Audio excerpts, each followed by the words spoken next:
In a post-apocalyptic world, Bai Yingying perished from starvation after 5 years of survival, only to find herself transported to the Orc continent, a realm where females are scarce.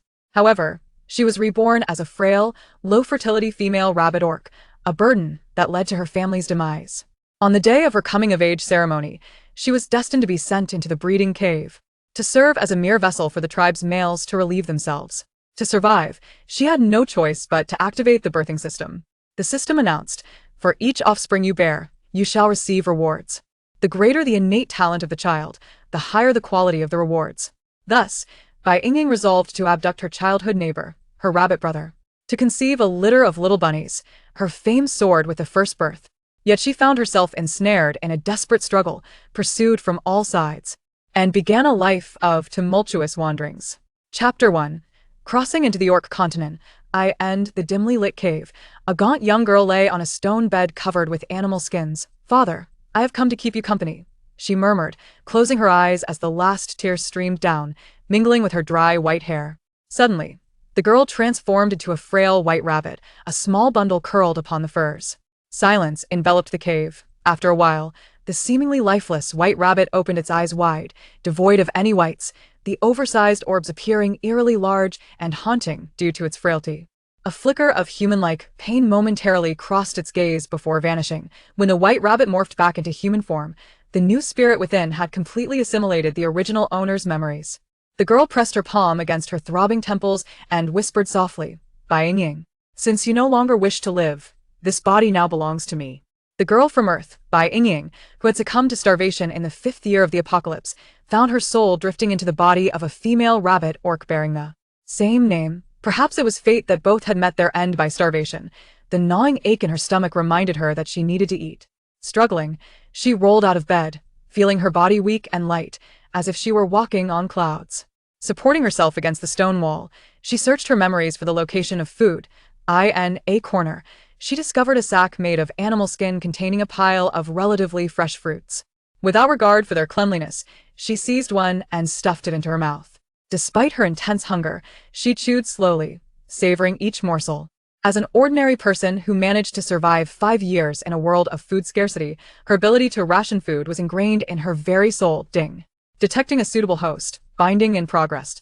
Upon hearing this voice, Bai Yingying furrowed her brows, pausing for a moment before resuming her calm chewing. Ding. Binding successful. "Greetings, host Bai Yingying. I am the birthing system grape. As long as you bear children, you will receive abundant rewards. The higher the innate talent of the child, the greater the quality of the rewards. Please seek a high-talent male for cohabitation as soon as possible." Bai Yingying spat out the inedible fruit pit and continued chewing on another fruit, entirely indifferent to the voice whispering in her ear. She did not wish to bear children. In the apocalypse, pregnancy was the most terrifying ordeal. It meant an increased appetite, sluggish movement, and during childbirth, the blood could attract predators. With scarce medical resources, it was all too easy for both mother and child to perish. To her, reproduction was tantamount to courting death, and she had no desire to die. At that moment, the animal skin curtain at the cave entrance was gently lifted. The chill of spring lingered in the air. Even though the newcomer was exceedingly cautious, the curtain was soon lowered, yet a gust of biting cold wind slipped inside, causing Bai Yingying, who was leaning against the stone wall, to shiver. Already low on strength, the tremor caused the fruit in her hand to tumble to the ground. Instantly, Bai Yingying raised her gaze, her eyes icy as she regarded the visitor. Before her stood a slender and handsome youth. His tousled gray hair bore traces of blood, and he was swathed in a tattered animal skin robe, the color nearly indiscernible. On his feet were crude animal skin shoes, secured with winding straps. Upon seeing him, memories flooded back. This was Lin Xia, her childhood friend, whose beast form was a gray rabbit. At that moment, Lin Xia approached her cautiously, carefully unwrapping the animal skin in his hands to reveal a palm-sized piece of meat, still stained with blood. With a gleeful expression, he exclaimed, "Yingying, look, I've brought you something delicious." A faint metallic scent filled the air, the meat vibrant and firm. Bai Yingying inhaled the scent of blood and, upon seeing the exceptionally fresh meat, shamefully swallowed. In the apocalypse, a piece of clean and fresh meat was a luxury, an existence beyond a reach of someone like her. Lin Xia's dark, gleaming eyes now appeared crescent-shaped as he urged, "Hurry and eat." You're unwell and need to replenish your strength. For the past few days, he had been bringing food to the original owner. In addition to the pile of fruits, he had even stolen some dried meat from his home to bring her. The original owner felt deeply touched, rekindling a glimmer of hope for survival. However, after Lin Xia left, his father had come to reclaim the dried meat, humiliating the original owner in the process. This had plunged her into greater despair, extinguishing her will to live. Yet, Lin Xia remained oblivious, believing the original owner was merely grieving her father's death and had fallen ill, unable to rise from her bed. This time, Lin Xia had brought fresh meat. If the original owner had been proud, she would have surely refused it, but Bai Yingying did not care. She looked at him earnestly. Are you certain it's for me? Do I not need to trade anything for it? In the apocalypse, accepting food from others signified a transaction. The boy chuckled at her words. I am to be your future beast husband. It is only right that I provide for you. At his declaration, Bai Yingying ceased her inquiries and took the meat from his hands, immediately tearing into it. In the orc continent, fire was an exceedingly precious and delicate thing, not something a mere orc like her could possess. Driven by hunger, Bai Yingying felt no disdain for the raw meat. Slow down. Be careful not to choke, the youth said, concern evident in his eyes as he watched her. Gulch, gulch. Bai Yingying paused her eating, glancing at him. Xia, did you not eat? Lin Xia awkwardly rubbed his stomach. I snuck out to hunt with a Yuan and the others, but we only caught a small bamboo rat, and this is all that came to me. But don't worry, I'll eat some sweet potatoes later to fill my stomach. Without a moment's hesitation, Bai Yingying tore the meat in half and offered him one portion. Here, eat. You need strength to hunt. Lin Xia, unable to refuse, reluctantly accepted, his head drooping. It's all my fault for lacking talent. Unable to hunt alone, the orc continent was divided into orcs and beasts. Orcs could shift between their beast forms and human forms at will, yet their beast forms were of ordinary size. In contrast, beasts were colossal, possessing immense strength. Fortunately, orcs had the presence of innate talents. The higher the talent, the greater the strength, enabling them to combat beasts. Thus, the talent of an orc was of paramount importance, directly impacting their hunting abilities. The talent levels of orcs, ranked from highest to lowest, were red, orange, yellow, green, blue, and purple. Lin Xia is a blue tier, and with a frail beast form and mediocre hunting abilities, she is regarded as somewhat ineffectual on the beastman continent. It's not your fault. With spring just beginning, the beasts, having endured a long winter of hunger, are naturally ferocious, Bai Yingying reassured her. From the memories of the original owner, it was revealed that an adult bamboo rat was comparable in size to a dog on the beastman continent, devoid of weapons and tools. Hunting is conducted in its primal form. Given Lin Xia's low aptitude, it is already quite an accomplishment for her and her companions to catch prey during such perilous times. Furthermore, this piece of meat is undeniably from the most tender part. It is certain that Lin Xia had traded her own portion for this tender meat, making it easier for the frail Bai Yingying to chew and digest. Typically, such tender cuts are reserved for pregnant females and their young. The fact that Lin Xia could procure this piece of meat speaks volumes of its value. How could she possibly disdain her for her perceived weakness? Chapter 2. Coming of Age Ceremony. At the mention of the words, Lin Xia abruptly lifted his gaze, nodding vigorously. Yes. Bai Yingying fell silent, fixating on the morsel of meat in her hand with fervent concentration. Once Bai Yingying had finished her meal, she realized that Lin Xia had already departed. He had entirely forsaken the piece of meat, leaving it upon a pristine hide. Bai Yingying stared intently at the entrance, and after a brief moment of inner turmoil, she resolved to consume the meat from the hide as well. The voracious appetite of the beastmen was well known. The small amount she had just ingested was merely insufficient to satiate her hunger. The inhabitants of the beastman continent were carnivorous, requiring a substantial daily intake of meat to procure adequate nourishment. Having devoured all the raw meat, Bai Yingying finally felt a semblance of vitality returning to her. She ladled a sip of water from the reservoir and, with deliberate care, leaned against the wall, returning to lie upon the stone bed. Perhaps due to the influx of energy, she felt an overwhelming fatigue that rendered her eyelids heavy. She dismissed the strange sensation, covered herself with the hide, and succumbed to slumber. This sleep extended uninterrupted until the following day. It was only when Lin Xia entered the cave, and sunlight streamed in, that she awakened. Lin Xia cradled a handful of fresh fruits in a hide, announcing gently, Yingying, I have brought you breakfast. Bai Yingying could not help but marvel at his unwavering dedication to deliver fruit to the original owner daily, who had scarcely touched it. Presumably, Lin Xia had ventured out to hunt with his companions due to concern for the original owner's pallid complexion, inadvertently benefiting her. Bai Yingying cast her gaze downward, remaining silent in regard to the fruits. Misinterpreting her silence, Lin Xia settled beside her, his voice soothing. Don't be anxious. I believe your fertility value must be quite high. What on earth? Bai Yingying raised her eyes, her expression a canvas of confusion. Lin Xia averted his gaze, his face flushing as he stammered. Just don't forget to choose me. Bai Yingying was momentarily taken aback, recalling the memories of the original owner. Indeed, today marked her 18th birthday, the day designated for the assessment of female beastman's fertility. In the beastman continent, females lacked hunting prowess and were physically frail, rendering them a rarity. Particularly, those with high fertility were exceedingly scarce. The imbalance of male to female led to a polyandrous system, but this was exclusive to those females with notable fertility, who garnered many suitors, free to select husbands to provide for them. Lin Xia's trepidation stemmed from his concern that his own potential might be inadequate. Fearing that once Bai Yingying's fertility was evaluated and her suitors multiplied, she might not choose him. They all say my physique is weak, my fur unsightly, and that I appear incapable of bearing offspring. Surely, I am not a desirable female. Bai Yingying spoke slowly.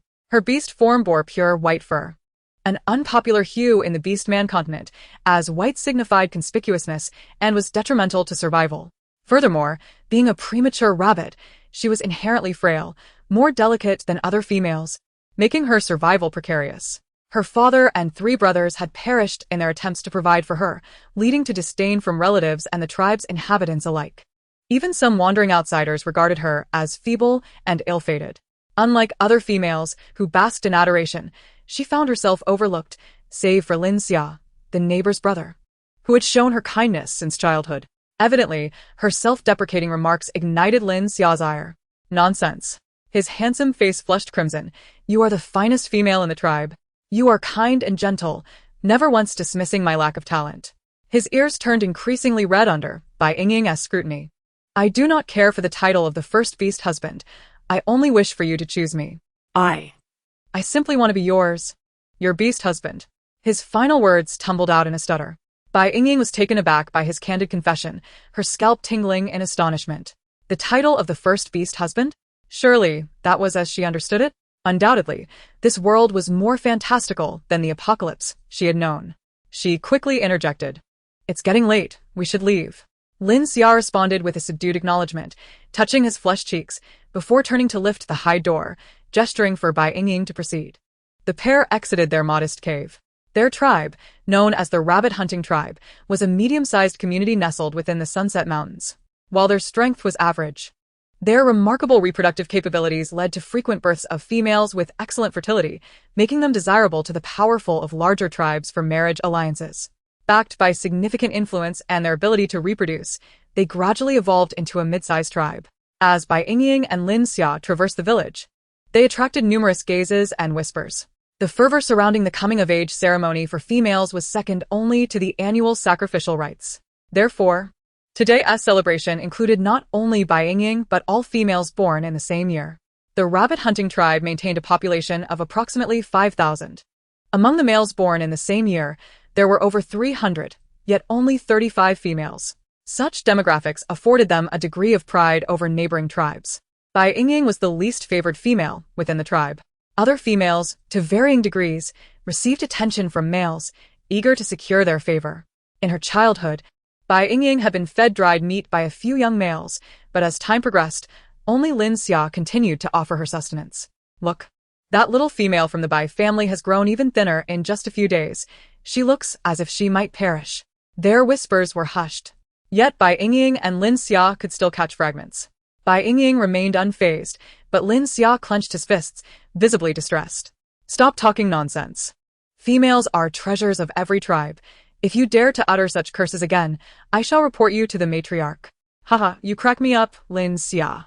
Do you genuinely believe Bai Yingying possesses high fertility? Well, your lackluster talent suits her perfectly, one individual remarked, clearly fearful of Lin Xia's threat to inform the matriarch. Before departing with a sharp retort, you, Lin Xia, incensed, raised his foot to pursue. Sensing his anger, Bai Yingying swiftly grasped his arm. Engaging in a brawl would only waste energy, and by extension, food.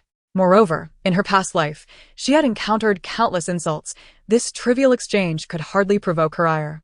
Bai Yingying held Lin Xia's hand, guiding him away. At that moment, Lin Xia's entire focus was fixated on the warmth of her hand clasped within his. He lowered his head, fixated on their intertwined fingers, his lips curving into a broad grin. They soon arrived at the square, where a throng of beastmen had already gathered. Groups formed, engaging in lively conversation, the atmosphere abuzz with excitement. Encouraged by Lin Xia's encouraging gaze, Bai Yingying ventured toward the designated area for the coming-of-age ceremony alongside the other females. There stood over 20 young women, each adorned with varying shades of hair, earthy browns, grays, blacks, whites, and even patterned hues, leaving Bai Yingying in awe. The phenomenon of hair color aligning with their beast forms was truly remarkable, eliminating the need for dyes. As the young women noticed her approach, they merely cast her a glance before resuming their discussions, offering only indifference rather than the anticipated mockery or scorn. Chapter 3. Fertility. A timid girl with similar white fur, Ying, greeted her shyly. Bai Yingying acknowledged her with a slight nod, Shui. This girl was her only female companion, Bai Shui, who also happened to be her cousin. Their shared fur color had fostered a close bond in their childhood. It was only after the demise of her elder brother that the elders of the family forbade Bai Shui and Bai Yingying from maintaining their friendship, leading them to gradually drift apart. Bai Shui hesitated, her words caught in her throat, and ultimately bowed her head in silence. Bai Yingying, indifferent, averted her gaze and quietly surveyed the other females around her. The females with coats of earthy yellow and black were notably taller and curvier, embodying the most favored hues. Indeed, white fur would offer greater concealment amidst the winter snow. Yet, the customs of the beastmen dictated that they stockpile food in autumn, retreating into the tribe during winter to focus on procreation. Since hunting was not an option, the advantages of having white fur were rendered moot. As the plaza became increasingly crowded, the females finally gathered in full attendance. Following the sound of 3 horns, the entire square fell into silence. The ceremony was about to commence. A resonant male voice announced the beginning. The females in the waiting area were guided by a middle-aged woman to the altar at the center of the plaza. The plaza itself was the heart of the tribe, featuring a vast platform constructed of stone. They lined up in an orderly fashion, ascending the steps on either side of the altar. Below the platform, 3 sides were densely packed with beastmen. Upon witnessing the multitude gathered below, Bai Yingying felt her skin bristle with discomfort, a wave of unsettling memories crashing over her. At that moment, an elderly woman wielding a wooden staff ascended the platform, supported by a youthful maiden. All the tribe's females donned outer garments crafted from animal hides, but only she wore a coarse linen dress over her attire. Her withered black hair was adorned with feathers of various colors, and a bright red birthmark on her forehead stood out starkly against her weathered face. This was the tribe's shaman, a figure of nearly equal stature to the chieftain. Not only was she responsible for testing the fertility of the females, but she also possessed healing abilities and oversaw sacrificial rites. As the chieftain declared the ceremony underway, the shaman approached the first female in the front row, scrutinizing her closely before reaching out to examine her waist and hips. She swiftly concluded the evaluation. Average. The young maiden beside the shaman promptly echoed, Huaqiqi, average. The fertility of the females was classified into 4 tiers, ranging from low to high: inferior, average, superior, and exceptional. After observing a few evaluations, Bai Yingying discerned that this so-called fertility was likely assessed based on physique, health, and pelvic size. In these aspects, she was at a disadvantage, which explained the disdain from other beastmen. Lost in her thoughts, Bai Yingying soon found the shaman standing before her. She could distinctly perceive the pity in the shaman's eyes. Bai Yingying was acutely aware of her frail condition. In her human form, she stood merely 1.6 meters tall and weighed no more than 35 kilograms, essentially skin and bones, a result of prolonged hunger. However, she did not consider her height to be particularly short, and with the enhancement from her childbirth system, she thought that even if she could not be rated as exceptional, perhaps she could still achieve superior status. Bai Yingying felt a flicker of hope. Yet, despite the shaman's compassionate demeanor, her hands showed no mercy as she pinched Bai Yingying's waist and hips before declaring, inferior. The young maiden beside the shaman, unable to hide her dismay, murmured softly, Bai Yingying, inferior. Bai Yingying's misjudgment compounded her frustration, but upon witnessing their expressions, a deeper shock enveloped her. She finally recalled the tribe's customs. Females with high fertility ratings would be inundated with marriage proposals from countless males following the ceremony, enabling them to select from among the most capable beastmen to establish families. With the protection of these husbands, they would enjoy a life free from want. Conversely, those deemed to have low fertility, without relatives or males willing to accept them, would be relegated to the female cave. Elderly females without caretakers would also be sent there. In essence, the female cave was the dwelling place for those females deemed unworthy. However, it was hardly a desirable abode. The males, driven by their insatiable desires, would become increasingly agitated without an outlet. These less desirable females would serve their purpose. As long as a single male offered a modicum of food, they would find themselves at the mercy of countless suitors. The robust physiques of the male beastmen were not something these elderly or frail females could withstand. Thus, those who entered the female cave, even if provided for, typically found their lifespans curtailed to an average of only 5 to 10 years. Bai Yingying forced a smile, deeming the notion absurd. She certainly did not wish to end up in such a predicament. The memories flooded back in an instant, and murmurs began to circulate below. Would Bai Yingying's frail body even survive a year in the female cave? What did it matter? She had no interest in such a withered form. The elderly shaman promptly rapped her wooden staff against the ground, commanding silence. The beastmen, who had been poised to utter lewd remarks, fell into an immediate hush. Within the tribe, the shaman was a figure one could not afford to offend. Those who hunted outside were prone to injury, and the consequences of crossing the shaman were unfathomable. Bai Yingying discreetly glanced at the shaman, contemplating the feasibility of becoming a shaman herself. However, after searching through her memories, she felt a wave of despondency wash over her. The position of shaman was traditionally inherited. Legends spoke of their distinct bloodlines, with each successor trained from a tender age, never accepting outsiders. Nevertheless, she could aspire to become an apothecary under the shaman, a role of respectable standing. Yet first and foremost, she had to avoid the female cave. Bai Yingying had initially stood towards the back, and before long, all the females had been evaluated for their fertility. Next came the most critical aspect of the coming-of-age ceremony, the selection of husbands.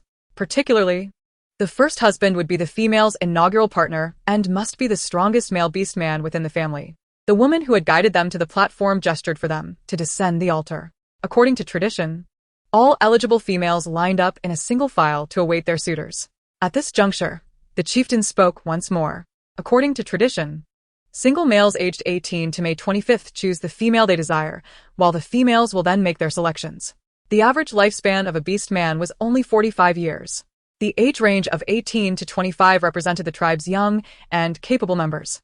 The chosen husbands were responsible for ensuring the safety of the females and their offspring, providing sustenance for them. Laziness and negligence would result in the permanent revocation of their status as husbands.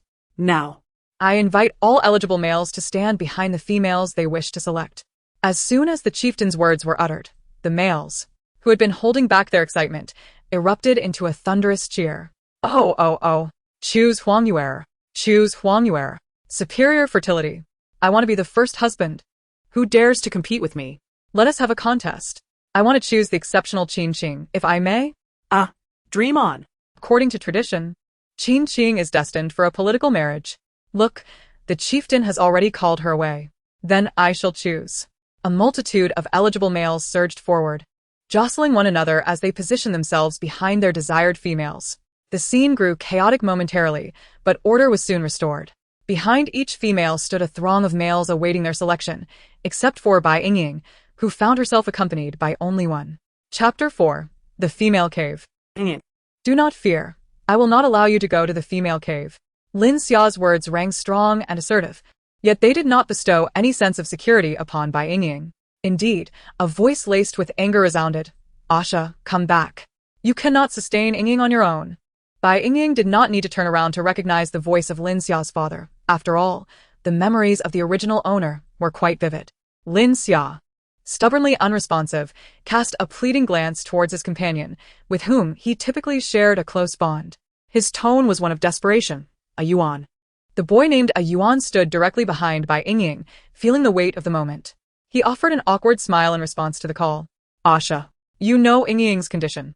Not only is she unable to bear offspring, but she also does not seem to possess the longevity expected. I cannot squander my only opportunity. Once chosen as a beast husband, a male would bear a special mark, binding him for life to a single female partner, with no possibility of ever changing mates thereafter.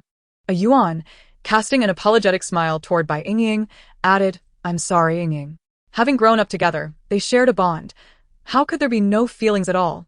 Yet, the reality was that, aside from Lin Xia, this foolish boy, none of their friends were willing to take the risk. The female beside them felt offended, her expression reflecting displeasure.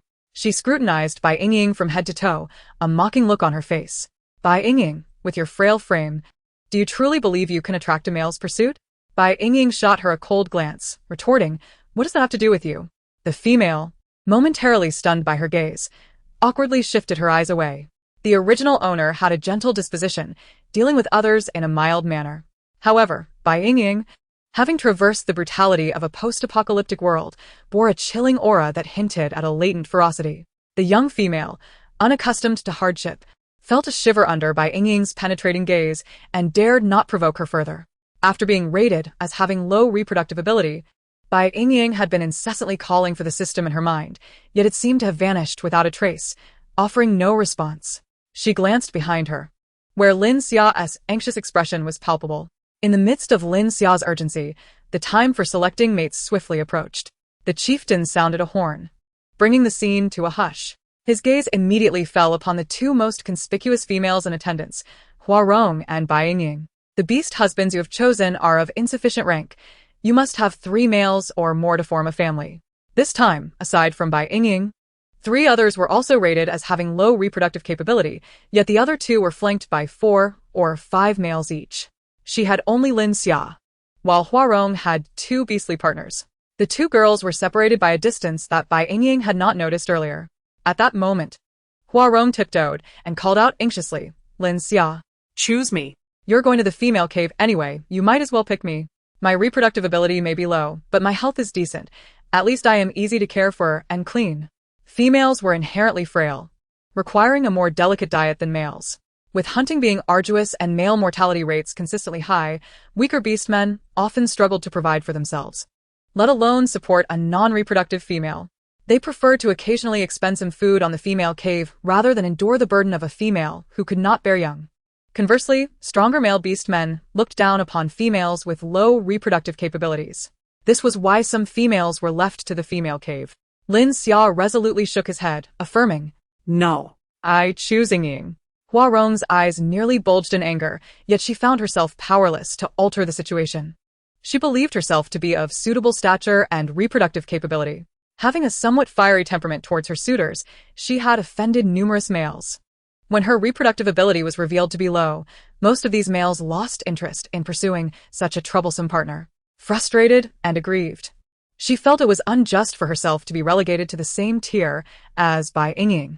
The chieftain assessed both sides' attitudes before commanding Huarong, "Bai Yingying, Come with me." He led them away, leaving the remaining males and females to prepare for the ceremony. "You too, make preparations to move to the female cave by evening. Rest assured, like the other females, you will have sufficient food and drink," the chieftain declared sternly. "Chieftain, I do not wish to go to the female cave." Bai Yingying clenched her fists. "I can support myself." "Indeed," Lin Xia quickly interjected, "I can sustain Yingying." The chieftain's expression darkened. "Nonsense. There are no surplus caves available for her in the tribe. Bai Yingying, if you refuse to go to the female cave, then you must leave the tribe." Their clan, though lacking in strength, had a large population, leading to a severe shortage of habitable caves. The young ones forming families required new dwellings. How could they allow a female of little value to monopolize a cave? Though Bai Yingying's cave was small, it could accommodate a small family. Moreover, a female who could not bear young had her greatest utility in the female cave. Lin Xia gasped in shock at the chieftain's words. "Chieftain, forcing a frail female out of the tribe is tantamount to sentencing her to death." He quickly pleaded, "Chieftain, please do not expel Yingying. Rest assured, I will escort her to the female cave." The chieftain snorted coldly and departed briskly. "Yingying." Lin Xia's face fell in despair. How could he bear to send his beloved to the female cave? Yet, being cast out from the tribe was a death sentence. "Asha, can you take me out for a moment?" Bai Yingying reiterated, emphasizing her desire to venture outside the tribe. In her memories, she had never encountered the world beyond the tribe. The farthest she had ventured was to the gathering grounds on the outskirts. She had only foraged for wild fruits and vegetables cultivated by the tribe. She did not wish to go to the female cave, so she needed to explore the dangers that lay beyond.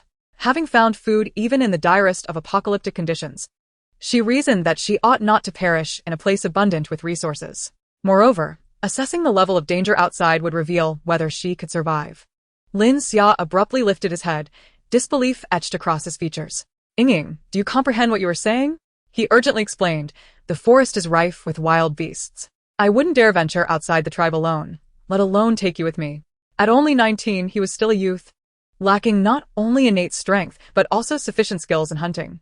Bai Yingying's gaze darkened. Then I will go alone. Upon finishing her statement, she turned to leave. Though her steps were not hurried, how could she possibly venture alone into such an unfamiliar and perilous territory? This was merely a tactic to provoke Lin Xia into accompanying her.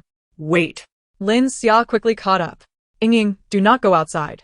It is truly dangerous. The paths are treacherous, and you cannot maintain your footing.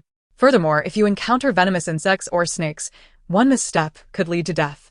Bai Yingying halted. Indeed, the forest harbored dangers beyond just wild beasts.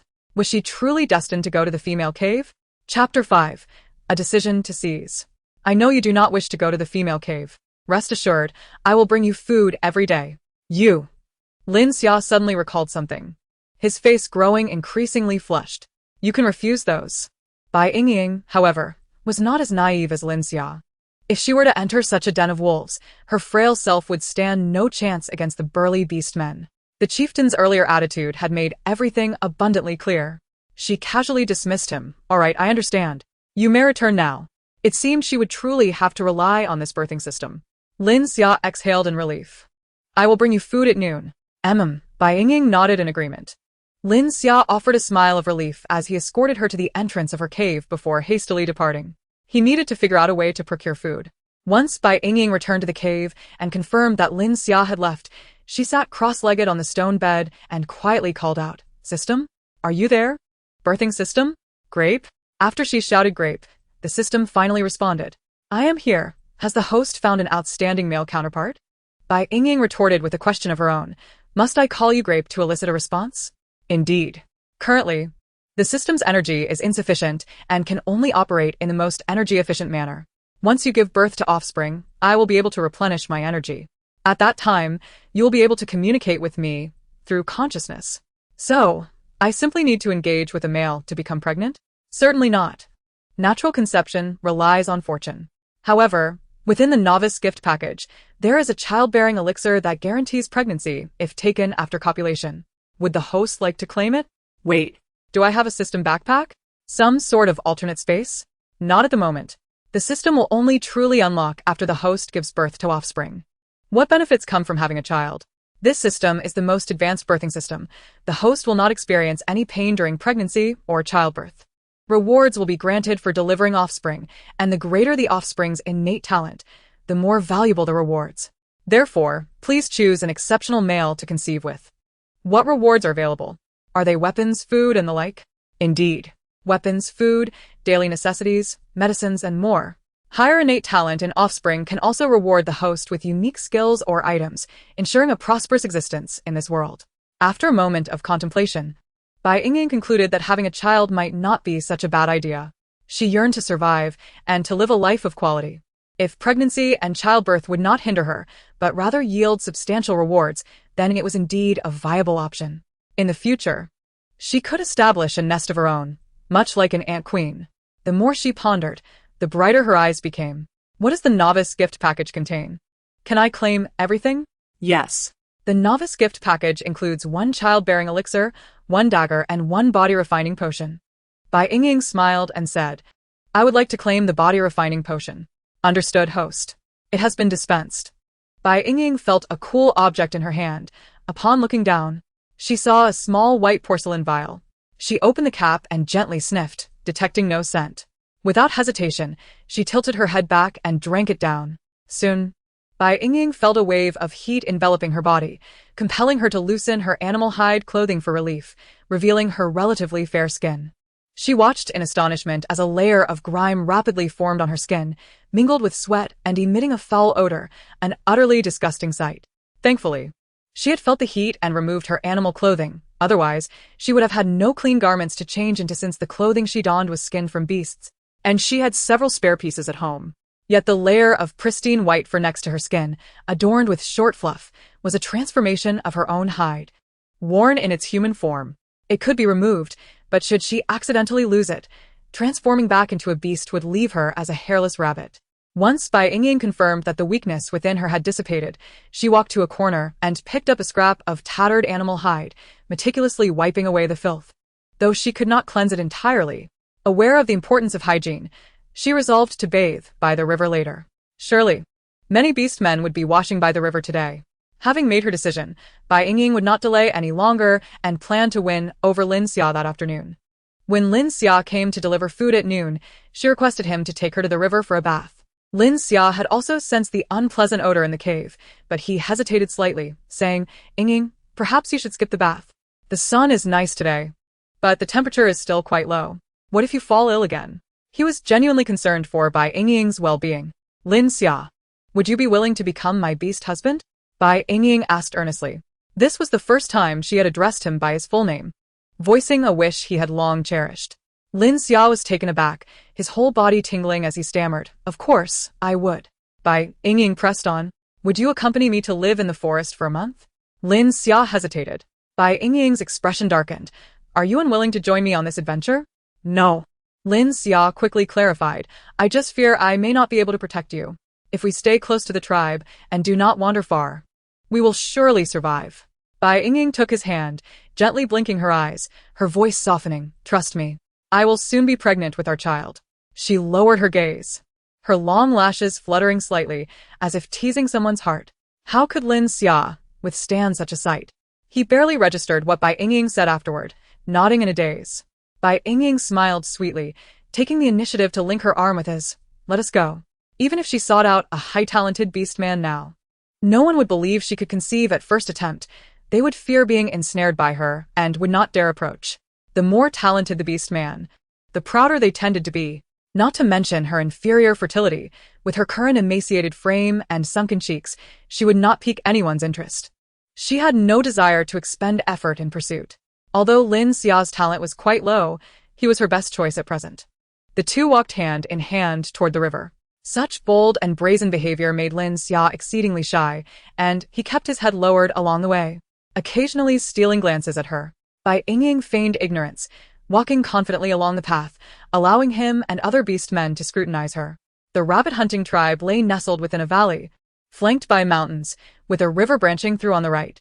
This river was a crucial water source. Whether for drinking or other uses, the rabbit-hunting tribe relied on it. The beastmen in the Sunset Mountains were well aware of the rabbit beastman's ability to reproduce, resulting in a large tribe. However, they were oblivious to the countless sacrifices made by their predecessors to secure this advantageous location. Lin Xia sighed, his rosy complexion fading quickly. His expression solemn. "The sacrifices of our ancestors have ensured that the rabbit-hunting tribe has never lacked for water resources." This was a debt of gratitude that each beastman in their tribe must remember. Every mention of it elicited both pride and sorrow. Chapter 6. Deliberate Manipulation. Bai Yingying was equally satisfied with the tribe's geographical position. For her, not only was food significant, but water was paramount. The tribe indeed represented a suitable place for habitation. She had already resolved to find a refuge near the tribe. The rabbit beastmen had a remarkably short pregnancy cycle, lasting only 3 months. Just 1 month of pregnancy would suffice for the shaman to diagnose her condition. Returning to the tribe while pregnant would make her the tribe's darling, and she would no longer have to wander aimlessly. Having endured much, she understood that only benefits could truly sway people.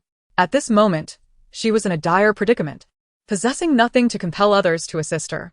Thus, she would not seek the chief or the shaman, even if the old shaman appeared kindly. Of course, she bore no ill will toward the chief. This was merely the long-standing custom of the rabbit-hunting tribe, and not a personal affront against her. If she wished to effect change, she must first secure her place within the tribe. If they deemed her incapable of conceiving, then she would bear several litters to prove them wrong. Simultaneously, she would devise a plan to close that repugnant breeding chamber. Bai Yingying and Lin Xia had now departed from the tribal living quarters, the sound of the river faintly audible in the background. At this time of year, the snow atop the mountains was melting, and even though they were merely at a small branch, the water flowed swiftly. Lin Xia glanced around and, seeing no one, released her hand. She squatted before Bai Yingying and asked, "Are you tired? Let me carry you." After taking the potion, Bai Yingying's body had returned to a semblance of normalcy. Although she could not match the robust physique of a male, she was undeniably healthier than the other females. A short walk had hardly fatigued her. Nevertheless, Bai Yingying did not decline, offering a gentle smile. "Thank you, Xia. You are so kind." She effortlessly climbed onto Lin Xia's back, noticing the rapid flush of his ears, which brought a glimmer of amusement to her eyes. What a naive youth he is. By the time Lin Xia arrived at the riverbank, he found a multitude of beastmen frolicking along the shore. It was then that Bai Yingying beheld the river's full expanse. The waterway, at its widest, measured no more than 10 meters across, its quality remarkably pristine, reflecting a soft green hue. A male beastman stood steadfast in the water, wielding a sharpened wooden spear to catch fish, with the river reaching up to his knees. Despite the turbulent current, it did not faze him in the slightest. Splash. Just then, the male beastman thrust his spear into the water with lightning speed, and when he pulled it back, he had speared a hefty fish weighing 5 to 6 pounds, sending a cascade of water splashing onto the bank.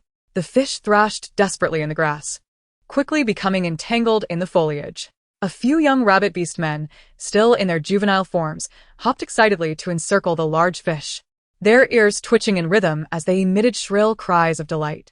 "Father is magnificent. Father is amazing." Nearby, another male beastman, busy tanning animal hides, could not help but cheer at the scene. "Ha ha, little ones, you're in for a treat today." Bai Yingying was mesmerized. She had not anticipated such liveliness by the river.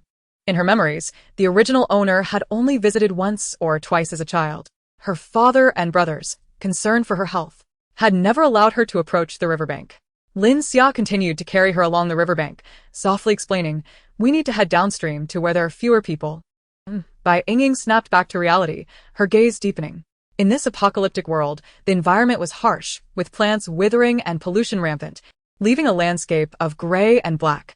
The surviving humans wandered aimlessly, wary of mutated creatures, scavenging for remnants of food and water from before the catastrophe.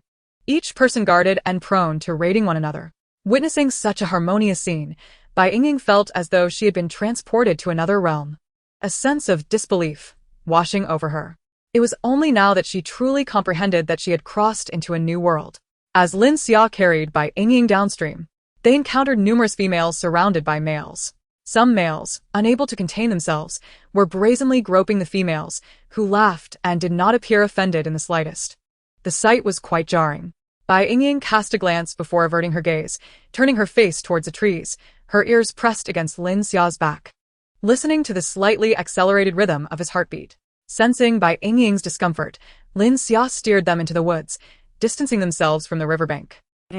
"I'll take you to a place with fewer people." Bai Yingying observed the budding plants and suddenly recalled the fruits Lin Xia would bring her. She inquired softly, "Xia, it must be hard work for you to find food for me every day." At her words, Lin Xia hesitated for a moment. Bai Yingying had never before inquired about the source of her food or offered any words of affection. Now, being asked if it was difficult, he felt a warmth swell within him. He gently shook his head. "It's not hard. I promised I wouldn't let you go hungry. Don't you dislike that I haven't provided you with meat? Xia has worked very hard. I can do without meat." Bai Yingying's hands were already wrapped around Lin Xia's neck, and now her right hand lifted to tenderly caress his cheek. "Xia, the coming month will be even more arduous. But trust me, we will have a good life ahead." She understood that Lin Xia held affection for her. Whether for the original owner or for herself was inconsequential. What mattered was that to leverage Lin Xia's feelings, she must deepen their bond, ensuring he would willingly sacrifice everything for her. From the moment she resolved to bear a child, all her actions towards Lin Xia had been deliberate, a careful manipulation. Or perhaps one could say, seduction. Lin Xia, in his innocence, remained blissfully unaware of the significant changes in Bai Yingying. He was overwhelmed with emotion, his heart swelling with an indefinable courage. "I will certainly protect Yingying."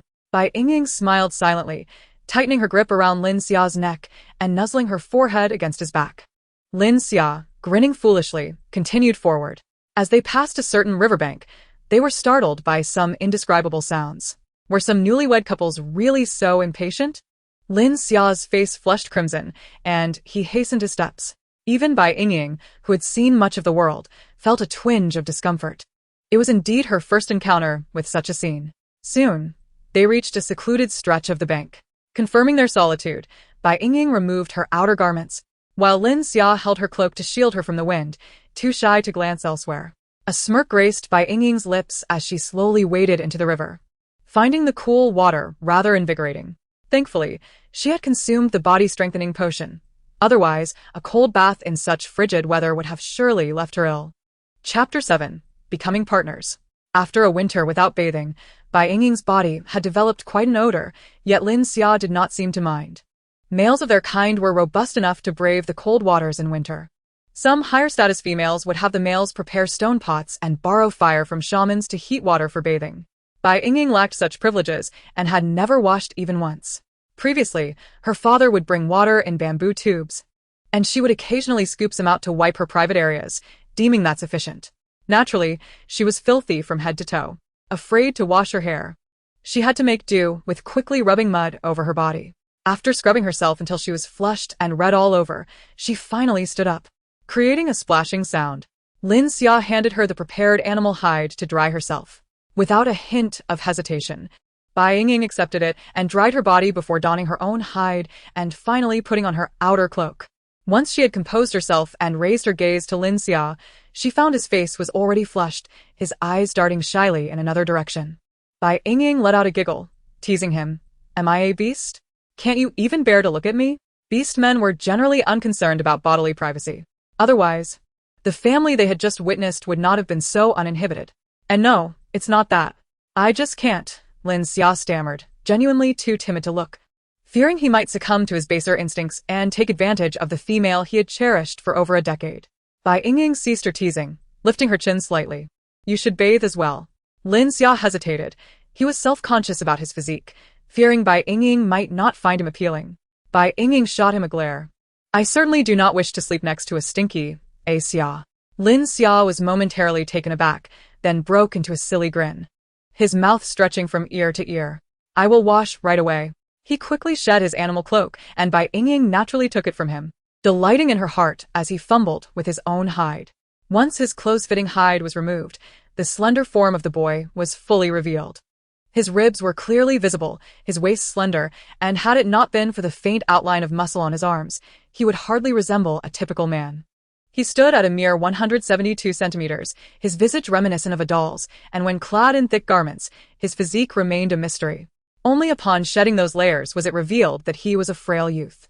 Despite his delicate frame, Lin Xia bore Bai Yingying on his back for over half an hour. This slender Lin Xia was also responsible for Bai Yingying's daily sustenance, even daring to hunt and exchanging his share for tender meat, prioritizing her nourishment. Bai Yingying gazed intently at Lin Xia, who, feeling shy, covered his modesty, his face nearly turning purple as he stood there, utterly flustered, forgetting his own surroundings and purpose. It was only when Bai Yingying gave him a gentle push that he shivered and hastily entered the water. She settled down on a stone, clutching his clothes, resting her chin on her hand as she watched Lin Xia immersed in the river. After a stiff 15 minutes of bathing, he noticed her growing impatience and quickly emerged, revealing a still somewhat lively form. Bai Yingying silently shifted her gaze to Lin Xia's face, offering him the beast skin she had used. Lin Xia awkwardly turned away, swiftly adjusting himself. 2 minutes later, having regained his composure, he squatted down before her, saying, "Let me carry you back." Bai Yingying pulled him up, insisting, "No. I shall walk for a while. It will warm me up." She firmly intertwined her arm with his and led him along the narrow path back to the cave. Standing at the entrance, Lin Xia softly remarked, I need to gather a few things. We must leave the tribe soon. We need to find a place to shelter early. Wait, Bai Yingying called out to him. They had to depart before dusk. The external conditions were surely harsh, and they could only take refuge at this moment. Bai Yingying lowered the beast skin curtain, turned around, and embraced Lin Xia, kissing him with a swiftness that took him by surprise. Lin Xia's eyes widened in astonishment, his pupils quaking. Observing his naive reaction, Bai Yingying blinked and withdrew her lips. She then rose on her toes, leaning close to his ear, teasing softly. You promised to be my first beast husband. There's no turning back now. The warm breath brushed against Lin Xia's ear, causing his sensitive ears to twitch. Under Bai Yingying's deliberate provocation, Lin Xia's eyes brimmed with an unbearable desire. He finally cast aside all shyness, lifting Bai Yingying effortlessly and striding toward the stone bed. Here, 1,000 words are omitted. Sisters, do not carelessly discard your undergarments. An hour later, Bai Yingying quietly consumed the fertility pill she had received from the system. Lin Xia embraced her waist from behind, resting his chin against her neck as he softly spoke. When we return, we shall seek out the shaman to mark our bond. According to custom, both male and female partners were required to receive a mark from the shaman. This mark, made with a special plant-based pigment that rarely faded, depicted each other's beast forms on their bodies. The male would have the female's form etched on his wrist, while the female, who might take multiple partners, could have the male's form engraved anywhere on her body. This symbolized their bond. However, as they had deviated from tradition, they could not go to the shaman to complete this ritual. All right, you may choose the location when the time comes, Bai Yingying replied with a gentle smile. She felt a twinge of melancholy, not expecting that just 2 days into their animalistic existence, she had found a partner and, in 3 months, would bear a litter of young. The thought of the offspring she would nurture made her sigh. Was this truly worthwhile? Yet, to avoid the female den, she had no choice but to try. Typically, female beastmen could only bear up to 12 offspring at a time. The more powerful the male beastman, the more challenging it was for them to reproduce, necessitating a highly fertile female to have a chance at offspring. However, once successful, the progeny were invariably gifted. Among beastmen, rabbit beastmen were relatively prolific, often birthing up to 14 young. Bai Yingying's mother had an average fertility rate, giving birth to 3 litters in total, including Bai Yingying, resulting in 4 children, considered a high-yield female. However, this also took a toll on her health, leading to her early demise. Some of her mother's other husbands left, while those with offspring stayed behind to raise them alongside her father. Thus, her 3 brothers were the children of the other 2 males. However, raising 4 offspring proved challenging for 3 males, even with the tribe's support, especially given the dangers of hunting and the limitations of their medical resources. Over time, accumulated injuries took their toll, and Bai Yingying's other 2 fathers passed away over the years. Her father, being of average strength, mostly stayed at home to care for them, thus living a bit longer. Chapter 8. Departure. Their sibling bond was strong, with less than a 3-year age difference. Among Bai Yingying's 3 brothers, the eldest, Bai Lei, possessed the greatest talent, being of yellow tier. Such talent placed him among the elite in the rabbit hunting tribe. More importantly, Bai Lei quickly grasped hunting techniques. Proving both intelligent and diligent, he was a promising descendant on whom the family had high hopes. Yet, this favored scion ventured out alone to gather milk-scented fruit for his ailing sister, never to return. The tribe dispatched elites to search for him, but they only discovered a fragmented skeleton, ravaged by beasts. The second and third brothers were twins, just a year older than her. After the eldest's disappearance, the burden on the 2 newly adult brothers grew heavier, and they both perished during a collective hunt. Thus, Bai Yingying lost 3 fathers and 3 brothers within the span of 3 years, all her kin. Such a blow was far beyond what a frail and sickly girl could endure.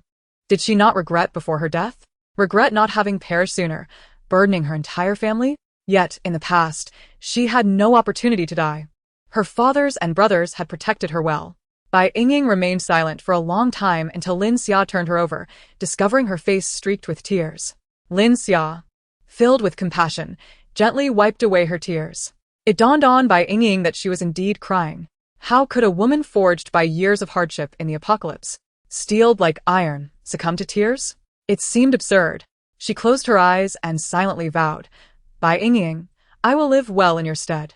I shall bear many offspring, making all the beastmen of the tribe aware that Bai Yingying is not a useless female. I will ensure they envy your fathers and brothers, regretting their disdain and arrogance. From now on, no beastman shall dare to underestimate any female in the tribe. In that moment of silent resolve, a gentle rumble echoed in her mind, and her body felt suddenly at ease. The remnants of Bai Yingying's soul finally departed. In the realm of beastmen, females lacking talent and strength to hunt were deemed of little worth. Their greatest value lay in their ability to bear offspring. For them, the highest honor was to produce numerous young, especially those capable of high fertility. Yet the original Bai Yingying, despite being a female, had not enjoyed the privileges typically afforded to her kind, owing to her premature birth and frail constitution. Shielded by her fathers and brothers, she was oblivious to the concept of benefit, breeding resentment towards the tribe's discriminatory treatment. Though she had taken her own life, her heart was filled with bitterness and indignation. Thus, Bai Yingying expressed these sentiments. She, a modern individual who had traversed through time, understood all too well that even a premature infant, if nurtured properly with ample nutrition, could indeed thrive healthily. Yet, the tribe automatically discarded the naturally frail orc infants. Females were deemed precious and had a chance of being raised by their families. In stark contrast, male cubs, born with disabilities or inherent weakness, were often cast into the vast wilderness, serving as prey for wild beasts.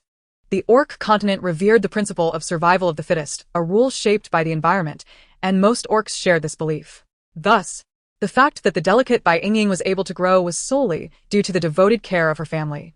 However, in the end, her kin were no more, and her home was lost. Only her childhood neighbor, Lin Xia, remained. Bai Yingying turned her body, gazing into Lin Xia's eyes, filled with concern and tenderness, and said, "Xia, thank you." Her words were a solemn expression of gratitude, not only on behalf of the original owner, but also for herself. No need for thanks in the future. We are already companions, bound together through life and death. Lin Xia replied with a smile, gently stroking Bai Yingying's head. "You should rest a bit longer. I will go back to gather some things." Bai Yingying quickly interjected, "No, you mustn't return.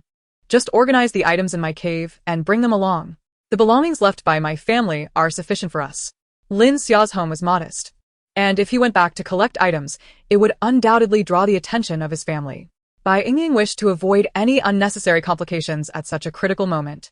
After a moment of serious contemplation, Lin Xia agreed, "All right.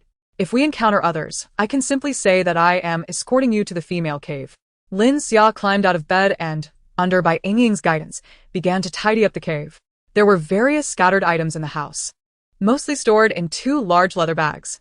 These bags, crafted from the complete hides of wild beasts and sewn together with bone needles and horsehair by Bai Yingying's father, were quite substantial.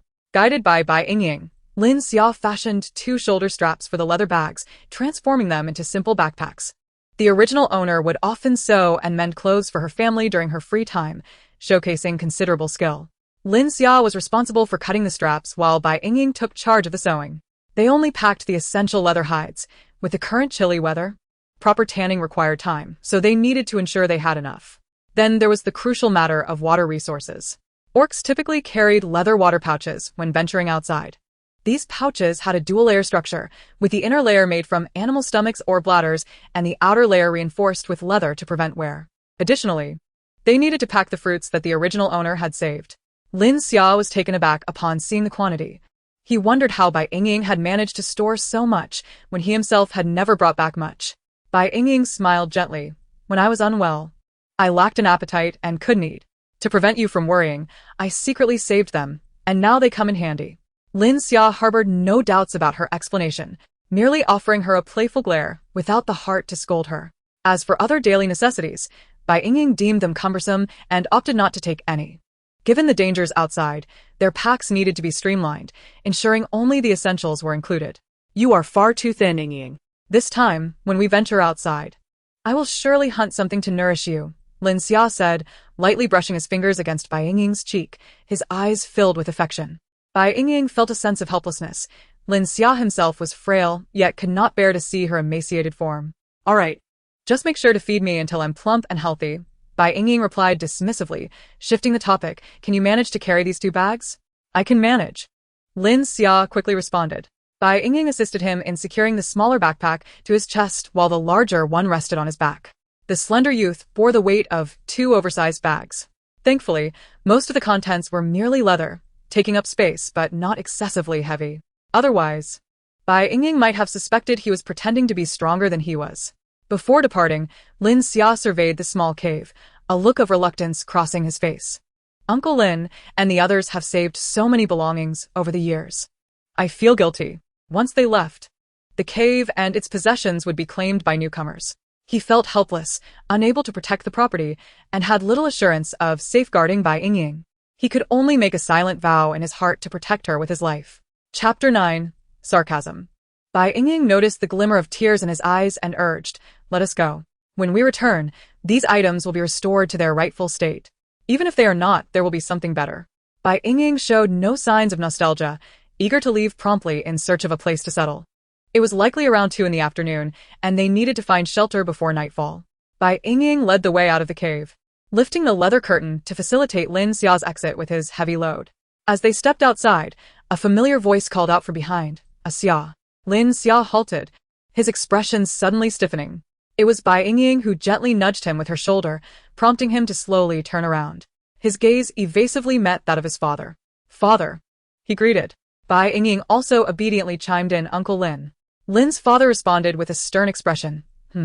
"Xia, after you send Yingying to the female cave, return promptly. I need to speak with you." Lin Xia immediately lowered his gaze, responding in a subdued tone. "Yes, I understand." Lin's father's attention shifted to Bai Yingying. "Yingying, it is not that Uncle Lin is cruel. I have watched you grow up. You are a good child, sensible and understanding. However, you must accept your fate. Bai Yingying's brother does not wish to accept it, believing that you can turn your fortunes around through your fertility, which has burdened the entire family." "Father," Lin Xia interjected, anxiety evident in his voice, attempting to interrupt. Lin's father shot him a fierce glare, his expression sharpening as he addressed Bai Yingying. "You know Xia has low aptitude. He struggles to care for himself, let alone support you. You have brought misfortune to your 6 brothers. If you have any conscience, do not burden my Xia further." "Father," Lin Xia exclaimed, "Yingying is already." "Xia," Bai Yingying interjected loudly, "Uncle Lin is right. Today, when you take me to the female cave, let this be the conclusion of our years of connection. Please do not let me be the cause of any more disputes between you and Uncle Lin." Lin Xia was momentarily taken aback. He had intended to express that Yingying was already his partner. However, realizing he could not say so, lest they be unable to leave, he fell silent. Lin's father nodded, a look of satisfaction crossing his face. Yingying is indeed sensible. After speaking, he revealed a piece of dried meat, weighing approximately 2 pounds, that he had been holding behind his back and offered it to Bai Yingying.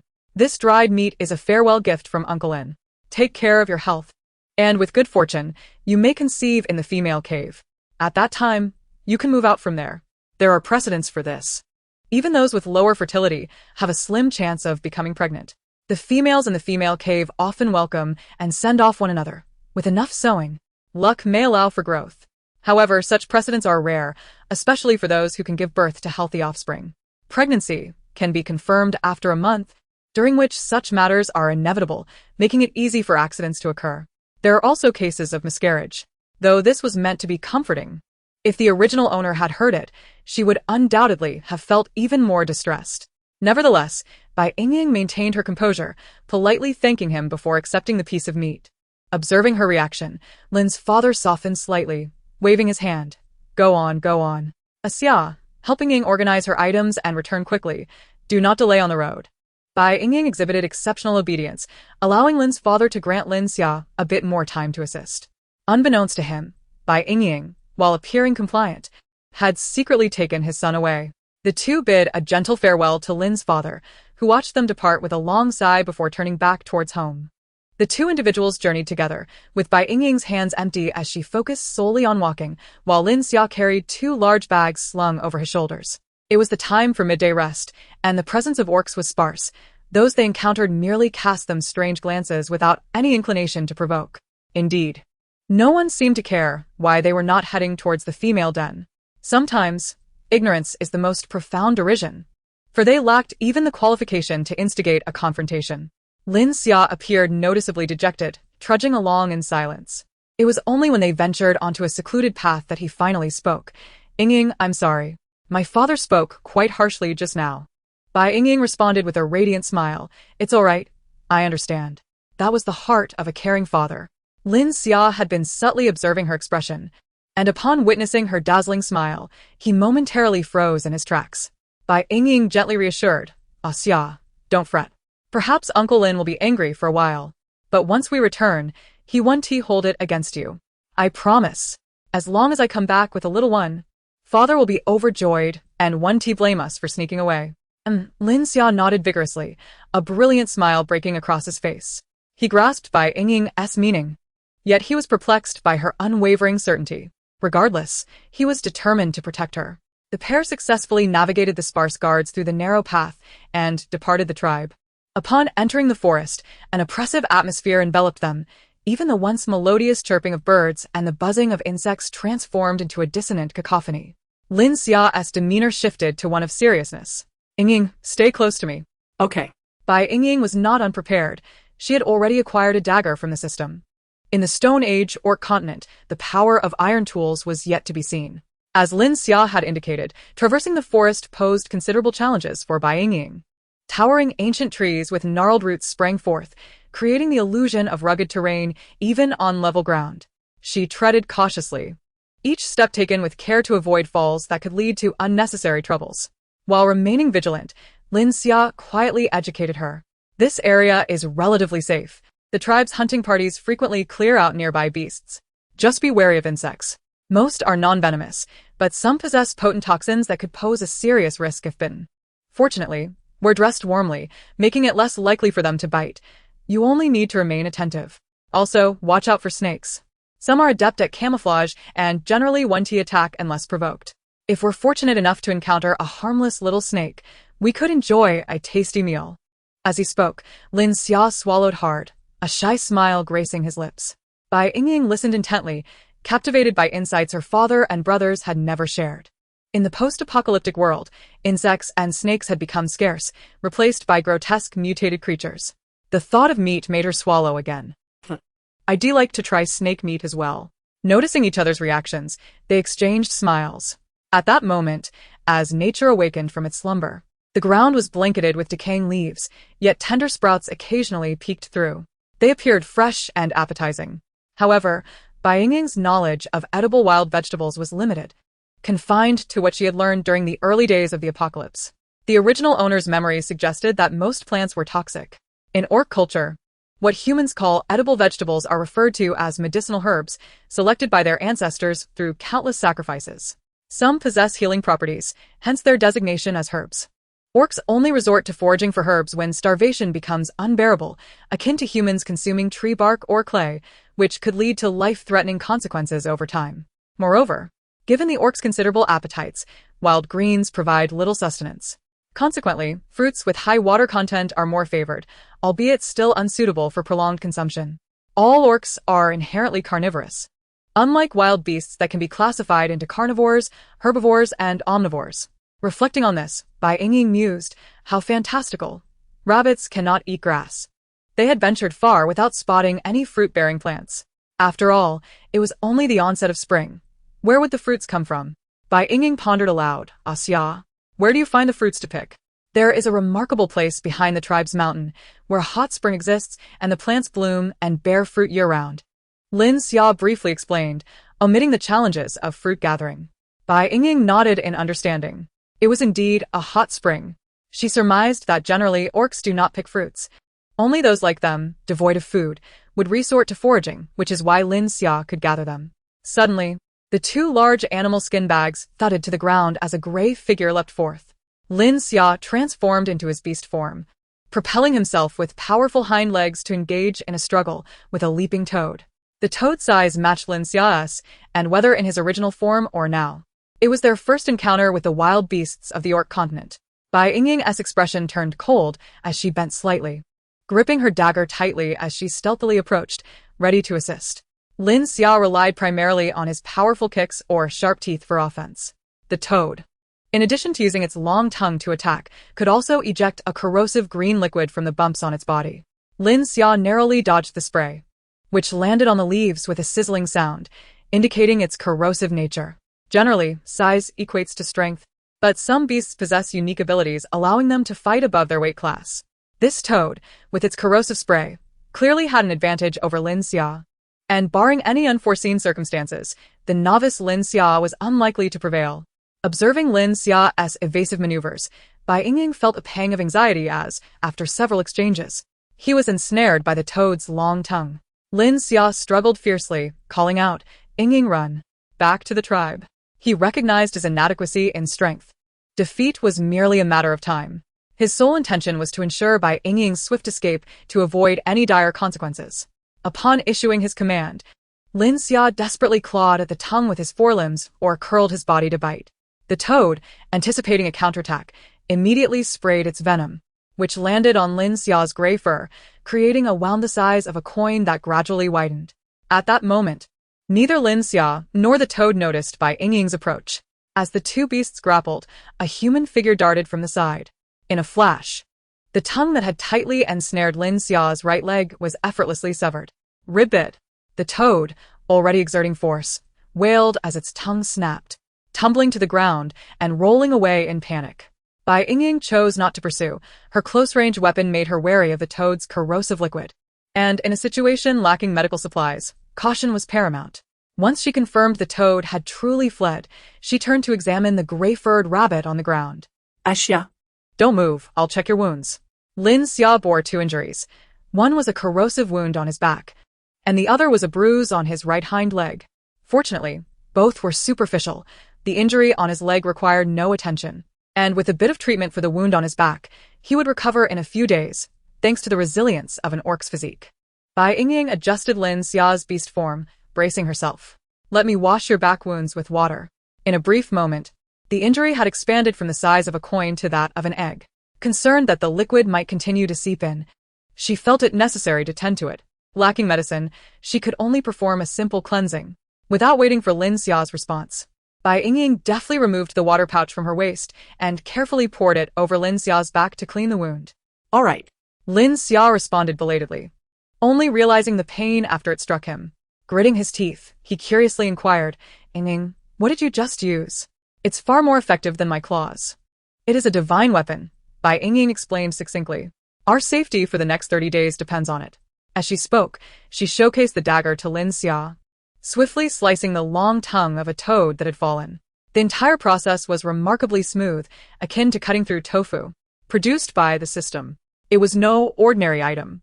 Lin Xia was trustworthy, and she would never jeopardize her safety simply to conceal the dagger.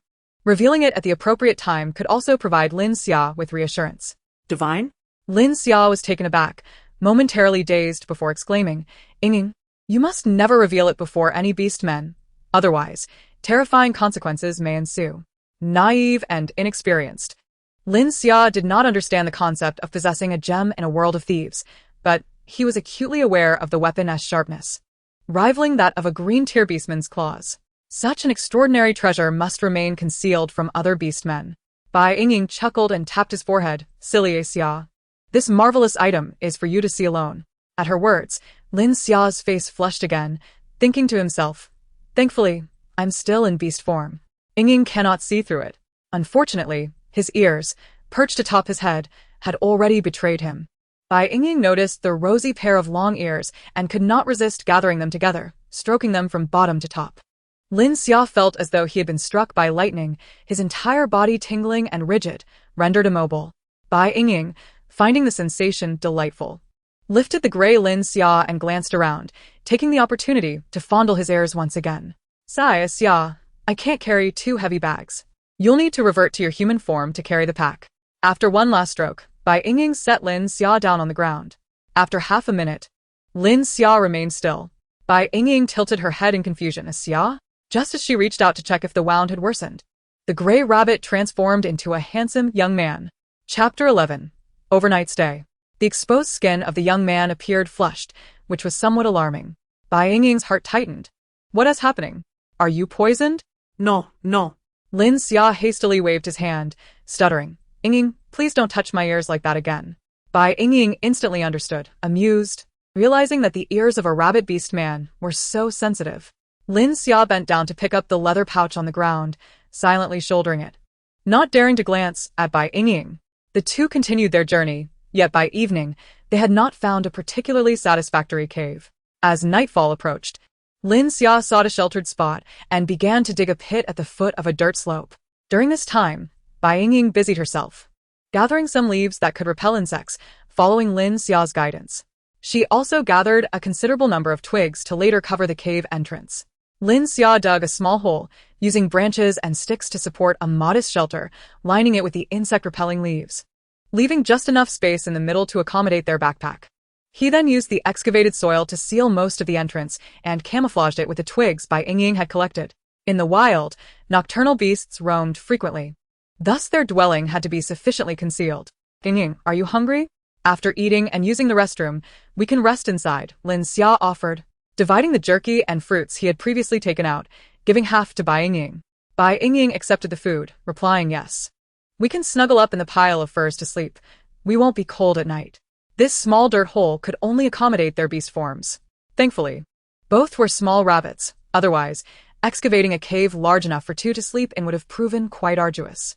The jerky was tough and dry, with a faint salty flavor. Yet for Bai Yingying and Lin Xia, it was the best food they could ask for. If they could soak the jerky and then boil it in hot water, the texture would surely improve and be more hygienic. However, Bai Yingying was unwilling to start a fire at night. Predatory beasts were active after dark, and the light and smoke would attract them, posing a significant danger. Lin Xia glanced at the crude cave, feeling somewhat ashamed. Yingying, once we find a permanent cave, we won't have to endure such hardship. When beastmen went out hunting, there were times when they couldn't return at night, necessitating the construction of a temporary safe shelter, one of the essential skills for male beastmen. Most of his time had been spent learning to hunt, and he had very little hands-on experience in building shelters. Bai Yingying, shifting closer to him, softly said, "You're doing great, Xia. I appreciate your efforts." She had never anticipated that Lin Xia would so readily leave the tribe with her. Had it been her, she would not have left a safe and comfortable refuge for anyone until she possessed adequate strength. Bai Yingying thought of the system she had acquired. Eagerly anticipating the reward for having offspring, she gently caressed her lower abdomen. Taking the childbirth pill guarantees 100% conception. Was there already a little life developing within her? How wondrous. Lin Xia's gaze wandered around, his mind occupied with thoughts. Tomorrow, I must successfully hunt so that Yingying can enjoy fresh meat to nourish her body. Although both harbored their own thoughts, they remained alert. Upon sensing the air growing humid, they hastened their chewing. At this time, it was still early spring, with significant temperature fluctuations between day and night. A thin mist gradually rose in the forest, and the air became humid, heralding the impending arrival of night. Nocturnal beasts and insects were about to emerge in search of food. As the mist descended, the temperature seemed to plummet, and both felt a chill, quickly resolving their immediate needs before burrowing into the dirt cave. Bai Yingying and Lin Xia lay within the leather backpack, their feet resting on the soft and warm fur, both exhaling deeply. A gray and a white. Two frail rabbits nestled against each other within the hides, preparing to spend their first night in the wild. Lin Xia felt extremely anxious.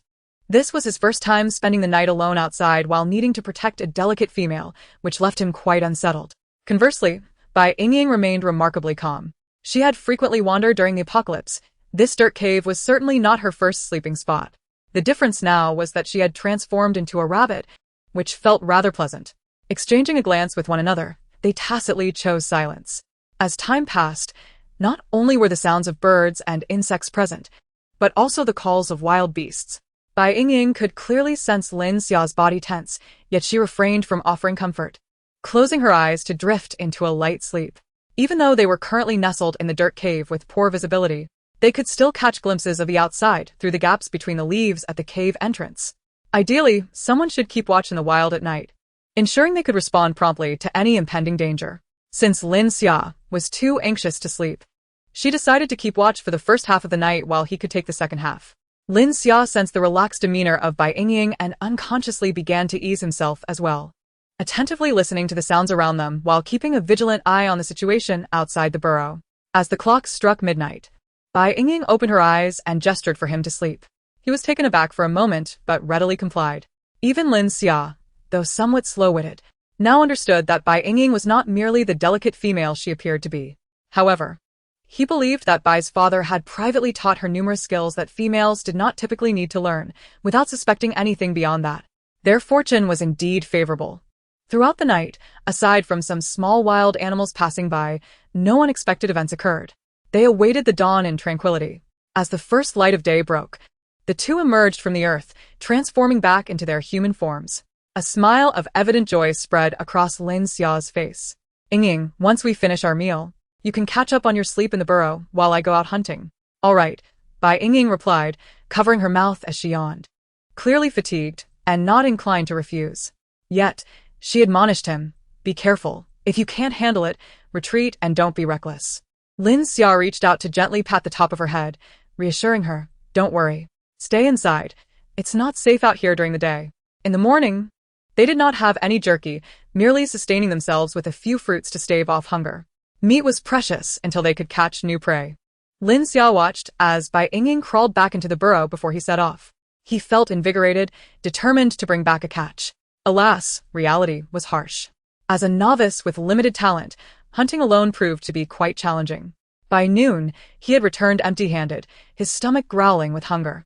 In desperation, he climbed a tree and pilfered 2 bird eggs. When he returned home, he found Bai Yingying had already kindled a fire not far from the burrow. She had dug a large pit, cleared the surrounding flammable materials, and ignited the dry fluff with a flint technique. With a dagger in her possession, she found it far easier than starting a fire by friction. Chapter 12. Igniting the Fire. Lin Xia, clutching the eggs tightly, nearly dropped them in his excitement when he spotted the smoke rising from the direction of the burrow. He hurried towards it, and upon seeing Bai Yingying tending the fire nearby, he rubbed his eyes in disbelief, utterly astonished. In their tribe, fire was traditionally sourced from the heavenly flames, requiring careful maintenance by the beastmen to keep it perpetually alight. Yet here was Bai Yingying managing to create fire without any spark. Bai Yingying had already sensed his approach and smiled, greeting him, "Xia, you're back. Where did you get the fire, Yingying?" Lin Xia stammered, swallowing hard, still incredulous. Bai Yingying waved him over. "Come here, I'll show you." Realizing what she meant, Lin Xia quickly made his way to her. "I created it." Bai Yingying indicated for Lin Xia to observe closely. Holding a dagger in one hand and a stone in the other, she struck the two together, and after several attempts, sparks flew forth. The sudden eruption of sparks startled Lin Xia, prompting him to exclaim, "Heavenly fire." Lin Xia had witnessed such sparks when lightning struck a tree, igniting dry grass, but this was on a much smaller scale. However, should those sparks land on the prepared dry grass, they would certainly ignite. Thinking of this, Lin Xia gazed at Bai Yingying in disbelief. "You can create heavenly fire. By the beast god, Yingying, are you a celestial being?" The way Lin Xia looked at her grew increasingly strange. At that moment, Bai Yingying playfully knocked his head, saying, "Silly Xia, no matter who I am, Bai Yingying is still your partner." She could not explain the origins of the dagger, nor clarify the myriad possibilities of things that might arise in the future. It was better to let him misunderstand it as a mystical gift from the beast god.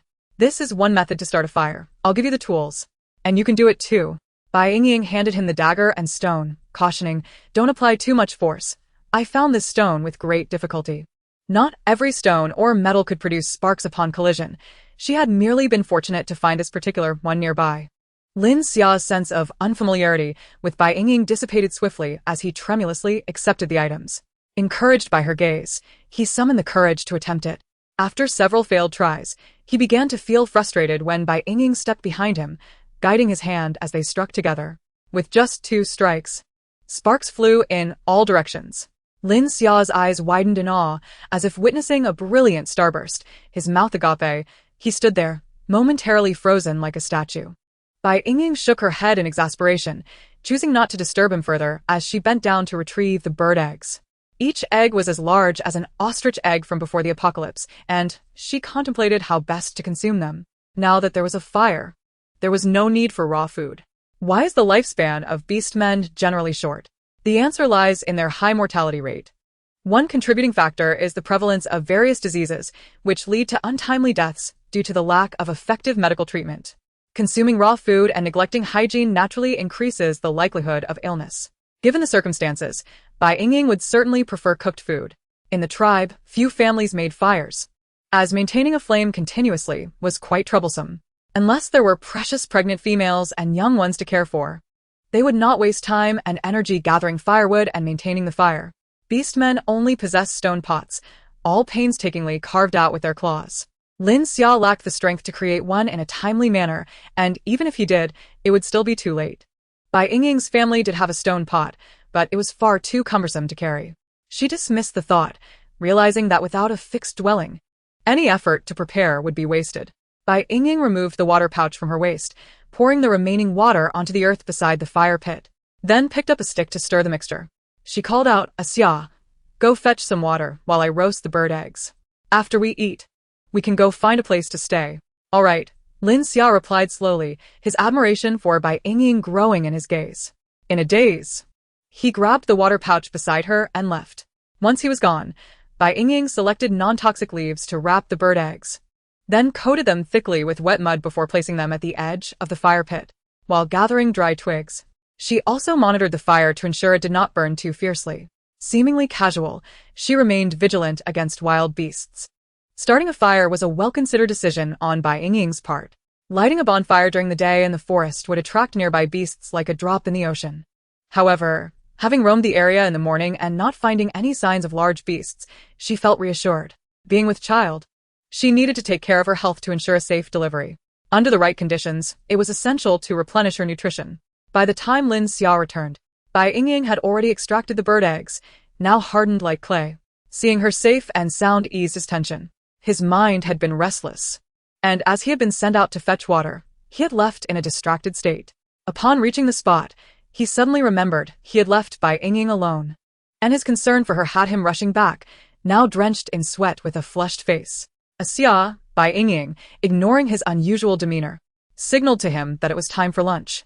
Just as Lin Xia opened his mouth to apologize, he was left bewildered by the 2 clumps of mud Bai Yingying pointed at. Bai Yingying thoughtfully explained, "This is the bird egg you brought back. If you roast it directly, it will explode.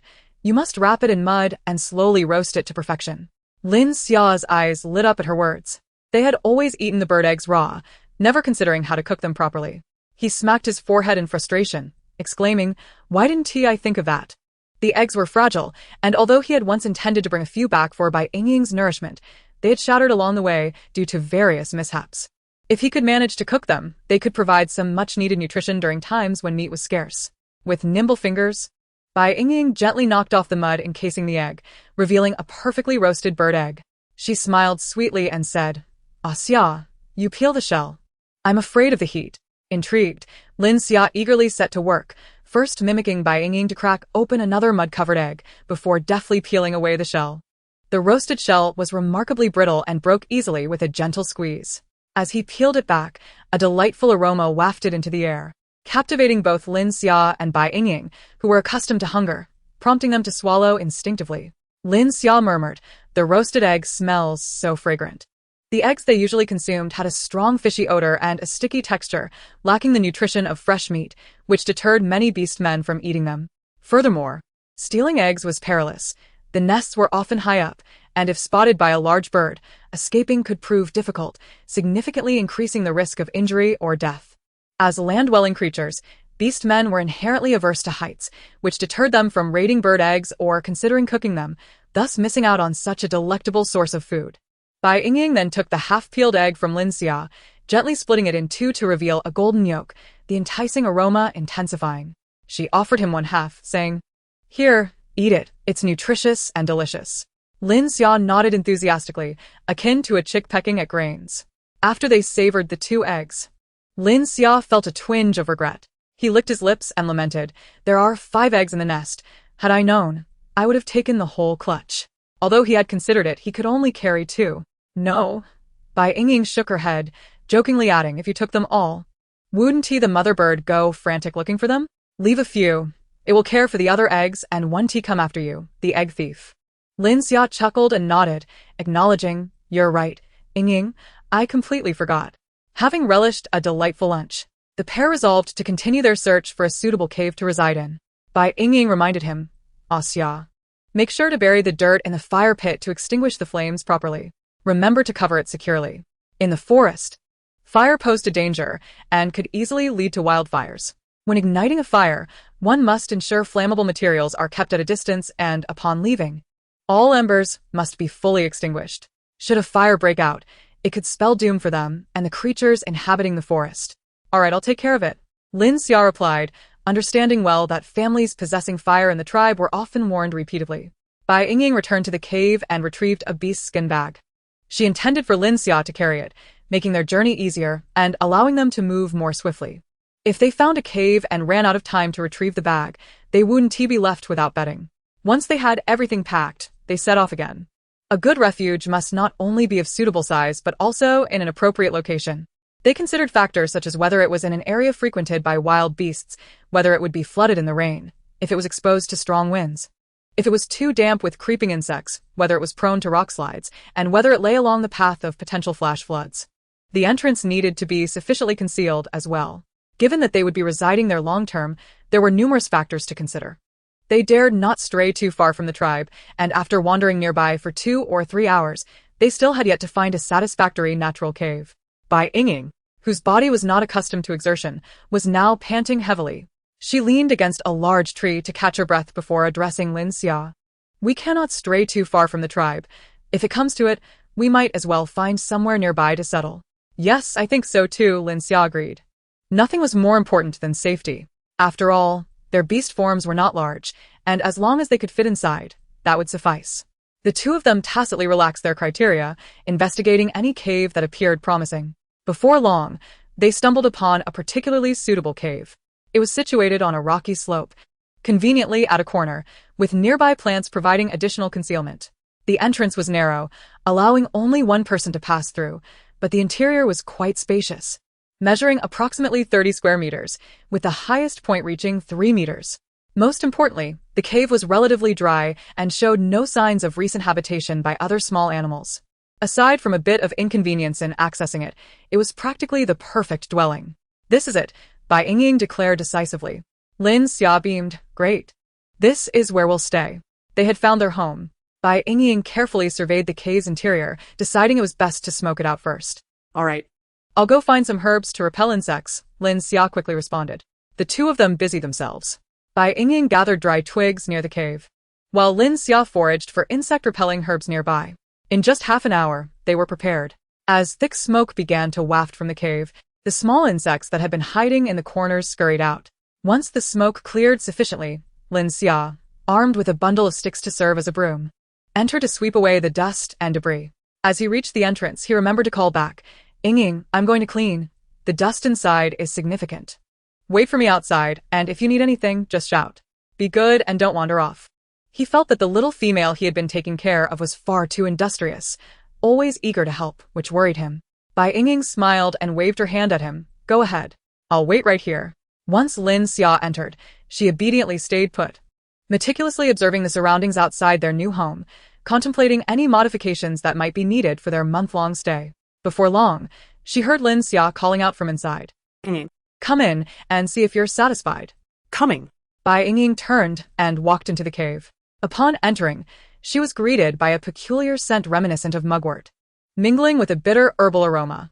It was the residual fragrance from the herbs used for smoke. Overall, it was not overpowering, and Bai Yingying found it acceptable. To her delight, the cave was transformed.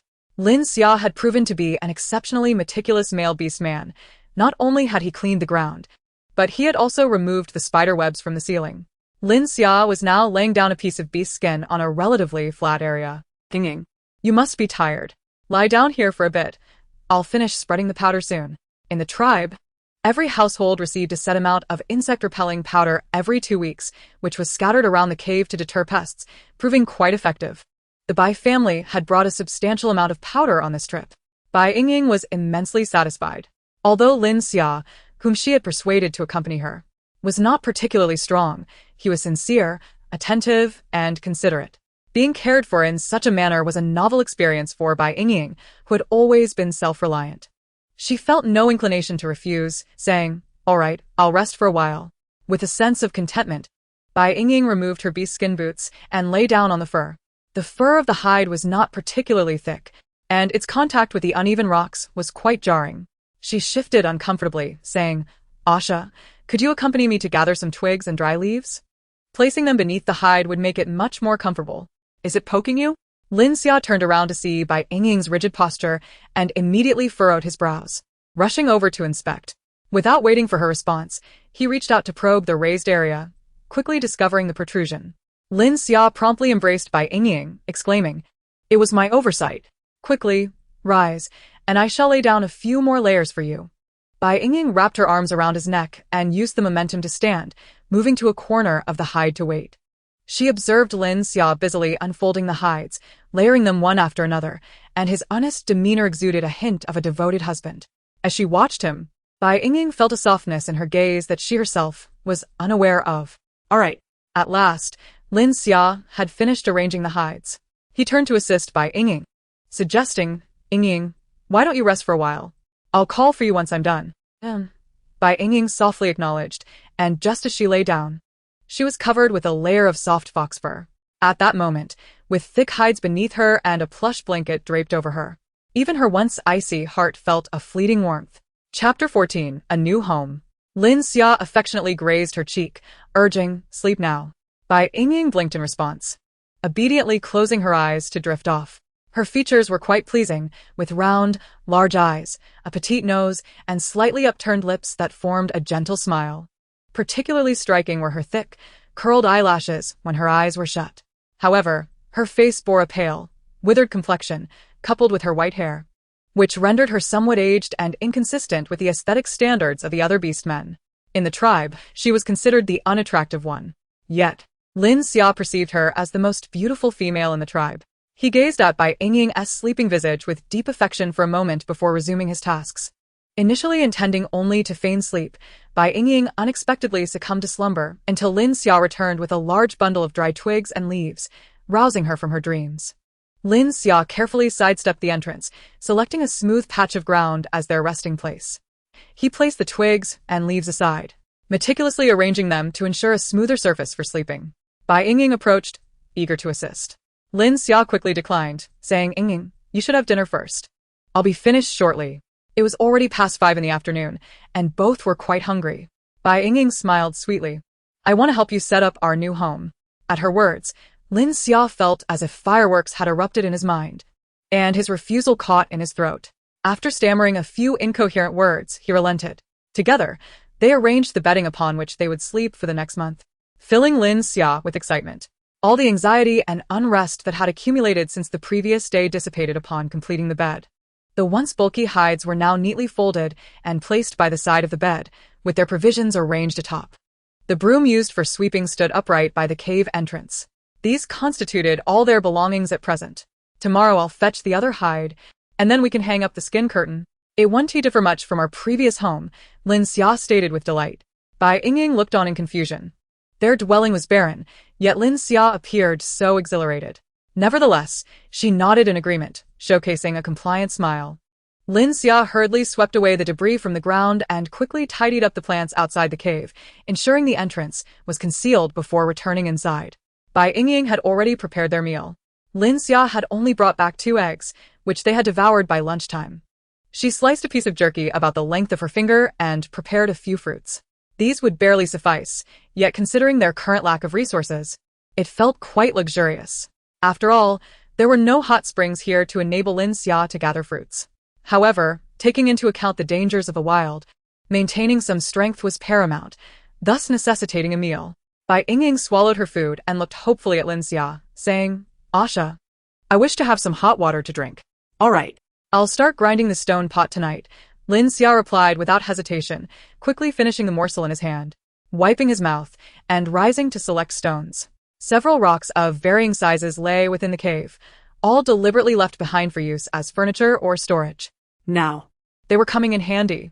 He selected a suitable stone, transformed back into his beast form, and began to carve it with his claws. Fortunately, beastmen generally possessed night vision, or it would have been impossible to work in the dimly lit cave.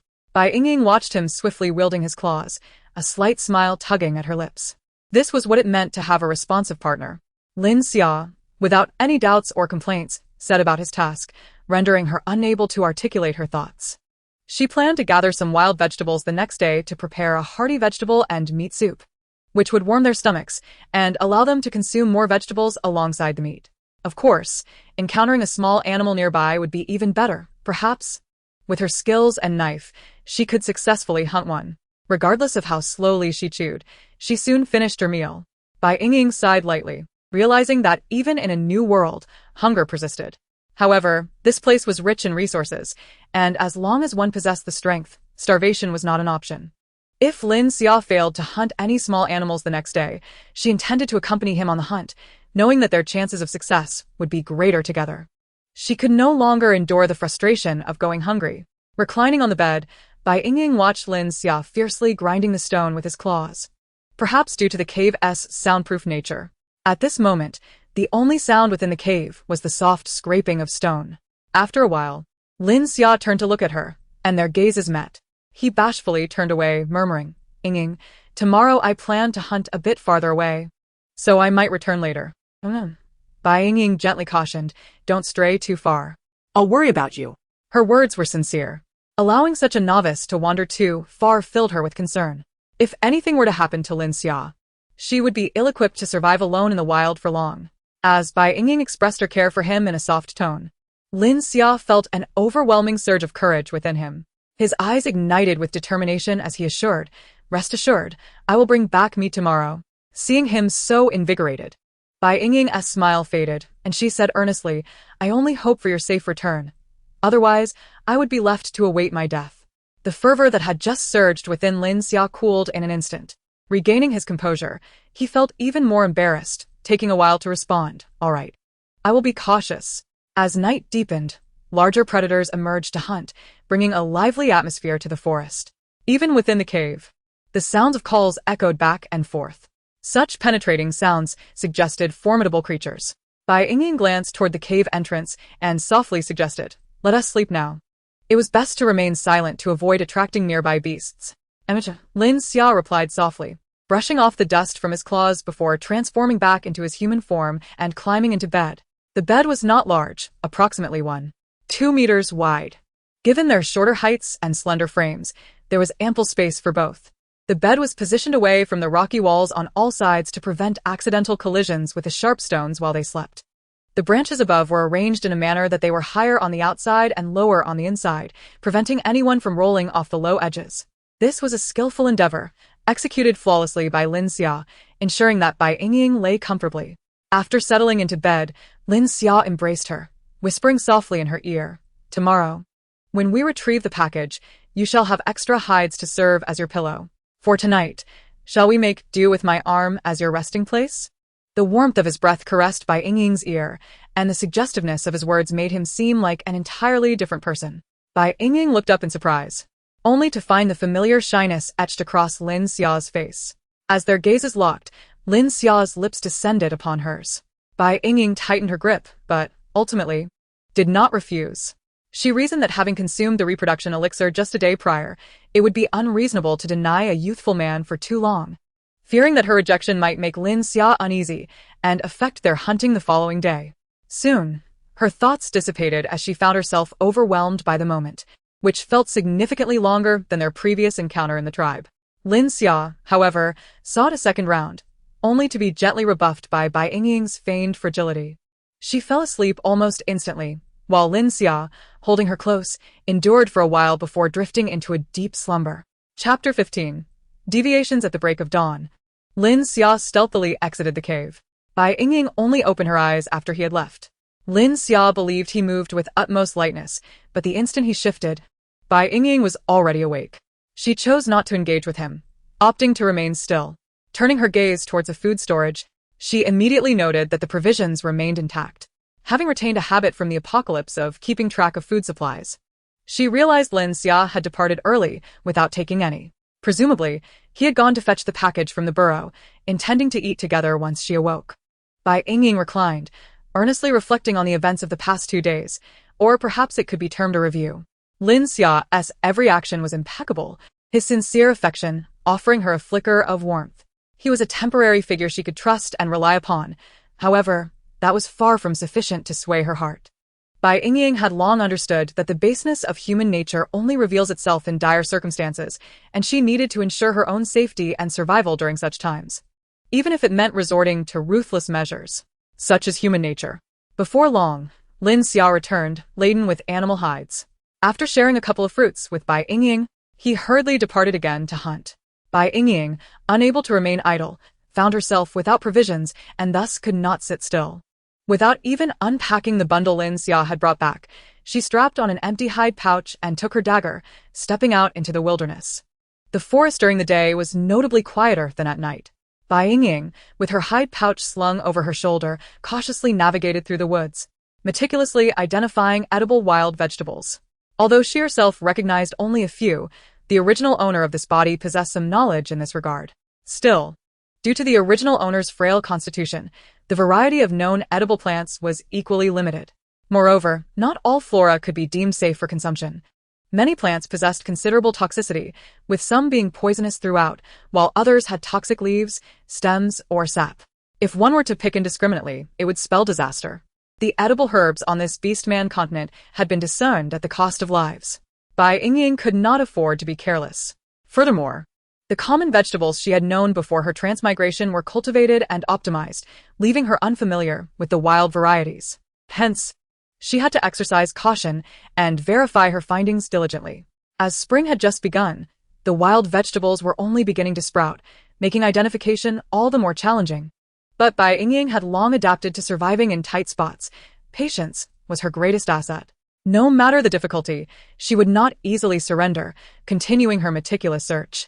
The forest was abundant with flora, and if she could find even a small patch, it would suffice for a day's sustenance. Suddenly, Bai Yingying's eyes lit up, and her dagger flew from her hand, piercing through a green serpent roughly the thickness of her forearm, pinning the nearly 2-meter-long creature against a tree. She had yet to lament her waning strength when her aim proved precise. The green serpent writhed violently for a moment before managing to free itself from the dagger. Its lengthy body fell into the underbrush and quickly vanished from sight. Bai Yingying was left astounded. She had pierced it at the vital 7 inches. Anyone with common knowledge would understand that a serpent struck at this point should surely perish. Yet, here in the beastman continent, had the snakes fortified their vulnerabilities? She could not afford to take chances, especially not with the cave so near. Hastily, she approached to retrieve her dagger, a glint of determination flashing in her eyes. Though she preferred to avoid risks, it was best to act swiftly while the serpent was weakened. Since the snake had chosen to flee rather than attack her, it was likely in a desperate state, making this an opportune moment to pursue. Bai Yingying picked up a stick from the ground to probe her path, following the trail of blood. Even at this moment, she remained vigilant. Reckless pursuit could lead her into an ambush. As she used the stick to navigate and tracked the blood's direction, she also kept her senses sharp, listening and observing her surroundings. Suddenly, out of the corner of her eye, she caught a glimpse of green darting from the upper right. Instinctively, she turned her head to evade. With her body half-turned, she swung the wooden stick in her left hand, while her right hand thrust the dagger forward. With a swift thrust, the dagger found its mark, blood splattering in an instant. In that fleeting second, as she dodged, Bai Yingying retaliated. The stick blocked the serpent's gaping jaws, while the dagger struck true into its head, delivering a fatal blow. The corpse of the green serpent fell from the branch with a dull thud, and a faint scent of blood began to permeate the air. Bai Yingying scanned her surroundings warily, confirming that no lurking threats remained before allowing herself to catch her breath. Internally, she chastised herself. This body was proving too cumbersome to adapt to, almost costing her dearly. She must increase her training. The serpent's triangular head and slender neck confirmed it was undoubtedly venomous. A single bite would likely leave her seeking a shady spot to rest, lest her body begin to decompose too swiftly. With a touch of self-deprecation, she prodded at the serpent's head with her stick. After a considerable wait to ensure the creature's reflexes had ceased, she proceeded to inspect its body. Her curiosity piqued as to why it had not succumbed despite the piercing blow. Upon closer inspection, she realized that the fatal point she had aimed for was not as lethal on this continent as it would have been elsewhere. The species here differed significantly from those on Earth, and her calculations had been slightly off, resulting in a non-fatal strike. This highlighted Bai Yingying's lack of knowledge about wild beasts. If she wished to hunt successfully in the future, she would need to learn from Lin Xia. A single misjudgment could very well lead to her demise. As she moved her sore arms, she realized they had been too tense and overexerted, leaving her utterly fatigued. She needed not only to learn the art of hunting but also to strengthen her body. She placed a hand on her abdomen, sighing as she considered the dual responsibilities she bore, caring for the little ones within her. Although the snake's blood was minimal and unlikely to attract formidable predators, she still had to be cautious of the smaller creatures in the vicinity. Bai Yingying gathered a handful of leaves to wipe away the serpent's blood before dragging its tail back towards the cave. Today, despite encountering danger, her efforts were not in vain, as a feast of meat awaited her. However, she lamented the absence of salt. On the Orc continent, trade was still rooted in barter, and salt remained a relatively scarce commodity, available only in its coarse form. With both lake salt and sea salt existing, the distance between the Sunset Mountain Range and the salt-producing regions was considerable. The journey was fraught with peril, rendering the task of transportation nearly impossible for the average orc. Thus, the majority of traders were avian orcs, capable of flight, which afforded them a significant advantage. Yet their carrying capacity was limited, and the weight of salt often led to shortages. This scarcity elucidated why orcs primarily consumed raw meat, as the blood of beasts contained a certain amount of salt. The salt procured through trade was precious, primarily reserved for curing meats for winter. The rabbit-hunting tribe exchanged fine hides for salt, and the Sunset Mountain Range was abundant with wild beasts. During the bountiful summer months, they hunted these creatures, skinning them on the spot and discarding the meat. Summer also provided an opportune time for tanning hides.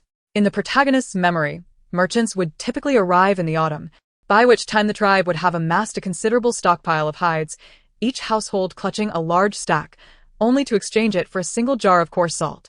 The coarse salt exchanged by the Bai family had already been depleted during the initial winter meat curing. Chapter 16. Shock. Bai Yingying dragged a nearly 2-meter-long snake back to the cave, panting heavily from exhaustion. The crux of the matter was that she had no knowledge of how to process the serpent. The skin would undoubtedly need to be stripped, but if she were to haphazardly slice at it with a dagger, it would result in a waste of meat. After much deliberation, she resolved to wait for Lin Xia to return before addressing it. She rested in the cave for nearly an hour before venturing out once more. However, she was not keen on encountering any more beasts. Without salt for preservation, they were left to hunt for fresh meat daily, and excess would only lead to waste and unnecessary exertion. Currently, her aim was to seek out any edible tubers in the vicinity. Bai Yingying discovered that the tubers Lin Xia mentioned were akin to sweet potatoes from Earth. Sweet potatoes are an excellent source of carbohydrates, offering substantial satiety when cooked. Regrettably, grain plants had likely only just begun to sprout. Otherwise, the thought of rice paired with meat was a culinary delight she longed to savor again. A daily intake of fruits and vegetables would constitute a perfectly balanced nutritional regimen, harmonizing carbohydrates, proteins, and vitamins. Bai Yingying did not wander far, instead meandering nearby. Ultimately, she found no tubers, but did discover some resilient grass. She resolved to gather a sufficient quantity to weave several small baskets for storing excess food. As noon approached, she spotted Lin Xia returning, shouldering a stick adorned with meat. Yingying. Lin Xia quickly noticed her, waving excitedly and hastening towards her, his eyes shining brightly. Yingying. I caught a mole today. We have meat to eat. A mole? Bai Yingying recalled the pitifully small size of moles, even if magnified several times on the Orc continent. It wouldn't be substantial.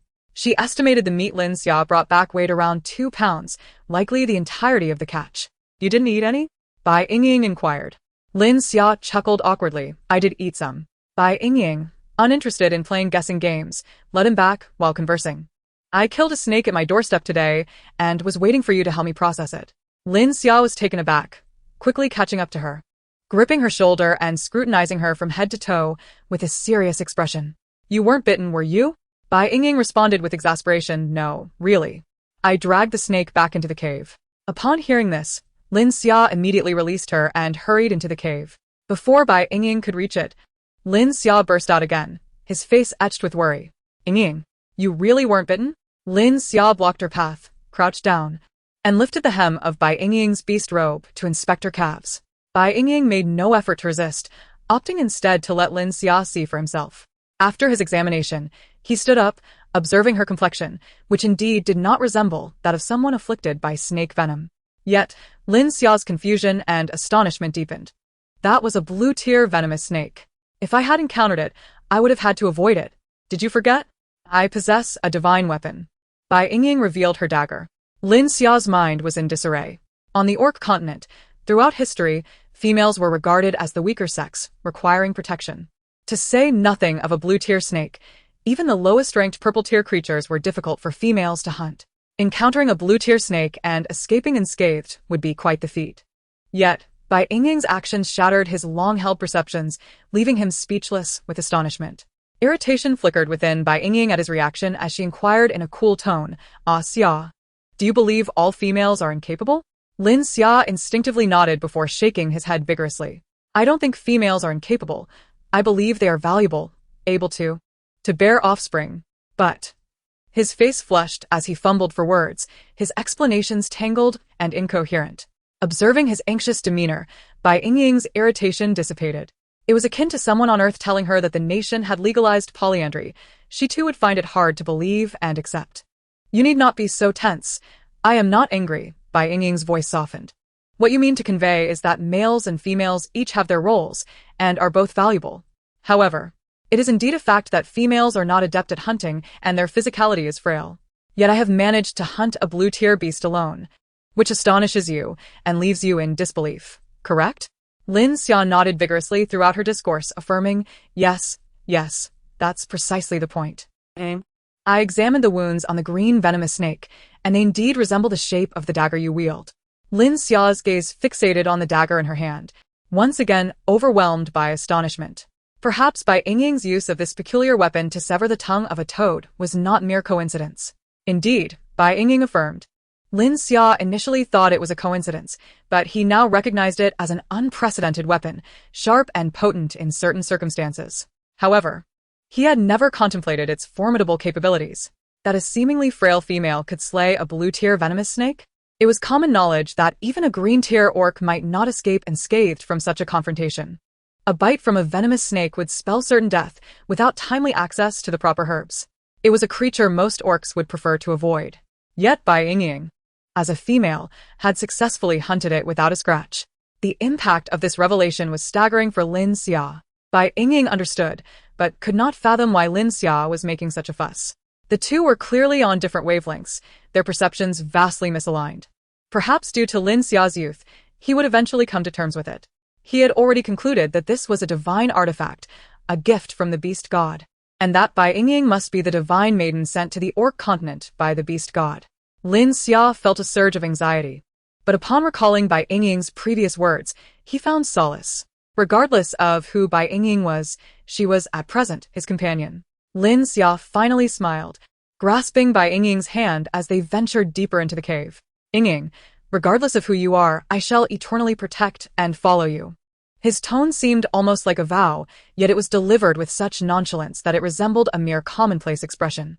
Bai Yingying took little heed of his words, quietly exhaling in relief. She was genuinely fearful that Lin Xia might label her a freak and flee. It puzzled her. His previous reaction had not been nearly as severe. Perhaps it could be attributed to the insufficient impact of their last encounter. Chapter 17. Feast of Flesh. At this moment, the pair had returned to the cave. Bai Yingying was momentarily taken aback upon discovering the serpent's carcass. When she had departed, there had been no insects in the cave. Yet now the snake's body was crawling with tiny bugs, a most repulsive sight. Lin Xia swiftly seized the snake's tail, declaring, Yingying, you eat first. I shall drag the carcass outside to dispose of it. All right. Hurry back, Bai Yingying replied with a gentle smile.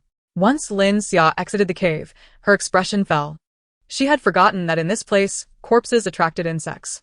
Her concern over potential theft of their catch had led her to bring the remains into her home. In this post-apocalyptic world, apart from the mutated creatures and humans, all other forms of life had vanished, leaving her utterly inexperienced in such matters. Her memories were still rooted in the days of purchasing food and preparing it in a kitchen, oblivious to the fact that such conditions did not exist here. The insects, having lost their target, scuttled about aimlessly for a moment before converging upon the bloodstains left behind. Bai Yingying realized that these stains needed to be dealt with properly, otherwise, they would continue to attract more bugs. After contemplating her options, she ventured outside to find a suitable stone and crushed all the insects. Then she set off to gather firewood. Fortunately, she had only dragged the snake's carcass to the cave entrance, making it easier to deal with. Bai Yingying nimbly repositioned several larger stones within the cave, partially encircling the area where the insect-infested remains lay, leaving only a small gap. She then placed dry kindling atop the insect carcasses, igniting it successfully and directing the flames toward the firewood. Watching the flames dance and the smoke wafting out of the cave, she soon heard the crackling sounds of the fire. Finally, she exhaled a sigh of relief. Lacking effective means to mask the scent, she had to rely on fire to consume it. Coincidentally, she could also enjoy a warm meal.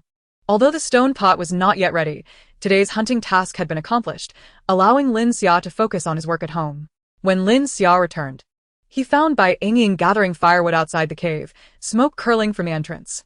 His heart ached at the sight of her sweaty visage. Yingying, you should rest. Let me gather the firewood, he insisted, swiftly entering the cave to prepare the snake meat he had processed. The entire snake, having had its head, tail, internal organs, and skin removed, remained a full meter of flesh, wrapped in leaves and tightly secured with vines for transport.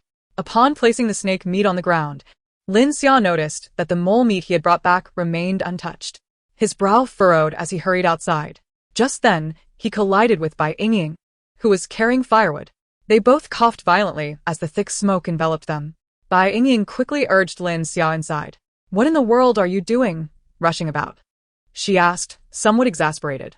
Having ceased coughing, Lin Xia wrapped an arm around her shoulder, concerned.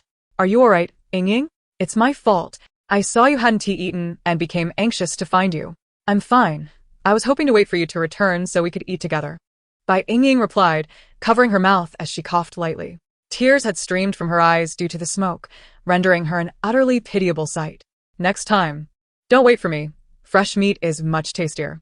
Leave everything else to me." Lin Xia gently patted her back, pursing his lips, and cautiously suggested, "Next time we have prey, don't bring it back right away. Find a spot to cover it with branches and leaves until I return to handle it." "Yes.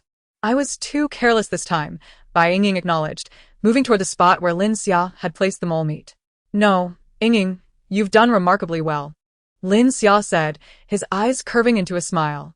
"I'll teach you some fundamental survival skills in the wild from now on." He returned to the cave entrance, bending down to gather the firewood that had fallen, placing it in the corner. Bai Yingying had already begun to eat the mole meat Lin Xia had brought back. Upon seeing him return, she tore off a piece of meat from the stick and handed it to him, beaming, "You can teach while you eat, you know." The mole meat Lin Xia had brought was pure flesh, cut with sharp claws and ready for consumption. Lin Xia dusted off his hands, his smile brightening further. "All right, let us eat together." "Yes," Bai Yingying agreed, and the two settled on the ground, tearing into their portions of meat. As Lin Xia chewed, he explained the details of their earlier encounter. Generally speaking, small prey has little blood and the scent dissipates quickly, making it unlikely to attract other beasts. You can process the carcass on site as long as you keep the meat. Unprocessed prey should not be left on the ground at home, as its scent could lure special insects, even if the cave has been sprinkled with insect repellent powder. Do not underestimate these insects. They multiply quickly and can steal a substantial amount of meat over time. Moreover, the shaman has warned that meat infested by too many insects is prone to causing illness, so it must be avoided unless absolutely necessary. Therefore, the hunting team takes extra precautions to ensure that dead prey does not touch the ground. Hunting team? Bai Yingying expressed keen interest in the concept. Lin Xia nodded, yes. Typically, high-ranking beastmen on the hunting team refrain from delivering fatal blows, striving to keep the prey alive. This way, when they return to the tribe, it remains fresh.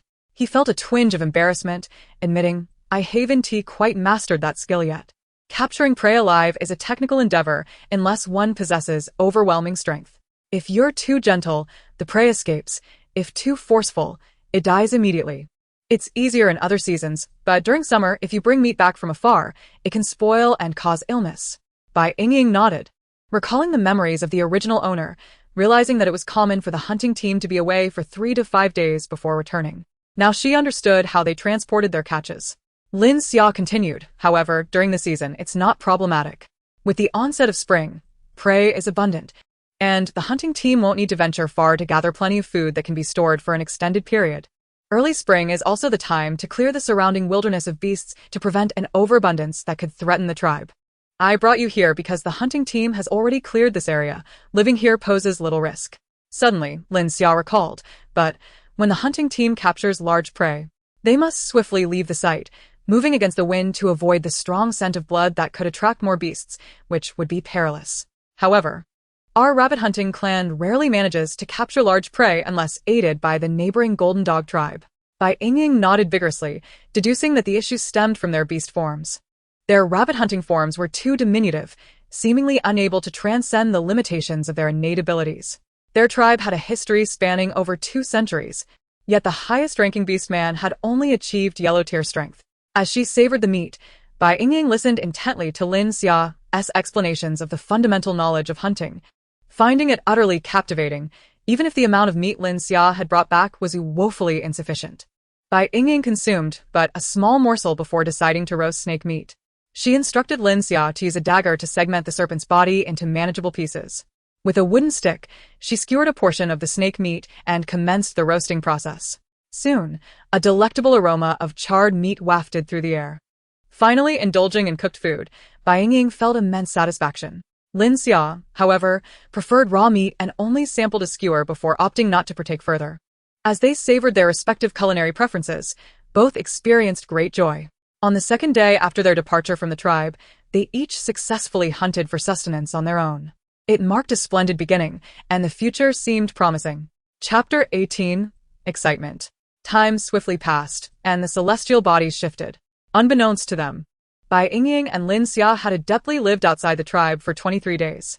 One afternoon, as gentle rain drizzled outside the cave, Bai Yingying, while using a dagger to slice bamboo, felt a subtle movement in her lower abdomen. Raising an eyebrow, she turned to Lin Xia, who was occupied nearby, and exclaimed, "Xia, I am pregnant." Lin Xia stood momentarily stunned, lost in his thoughts. Since the third day of their cohabitation in the cave, Bai Yingying had established a pact with him, stipulating that they could only engage in intimacy every 3 days. Although he found it difficult to believe that Bai Yingying could conceive, he adhered to their agreement and restrained himself. Now, upon hearing her assert that she was pregnant, he could hardly fathom it and felt somewhat flustered. How did other males react when their partners proclaimed their pregnancy? Lin Xia, holding a freshly woven basket, remained silent and dazed. After Bai Yingying had independently hunted a venomous snake, he no longer regarded her as an ordinary female. Thus, when she proposed hunting together, he hesitated for only a moment before acquiescing. Bai Yingying possessed the capability, should he deny her, she would likely venture out alone, making it far more prudent for them to hunt as a duo. Their efficiency and safety in hunting had significantly improved. With Bai Yingying's involvement, Lin Xia found hunting to be remarkably easier.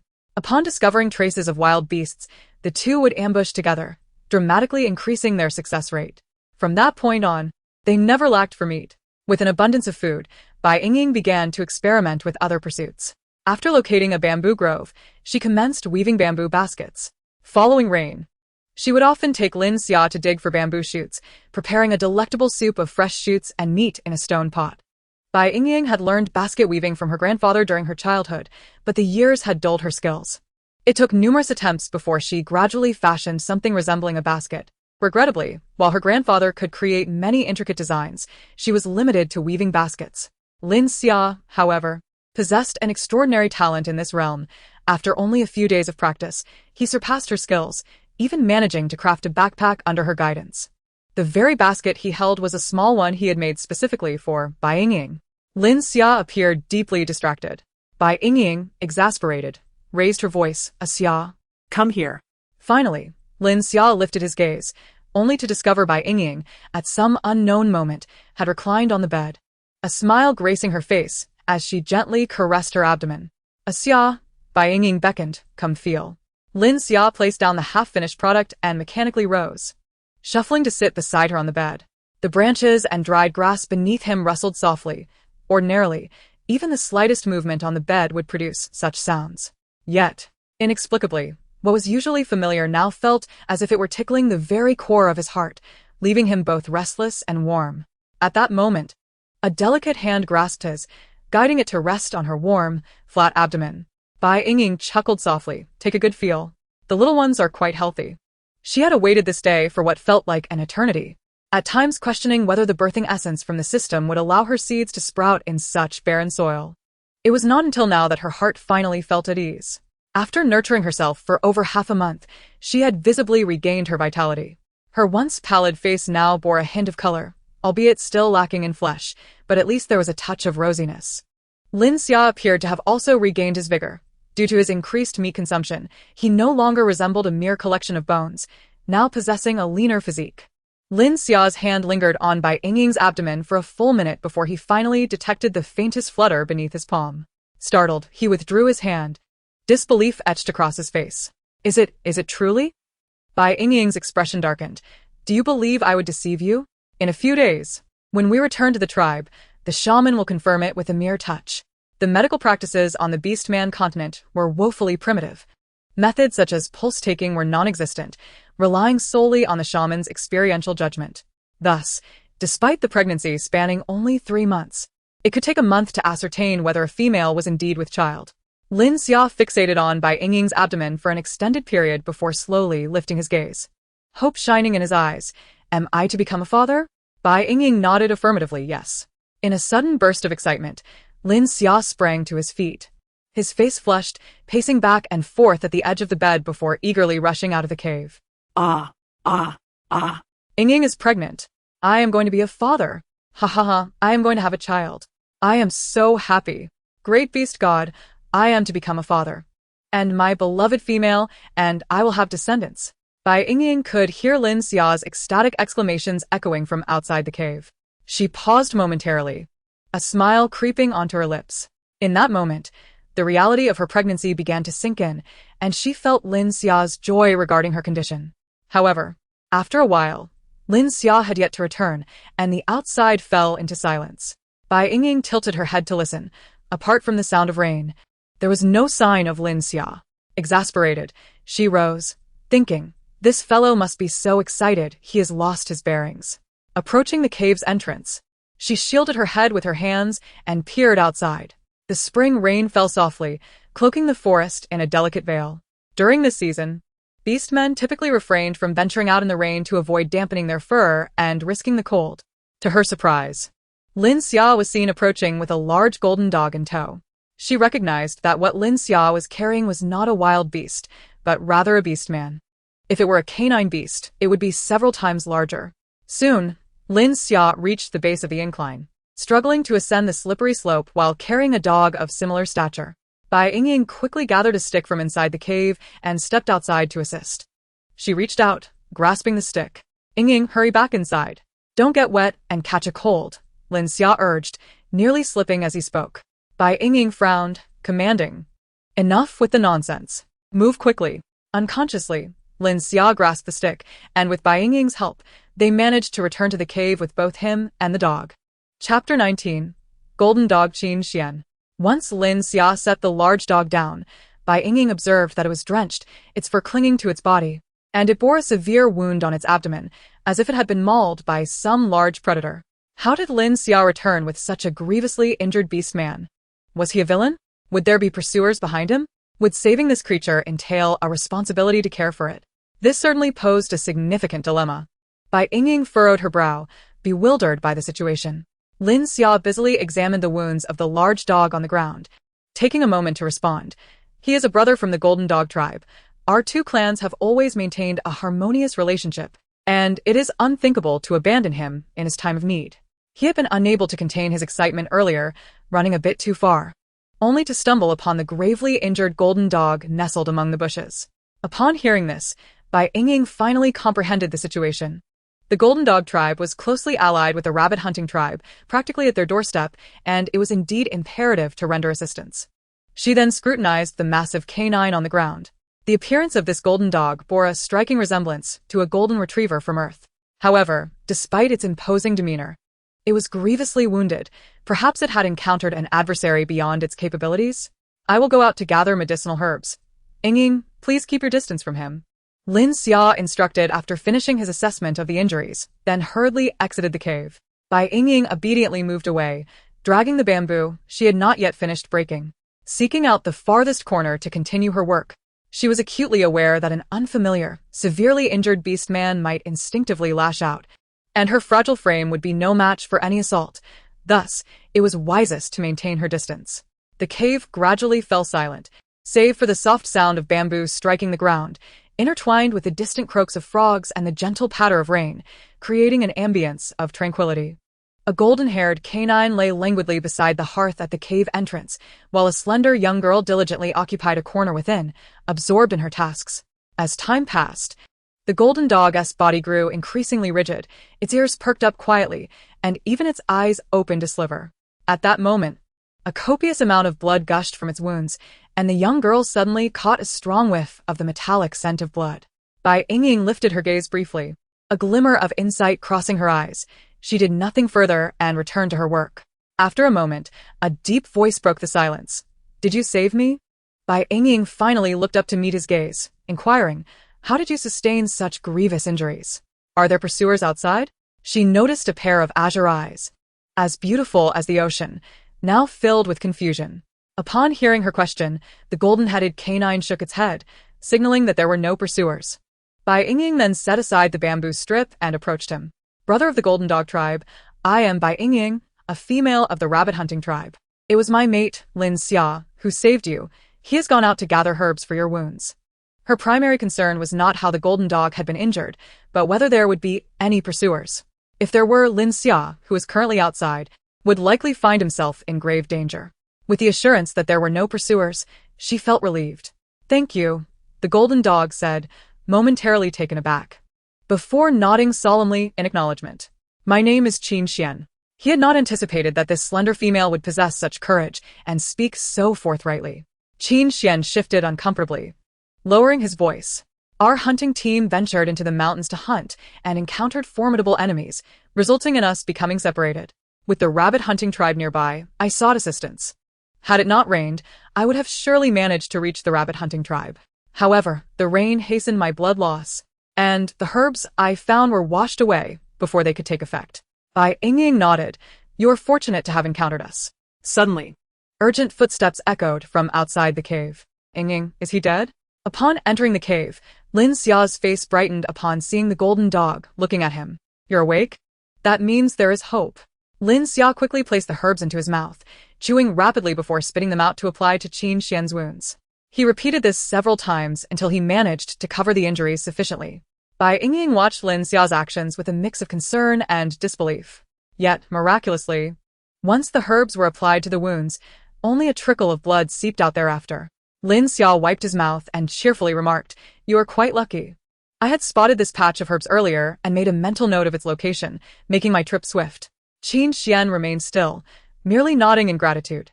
"Thank you, young brother. I am Qin Xian of the Golden Dog tribe."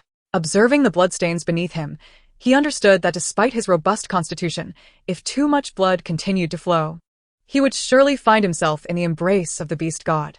"It is nothing. We are all brothers." Lin Xia waved his hand cheerfully. "You are soaked.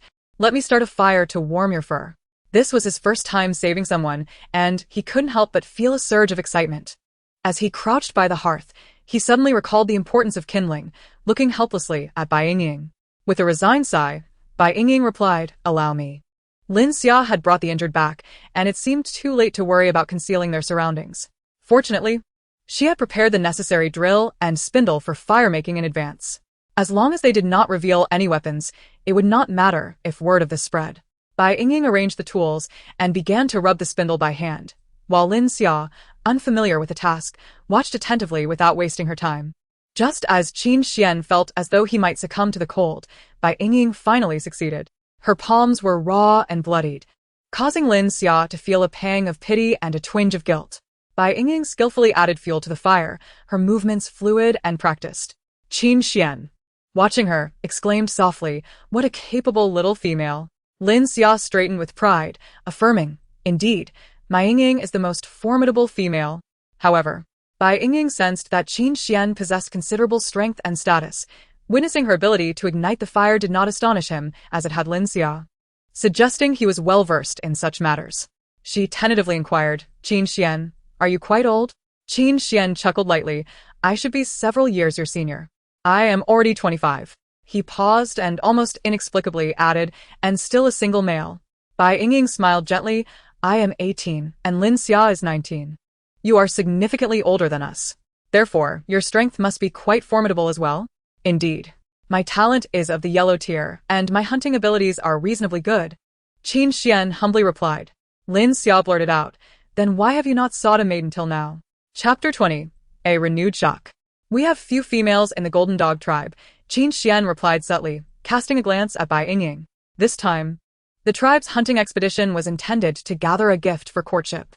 The tribe leader heard that the rabbit hunting tribe has recently produced a female of exceptional fertility and requested to marry her, thus they must present a token of sincerity. Upon saying this, he became curious. "You are a precious female.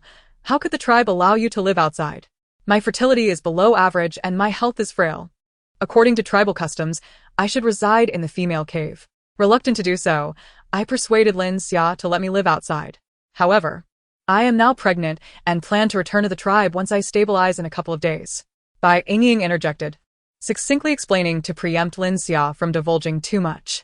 Qin Xian entirely overlooked her earlier remarks, his attention fixated solely on the revelation of her pregnancy. He gazed in astonishment at Bai Yingying's abdomen, utterly shocked. "You are pregnant?" He could scarcely fathom how the rabbit-hunting tribe could allow such a precious female to be stranded outside, especially one who is now with child. Any misstep could spell a colossal loss for the tribe. Bai Yingying's eyes flickered, and she looked down at her belly, a gentle smile gracing her lips. Yes, I can already feel the movements of the baby. This indicated that her pregnancy was indeed confirmed. Qin Xian, upon hearing this, could not help but gasp. He observed the warmth and nurturing aura emanating from her, his heart swirling with myriad emotions. Lin Xia, with an untroubled enthusiasm, warmly invited, "Brother Qin, it happens to be the perfect time for you to return to the tribe with us. Let our tribe shaman assess the healing of your wounds." He and Bai Yingying had essentially sneaked out, breaching tribal regulations. Upon their return, encountering familiar faces would undoubtedly require some eloquence. However, with the esteemed guests of the Golden Dog clan accompanying them, the journey would be significantly smoother. During these days, he had been hunting nearby and had indeed crossed paths with some tribesmen, yet, due to his low aptitude, few recognized him, allowing him to evade trouble for this long. Qin Xian quickly composed himself and responded with a gentle smile, "All right, I will accompany you." The stronger the beastman's aptitude, the greater their healing capabilities. Now that he had a safe and clean abode and access to hemostatic herbs, his life was preserved, and his injuries would eventually heal naturally. While he could have returned directly to his own tribe, considering Bai Yingying's situation, he opted to take a detour. "Yes, then you can rest assured. Your injuries will heal more swiftly." Lin Xia nodded politely, choosing not to elaborate further. Bai Yingying listened in silence, offering no objections. A beastman of yellow rank possessed sufficient strength, and once healed, he would undoubtedly repay their kindness, thus not being a burden. However, their food supply might become a tad strained in the coming days, as Bai Yingying had surmised. Originally, the two needed only to hunt one or two small beasts to sustain themselves for an entire day. Now, with Qin Xian, a voracious eater among them, Lin Xia and Bai Yingying found themselves in a quandary. The two rodents they hunted that morning weighed a total of 20 pounds, yet they consumed it all in a single meal, with Qin Xian devouring 10 pounds on his own. After their midday rest, Lin Xia set out again, with Bai Yingying. Qin Xian, surprised, lifted his head and exclaimed, "Yingying, why are you going out too?" He had slept soundly from last night until noon, and was completely unaware that Bai Yingying had ventured out to hunt that morning. Lin Xia scratched his head awkwardly. Finding it difficult to articulate, "I'm too weak to hunt alone. Yingying is my hunting partner." Although he had come to accept Bai Yingying's capabilities, he felt a profound sense of shame in mentioning it before other male beastmen, which only compounded his feelings of inadequacy. Qin Xian's eyes widened in astonishment. This revelation shocked him even more than discovering a pregnant female in the wild. He incredulously raised his voice, "A female is helping you hunt." In his shock and excitement, he inadvertently released some of his imposing aura. Lin Xia instinctively took a few steps back, a flicker of panic crossing his eyes. Just as Lin Xia was at a loss, Bai Yingying stepped in front of him, shielding him from Qin Xian's gaze. "What? Is there a problem? Do you look down on me? Or perhaps on the meat you consumed at noon?" It was certainly not fabricated. Qin Xian, taken aback by the expressionless Bai Yingying, found himself momentarily dazed. Yet, he quickly recognized his breach of decorum, moving his forelegs to support half of his body in an apologetic gesture. "Yingying, I'm sorry. I did not mean to belittle you." He earnestly addressed Lin Xia. "Ah Xia, I apologize. I was too taken aback and failed to restrain my aura. I truly regret it." Lin Xia stepped out from behind Bai Yingying, standing beside her, both appearing quite frail. He forced a smile. "It's all right. I am the one who is inadequate, making Yingying work harder."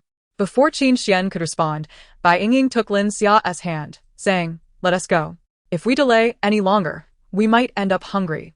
Bai Yingying had felt a fleeting surge of murderous intent moments ago, but she was adept at concealing it, leaving no one the wiser. If Qin Xian were not of the Golden Dog clan with a yellow rank aptitude, she might have acted differently. Nevertheless, setting aside his identity, she also felt uncertain about her ability to avoid a counterattack. Fortunately, his demeanor was sincere and unintentional, so she decided to let it slide this time to avoid unnecessary trouble. Yes. Lin Xia felt a bit bashful, the earlier frustration dissipating. And he even turned back to reassure, "Brother Qin, you need not worry. We shall return promptly." Hand in hand, the two departed the cave. Qin Xian remained in a stupor for quite some time before slowly lowering his head. Here he was, a male beast man, relying on a pregnant female to hunt and provide for him? How could Qin Xian tolerate such a situation? He hastily tried to rise. But even the slightest movement sent a searing pain through his abdomen, deterring him from further action. With such an injury, he could not hunt. And any effort would render Lin Xia and Bai Yingying's sacrifices futile. Yet, sleep eluded him, leaving him engulfed in a restless anxiety. Lin Xia, being younger, found it easier to accept the notion of females hunting. However, Qin Xian, as a seasoned hunter, could not reconcile this reality in such a short time.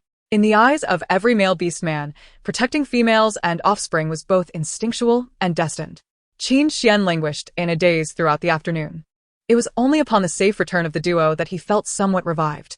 Bai Yingying entered first, with Lin Xia following, a possum slung over his shoulder and a mole in hand, both already skinned and prepared.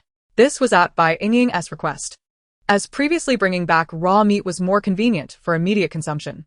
However, desiring to roast or cook the meat required the whole animal with bones intact, enhancing the flavor. As they entered, Qin Xian's gaze instinctively gravitated toward Bai Yingying's abdomen, his concern evident. Hunting demanded considerable exertion, and he was deeply troubled regarding the well-being of the little ones growing within her. Bai Yingying rolled her eyes internally, maintaining a faint smile. It's fine.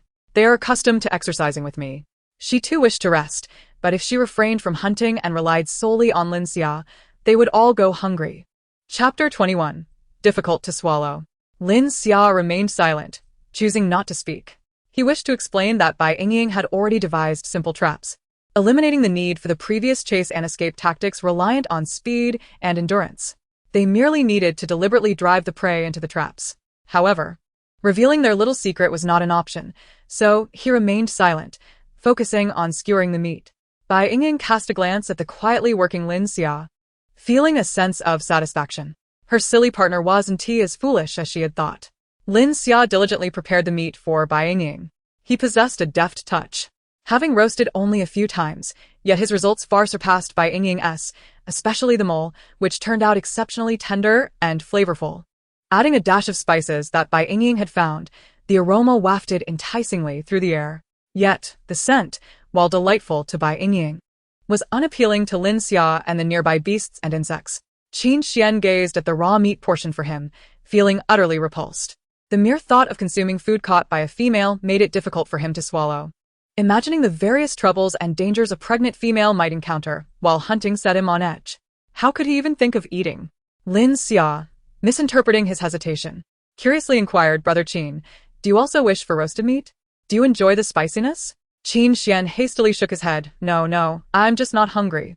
A rumble echoed from his stomach, betraying his words. How could he not be hungry? He hadn't eaten enough at noon, but felt too embarrassed to admit it. The stronger one's aptitude, the greater their appetite. Moreover, in his current injured state, recovering from his wounds required an ample supply of energy. Already famished, the enticing aroma of food only exacerbated his hunger. Alas, fortune did not favor them this time. The sound was long and resounding, and both Bai Yingying and Lin Xia heard it distinctly, immediately turning their gazes towards it. Qin Xian could only awkwardly avert his head, relieved that he was in his beast form. Otherwise, if the two little ones were to see the embarrassment of his flushed face, he would surely feel utterly humiliated. After a brief silence, Lin Xia cleared his throat, raising a fist to his lips to conceal the uncontrollable smile threatening to break forth. Bai Yingying, however, laughed unabashedly, reassuring him that he need not feel any psychological burden, suggesting that he merely owed them a favor, which he could repay doubly once he recovered. Lin Xia chimed in cheerfully, encouraging him not to be so formal with them. They believed Qin Xian felt embarrassed due to their challenging hunting efforts. Unbeknownst to them, Qin Xian's discomfort stemmed not from politeness, but from the fact that the food was procured by a pregnant female, leaving him hesitant to partake, fearing the wrath of the beast god for such perceived sacrilege. After Lin Xia roasted the food for Bai Yingying, he too began to gnaw on his portion of raw meat. Perhaps it was the delightful aroma and the sheer normalcy of it all that led Qin Xian to abandon his restraint, devouring his share with fervor. Once finished, he lay down despondently, the warm and comfortable beast pelts beneath him momentarily alleviating his hunger, and he succumbed to sleep amidst his troubles. In recent days, Bai Yingying and Lin Xia had gathered a considerable amount of firewood, filling nearly half of their cave. The previous evening, after drying Qin Xian's fur, Lin Xia had constructed a small single bed using the firewood and beast pelts, just right for Qin Xian in his beast form to rest upon. Seeing him asleep, Lin Xia quietly approached and covered him with an additional layer of pelts, returning to whisper to Bai Yingying that Qin Xian was quite easy to get along with. As night fell, they extinguished the flames in the stove to avoid attracting wild beasts. The dim light rendered their work futile, prompting Bai Yingying to pull Lin Xia down onto the bed to share secrets. Given Qin Xian's injuries, they had no choice but to rely on him, which naturally led to a cordial attitude. Unable to suppress her frustration, she remarked, "Ah, Xia, you are just too kind and naive." In the next moment, a warm hand gently caressed her belly. "Yingying, I am not truly foolish," Lin Xia whispered, almost brushing his lips against her ear. "If it had been in the early days after we left the tribe, no matter who it was, I would not have saved them." Bai Yingying could not help but glance at him. His youthful eyes sparkled like stars in the dimness. She instinctively leaned in and pecked his soft lips. Adjusting her position, Bai Yingying nestled into Lin Xia's embrace, playfully pinching the soft flesh at his side. Ah, Xia is the smartest." Lin Xia rested his chin atop her head, inhaling her familiar scent, his heart racing uncontrollably, even feeling an overwhelming urge to merge Bai Yingying into himself. He longed to tighten his embrace, to hold her closely. Yet fearing he might hurt her, he could only endure, his body tense in resistance to the sensation. The already slender youth appeared even more gaunt in his rigidity. "You're digging into me," Bai Yingying complained with a nasal tone, laced with a hint of playfulness. Just that one remark softened Lin Xia's demeanor, save for one specific area. At that moment, Lin Xia regretted rescuing Qin Xian even more. Meanwhile, the oblivious Qin Xian slumbered soundly, entirely unaware of Lin Xia's predicament. 2 days passed swiftly. Qin Xian's once horrific wounds had healed and scabbed over. After enduring a few days of consuming the prey brought back by the females, he could no longer withstand it. "I shall accompany you both on the hunt today." Fearing their dissent, he quickly assured them, "Rest assured, I will be careful with my wounds.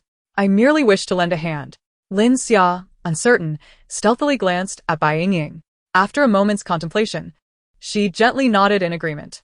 The past few days had exhausted both of them. Previously, they only needed to hunt in the morning and return early in the afternoon, but Qin Xian's voracious appetite strained their resources, forcing them into tighter schedules. They left early in the morning and returned for barely 2 hours of rest before hastily setting out again. The fatigue had become overwhelming, and the little ones within Bai Yingying seemed to be more active than ever. Concerned for their safety, she could no longer afford to keep their hunting secrets under wraps. In truth, those secrets were not particularly confidential. She simply found it tedious to respond to Qin Xian's shocked inquiries. Seeing Bai Yingying's consent, Lin Xia smiled brightly. "Then let us go together." He had been anxious these past few days, fearing for both Bai Yingying and the little ones in her womb. Initially, he had agreed to hunt together without realizing she would truly become pregnant. Now, with Qin Xian joining them, his strength would alleviate much of their burden. Chapter 22. Hunting instruction. The trio of 2 humans and 1 canine walked for nearly 20 minutes before Lin Xia and Bai Yingying finally halted. "We have arrived. Today we shall hunt within this area," Lin Xia announced, stopping by a thicket, picking up a stick from the ground to begin digging. Before long, he unearthed a pile of animal entrails. In the springtime, the entrails that had been buried overnight were not overwhelmingly foul, but the scent was sufficient to induce nausea. Particularly for Qin Xian, being canine, his acute sense of smell made him sneeze from the pungent odor, instinctively turning away. Confused, he inquired, "What is this for?" "This is bait," Lin Xia replied with a mysterious smile, offering no further explanation as he resumed his task. Bai Yingying, repulsed by the stench, had already retreated several paces, while Lin Xia dug. Although she did not experience morning sickness, it was only natural for anyone to feel nauseated by such a smell. Lin Xia wrapped the entrails in leaves and ventured a distance of 10 meters away. The area was chaotic, with dry, yellowed branches and soil piled nearby. He carefully placed the wrapped entrails among the disordered twigs, then led Qin Xian and Bai Yingying to hide in a nearby thicket. Before long, a small opossum, roughly the size of a puppy, approached, drawn by the scent. Cautiously, it sniffed around before stepping onto the concealed branches. Just as it began to consume the entrails, Lin Xia suddenly shouted, startling the creature into a desperate leap for escape. In that moment, the branches cracked under its weight, causing the opossum to tumble into the pit below. Lin Xia, having transformed back into his beast form, quickly leaped into the pit to dispatch the opossum. Hearing Lin Xia's call, Bai Yingying rushed over to assist. The two worked in perfect harmony, capturing their prey without much effort. Qin, isn't this much more efficient? Lin Xia remarked with a hint of pride, pleased with their good fortune in quickly securing their catch. Indeed, it was efficient. Qin Xian found it intriguing. Yet in his eyes, it also seemed to waste a considerable amount of time. For someone of his strength, small wild beasts could be easily captured. Their lives were entirely within his control. The disparity in power rendered Lin Xia's clever tactics merely a frivolous use of time in Qin Xian's perspective. However, he was simultaneously deeply touched. Lin Xia and Bai Yingying toiled so hard to procure their prey, yet they were willing to share half with him.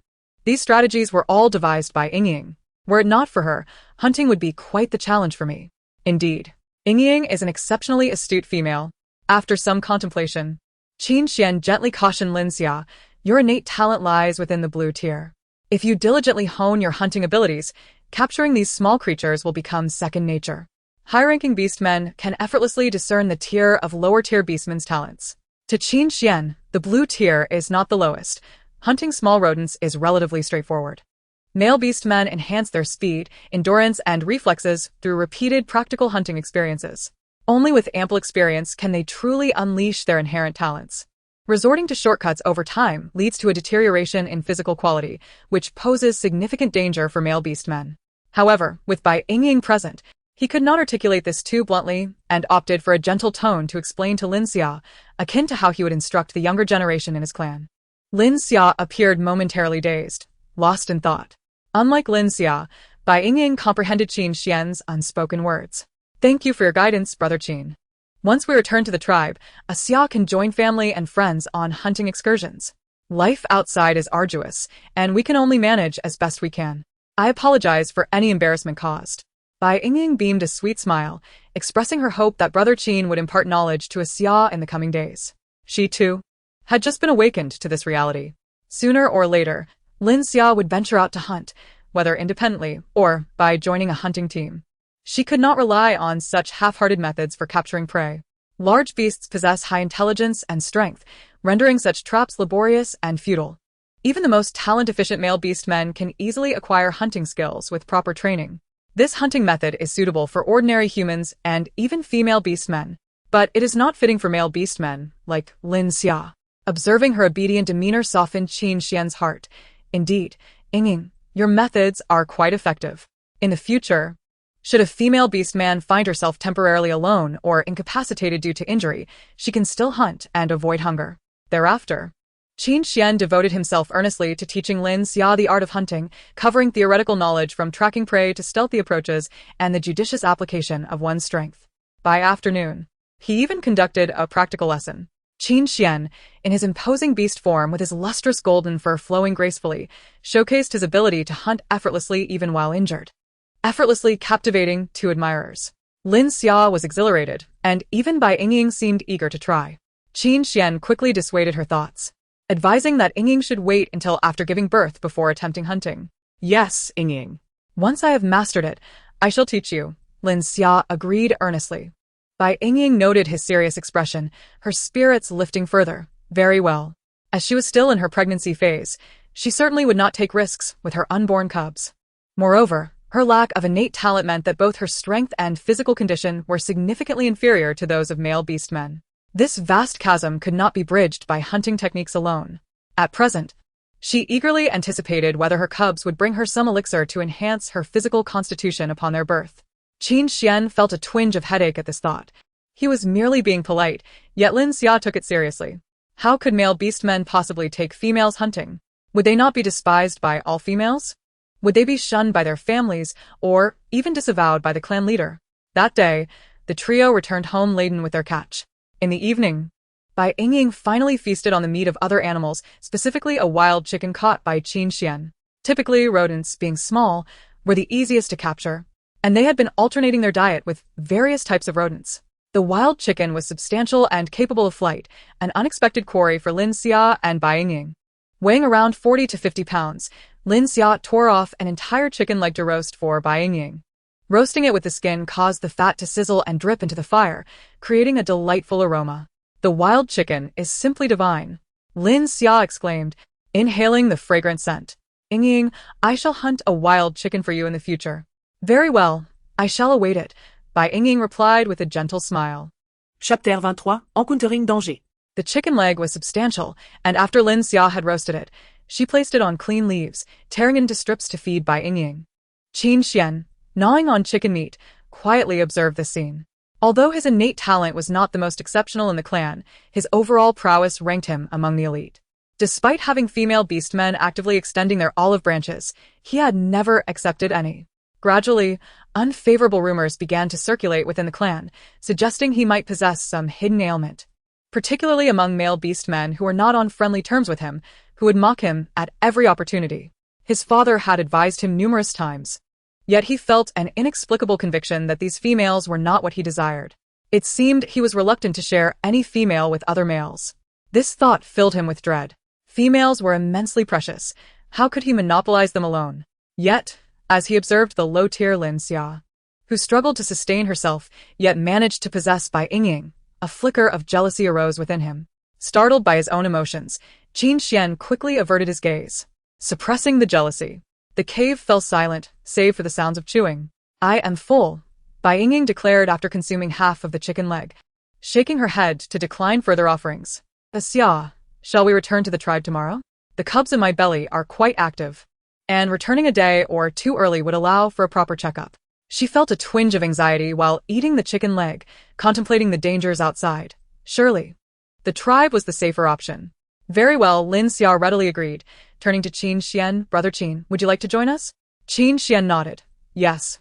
My injuries have yet to heal. It would be prudent to rest for a few days at the rabbit hunting tribe before returning. Lin Xia beamed brightly. That's wonderful. I wish to learn more from you, Brother Qin. Having spent these days together, they had grown quite familiar, and Qin Xian had imparted considerable knowledge to Lin Xia, who now regarded him with utmost admiration. Bai Yingying suppressed her discomfort, donning a compliant smile. Unlike Lin Xia, who was quite naive, she perceived Qin Xian's demeanor as gentle and courteous, yet his eyes bore the unmistakable aggression of a male. His attentiveness, was it not indicative of his interest in her? Bai Yingying merely sought to go with the flow, enabling Lin Xia to benefit further. The following morning, Bai Yingying and Lin Xia rose early, preparing their bundles to return to the rabbit hunting tribe. For these many days, Qin Xian had maintained his beast form to expedite his recovery. Even today, he continued in his beast form as they set out together. With his injuries unhealed, he had bound a large bamboo basket to his back. Lin Xia, as before, carried a pack in front and behind. Bai Yingying carried a small bamboo basket that Lin Xia had woven for her, with Lin Xia worried for her comfort, ensuring it was empty. The trio of 2 females and 1 canine proceeded steadily towards the rabbit hunting tribe. However, shortly after departure, Qin Xian detected a certain scent and fell into a state of alertness. It was the scent of gray wolves. The golden dog's substantial black nose twitched rapidly, soon identifying the direction. Approaching the source of the scent, it used its paws to clear away the obstructing grass. It was fresh feces from gray wolves. Qin Xian anxiously swished his tail and scanned the surroundings with sharp eyes. Bai Yingying and Lin Xia exchanged glances. Over the past few days, they had learned that the Golden Dog clan's hunting team was pursuing a pack of gray wolves, numbering around a dozen. Though the flesh of the gray wolf is not particularly palatable, its hide is highly esteemed among the beastmen, making it a most suitable gift. The gray wolf possesses strength ranging from blue to green tier, and its size, coupled with its pack mentality, renders it a formidable adversary. The trio, 2 individuals and 1 canine, formed a triangular formation, each vigilantly surveying their surroundings, their hearts heavy with concern over the number of gray wolves. A low, ominous growl reverberated in their ears. Bai Yingying turned towards the sound, only to behold a fearsome visage emerging from the underbrush, mere meters away. The most striking feature was its razor-sharp teeth, glinting menacingly. It appeared to be a solitary wolf. Asha, take Yingying back to the cave, Qin Xian instructed in a hushed tone. It was likely that this wolf had traced his scent from the previous night, and it had yet to reveal itself only because they had been concealed within the narrow confines of the cave entrance. Wolves harbor long memories of grievances. However, Qin Xian had not anticipated that this wolf would pursue him to such lengths. With his injuries still unhealed, he lacked the confidence to hunt this wolf. Yet, it was he who had provoked it, and he could not allow Bai Yingying and the others to bear the consequences. Understood, Lin Xia replied, his face pale as he grasped Bai Yingying's hand, preparing to retreat to the cave.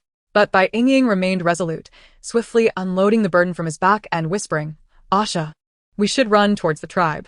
Before Lin Xia could respond, the foliage in the direction of the wolf began to thrash violently. Aroo. With a furious howl, the gray wolf could no longer contain itself and launched an attack. Go now. Qin Xian bellowed, charging forward. A gray wolf nearly won. 7 meters tall clashed with a golden retriever that stood only 80 centimeters. It was Bai Yingying's first encounter with such a colossal wolf, and the oppressive presence it exuded felt like a boulder weighing heavily upon her heart. "We must go." Bai Yingying decisively tugged at Lin Xia, urging him toward the tribe. She was unaware of the true power of a yellow-tier talent, but she understood that with Qin Xian still wounded, he could not unleash his full potential. The wolf before them appeared no weakling, and the odds of defeat were decidedly high. Should Qin Xian perish, the wolf could easily block the cave's entrance, and within days, she and Lin Xia would succumb to starvation. It would be wiser to flee to the tribe. They bore no significant enmity with the wolf, and their scents were not strong, making escape feasible. Perhaps fortune would smile upon them, and they might encounter their kin to seek aid for Qin Xian. If luck were to abandon them, they would only lose a companion they had known for a few days. Yet Lin Xia gently pushed her away. "Yingying, you must run. I will assist Qin Ge." He understood Bai Yingying's intent, yet he had never contemplated fleeing. His initial thought was merely to ensure Bai Yingying's safety within the cave. As male beastmen, they were taught from a young age to fear not death and to never abandon a comrade. Qin Xian had taught him about hunting yesterday, making him akin to a mentor. How could he abandon Qin Xian to flee alone? Moreover, having additional assistance could buy more time for Bai Yingying to escape. Transforming into a gray-furred rabbit, Lin Xia bounded toward the battlefield, his diminutive form appearing as nothing more than a fearless pawn before the towering gray wolf. Bai Yingying, unable to catch up with Lin Xia, was struck with alarm. Asha. Watching his resolute figure retreat, she felt a surge of anger and frustration. Yet she did not linger and swiftly turned towards the direction of the tribe. The small pack on her back bounced rhythmically, mirroring her rapid heartbeat.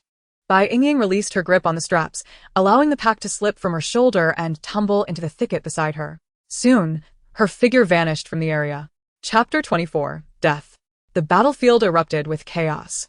The gray wolf rampaged through the forest, snapping branches and trampling the tender green grass into mud. Qin Xian evaded the wolf's attacks, biding his time for the moment to strike with lethal precision, but he caught a glimpse of gray leaping through his peripheral vision. The calm demeanor that had graced Qin Xian's face fractured in an instant. Suppressing his fury, he abandoned his original strategy and charged at the gray wolf. After several exchanges, he managed to bite into the wolf's abdomen, but the vigorous exertion reopened his own wound, causing blood to flow freely. During this time, Lin Xia attempted to assist. Yet his efforts were more of a hindrance than a help. The rapid strategy Qin Xian had devised was rendered futile due to Lin Xia's ineffectiveness in combat. Unable to contain his frustration any longer, Qin Xian roared, "Asha, how could you let a female venture out alone in the wild? Quickly find Yingying." Initially, he had refrained from chastising the earnest young man, thinking that they could work together to swiftly eliminate the wolf. Unfortunately, Lin Xia's combat skills were woefully inadequate, leaving him unable to contribute meaningfully. With a swift resolution, Qin Xian ordered Lin Xia to retreat. Lin Xia hesitated, panic flashing across his features.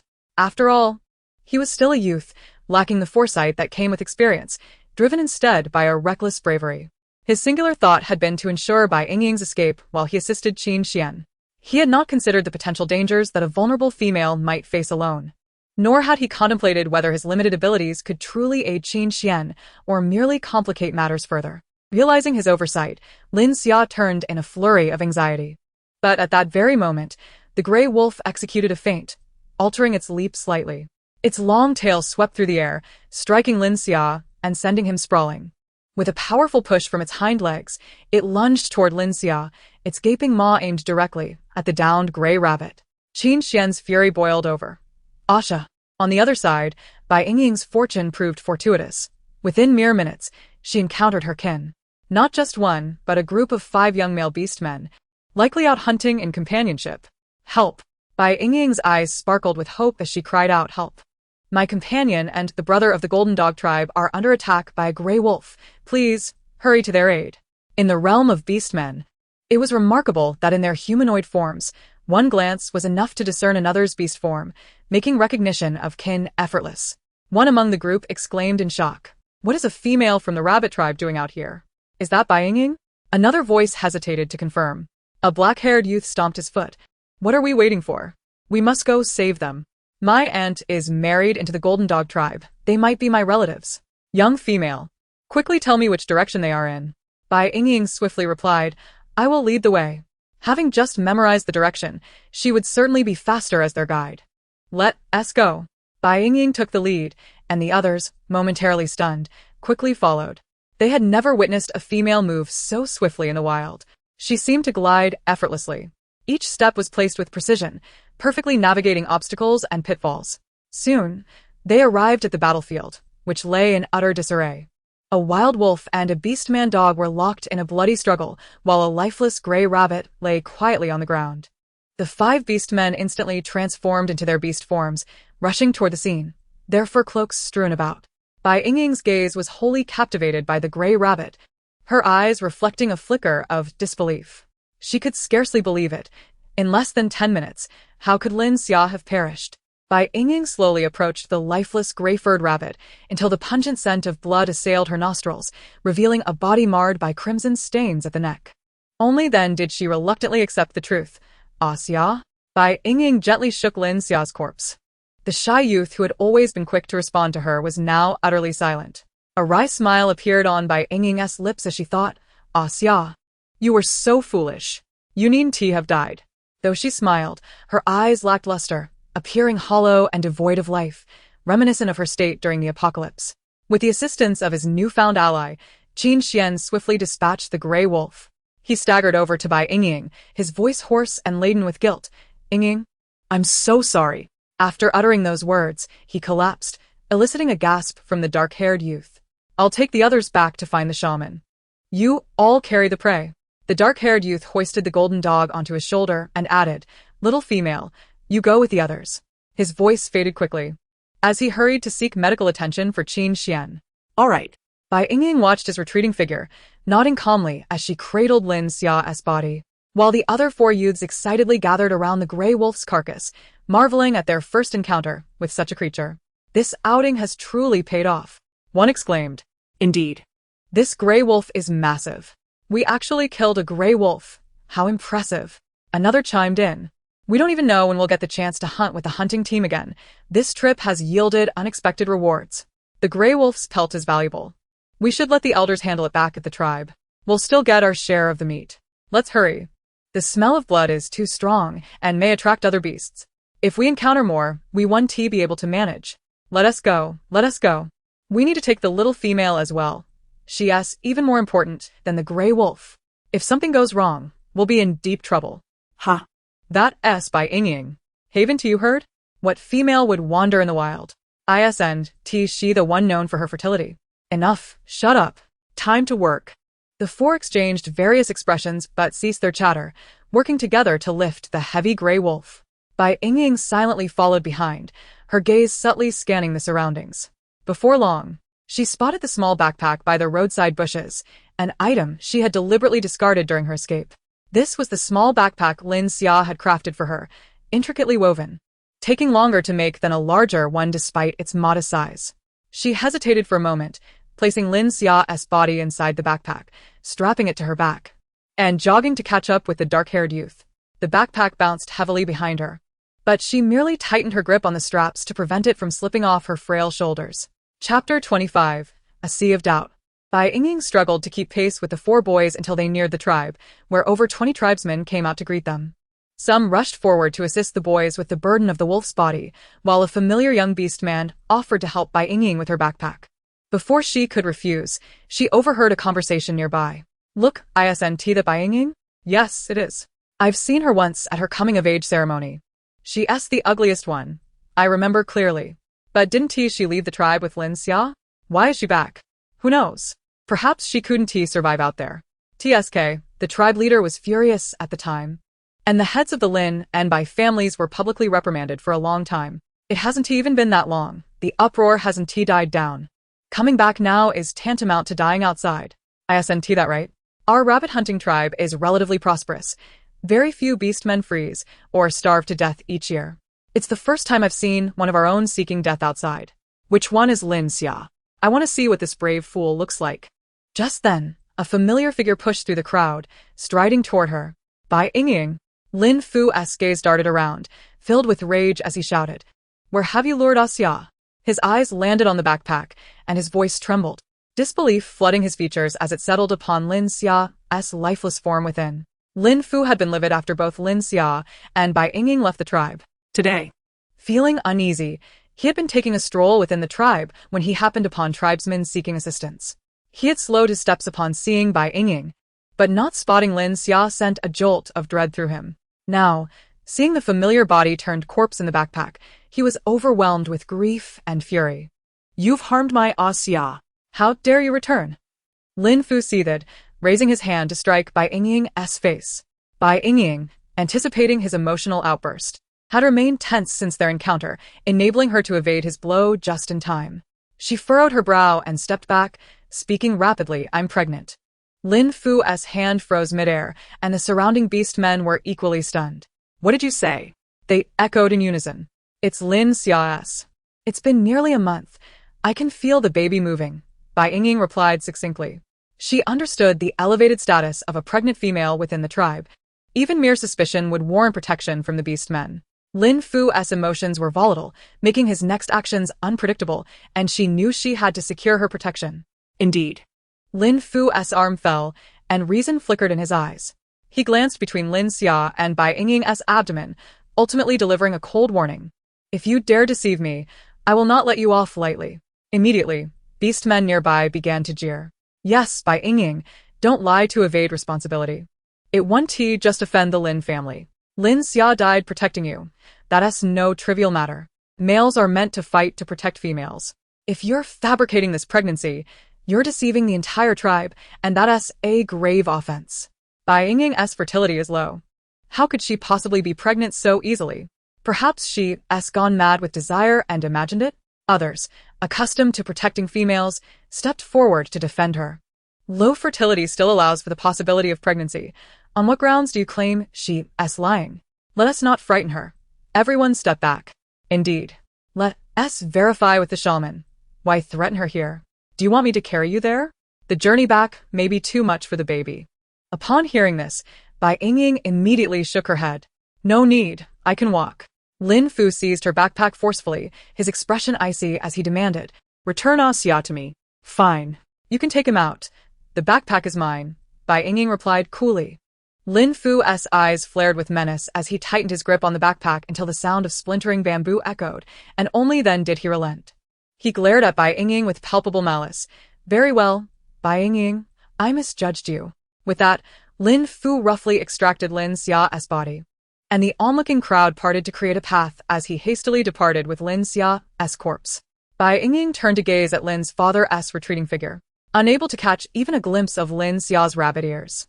It was then that she felt the weight of her backpack had become exceedingly light, leaving her heart feeling hollow. She promptly removed the backpack and examined it closely. The edge of the woven basket, previously pinched by Lin's father, was nearly damaged. Inside the basket, there were stains of Lin Xia's blood. Bai Yingying observed it silently for a moment before restrapping the basket onto her back, accompanied by other beastmen as they made their way to the residence of the shaman. Upon their arrival, they found several others waiting outside the entrance, their expressions filled with confusion at the sight of such a large group. An elder, displaying some displeasure, inquired, "What brings you all here?" Someone from behind promptly replied, "Bai Yingying claims she is pregnant. We have come to seek the shaman's verification." "What?" The group exchanged glances, their eyes rife with skepticism. "There's no point in further discussion. The shaman will confirm it," Bai Yingying stated coldly. Her mood was exceedingly poor, and she had little patience for redundant chatter. The elder, taken aback by her brusque tone, furrowed his brow deeper, about to respond when a voice echoed from within the cave, "Let her enter alone." The elder, left with no choice, stepped aside to allow her passage. Bai Yingying walked into the shaman's cave alone. As she crossed the threshold, her vision expanded. To her left were crude earthen stoves, each supporting a stone pot. One pot contained a greenish concoction, emitting an unpleasant medicinal scent, while a young girl squatted by the stove, carefully controlling the flames. This must be the medicine the shaman was preparing for Qin Xian. Continuing further inside, she found a passageway 3 meters wide, where the clan leader stood, coldly observing her. When their eyes met, the leader turned with hands clasped behind his back and commanded, "Follow me." Clearly, in such a spacious area, this could only be deemed a kitchen.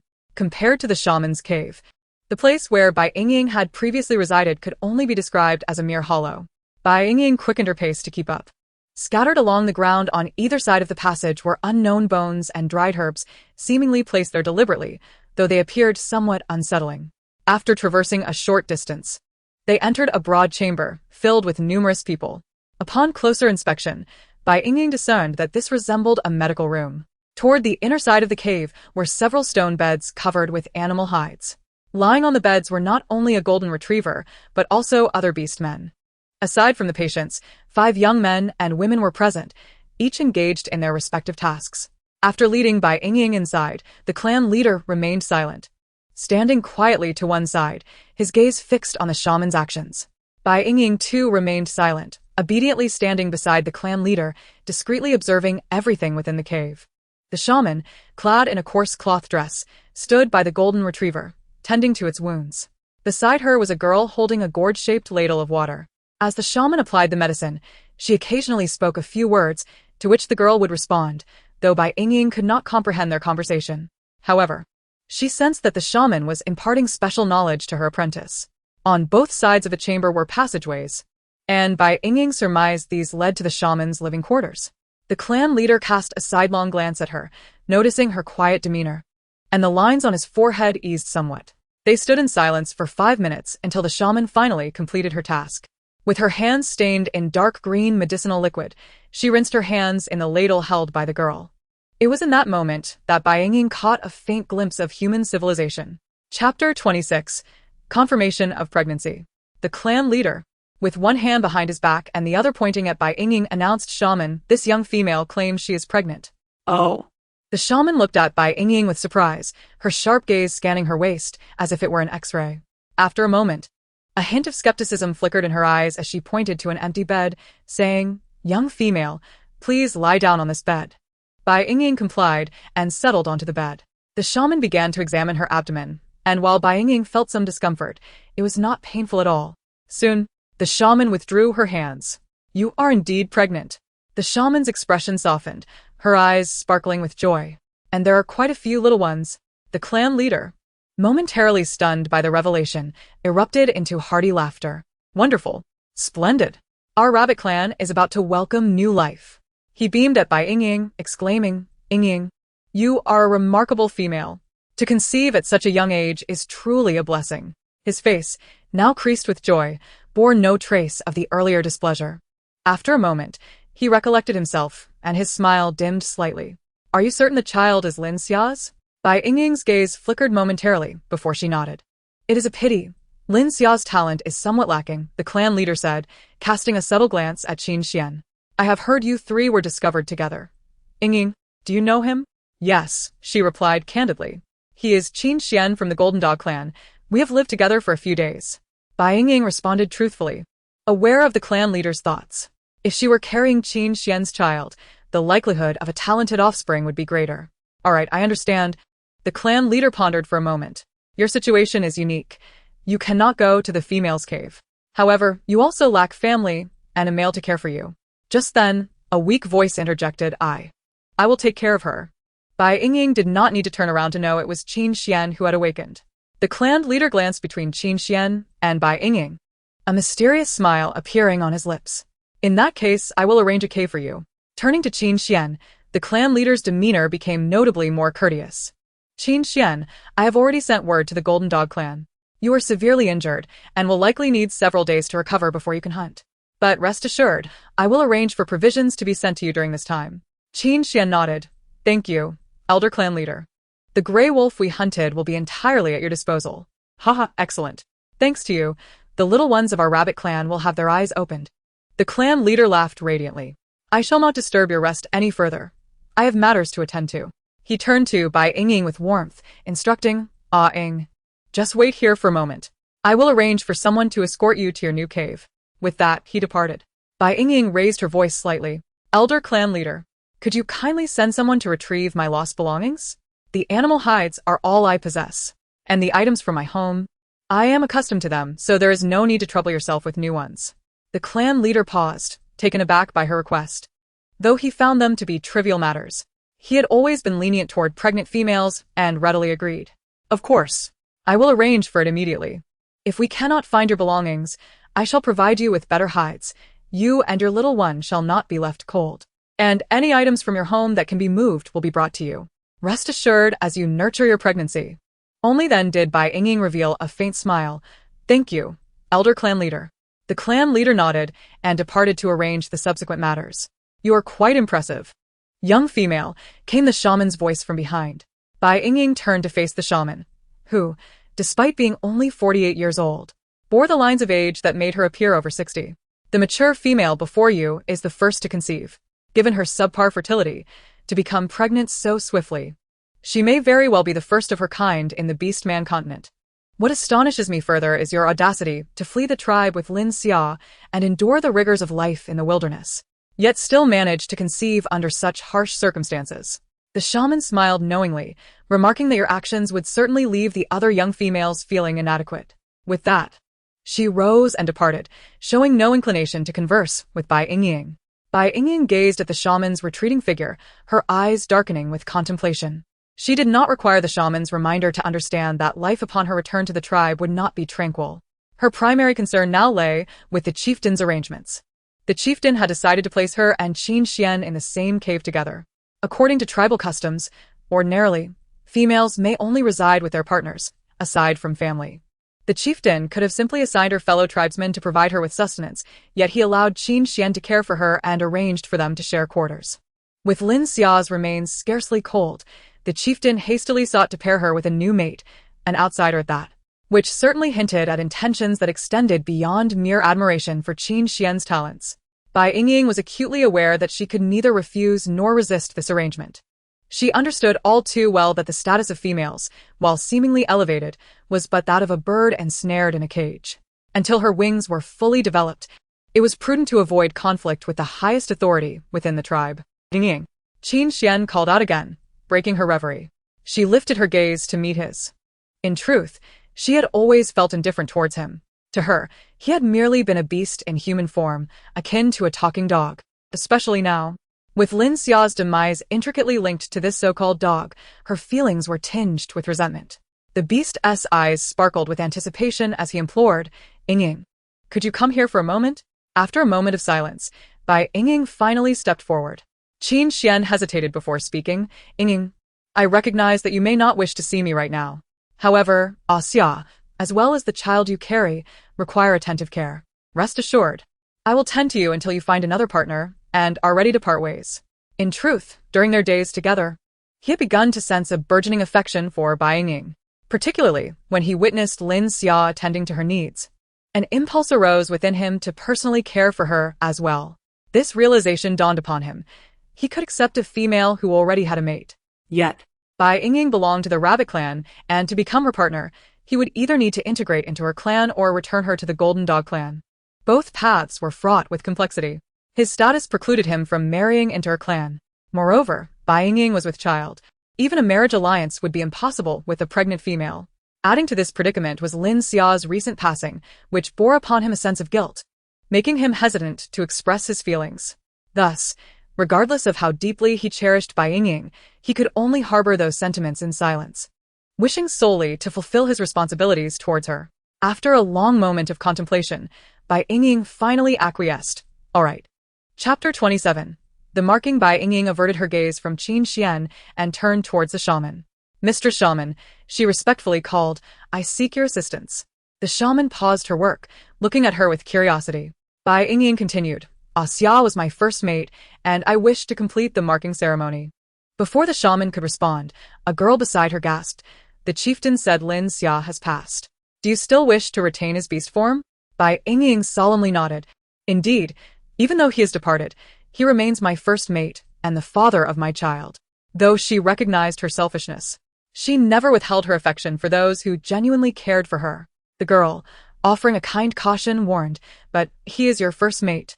Once you bear your child, Males seeking to court you will likely form a long queue. Retaining the position of first mate allows you to choose a male of superior talent. Bai Yingying shook her head, resolute in her decision. Very well, very well. The shaman suddenly chuckled, her murky eyes twinkling with starlight. You are a child of great sentiment. I shall personally perform the marking for you. Grandmother? The girl exclaimed in astonishment. You have not personally marked in 3 years. Not to worry. I am not so frail that I cannot wield a bone needle. The shaman dismissed her concern and turned to Bai Yingying. Where would you like the mark? On my left wrist. Bai Yingying replied slowly, believing Lin Xia would appreciate that location, for it would be visible with a mere lift of her hand. The shaman nodded approvingly, stating, Since you have made your choice, let us commence.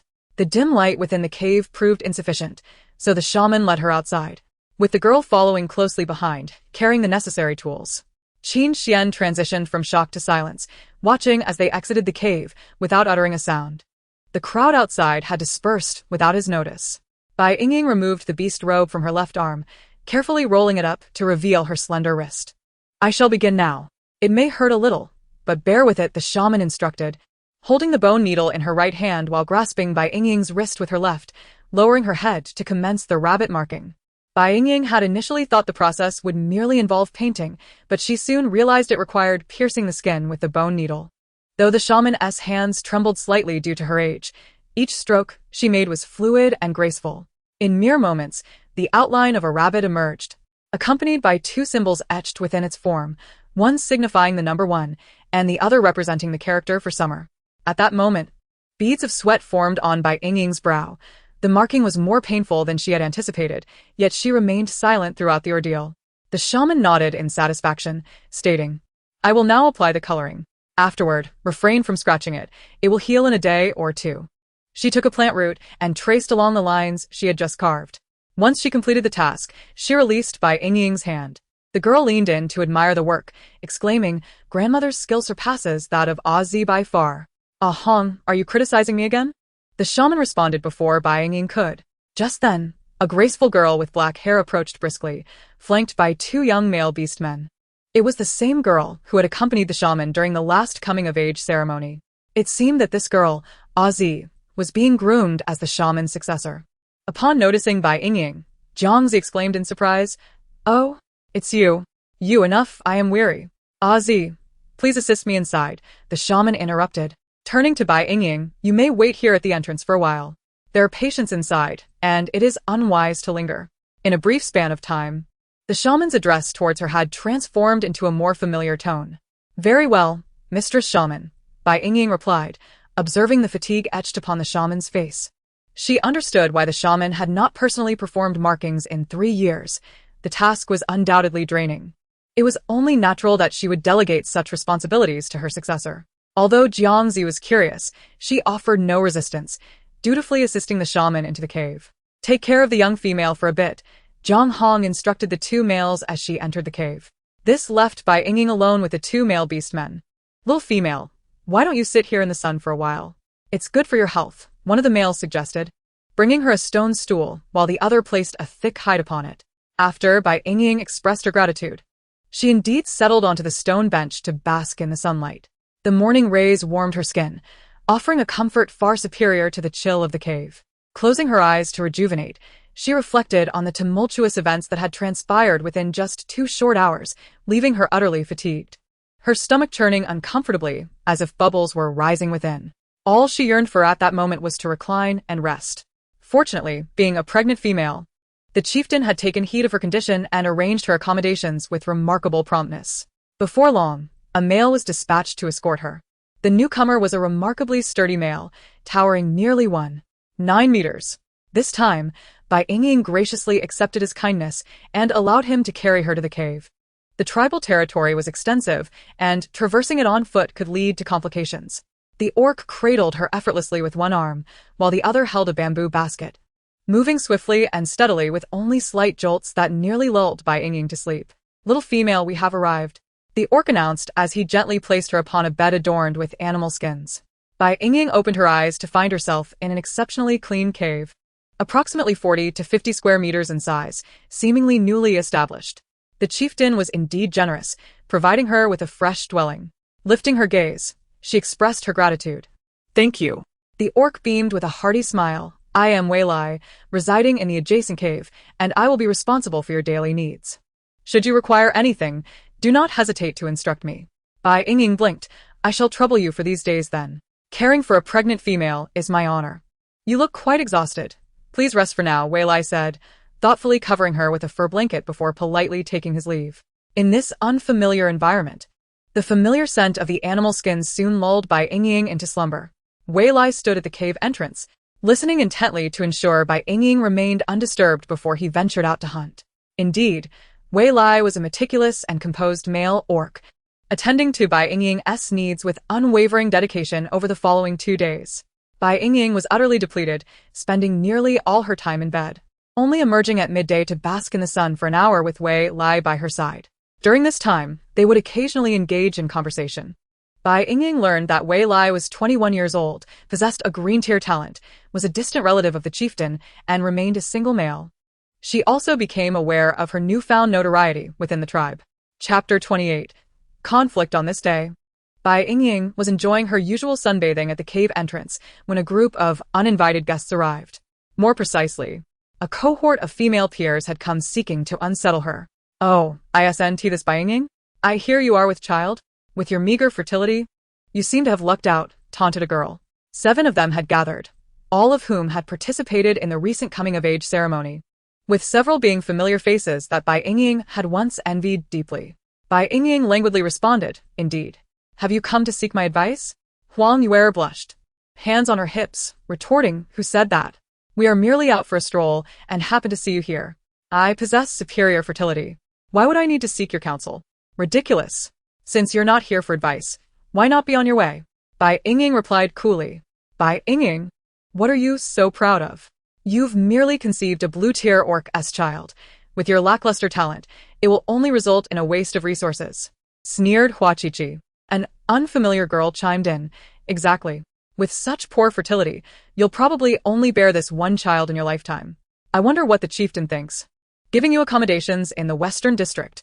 Enough. If you have time to squawk here, you'd be better off returning to find a partner to mate with. Bai Yingying stated impatiently, surveying the girls with disdain. Bai Yingying, what's with your attitude? Huang Yuer's voice was sharp and piercing. Unable to contain herself, Bai Yingying instinctively rubbed her ears, an action that Huang Yuer misinterpreted as a provocation. Enraged, she stepped forward, raising her hand to strike Bai Yingying. Wei Lai intervened just in time, blocking her hand with a frown warning, If you resort to violence, it has gone too far. As a male, he was not permitted to interfere in disputes among females within the tribe. Doing so would incur severe penalties. A crisp slap echoed through the air as Huang Yuer struck Wei Lai across the face with her other hand. His complexion instantly flushed, veins throbbed at his temples, and flames of fury ignited in his eyes, yet he restrained himself from retaliating. Though his talent and strength were formidable, his continued singlehood was largely due to his aversion to the spoiled temperaments of most females. Another resounding slap rang out as Bai Yingying coldly withdrew her hand, declaring, If you persist in this childish behavior, do not blame me for being ungracious. Huang Yuer's slap had been directed at her, and Wei Lai had suffered the consequences. It was only right for him to retaliate. Bai Yingying, you shameless wretch! I'll have my revenge! Huang Yuer shrieked, charging at Bai Yingying. Wei Lai firmly grasped her wrists. Bai Shui hurried over from behind, attempting to mediate. Yingying, apologize to your sisters. It won't end well if this escalates. Bai Yingying shot her cousin a glance, having noticed her earlier, but disregarding her silence. Now, however, she had emerged, her expression genuine, as if genuinely concerned for her well-being. Absolutely not. Huang Yuer bellowed, Wei Lai, release me. Otherwise, I will have a Yong beat you to a pulp. Her first beast husband, a Yong, was of yellow-tier talent. Huang Yuer had always been robust and healthy, nurtured by her family, and prone to reckless outbursts when angered. Bai Yingying is pregnant. If you harm her, a Yong will. Wei Lai began, but before he could finish, a tremendous force struck his left arm, sending him flying uncontrollably, landing 2 meters away. A burly man appeared in front of Huang Yuer, angrily pointing at Wei Lai. You spineless wretch. What are you doing holding my female? Turning, he tenderly grasped Huang Yuer's hand, inspecting her wrist. Huang Yuer immediately pulled her hand away, commanding, Subdue Wei Lai. She then lunged at Bai Yingying. As her hand rose, Bai Yingying swiftly intercepted her, pushing her back forcefully. Unprepared, Huang Yue stumbled several steps, nearly losing her balance. She gazed at Bai Yingying in disbelief. When did you become so strong? It was common knowledge that Bai Yingying was frail from a premature birth, so how could she possess such strength? Bai Yingying protectively cradled her belly, her voice cold. If you continue this ruckus, it will end badly for you. Huang Yue's gaze fell upon her abdomen, and the thought of the child within quelled some of her fury. Initially, she had sought to provoke Bai Yingying due to her premature pregnancy, but she had not anticipated Bai Yingying's uncharacteristically assertive demeanor, which had enraged her further. In a moment of heated impulse, she acted without truly wishing to harm Bai Yingying. In the background, Hua Qiqi's eyes flashed with jealousy, though her face betrayed a hint of anxiety. Ayu, let us leave quickly. She's pregnant. If anything happens to her, we'll all be in trouble with the chieftain. The girl who had spoken earlier added fuel to the fire. If she cries out in pain, the chieftain will surely hold us accountable. We can't afford to provoke her. Let us hasten our departure. Indeed, indeed. The remaining girls, reveling in the chaos, joined in the uproar. They can all come along, their personalities rather spoiled and flamboyant, and at this moment, they are unafraid of the elevated stage. Merely spectating, except for Bai Shui, who persistently implores everyone, her voice faintly offering counsel. However, amidst the clamor, her words fail to capture anyone's attention, and none are inclined to heed her. As Huang Yue, ready to retreat, listens, her anger reignites. What nonsense! Does the clan leader value me more or her? This time, Huang Yue is prepared. She gathers her strength and lunges at Bai Yingying. Yue, be obedient. A Young, who is holding Wei Lai, is taken aback. He is aware of Huang Yue's strength, and should she succeed in her charge, he might have to abandon Wei Lai to catch Huang Yue, lest his partner incites disaster. Yet he is too far away. How can he intervene in time? Amidst anxious and gleeful gazes, everyone perceives a flash before hearing a thud. Huang Yue has already been thrown to the ground. Just moments ago, Bai Yingying, who had been on guard, was caught off guard by Huang Yue's sudden attack. At the instant Huang Yue lunged, she bent slightly, swiftly grasping Huang Yue's hand, executing a throw. The impact was not light. Ah! Huang Yue's shrill cry immediately pierced the air. Yue! A Yong hurriedly rushed to embrace her. Huang Yue, pale as a ghost, gasped, A Yong. My stomach, it hurts so much. As everyone looks on, a pool of blood gradually spreads beneath Huang Yue. Heavens! Could Sister Yu also be pregnant? Is this a miscarriage? Hua Qiqi exclaimed dramatically. What? A Yong stood frozen in shock.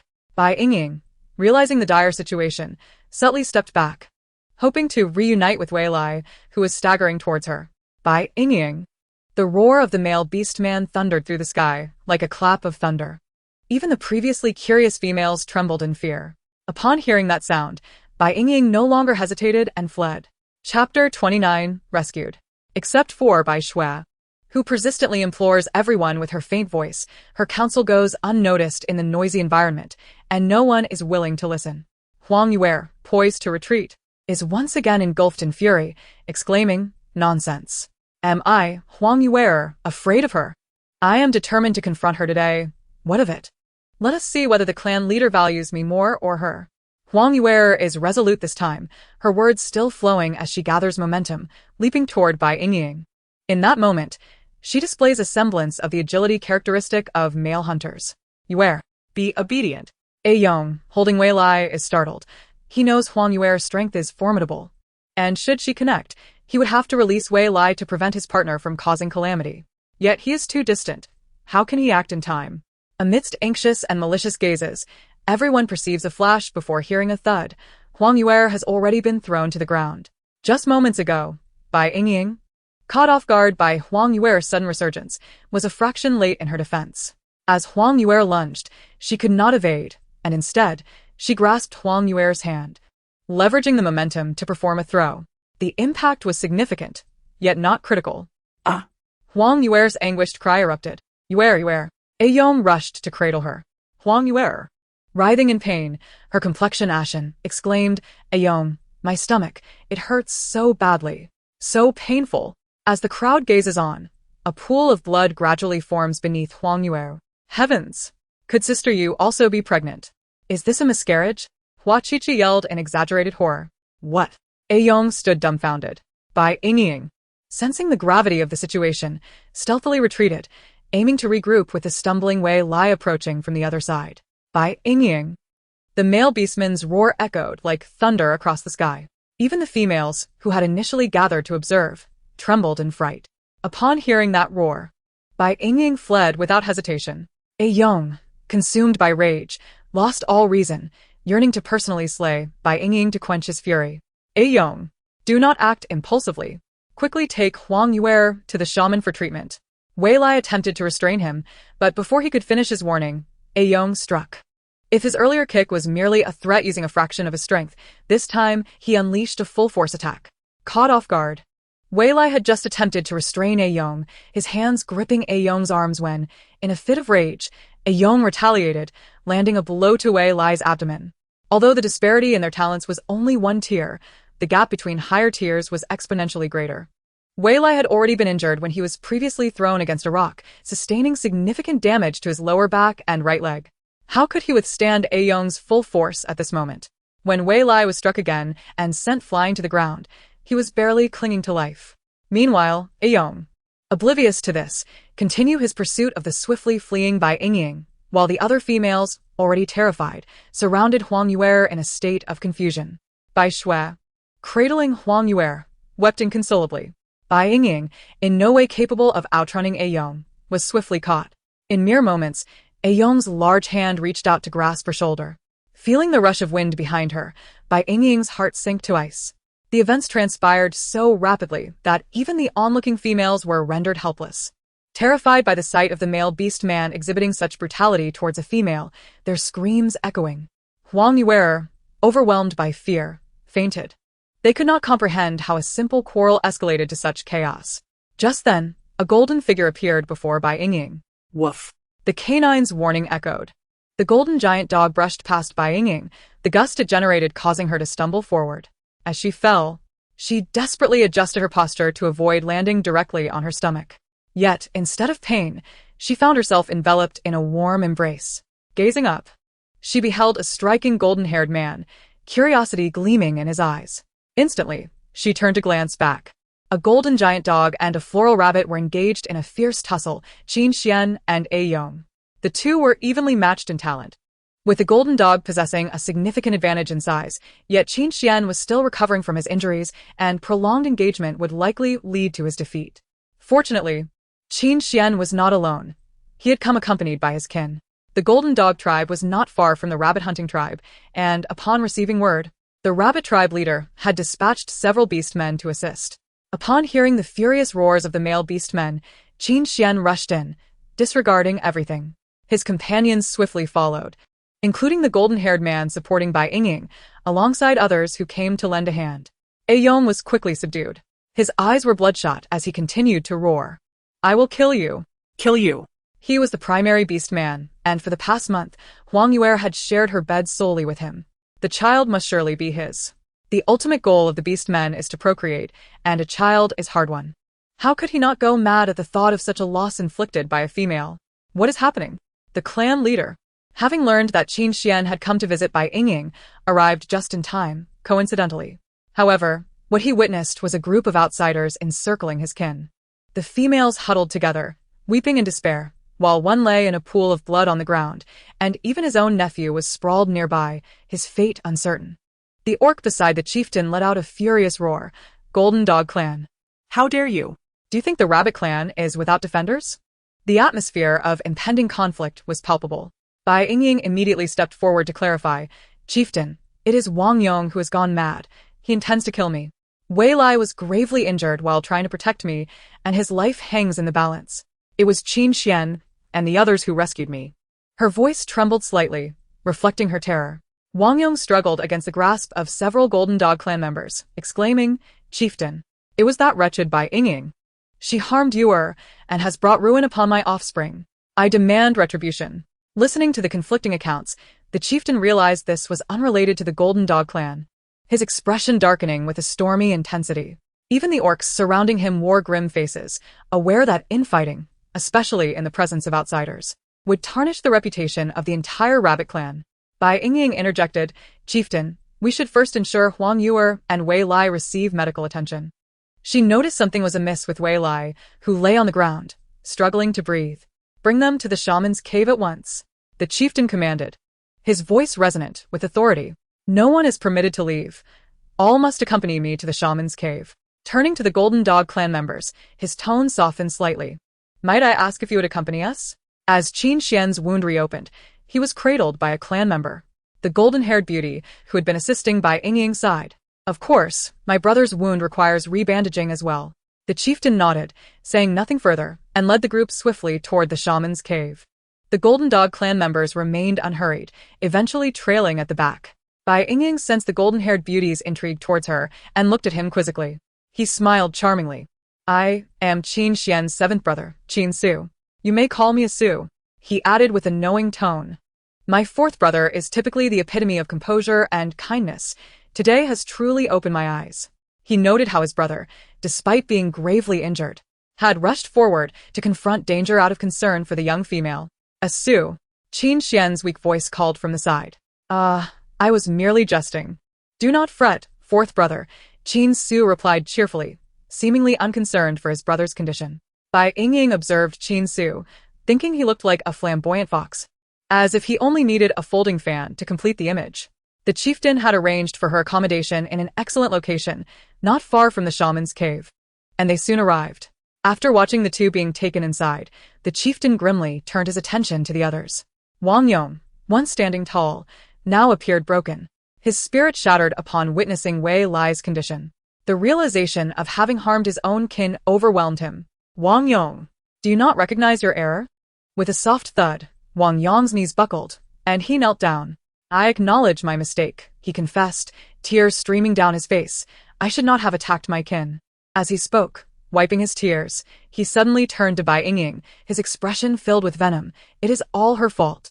She is the cause of this. Bai Yingying, you are a calamity. Bai Yingying, why have you returned? You have brought ruin upon your entire family, and now you seek to harm others in our clan. You deserve to die. You should have perished long ago. Hua Qiqi echoed, indeed. It is Bai Yingying's fault. She caused Sister Yu to miscarry and led Wei Lai to his demise, while she herself remains unscathed. She is truly a disaster. As their voices converged, they distorted the truth. It was they who had instigated trouble. It was Huang Yuer who had maliciously pushed the pregnant Bai Yingying, and Wang Yong who had shielded his female and disregarded the bonds of kinship, resulting in Wei Lai's death. Yet, all blame was cast upon the victim. Bai Yingying's family had valued kinship, unwilling to abandon the frail Bai Yingying, caring for her. Yet in hunting, peril was inevitable. Death was commonplace among the lower-tier beastmen families in the tribe. Why did they not speak of this? Because the survivors bore the blame. No, it's not true, Bai Shui cried, shaking her head in anguish. You deliberately sought trouble with Yingying. She attempted to explain through her tears, but a commanding voice rang out from a distance. Bai Shui, be silent. The familiar voice startled Bai Shui, causing her to shrink back, and she could only cast a guilty glance at Bai Yingying before falling silent. The newcomer was none other than the head of the Bai family, Bai Chong, who was also Bai Yingying's nominal grandfather. Bai Chong clasped his hands before the chieftain. Chieftain, I sincerely apologize. This matter arose because of Bai Yingying. How our clan should address it is a matter I, Bai Chong, will not contest. Having heard of Bai Yingying's troubles, he rushed over, without fully understanding the situation. His statement was merely to indicate that the Bai family would not protect Bai Yingying. Bai Yingying's gaze turned cold. She had never held much regard for so-called family, especially since her true relatives had perished. This man, despite being her nominal grandfather, had not even bothered to ascertain the facts before distancing himself, leaving her speechless and feeling a chill for the original owner's plight. Enough said, the chieftain interjected sternly, raising a hand to silence the gathering, and began to inquire about the events that transpired. The females, having already harbored disdain for Bai Yingying, naturally embellished their accounts, amplifying her faults while omitting any mention of their own provocations. The chieftain's piercing gaze fell upon Bai Yingying. Following Qin Xian's subtle signal, Qin Su stepped forward with a cheerful demeanor to shield Bai Yingying. Chieftain, should we not also hear from the victim?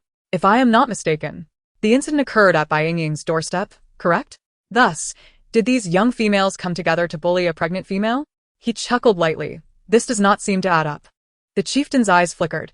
It was indeed a fact that Bai Yingying's actions had led to the miscarriage of the pregnant female, And Wang Yong's impulsive harm to his kin was also true. Both deserved due punishment. He understood that the majority of the fault lay with those young females, but that was inconsequential. What mattered was that Bai Yingying, with her inferior fertility, could not compare to Huang Yue, who possessed superior reproductive capabilities.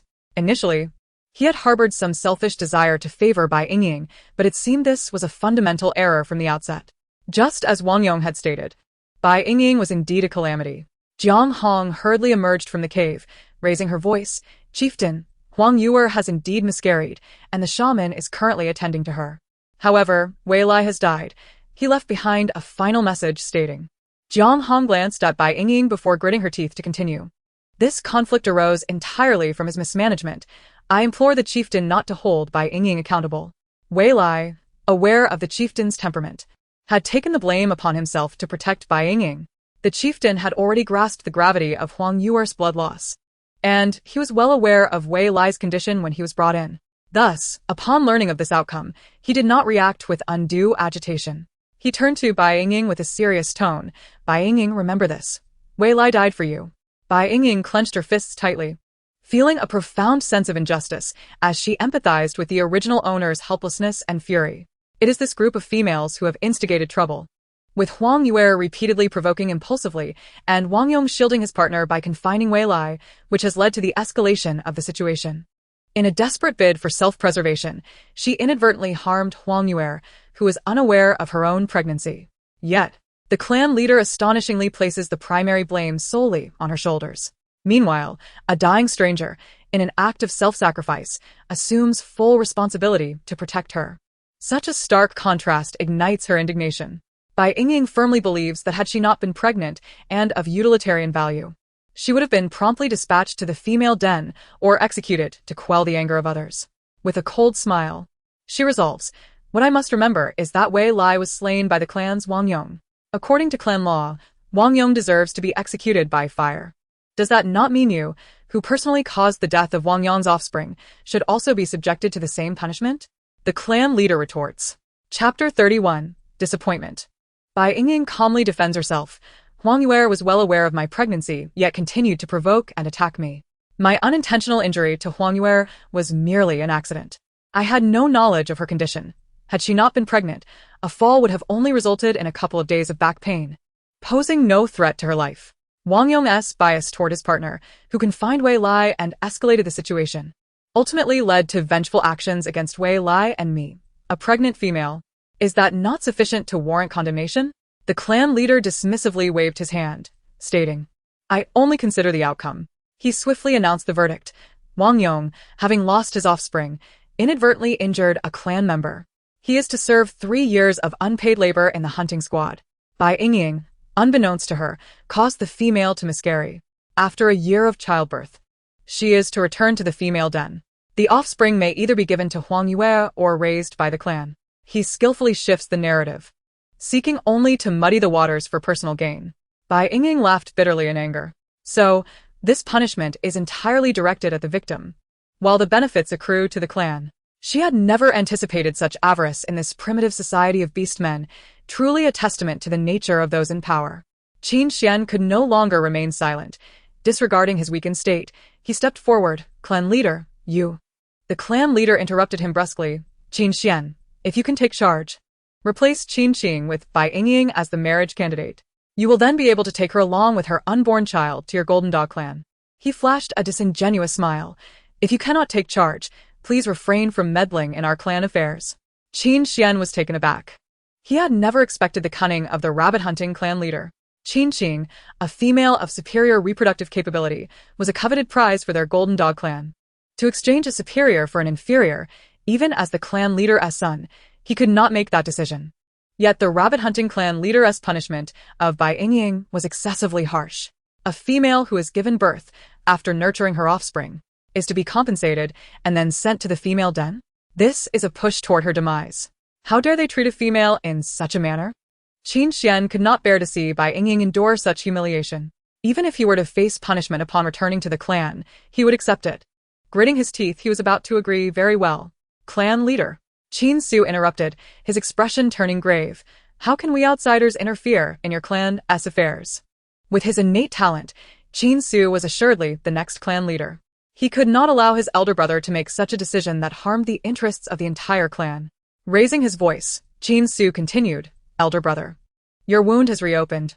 Oh dear, how could you bleed so much? I shall take you to see the shaman for treatment." He scooped Qin Xian into his arms, tightly controlling him, and swiftly ran into the cave, leaving no room for resistance. Bai Yingying stood alone in silence, no longer wishing to waste her breath. Regardless of how much she spoke, it would be of no avail. She had already resolved that once she gave birth and received her reward, she would seize the opportunity to escape. By then, she would likely possess the means for self-preservation. With a self-deprecating smile, Bai Yingying reflected on how she once cherished the tribe, believing her abilities could help her thrive within it. Unfortunately, in a mere short span, disappointment had compounded upon disappointment, leaving her with nothing but disdain for this place.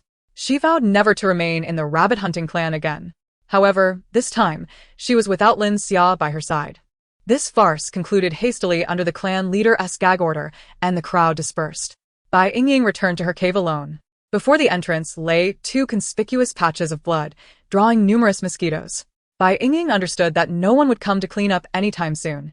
So she sought tools to cover the blood with thick layers of dirt, to avoid attracting too many insects into the cave. In her heart, she held no expectations for the injured Qin Xian, who was nearly helpless. For days, he had remained bedridden, recuperating with the shaman, and she had not visited him once. In truth, if she were to be more proactive now, while Qin Xian was still in the tribe, she could entice him, much like she had with Lin Xia, and find a way to escape into the wilderness. With Qin Xian's capabilities, they could certainly survive well. Yet, she had no desire to play the part. This was fine as it was. Having grown accustomed to the injustices of the apocalypse and the treachery of human nature, Bai Yingying quickly regained her composure. She had resolved to live temporarily within the tribe. Unbeknownst to her, the astute Qin Su was wary of her attempts to seduce Qin Xian, maintaining a vigilant watch. The next day, he even rendered Qin Xian unconscious and took him away. Simultaneously, the clan leader began to keep a close watch over her as well. Without the steady and taciturn Wei Lai to care for her, she was left with two young males who took turns guarding her. Initially, these two young beastmen frequently conversed with her, their demeanor overly polite and intimate, clearly seeking to gain some covert advantage from her. However, Bai Yingying ignored them entirely, even prohibiting their entry into her cave. After a few days, the two beastmen's attitude naturally grew cold, and they deliberately refrained from speaking with her. Her range of movement was limited to basking in the sun outside the cave. Bai Yingying found this acceptable. After all, the clan leader had not denied her food. Pregnant females are delicate and must consume the tenderest meat from beasts, preferably cooked. All of this had been arranged. However, these two males evidently sought to make things difficult for her, sometimes bringing back meat that had already cooled. Bai Yingying refused to indulge them. If it was cold, she would not eat it. She went without food for an entire day, frightening them, and they no longer dared to mistreat her in that regard. Time passed swiftly. Spring faded into summer. Bai Yingying had shed her beast robe, now left with only her close-fitting fur. Due to its snugness, her prominently swollen abdomen appeared alarmingly large. As her due date approached, the shaman's visits to her cave became increasingly frequent. According to the shaman's experience, this pregnancy was a rare case of multiple offspring, though she could not ascertain the exact number. Even the clan leader, who harbored disdain for her, visited several times, staring blankly at her belly, perhaps contemplating some new scheme. During this period, she heard that the highly fertile Qin Qing had been grandly taken to the Golden Dog clan. The rabbit-hunting clan had acquired a substantial amount of rare resources, including precious coarse cloth, which they planned to reserve for the next shaman's inheritance ceremony. The tribe buzzed with excitement that day. Even from her cave, she could hear the beastmen's jubilant roars. There were many passers-by near her cave discussing the news. As Bai Yingying basked in the sun, she overheard snippets of conversation, gradually piecing together the intricate details. 2 months can be perceived as neither too long nor too short. At the very least, she still vividly recalled the innocent and bashful youth, the attentive Wei Lai who had cared for him, and the valiant Qin Xian who had rescued her and was prepared to make private promises on her behalf. Chapter 32. The Birth. Bai Yingying gently caressed her prominent abdomen, her heart brimming with anticipation, even tinged with excitement. Perhaps her emotions were too turbulent, for soon she began to experience intense pain. Labor was upon her. Gritting her teeth against the agony, she shouted, "Someone, Go summon the priestess. A male figure rushed in, and upon entering the room, he found a large, rotund white rabbit lying on the bed, writhing restlessly. The male, not lacking in experience due to his age, immediately recognized that a female was in the throes of labor. Any female entering this state would instinctively revert to their beast form. The priestess arrived swiftly with her entourage. In that moment, Bai Yingying felt a sudden relief from her initial excruciating pain. The intense discomfort, which had served as a harbinger of her impending delivery, subsided within a mere minute, leaving only a dull ache that was easily ignored. Surprised by the sudden ease, Bai Yingying called out to the system, Grape, for clarification. The system informed her that it possessed a built-in painless delivery feature. However, the term painless was somewhat exaggerated. There remained a faint discomfort. But in comparison to the initial torment, it felt trivial. Once the priestess entered, Bai Yingying found it necessary to feign considerable pain to allay any suspicions. Before long, an overwhelming urge akin to the relief of severe constipation overtook her, and she let out a sigh of satisfaction as the pressure released. Following this gratifying sensation, the priestess exclaimed, It's here. It's a female. Oh heavens, another little female has been born. Simultaneously, a series of system notifications echoed in Bai Yingying's ears. System notification. The host has entered labor. The childbirth system is now officially activated. Access to the points marketplace and system inventory has been granted. The host has given birth to the first offspring, beast form, white rabbit, gender, female, talent, purple. Reward. Set of intimate garments 5. The host has given birth to the second offspring, beast form, white rabbit, gender, female, talent, purple. Reward. Pair of leather shoes 2. The host has given birth to the third offspring, beast form, gray rabbit, gender, male, talent, blue. Reward. 2,000 milliliters thermos 5. The host has given birth to the fourth offspring, beast form, gray rabbit, gender, male, talent, blue. Reward. Iron pot 1. The host has given birth to the fifth offspring, beast form, white rabbit, gender, male, talent, blue. Reward. 5 kilograms of edible salt. The host has given birth to the sixth offspring, beast form, white rabbit, gender, male, talent, purple. Reward. 50 kilograms of flour. The host has given birth to the seventh offspring, beast form, white rabbit, gender, male, talent, blue. Reward. Steel long knife 1. The host has given birth to the eighth offspring, beast form, white rabbit, gender, female, talent, purple. Reward. Lighter 10. The host has given birth to the ninth offspring, beast form, white rabbit, gender, male, talent, blue. Reward. Sealed ceramic jar 2. The host has given birth to the 10th offspring, beast form, gray rabbit, gender, male, talent, purple. Reward. Roll of paper 50. The host's 11th offspring exhibits a genetic mutation, beast form, flower rabbit, gender, male, talent, green. Reward. Green tier talent potion 1. System notification. The host's offspring count has surpassed 10, granting an additional reward. Luxurious water bed 1. Points. 100. Bai Yingying had astonishingly given birth to 11 little rabbits, 3 females and 8 males, leaving the priestess who assisted her utterly speechless. Fortunately, instinct compelled her to continue assisting Bai Yingying without pause. Nearby, Jiang Hong and Jiang Zi stood in a state of disbelief, gazing at the pile of unseeing, red, squishy bundles on the bed, questioning their own sanity. They had rubbed their eyes countless times, yet the little creatures remained unchanged. Exchanging glances, they simultaneously exclaimed, "This isn't an illusion." With her eyes still shut, Bai Yingying refrained from looking at her newborn rabbits. She knew that beast offspring could only transform after reaching the age of 5. For now, they remained in their beast forms, resembling unappealing red peanuts. Moreover, she needed to be in beast form herself to nurse the younglings. Bai Yingying had no intention of opening her eyes just yet. She wanted to further explore the system.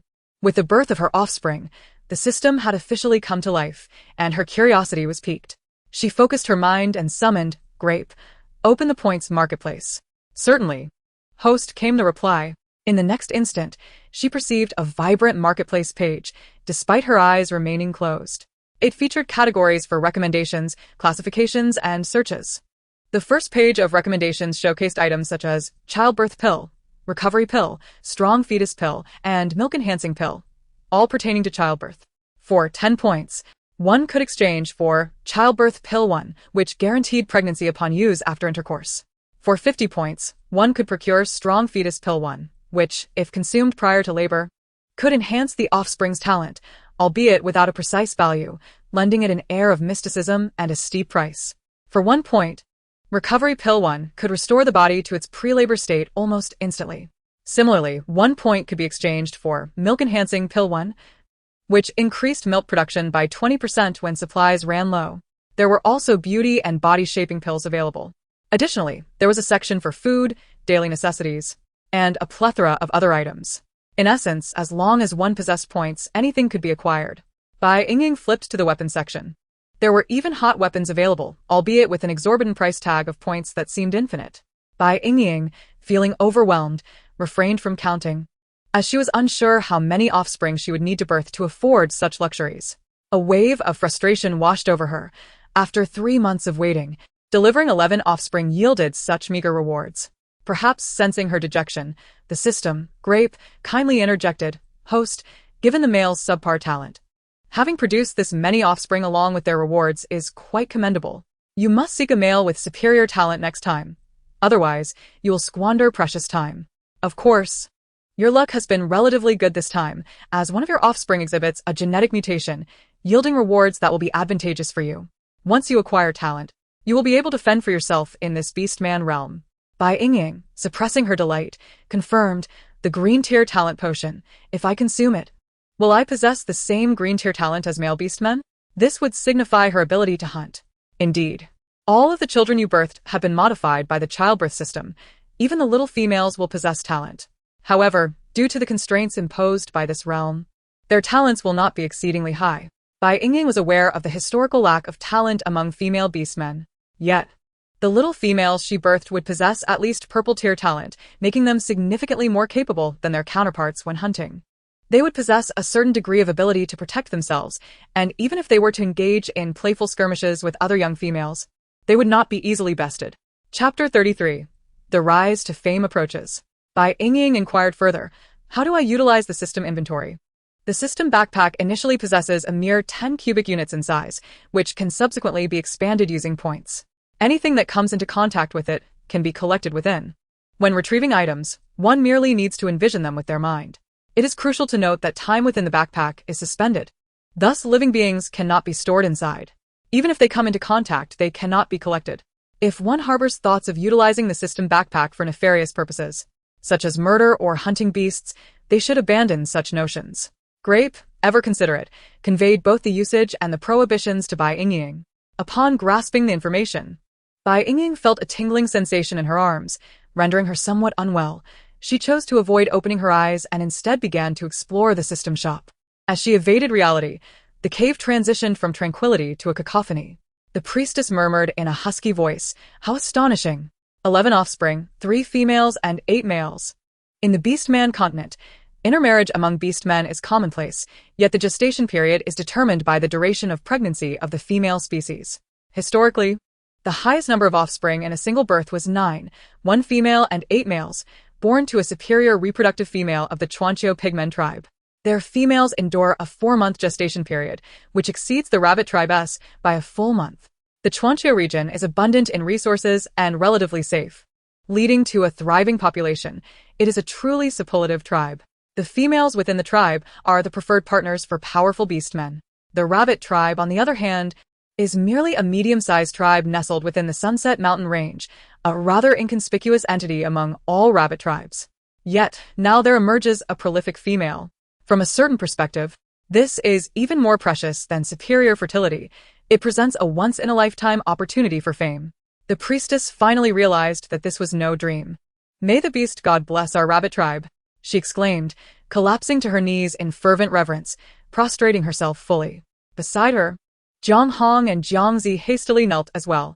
The priestess, tears streaming down her face, could hardly contain her excitement as she proclaimed, "Our Sunset Mountain Rabbit tribe shall soon be renowned across the entire Beastman continent." What is happening?" The chieftain, who had been hastily approaching the entrance, dashed into the cave upon hearing her words. Overjoyed, the priestess trembled as she stood, announcing, "Bai Yingying has birthed 11 offspring, 3 females and 8 males. Regardless of their innate talents, the sheer quantity of this litter is enough to elevate our tribe's reputation across the continent." The chieftain staggered, his eyes nearly popping from their sockets. In the next moment, He rushed to the bed, where the little ones were energetically nestling against the large white rabbit. Overwhelmed, he momentarily lost the ability to count. Ow. Ow. Bai Yingying swiftly turned her body, pressing down on the nursing side with an icy and embarrassed tone. Although she presently bore the form of a beast, she still valued her privacy. The sight of a large man staring at her was exceedingly uncomfortable. Why, yes. It's me. I'll leave right now. Don't crowd the little ones. The chieftain, momentarily stunned, finally grasped the situation, stuttering in his excitement as he turned in circles to find the exit. At that moment, Bai Yingying was no longer viewed as a calamity in his eyes. Rather, she was revered as a divine fertility female under the auspices of the beast god. The priestess gradually regained her composure. Aon, Asie. You two remain here to care for Ah Ying and the young ones. The chieftain and I have matters to discuss. Yes, grandmother. Rest assured. We shall take good care of Sister Ah Ying and the little ones, they replied in unison. In truth, there was little left to manage, as the priestess had already prepared everything, including applying medicinal ointment to Bai Yingying's wounds. Jiangzi picked up a bundle wrapped in leaves from the stone table, unwrapping it to retrieve a crude herbal pill, which she offered to Bai Yingying. Ah Ying, consume this. It will aid in your swift recovery. Thank you. Bai Yingying accepted the offering, but as she brought it to her lips, she secretly stored it in the system backpack. This rudimentary concoction was not something she would consume unless absolutely necessary. Once the two departed, she planned to use the recovery elixir from the Points Mall for an instant return to full health and at an economical price. The chieftain and priestess held Bai Yingying and the offspring in high regard, particularly the young ones. The priestess insisted that none should be allowed to perish.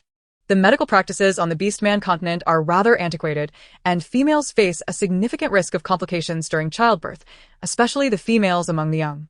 Although female births are not exceedingly rare, many do not survive past their first month. This is largely due to a lack of innate gifts and frail constitutions, making it challenging for them to endure the juvenile stage. Unbeknownst to them, all of Bai Yingying's offspring possess innate talents and, with proper care, will face no mishaps. After more than an hour, the priestess re-entered the cave. First, she confirmed that both Bai Yingying and the young ones were unharmed before addressing her two granddaughters. The chieftain has assigned you to the adjacent cave. You are to stay here for 3 months to assist Ah Ying in caring for the young ones. Very well, grandmother. Jiang Hong promptly agreed. However, Jiangzi appeared somewhat displeased. As the presumptive next priestess, how could she remain here to tend to the young ones for so long? Ah Zi, the priestess gently admonished. Do you understand why even the chieftain addresses me as the first priestess? The priestess, known by the name Jiang Yuan, is predominantly referred to as the priestess by the tribe, while esteemed elders, such as the chieftain, refer to her with the honorific first priestess. Jiangzi naturally replied, It is because you are the tribe's priestess. The priestess continued, What do you believe is the most crucial aspect of being a priestess? Rituals?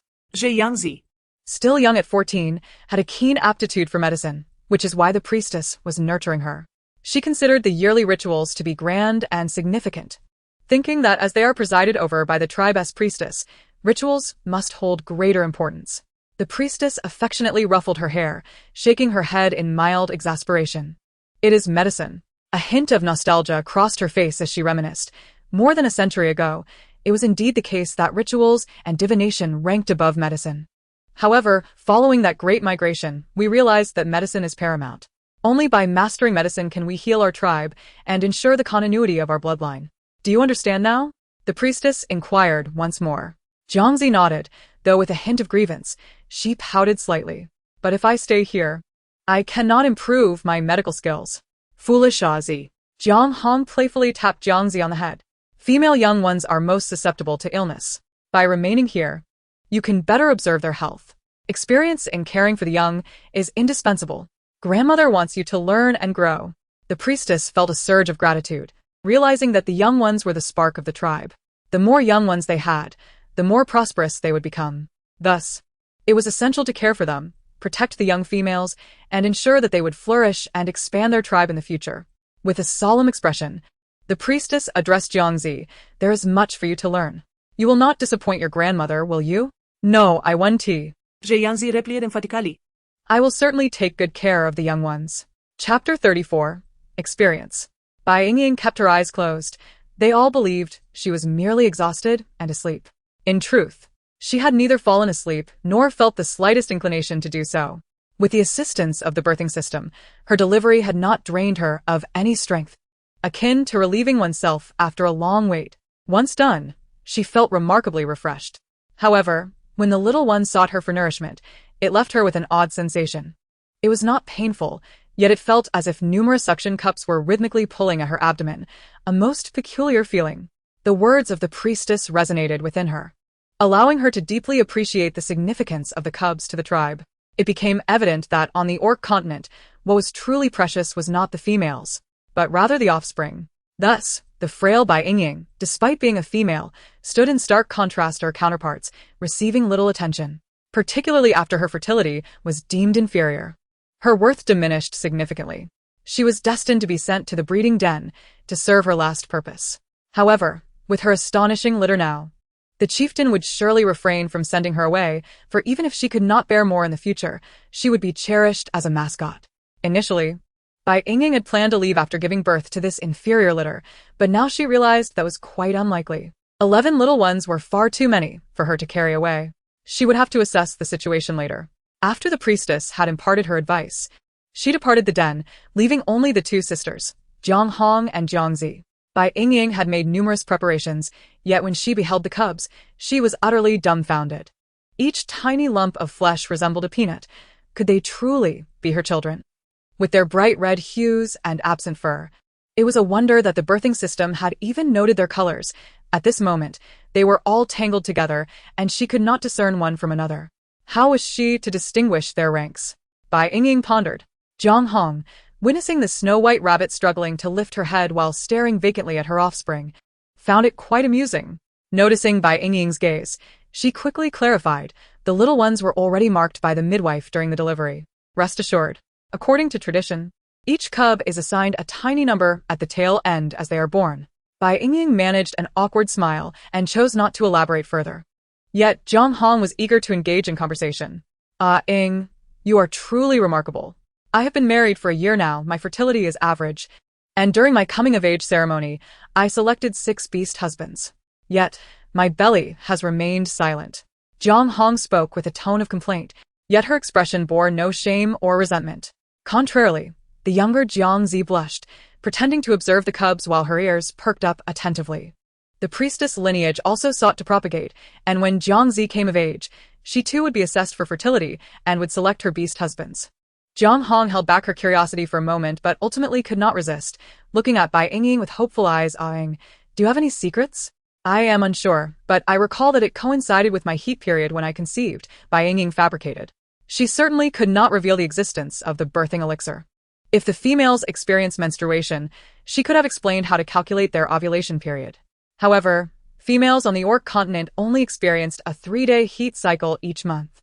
During this time, they emitted a unique scent that only nearby males could detect, finding it particularly alluring. She herself had not sensed it.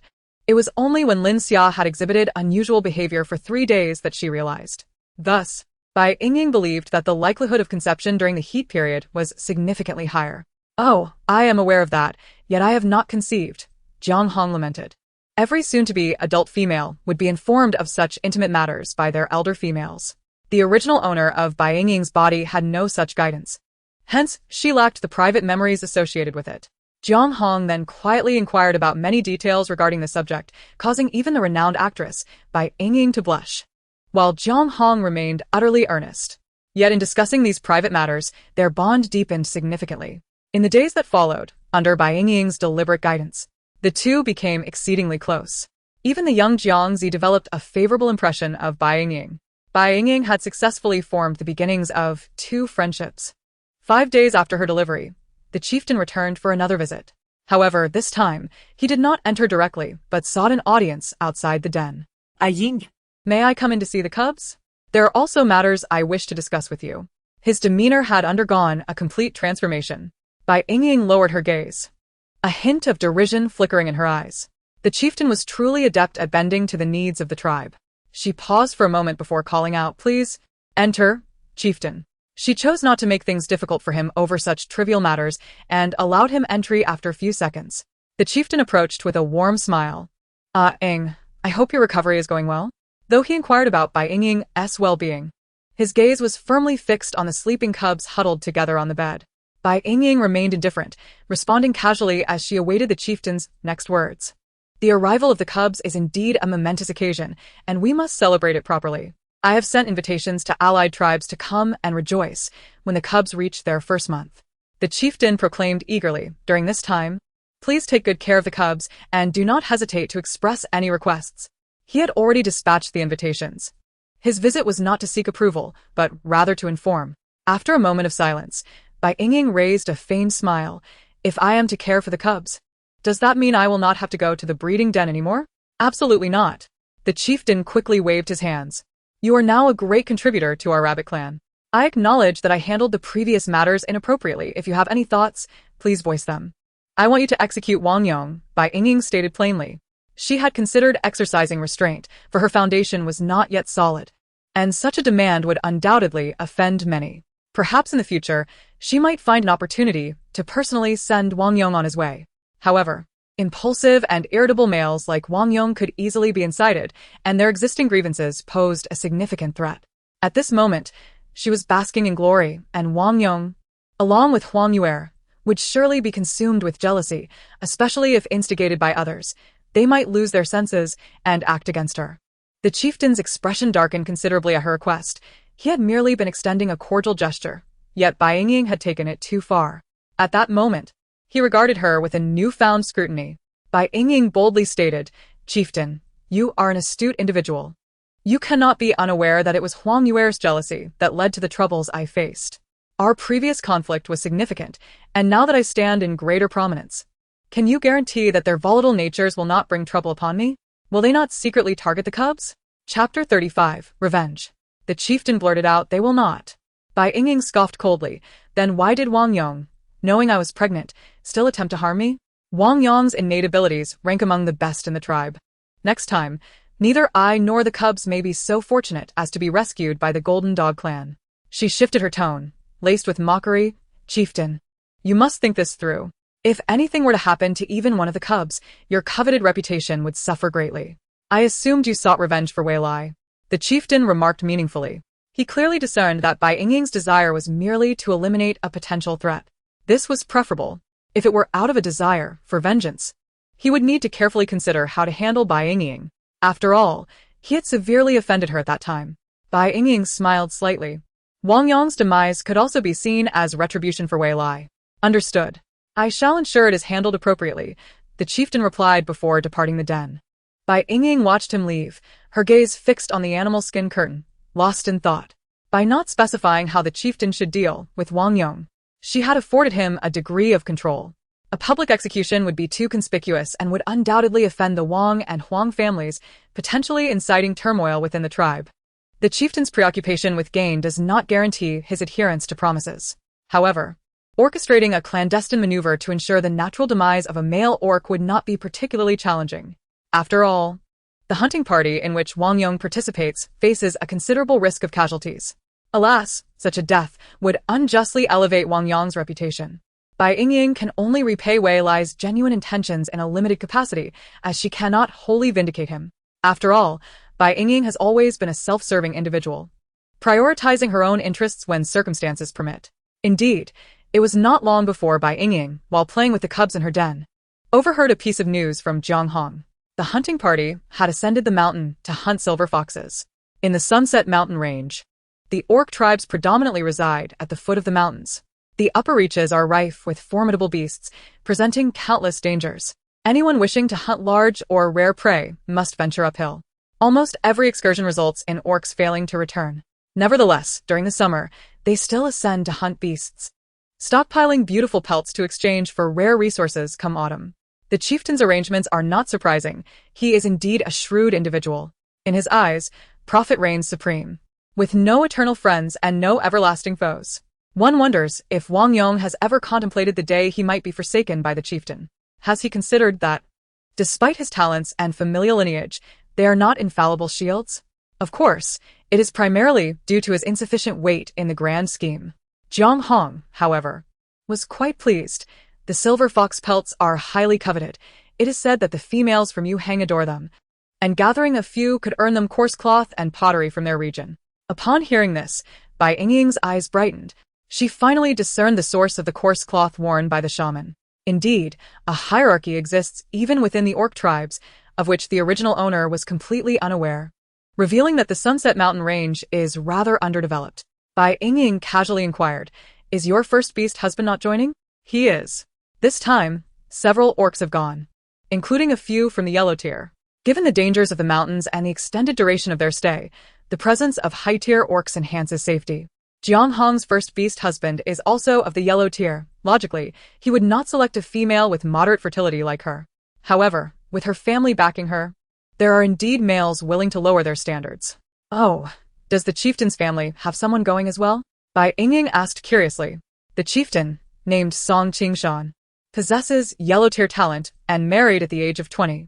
His partner is a female of exceptional fertility, the only one among the elite females who has not been offered for a political marriage. Moreover, he does not monopolize this female but rather establishes a family with a male with whom he shares a close bond since childhood. He is the first beast husband, and the brothers in his household hail from several influential families, being excellent companions of similar age, fostering a very intimate connection.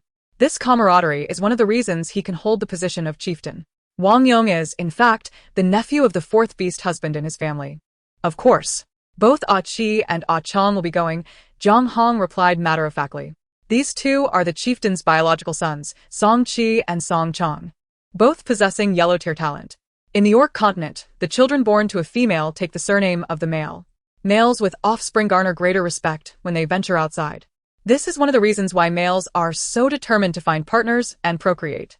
Bai Yingying smiled faintly, finally feeling reassured. Such covert matters are best entrusted to one's biological son, ensuring peace of mind. The two continued their idle chatter. At present, Jiangzi no longer spends her days here, primarily because the cubs are thriving and growing rapidly, changing almost daily, now adorably plump. The shaman has instructed Jiangzi to visit during the day, while allowing Jiang Hong and Bai Yingying to care for the cubs together, providing them with valuable experience. However, Jiang Hong returns to her own den each night, only to be escorted back by her beast husband in the early hours. As for what transpires during those hours, it is self-evident. Bai Yingying must nurse, rendering her unable to venture outside for fear of bringing back pathogens. So having Jiang Hong as a companion for conversation makes her days more fulfilling. During this time, she has gleaned much information, both from within the tribe and beyond. The sisters Jiang Hong and Jiangzi harbor profound aspirations for life outside. However, Bai Yingying is less curious about the external world, having traversed from Earth. Before the apocalypse, life on Earth thrived splendidly, replete with prosperity. Days passed swiftly, and the little cubs began to sprout fur, though their eyes remained shut, crawling about the bedding in a disoriented manner. When the chieftain came to visit, one of the cubs crawled to the edge of the bed in his presence. Bai Yingying, in her beast form, leapt forth and adeptly retrieved it. After the initial shock, he discreetly arranged for Bai Yingying to have a larger den, providing several male orcs to construct an expansive bed, awaiting the cubs' first month to transition to their new abode. He has resolved to assign Bai Yingying the dedicated role of caring for the cubs while the tribe provides for their sustenance. That afternoon, the hunting party finally returned. Bai Yingying, too, learned of Wang Yong's demise. Alas, this expedition was perilous. Several males perished, and even among the yellow-tier orcs, one was injured and another killed.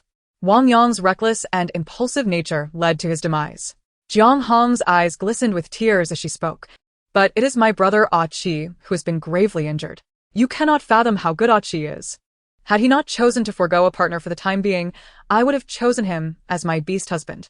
Closing her eyes, Jiang Hong sat upright on the stone bench and began to fervently pray, "I only hope he does not perish. Great beast god, grant your protection." The Ah Chi she spoke of is the second son of the chieftain, Song Chi. Chapter 36, Trouble. Upon hearing this, Bai Yingying's heart sank, and she could not help but ponder the circumstances surrounding Song Chi's injury. She waited until Jiang Hong concluded her prayers to inquire, "Where is he injured? Do you know how he was hurt?" "It seems to be his leg." Ah Chi was carried back. A Ming mentioned that while hunting silver foxes, they encountered wild dogs, which caused both Wang Yong and Ah Chi to tumble down a slope. By the time they were located, Wang Yong was already dead, and Ah Chi lay unconscious. Jiang Hong's clarity on these details stemmed from her prompt visit to her partner, where she learned of these hidden truths. Bai Yingying sighed inwardly.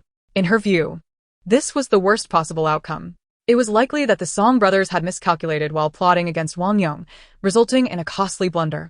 Such a significant loss would undoubtedly prompt the chieftain to seek retribution against her. Just as she suspected, the following morning, the chieftain visited Bai Yingying's den. However, this time he sent Jiang Hong away. The chieftain's expression was grim as he addressed her, awing, "One of my sons has fallen victim due to this situation." Bai Yingying, perched quietly on the bed, regarded the chieftain with calm scrutiny. "What responsibility do you wish to impose upon me?" Logically, she bore no culpability. It was Song Qi and his cohort's ineptitude that led to their misfortune. Yet, one must bow to the roof overhead. She resolved to hear out the chieftain's intentions. For her legs were her own. Having already consumed a green-tier talent pill, she possessed the physical prowess akin to green-tier orcs, equipping her with the means to survive independently. At worst, she could feign agreement and make her escape. "I appreciate your discernment." The chieftain, unaware of her intentions, softened slightly at the sight of her docile demeanor. The elder shaman announced that Achi's life was spared, but his left leg was beyond salvation.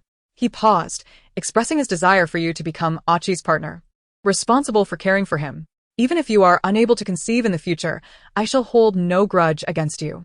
A disabled male beastman, incapable of hunting, faces a fate worse than death. His sole purpose now is to sire offspring. Yet other female families would not accept a cripple, with only Bai Yingying willing to do so. Bai Yingying relies on the clan for sustenance and has no choice in the matter. This arrangement ensures that Song Qi is cared for, and it offers Bai Yingying a chance to bear gifted descendants. The chieftain considers Bai Yingying, with her lesser fertility, fortunate to be pregnant this time. Bai Yingying, having surmised the situation, asked nonchalantly, "Is he willing?" The chieftain fell silent. Song Qi, at the age of 22, had not sought a female companion. "Was it your prohibition?" "Yes, and yet no. His standards are high. I had initially intended for him to pair with Qin Qing." The chieftain confessed. He was aware of Qin Xian's status and had planned for Bai Yingying to entice him, intending to have Qin Xian replace his betrothed when the time was right. Unfortunately, the cunning Qin Su intervened, forcing him to send the fertile Qin Qing into marriage. Perhaps you do not understand him. Bai Yingying, with her experience of Qin Xian, knows that not all males seek partners. However, these decisions are beyond her control. Bai Yingying earnestly requested, "Please arrange for me to meet him." The chieftain, initially irked by Bai Yingying's subtle rejection, ultimately nodded in agreement, considering his son's temperament. Bai Yingying's observation held some truth. Her son seemed uninterested in Qin Qing. From her memory, he was polite to others, yet avoided little females. Perhaps it was best to wait a while longer. The chieftain departed, burdened with thoughts. Bai Yingying felt a sense of discontent. She had not anticipated such a shrewd chieftain would bear an ineffectual son. She was curious to see what kind of person he truly was. The day she awaited did not arrive long after. When the cubs reached 25 days old, the chieftain personally inspected their development and announced their early relocation to a new home. Bai Yingying was pleased. The little cubs had grown significantly, their eyes wide open, curiously exploring their surroundings. They could no longer remain in bed. She and Jiang Hong spent their days ensuring the cubs stayed on the bed and did not fall off. They had to alternate their meals, with one always stationed by the bedside. The new cave was spacious, consisting of a single room with an adjoining area. The inner space filled with straw mats and animal skins, perfect for the little ones to play on. However, upon entering, Bai Yingying noticed a small bed against the inner wall, upon which lay a man with vacant eyes. He had short brown hair, thick eyebrows, and delicate, chiseled features, a melancholic beauty. Below his navel, a thin layer of animal skin covered him, obscuring his feet. Despite the commotion, he did not cast a glance in their direction. "Achi!" Jiang Hong exclaimed, rushing to the bedside. Bai Yingying, carrying a basket, entered the inner chamber and carefully placed the little rabbits onto the bed. The room, about 10 square meters, was entirely covered in thick hay and animal skins. The chieftain had shown great sincerity this time. A fence made of twigs stood at the entrance. By placing it at the inner door and blocking it with a large stone, she created a secure space. When they stepped outside, there was no need to worry about the little rabbits escaping. Bai Yingying was very satisfied. She gazed at the fluffy little rabbits, finding it hard to embody the role of a mother, feeling instead as though she had acquired a collection of pets. After settling the little ones, she noticed Jiang Hong standing behind her, looking dejected. "Achi completely ignores me." Bai Yingying cast a glance at Song Chi's leg. The animal skin was thin, revealing that his left knee was shorter than the right. A once vibrant youth had suddenly become a disabled man. This reality, even on Earth, is difficult to accept. How much more so in a world governed by the law of the jungle? The chieftain arrived late, calling Jiang Hong outside on some pretext, leaving Bai Yingying and Song Chi alone in the room. Bai Yingying approached him and emotionlessly introduced herself. Song Chi, I am Bai Yingying. Song Chi offered no response, not even a glance. Song Chi, I am quite curious. As the chieftain's son, it is said that no weak offspring come from strong parents. Why are you incapable of handling even the smallest matters? Bai Yingying spoke coldly. At her words, Song Chi finally reacted, slowly turning his head to meet Bai Yingying's gaze. His eyes were bloodshot, and his pale, haggard face, combined with his exquisite features, lent him an air of fragile beauty. It was, in fact, rather heart-wrenching. Yet Bai Yingying mercilessly retorted, "It is surprising that someone as self-serving as the chieftain has not abandoned you, his disabled son." Chapter 37. Partnership. You. Song Chi suddenly raised his head, his eyes filled with anger and indignation. Yet even in the face of such humiliation, he refrained from unleashing a torrent of abuse upon the female before him. Bai Yingying silently acknowledged this. Jiang Hong had not lied. Song Chi was indeed a congenial male. Now that you can speak, let us have a proper discussion. Bai Yingying finally softened her tone, becoming much more amiable. The chieftain wishes for us to become partners. Do you agree? Upon hearing this, Song Chi lay back down, his eyes devoid of light. It was my moment of weakness that led me to this predicament. I do not deserve to live in this world, nor do I wish to burden you. Upon hearing the word burden, Bai Yingying's expression shifted. The original owner had dreaded hearing those two words, as did she. Bai Yingying scoffed, "You should be grateful that you still possess some value. Otherwise, your fate would be to die in the shaman's cave, declared dead from severe injuries." "Then let me die. I never wish to live anyway," Song Chi replied blandly. Bai Yingying was infuriated by his apparent lack of will to survive. She too was unwilling to accept a stranger as a partner. But the chieftain's ire was directed at her, and she had to make amends, even if only as a facade. "Since you wish to die, why not lend me your life first? You know, I want Wang Yang's life. Now that you are in trouble, the chieftain will surely not spare me." Bai Yingying's eyes sparkled as she pleaded softly, "How about we become partners, without you having to fulfill any of the partner's duties? All I need is for you to shield me from the chieftain's wrath, and if you could watch over the little cubs in your spare time, that would be even better." Bai Yingying's rapid change in demeanor astonished even the seemingly lifeless Song Chi. He remained silent for a moment before uttering two words, "Whatever." Bai Yingying finally revealed a sweet smile. Then it settled, "I shall inform the chieftain of your agreement shortly. After all, in your current state, you can reside anywhere." Song Chi was momentarily dazzled by Bai Yingying's smile. Initially, she had left him with an impression of being harsh, then shameless, but now she seemed rather endearing. This female truly knew how to change her demeanor. If it weren't for the stark differences in their fur color and appearance, he might have believed Bai Yingying was indeed Song Qingshan's biological daughter. With Song Chi's consent, Bai Yingying promptly exited the cave to seek out the chieftain. The clan leader and Jiang Hong stood beneath the tree, engaged in conversation. The clan leader's expression remained relatively gentle, yet Jiang Hong kept her head bowed, clearly exhibiting signs of despondency. The clan leader noticed Bai Yingying and stepped forward, gazing at her with a profound look. "Does Aki agree?" Bai Yingying smiled and nodded, affirming his consent. "That is good. You shall participate in the marking ceremony this afternoon." The clan leader's features relaxed, adding, "From now on, you will be responsible for his daily care. You need not worry about food and supplies. I shall send someone to ensure you have all that you require." After imparting his instructions, the clan leader briefly checked on the cubs in the cave before departing. Although the clan leader displayed no overt joy or excitement, Bai Yingying could sense his underlying happiness. Observing the leader's retreating figure, Bai Yingying couldn't help but reflect on the fact that even those who prioritize their interests might harbor a glimmer of paternal affection. In Song Qingshan's eyes, it seemed almost impossible for Bai Yingying to conceive again, yet he still sought a reason and excuse for his disabled son to carry on living. Essentially, he did not wish to relinquish the son, even at the cost of his own reputation. "Ah-ing." Jiang Hong approached only after the clan leader had left.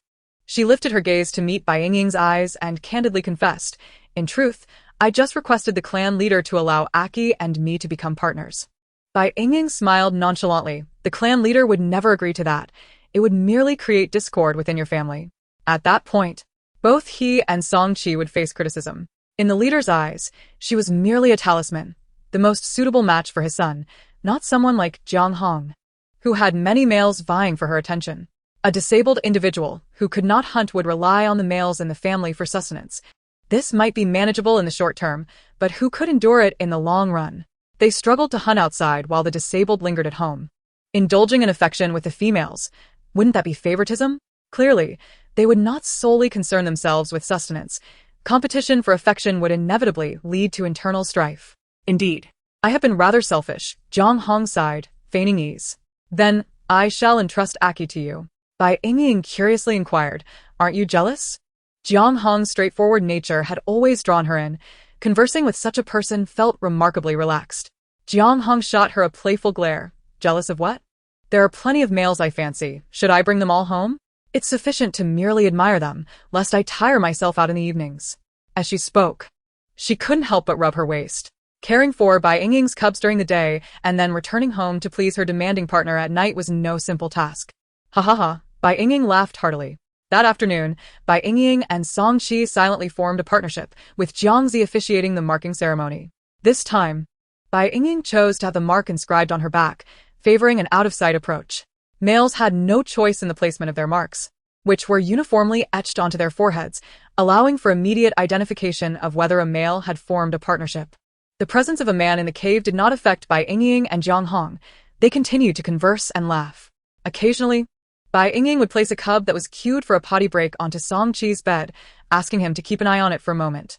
It must be noted that although the cubs resembled animals, they possessed a distinctly human core, exhibiting control over themselves from a young age.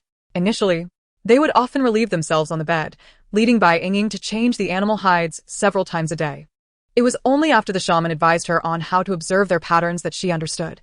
The cubs generally needed to relieve themselves after nursing and would make soft sounds beforehand. As long as she acted quickly to take them outside, they wouldn't soil the bed. Bai Yingying found caring for the cubs exhausting. She had to shift into animal form for nursing and revert to human form for caretaking. Her patience was wearing thin, especially as the cubs grew larger, making it increasingly difficult for her and Jiang Hong to manage, even with Jiang Hong's assistance. Within a few days, Bai Yingying began to call upon Song-chi from his bed. Song-chi, quickly help me with Lin-chi. Song-chi, wipe their eye boogers. Song-chi, hurry and take Lin outside to relieve himself. He just went by your bed, and I'll clean up later. Initially, Song-chi was bewildered, suddenly finding a soft, squirming cub thrust into his arms, leaving him momentarily disoriented. It was only when the cub began curiously wriggling in his embrace that he frantically sought help. Unsure of what to do, yet he could only awkwardly cradle the cub.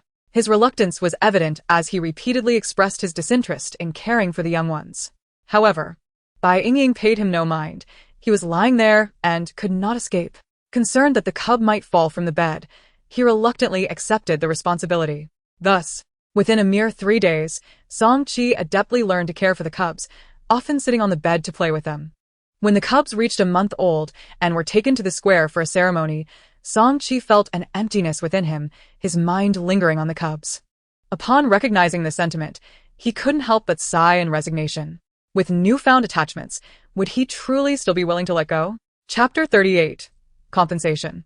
Meanwhile, Bai Yingying, bearing the cubs on her back alongside Jiang Hong, made her way to the square, accompanied by a cadre of male guards dispatched by the clan leader. This was the cubs' first journey beyond their home, and the clan leader was particularly concerned for their safety. As anticipated by the clan leader, many clan members awaited along Bai Yingying's route, eager to catch a glimpse of the 11 cubs born in a single litter. It was well known that Bai Yingying had given birth to 11 cubs, a feat that had astonished the entire clan, prompting the clan leader to issue a strict edict that no clan member could approach without his permission. Though Bai Yingying's cave appeared tranquil, the clan leader had stationed numerous trusted aides nearby, driving away many disobedient clan members and severely punishing a female who attempted to intrude. The clan leader took every precaution in anticipation of this day, aiming to spread word of this remarkable achievement throughout the Orc continent and enhance the reputation of the Sunset Mountains. However, Bai Yingying disappointed the onlookers. As the little ones grew increasingly restless, Bai Yingying took the opportunity to add a cover to her carrying basket, ensuring they were snugly contained on padded animal hides, thus preventing them from peeking out. Though unseen, The cubs' cries and the basket's playful movements captivated the audience. My goodness. I can scarcely imagine that the basket is filled with cubs. Why not assign a few clan members to each carry one? Why pack them so closely together that my heart races with every jostle of the basket? What a lovely thought. The clan leader treasures this litter as if they were unparalleled treasures. He himself wouldn't dare to hold them casually. I've heard there are 3 little females inside, and those are the most precious of all. Why not give them special treatment? What could the clan leader be thinking? It's driving me to distraction. Don't let my precious females be crushed. Ha. So mysterious. It seems the clan leader is bewitched. Indeed, it's only those 3 females that are valued. The rest of the male cubs surely lack talent. I fail to understand why the clan leader is so excited. Allowing a low-fertility female to bask in the limelight, surely that's embarrassing? Doesn't anyone care about this basket? It appears to be made of bamboo. How did they cut it so thin? How is it woven so sturdily? I wish I could ask Bai Yingying how she accomplished this. Throughout her journey, Bai Yingying received various glances and overheard the surrounding discussions filled with envy, jealousy, disdain, and interest in the basket. She chose to ignore it all. Even Jiang Hong, unable to restrain herself, was tugged along by her.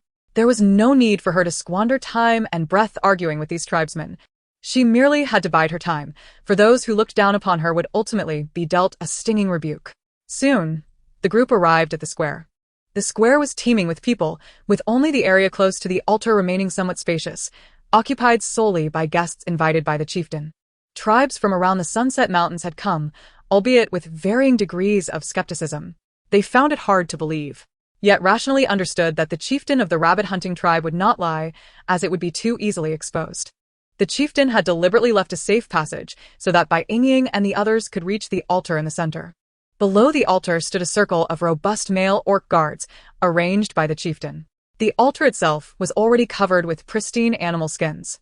Following the chieftain's indication, Bai Yingying ascended the steps and paused on the last tier, removing the basket from her back.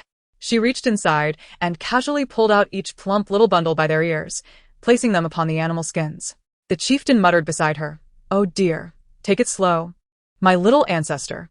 Finally, Bai Yingying transformed back into her beast form and leaped onto the altar to keep watch over the little ones. Once all 11 cubs were released, the previously bustling square fell into a profound silence.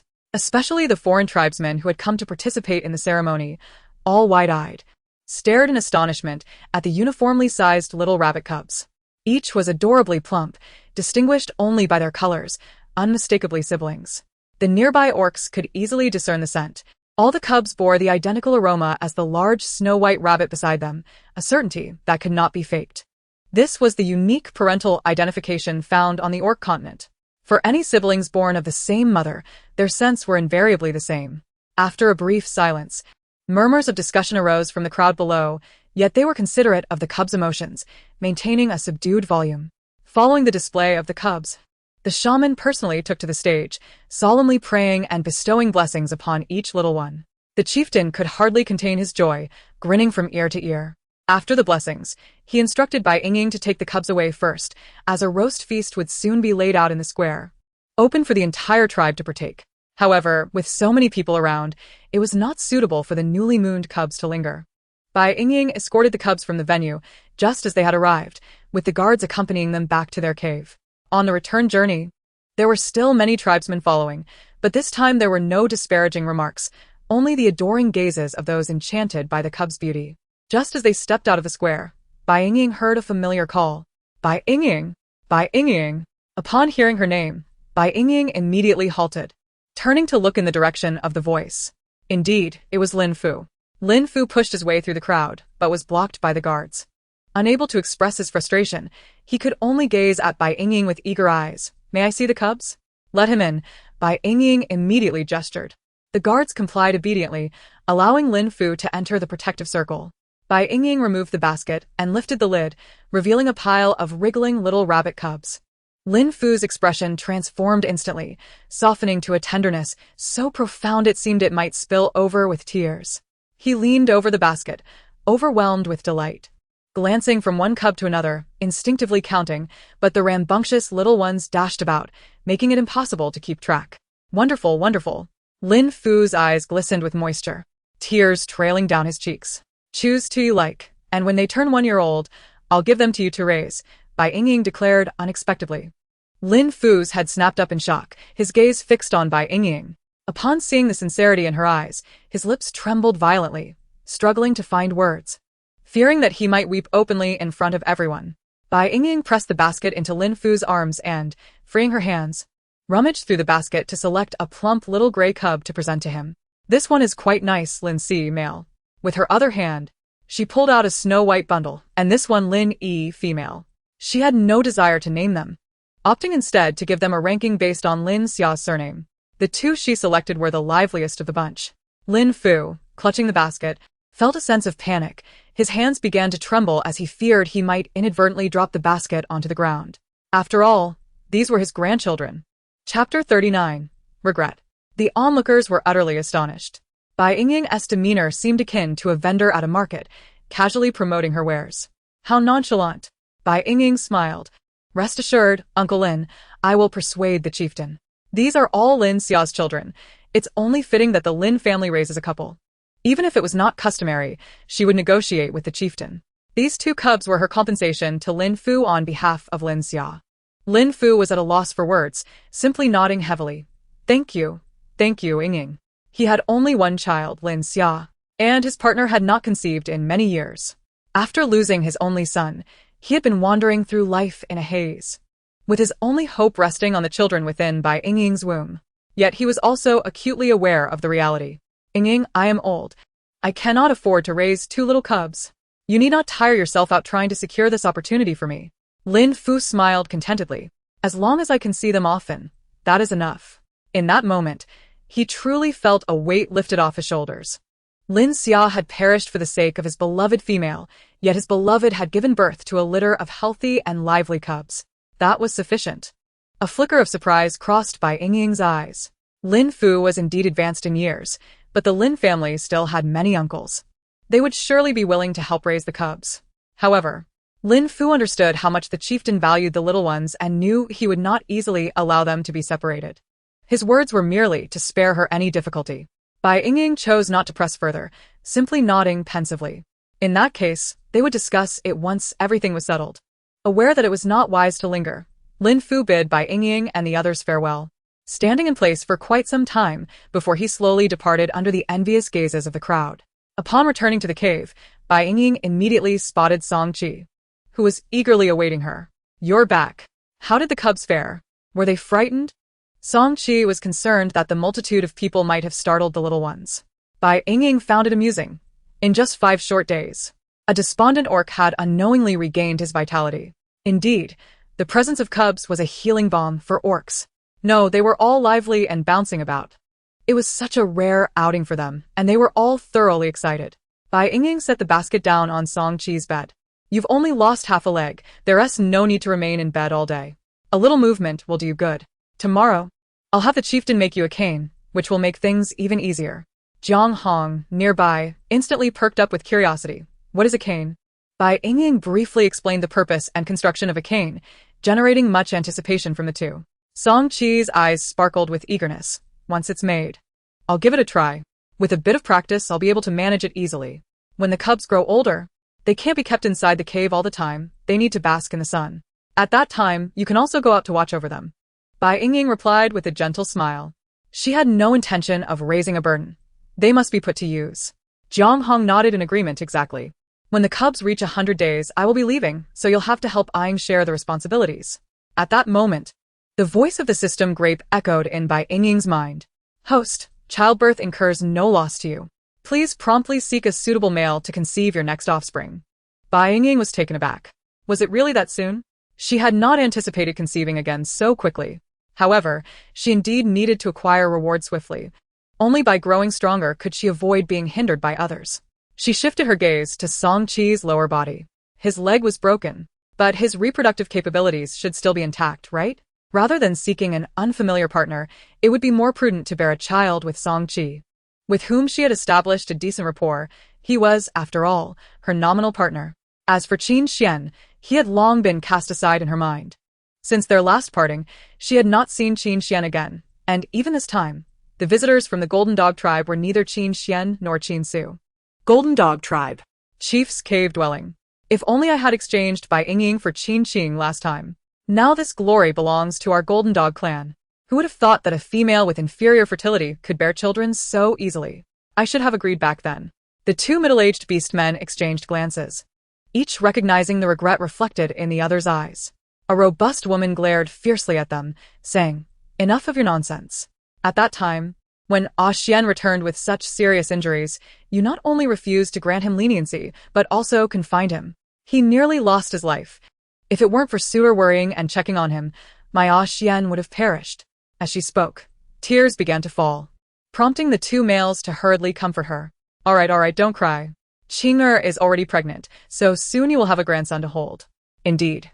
That little female isn't carrying Xian's child, she's bearing Suer's own. The woman lamented. It would have been wonderful for Xian and Suer to build a family together. Yet Xian remains infatuated with that little female, wandering around the rabbit-hunting tribe for no reason. What is he thinking? Stubborn fool. That ungrateful one, raised by us. Can't even consider our feelings. If only he would settle down, it would ease our worries. Yes, it's all his fault. When Xian returns, I'll have a serious talk with him. If all else fails, we can let him marry into the family. That little female is quite well regarded now. And marrying into the tribe would have no negative impact. We would simply turn a blind eye. 2 months swiftly passed. Bai Yingying had once again become a pregnant woman with a pronounced belly. Her pace was swift. After making her decision, she took advantage of Jianghong's return home that very night to successfully conceive with Song Qi. Afterward, she discreetly ingested the childbirth elixir exchanged with points, resulting in her pregnancy. She had only shared a bed with Song Qi that once. For her, cohabitation was solely for the purpose of conception, devoid of any emotional attachment to Song Qi. Now, Song Qi had become quite adept at using a cane. Able to walk at a pace comparable to that of a normal person, even a slight breeze brought him immense satisfaction. He often wore a smile reminiscent of a gentle spring breeze, rendering his previous despair unrecognizable. Upon learning of Bai Yingying's pregnancy, not only was he astonished, but even the chief believed that the oracle had misdiagnosed her. Who could explain why a female with inferior fertility could conceive repeatedly? After the initial shock, he calmly ordered a news blackout. Otherwise, if word got out, the entire tribe would be in an uproar. Now, Bai Yingying had been pregnant for 2 months, yet only a few tribesmen were aware of her condition. Chapter 40. Marriage by Adoption. Today, the chief unusually arrived with outsiders. Walking alongside him were 2 handsome blonde men, one of whom was Qin Su, whom she had seen before. The other was unfamiliar to her. Although he appeared somewhat haggard, he stood confidently beside the striking Qin Su. Ying. An excited voice called out, sounding quite familiar. As Bai Yingying shifted her gaze, it immediately returned. The haggard, yet handsome man was none other than Qin Xian. Previously, Qin Xian had always been in a severely injured state, never reverting to his human form, which had led Bai Yingying to fail to recognize him. At this moment, Qin Xian's eyes visibly brightened, and his entire face seemed as if rejuvenated, glowing with vitality. He smiled gently at Bai Yingying, and in that instant, she felt as if she beheld blooming peach blossoms in spring, radiant and resplendent. Qin Xian? Bai Yingying hesitantly called out. It is I. Upon hearing her call his name, Qin Xian felt a tingling sensation across half of his body, making it difficult for him to remain standing. Qin Su quickly supported him, awkwardly whispering, "Fourth brother, compose yourself." Bai Yingying cast a puzzled glance at Qin Xian's legs. Those perfect long legs showed no signs of injury. The atmosphere thickened, as if enveloped in pink bubbles, creating a sense of intimacy. The chief cleared his throat in displeasure. All right, let's move inside the cave to converse. If his son Song Qi had not been incapacitated, how could he possibly consent to Qin Xian's marriage by adoption? What a pity. Ying? Father? Who are these 2? Song Qi, hearing the commotion, had just managed to rise from his bed with the support of his cane when he saw the group enter. Particularly, upon noticing the 2 outstanding foreign males, he felt somewhat flustered and instinctively attempted to discard his cane. At that moment, Bai Yingying seamlessly took his cane, assisting him to sit back on the bed, softly advising, Qi, there are no outsiders here. Just sit comfortably. Seeing Bai Yingying's attentiveness towards Song Qi, Qin Xian's gaze dimmed. Instead, the chief's countenance transformed, his smile broadening. Indeed. You should heed Ying's advice. Sit back and relax. The chief refrained from further commentary, simply gazing with a smile at the two brothers, Qin Xian and Qin Su, unwilling to initiate conversation. Noticing his brother's distracted demeanor, Qin Su felt a mix of frustration and concern. Yet, for the sake of his brother, he steeled himself to speak. "Ying, my fourth brother has been thinking of you. He knows he cannot bring you back to the Golden Dog tribe, so he is willing to marry into the rabbit hunting tribe. Would you accept him as your partner? Last time was my mistake. I only considered the tribe's interests and did not take my fourth brother's feelings into account, which caused you distress. I sincerely apologize this time." Qin Su bowed slightly, extending a hand in apology. Although the sincerity of the apology was evident, Bai Yingying remained silent. In truth, she was not particularly concerned about Qin Su's prior decision. Had she been in his position, she likely would have acted similarly. However, she found it perplexing that Qin Xian had never expressed any affection towards her. Their time together had been limited to a few days, and yet he spoke as if he could not marry anyone but her. A glimmer of determination flashed in Qin Su's eyes, and his lips curled into a warm smile. "Rest assured, even if my fourth brother marries into your family, the customary gifts will remain unchanged, and they would be considered a wedding gift from our family." He paused before adding meaningfully, "Qi will also be my Qin Su's dear brother. We will take good care of him." As the young chief of the Golden Dog tribe, Qin Su wielded considerable influence, yet, at this moment, he humbly pleaded for Qin Xian and Bai Yingying. Had this been before arriving at the rabbit hunting tribe, he might not have been able to do so. However, upon learning from the chief that Bai Yingying was pregnant again, he had envisioned countless scenarios, determined to facilitate this union. With the privileges of his position, he had discreetly added leverage. Knowing that bringing back the news of Bai Yingying's pregnancy would garner unanimous support from all influential elders in the tribe. "Yingying, I had not mentioned this before, but I have liked you for a long time." At that moment, Ashia lowered her head in guilt, uncertain of what to say next. "You are not to blame for that incident," Bai Yingying remarked softly. It was Lin Xia who had taken the initiative to rescue Qin Xian, and it was Lin Xia who had chosen to stay and confront the enemies alongside him. Lin Xia's demise could only be attributed to unfortunate circumstances. He was kind-hearted and brave. Despite his lack of talent and weak hunting abilities, his pure intentions and genuine kindness made him a remarkable young man. To hold Qin Xian accountable would only render Lin Xia's sacrifices a mere farce. The resentment Bai Yingying had harbored towards Qin Xian had long since dissipated. Noticing her silence, Qin Xian, suppressing his sorrow, tentatively spoke again. "Yingying, with only Song Qi by your side, wouldn't it be better for me to care for you as well?" All right. Bai Yingying replied. She truly desired an additional companion to share her burdens, and Qin Xian, in every aspect, was exceptionally suitable. An extra partner was merely an additional helper, a supplementary figure for the purpose of bearing children. Prepared for rejection, Qin Xian had resolved to persistently pursue her, hoping to cultivate their relationship. However, Bai Yingying's swift acquiescence took him by surprise. Overwhelmed with emotion, he could only nod vigorously, speechless with joy. Qin Su chuckled. "Chief Song, it seems our tribe's relationship has advanced further." "Indeed," replied the chief. "Since Ying has consented, I shall arrange for their bonding ceremony." The chief's tone shifted, however. Ying's current situation must remain discreet. They must proceed with simplicity. Do you find that acceptable? Typically, the ceremony for binding partners is quite grand, requiring the presence of friends and family from both sides. Yet, given the simplicity of the previous bonding ceremony between Song Qi and Bai Yingying, how could he grant Qin Xian anything more extravagant? The mirth in Qin Su's eyes diminished slightly. "Of course, that is acceptable." Brother Aki's ceremony was quiet as well. We could hardly believe the news when it reached us. They exchanged banter, while Bai Yingying listened, feeling a twinge of discomfort. Song Qi remained silent, his head bowed, aware that he had no standing or right to refuse, fully understanding that Bai Yingying's choice was the correct one. Yet the bitterness in his heart could not be assuaged no matter how often he tried to convince himself otherwise. After spending these days together, he had grown deeply enamored with Bai Yingying. How could he not feel anguish? However, on the beastman continent, as long as a female consents, a male cannot interfere with her acceptance of a mate. Song Qi could only be grateful for his father's wise decision, which granted him the title of second mate, allowing Bai Yingying to bear his child.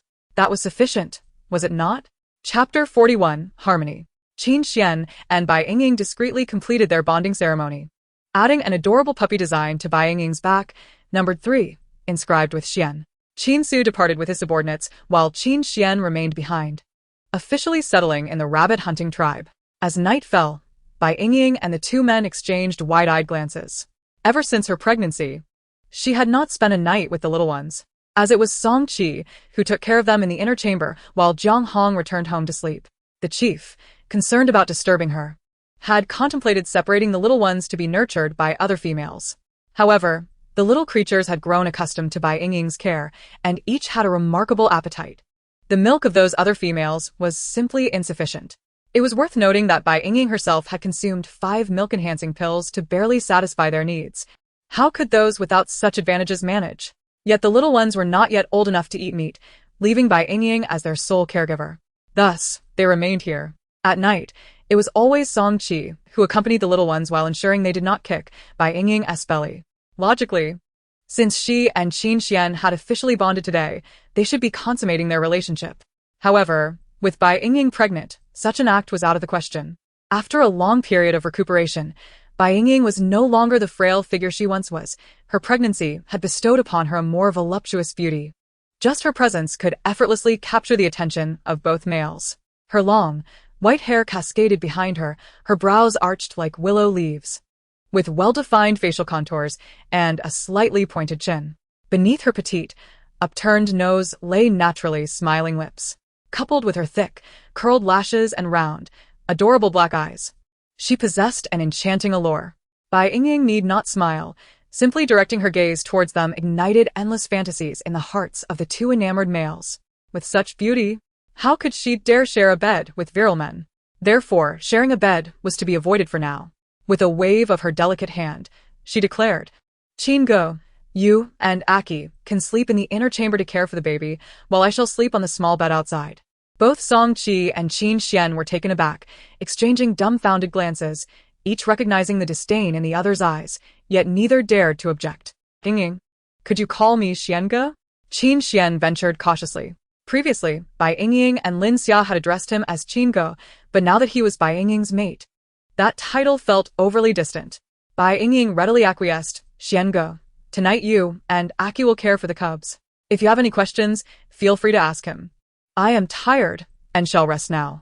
Since she began sleeping outside, she had ceased the night feedings. Initially, for the first 2 nights, Song Qi could hardly sleep, attending to one little one after another.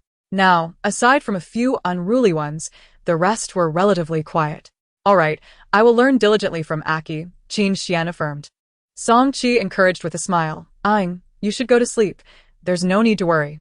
In his heart, he silently planned to take the noisy little one to Qin Xian that night. Bai Yingying had no reservations and quickly fell asleep once in bed. She distinctly felt more fatigued during this pregnancy, becoming exceedingly drowsy as soon as darkness fell. She wondered if it was due to the strong fetal pill she had consumed. With 100 points, she had exchanged for 1 10-point childbearing pill, 1 1-point recovery pill, 1 50-point strong fetal pill, and 5 1-point milk-enhancing pills. In total, she had spent 66 points, leaving 34 points remaining, of which she dared not use carelessly. Since points were awarded conditionally, she could not ensure she would have more in the future. She needed to save some points for future exchanges for childbearing and milk-enhancing pills. She sensed that this pregnancy would not yield a small number of offspring. It all depended on the effectiveness of the strong fetal pill. If it did not yield satisfactory results, she would refrain from further exchanges until her points were sufficient. The inner chamber was essentially a large bed, with Song Qi and Qin Xian each occupying one side, surrounded by the little ones sprawled across. When Bai Yingying rose in the night for convenience, she felt an inexplicable familiarity, reminiscent of a large communal sleeping arrangement. She couldn't help but chuckle. Bai Yingying recognized that she could not limit herself to these 2 mates. In the future, she would undoubtedly seek out more talented males to bear her children, thus increasing her list of mates. She pondered whether, at that time, her mates would all be sleeping in a large communal arrangement, lined up, awaiting her summons, which might seem rather simplistic. Considering her pace of acquiring mates, there would be enough room here, but given her rate of childbirth, accommodating the offspring would surely pose a challenge. Therefore, improvements to their living conditions were essential. Qin Xian adapted swiftly, caring for the little ones with great attention to detail, earning him a bit more favor from Song Qi. Jiang Hong was generous in her praise for him, watching the relaxed Bai Yingying with envious eyes each day. Though Bai Yingying remained silent on the matter, she felt quite satisfied within. Feeling considerably relieved, she now only occasionally played with the little ones, aside from nursing them. Qin Xian was gentle and attentive, while Song Qi was a quiet and earnest individual. After a few days of adjustment, they found themselves in perfect harmony, engaging in fervent discussions. Much of their conversation revolved around parenting advice, with Song Qi occasionally sharing his hunting skills and experiences. Being considerate of his circumstances, Qin Xian seldom broached the topic of hunting. Song Qi felt deeply touched by this, gradually opening his heart and no longer resenting his disabilities. Bai Yingying observed this with immense satisfaction. She had to manage nothing, as the familial atmosphere was so harmonious, it felt truly wonderful.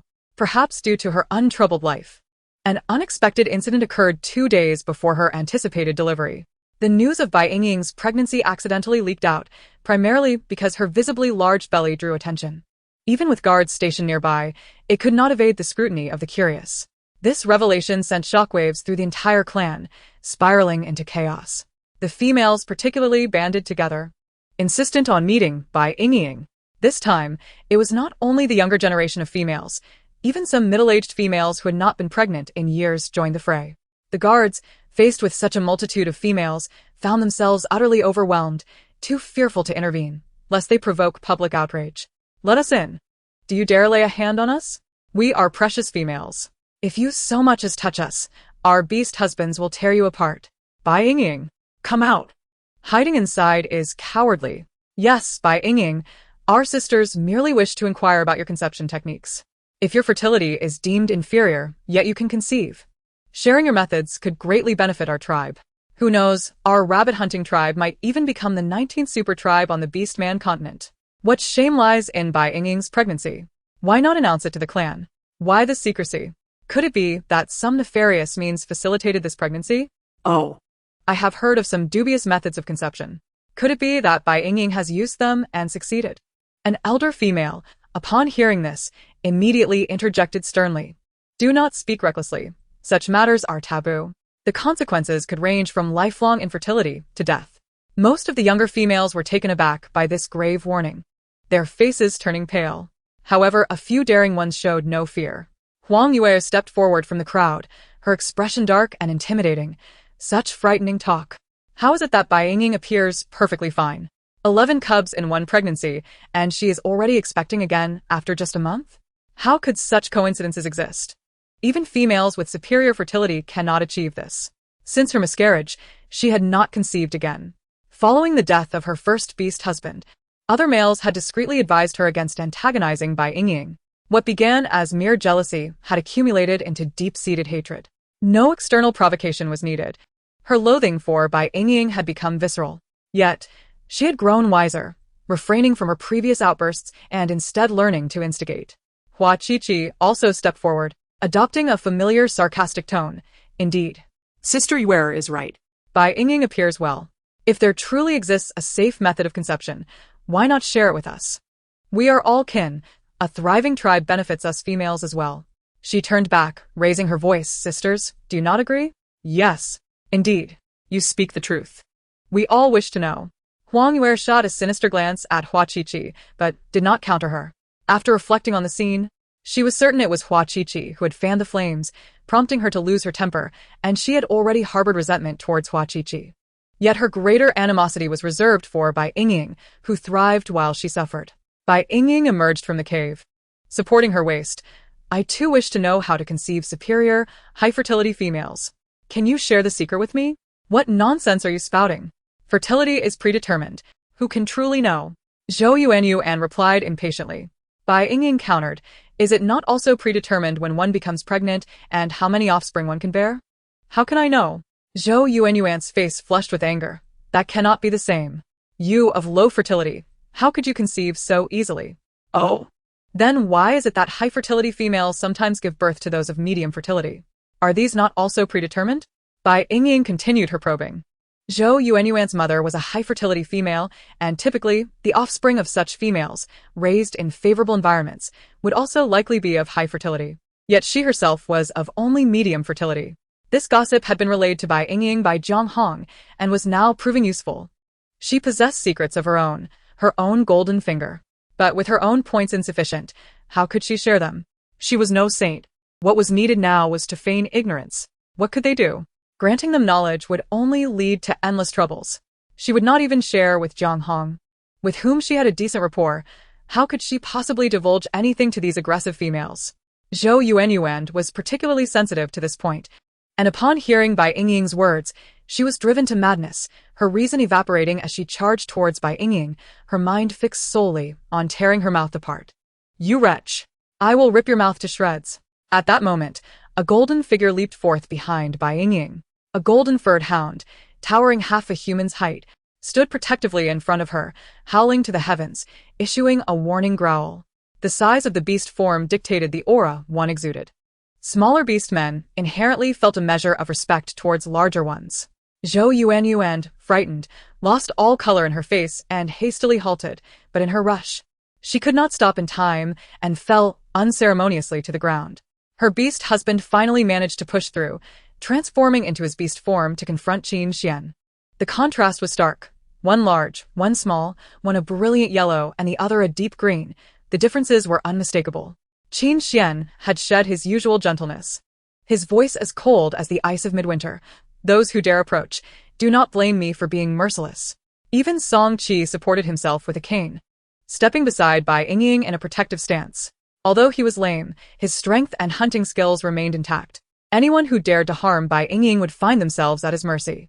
A murmur of discussion rippled through the crowd. What is a golden hound doing here? How could members of the Golden Hound tribe be present? I heard the young clan leader of the Golden Hound tribe visited last time. Could it be him? No. Is this not the same Golden Hound Bai Yingying brought back? It was previously taken back to the Golden Hound tribe. Why is it here again? Never mind. Let's leave. The last time Huang Yue sought Bai Yingying, it caused quite a stir. The clan leader forbade us from disturbing Bai Yingying, likely to avoid any cover-up. Indeed, we cannot afford to offend the Golden Hound tribe, especially with Song Qi here. He is the clan leader's son.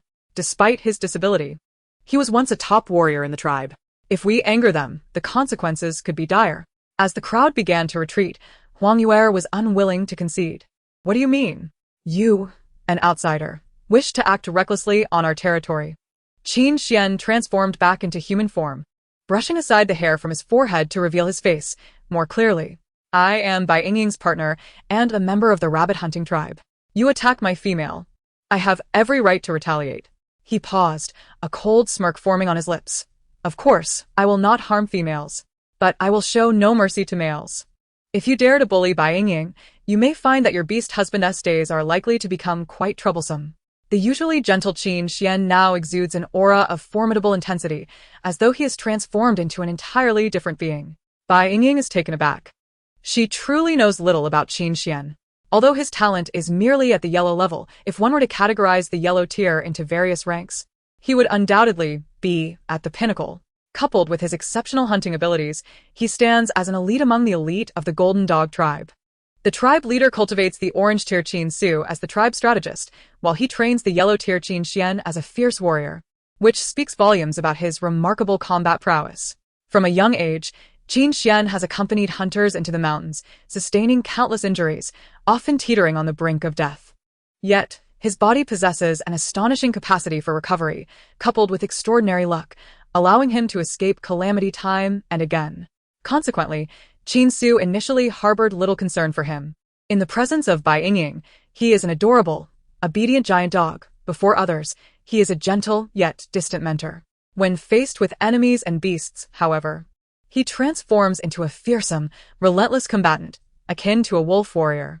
Everyone is subdued by his overwhelming presence, and for a moment, the area outside the cave falls eerily silent.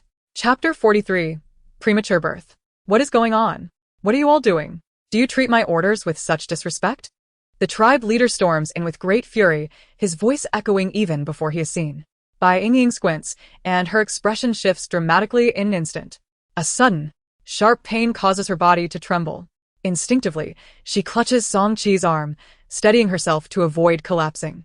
Though she is not the one in distress, unexpectedly, she finds herself on the verge of labor. I'm about to give birth. Ah Ing. Song Qi exclaims in shock, quickly embracing her. Qin Xian turns, only to see Bai Yingying's pale face, drenched in cold sweat from the pain. Yingying. Without hesitation, Qin Xian scoops her up and rushes towards the shaman's cave. Bai Yingying, struggling to speak, protests, "I need to give birth, let us go back to the chamber." She is well versed in the process, and knows that if she can endure for just a minute, the pain will subside, making a trip to the shaman's cave unnecessary. She has no desire to give birth elsewhere. Hearing her, Song Qi shouts, "Father!" Quickly summon the shaman. The tribe leader, who has just arrived and is yet to address the pressing matters at hand, bellows for someone to fetch the shaman upon hearing Song Qi's words. He hastens to the chamber to assess the situation. The crowd outside grows noisy once more. She not due for another 3 days? If Bai Yingying encounters complications, we may all face dire consequences. Sigh. We had warned against such haste. Let us observe her condition post-birth, but you all insist on inquiring. Truly impulsive. If only she had revealed the secret to her pregnancy earlier, we wouldn't be in this predicament. What are you afraid of? We are all precious females. Can the tribe leader truly punish us? As the leader emerges from the chamber, he overhears such brazen remarks. His face flushes with anger. If they were males, he could immediately issue a severe punishment, yet it is indeed inappropriate to act against females. However, this does not imply he is without recourse. I could certainly have you starve for a few days. The tribe leader roars, Song Tian. Arrest all the females who instigated this commotion and confine them to the punishment chamber. Any who dare resist shall be knocked unconscious. Song Tian, the captain of the guards and a member of the tribe leader's family, had previously dispatched a clever male to alert the leader upon noticing the gathering of females. He is fully aware of who instigated the unrest. Now that the tribe leader has issued his command, he no longer hesitates and begins to call out names. Huang Yuer, Zhou Yuan, Hua Qiqi. After naming 7 or 8 females, Hua Qiqi finally panics, shouting, "Tribe leader, how can you imprison us? We demand to see the shaman. You have no right to punish us." In the tribe, the females are typically overseen by the shaman, which is why the shaman previously defended Bai Yingying in public. Regardless of Bai Yingying's perceived inadequacies, she should not be publicly humiliated by males, as it concerns the dignity of all females in the tribe. Yet, the instigating females are mostly spoiled and have not considered the consequences. Some older females understand the situation but wish to exploit the younger ones for the secret of pregnancy, thus joining the fray without contributing. Among those named, only one is 28 years old, while the others are around 20. All of you stay put. I shall personally handle the troublemakers shortly. The shaman's voice, weathered but authoritative, cuts through the air. Today, coincidentally, there are several injured individuals, and the healer's cave is bustling. The shaman, knowing that Qin Xian is adept at assisting with births, has sent for Jiang Hong to help, only to be met with this upheaval. Upon learning of the disturbance, she hurriedly brings Jiang Zi and Jiang Hong along, fearing complications for Bai Yingying as her due date approaches, only to cross paths with the male who came to summon her for the delivery. As the shaman speaks, the once defiant females deflate, standing dejectedly, no longer daring to act out. With that, the shaman strides into the chamber to check on Bai Yingying. This time, Bai Yingying indeed shows signs of complications, but fortunately, with the assistance of her birthing system, she manages to deliver successfully. Albeit the waiting time is longer than for her first child. The shaman's mood shifts from cloudy to sunny, and she beams, announcing, "It's done. The first one is a little male." Bai Yingying hears the system's notification in her ear.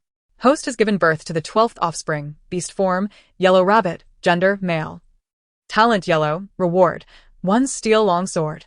Host has given birth to the 13th offspring, beast form, yellow rabbit, gender, female, talent blue, reward, 100 g beef buns x 100.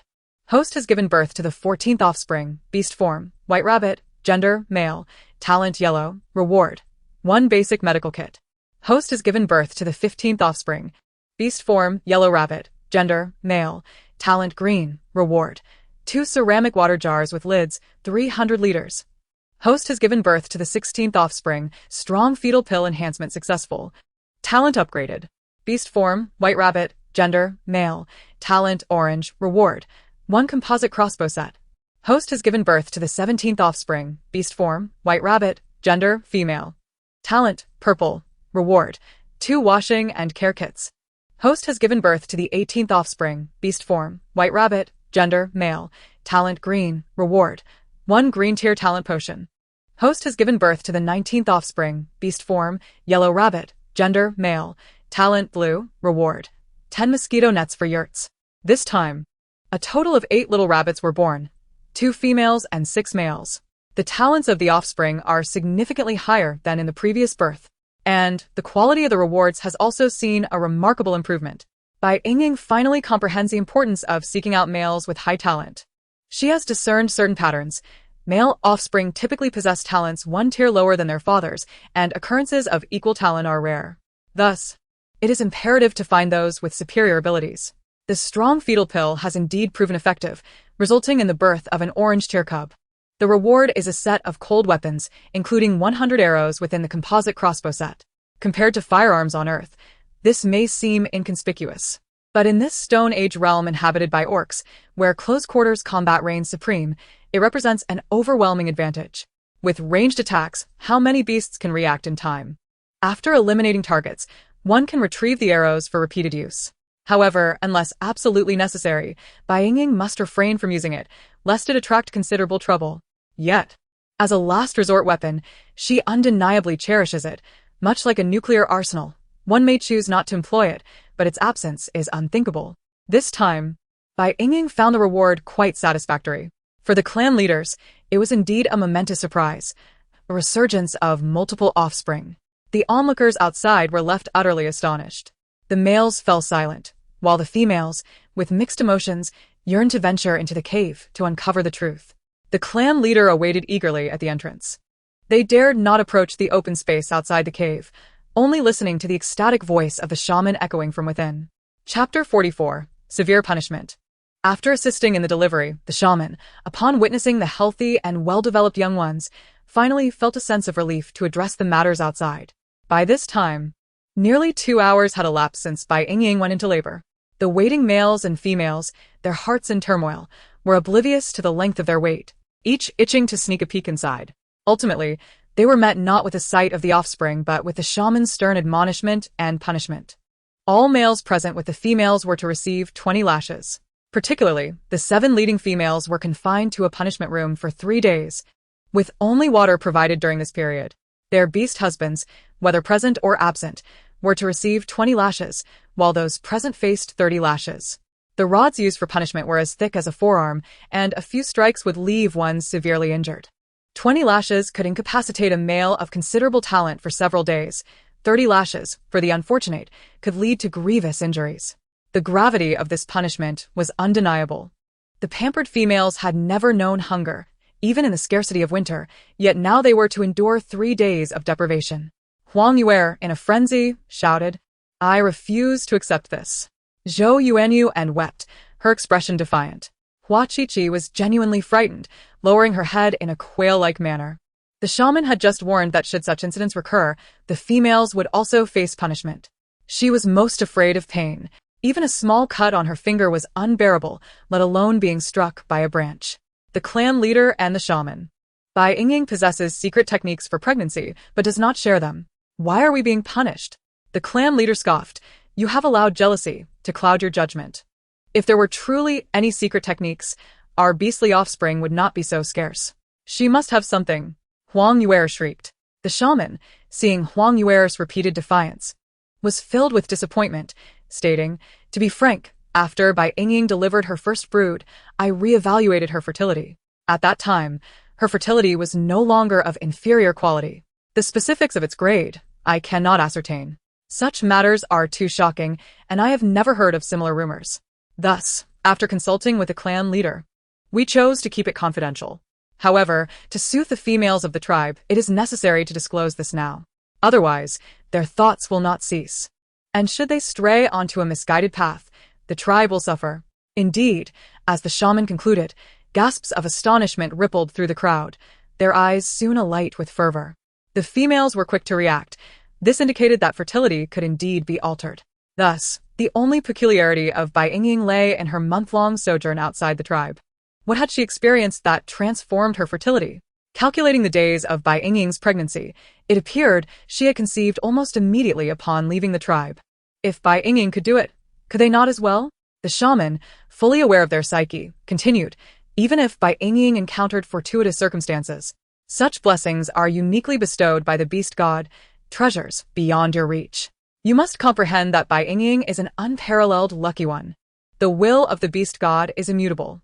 Abandon any forbidden thoughts, lest they bring calamity upon the tribe. At her words, the crowd felt as though the heavens themselves had shifted. Bestowed by the beast god? Indeed, if tested fertility could be altered, what else could it be but a special grace from the divine? The favor granted to one of the beastly kind, who would dare to seize it. After the shaman's explanation, her patience was utterly depleted, and she wearily declared, "I have revealed the secret to you. Huang Yue, if you persist in your folly, be prepared to be sent to the female cave." How could this be? How is it possible? Huang Yue could not fathom this explanation, nor could she accept the shaman's glaring warning. Her body swayed, and in a fit of rage and shock, she fainted. Following this farce, everyone understood that Bai Yingying was no longer the Bai Yingying of yore. The goddess of offspring had become her epithet. Within the tribe, countless males aspired to become her beast husband, yet only those of exceptional talent dared to voice such aspirations. However, due to her stringent protection, they found it impossible to approach her.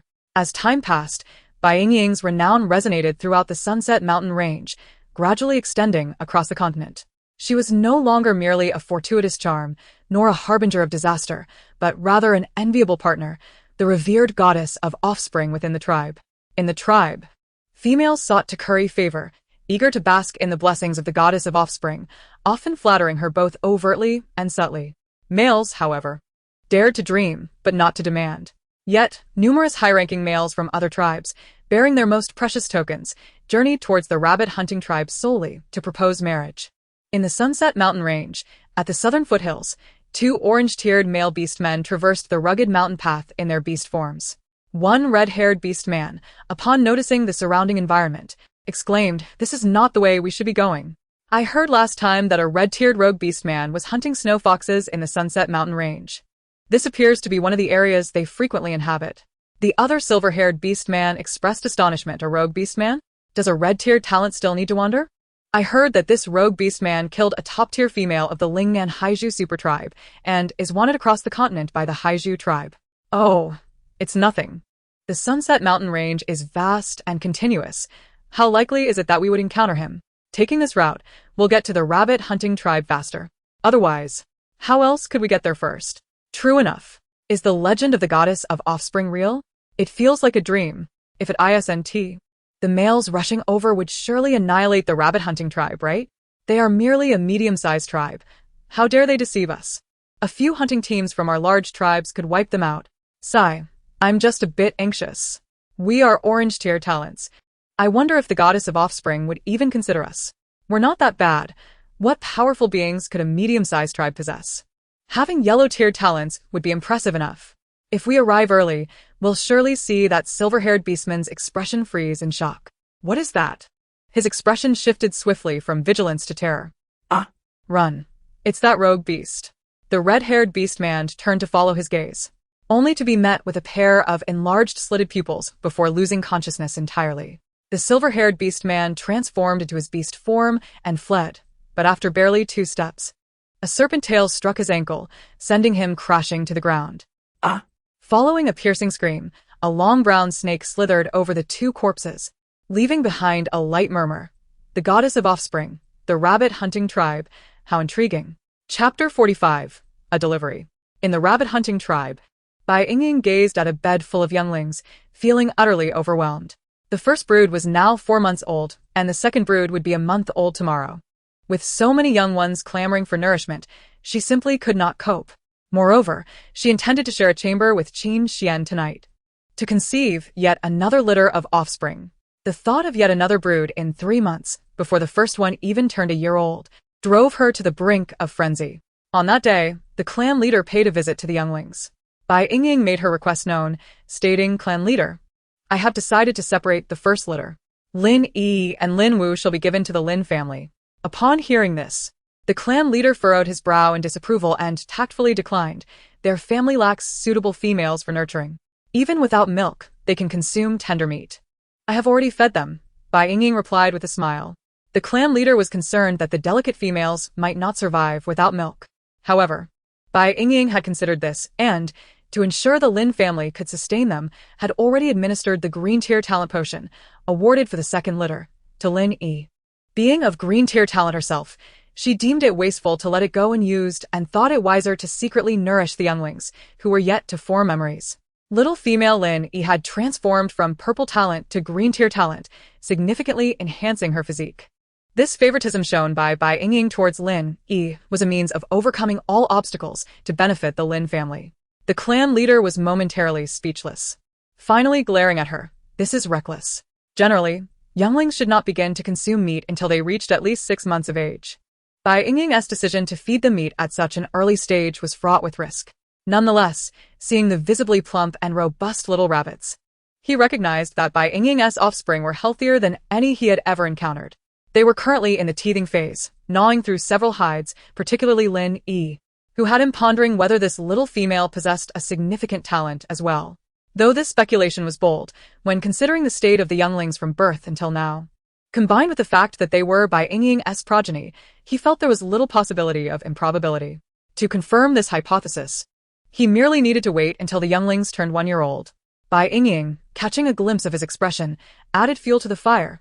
"By the way, clan leader, please send over another batch of new hides tomorrow. The little ones do not enjoy gnawing on branches. They prefer chewing on animal skins. With so many younglings, Qin Xian, Song Qi, and I cannot keep an eye on them all, and we are forced to confine them in their den for prolonged periods. The energetic little ones can only go wild against the hides."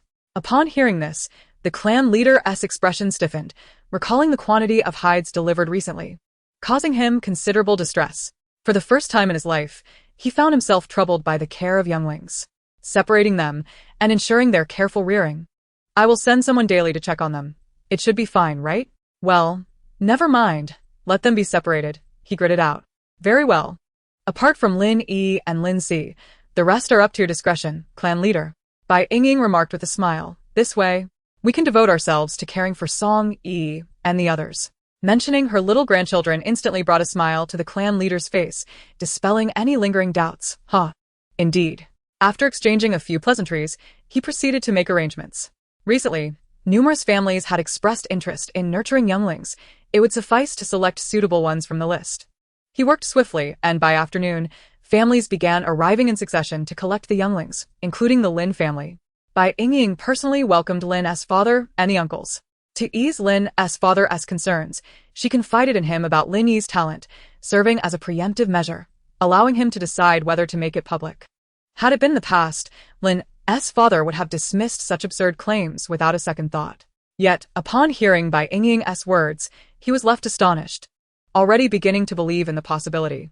Bai Yingying handed him 2 plump little rabbits, 1 gray and 1 white. Lin's father instinctively accepted them. Watching the lively younglings in his arms as memories flooded his mind, images of Lin Xia and Bai Yingying's childhood together, filled with warmth. In their youth, Bai Yingying had been adorable, and despite her frailness, the neighbors had cherished her. However, as Bai Yingying's relatives passed away one by one, they began to harbor resentment towards her, viewing her as a burden, a calamity. If Bai Yingying possessed talent, everything would change. His Lin Xia would surely live a happy life with Yingying, filled with love and fulfillment. As ordinary beastmen with low talents, they could have found ways to keep Bai Yingying safe from being cast out of the tribe. Alas, there were no ifs in this world. Lost in his thoughts, Lin's father gazed down at the 2 younglings in a daze. Bai Yingying assisted in restraining the 2 restless little creatures. Sensing Lin Yi's resistance, she reflected that, after all, this was her first child, and decided to offer one last piece of advice. Having a talented female is a blessing. Ask Uncle Lin to privately teach her the skills of hunting so that, regardless of the state of the world, she will have the means to protect herself. Lin's father immediately recalled the circumstances surrounding Bai Yingying and the others outside, wondering how the 2 children had managed to survive for so many days. Ultimately, he left in a daze, following his family. Once the 11 fluffy bundles had been taken away, Bai Yingying found herself not as relieved as she had anticipated. A sense of emptiness lingered in her heart. After bidding farewell to the last group, she stood at the cave entrance for a moment before turning to find herself enveloped in a broad embrace. Qin Xian had drawn her close, softly inquiring, "Are you feeling a bit regretful for not being able to keep them until they turn 1? In the tribe, younglings held immense significance, apart from orphans. No family was willing to entrust their children to others. Yet, Bai Yingying's situation was exceptional, with so many younglings. It was impossible to sustain them without the clan's assistance. Thus, in name, they remained the younglings' parents, free to visit and maintain normal relations. Merely having another family nurture them, creating additional ties. Bai Yingying placed her hands on his chest, gently pushing to create some distance between them. Qin Xian did not resist, allowing her to create a slight gap. She then looked up, smiling. I have no regrets. After all, they are still in the tribe. I can visit them whenever I wish. At that moment, Bai Yingying tucked away the little maternal affection she possessed. Her purpose in having children had always been to reap rewards. Even after giving birth to 2 litters, she had not forgotten her original intentions. If she did not separate these younglings, how could she continue to conceive? Currently, the males seeking her hand in marriage were all of yellow-tier talent, hardly worth considering over having another brood with Qin Xian. Bai Yingying was also aware that waiting a little longer would likely attract higher-tier males. However, Qin Xian was now her partner, and consummating their bond by having a litter together would deepen their connection. 3 months would pass swiftly. With this thought, a hint of allure flickered in Bai Yingying's eyes as she gazed at Qin Xian. Brother Xian, will you sleep with me in the outer chamber tonight? Her voice was soft, with a slight rise at the end, as if casting a hook. Just those few light words sent Qin Xian's heart racing, coloring his cheeks with a rosy hue. He felt as if his entire being had ascended, stumbling over his words. All right, let us go to the outer chamber together. His ears felt stuffed with cotton, oblivious to the volume of his own voice. Chapter 46, Consummation. In the inner chamber, Song Qi heard this and immediately lowered his head, his figure appearing more forlorn. Bai Yingying was startled by Qin Xian's boisterousness, a flicker of embarrassment crossing her face. However, realizing that she would inevitably face such moments of awkwardness, she brushed it aside. In the tribe, every family underwent similar experiences. Each female typically had 4 or 5 beast husbands, and such matters were hardly shunned. As long as there was enough space, they all shared the same bed. However, Bai Yingying had traversed from Earth. Even after enduring the cataclysm, having cast aside the majority of moral principles and a sense of shame, she still wished to maintain a semblance of dignity. She pushed away the fervent Qin Xian and approached the door to the inner chamber. Upon hearing her name, Song Qi immediately lifted his head, the recent pangs of sorrow transforming into joy in that instant. Bai Yingying offered a soft, gentle smile. You and the little ones should retire early. Song Qi's bright eyes dimmed quickly, and he responded with a nasal hum. Bai Yingying feigned ignorance of Song Qi's disappointment and promptly drew down the animal skin curtain of the inner room, creating a barrier that seemed to diminish any lingering sense of shyness. Before she could turn around, she was swept up by the impatient Qin Xian, who gently placed her on the bed in the outer chamber. After a while, the sounds of passion echoed from the outer room. Song Qi could only press his ears tighter against his head. Yet, despite his efforts, the thin layer of rock walls offered little solace, as the orc's keen hearing made those sounds seem alive, burrowing into his ears. His expression grew increasingly sorrowful. He silently reassured himself. Bai Yingying merely wished to provide Qin Xian with a perfect wedding night. Surely, she would not cast him aside afterwards. Orcs had been indoctrinated from a young age with the notion of a matriarchal hierarchy, and although Song Qi had previously disapproved, the deeply ingrained beliefs were difficult to alter. They accepted a philosophy of sharing. For someone like Bai Yingying, who favored Qin Xian exclusively and did not even allow for observation, it was a source of pain for him. The former Qin Xian had seemed like a person awakening to the concepts of dignity and shame. Initially, he had loathed such chaotic relationships, but with Bai Yingying's arrival, he had readily accepted it. This acceptance stemmed from having been conditioned to such ideas since childhood, allowing him to embrace it effortlessly when he encountered his beloved. However, the awakened version of him relished Bai Yingying's exclusive affection, which stirred him with excitement, as he perceived it as a unique honor. Bai Yingying endured Qin Xian's fervent advances thrice, yet he remained unsatisfied and restless. With impatience, she kicked him off the bed. You should sleep on the big bed. It's cramped here with you.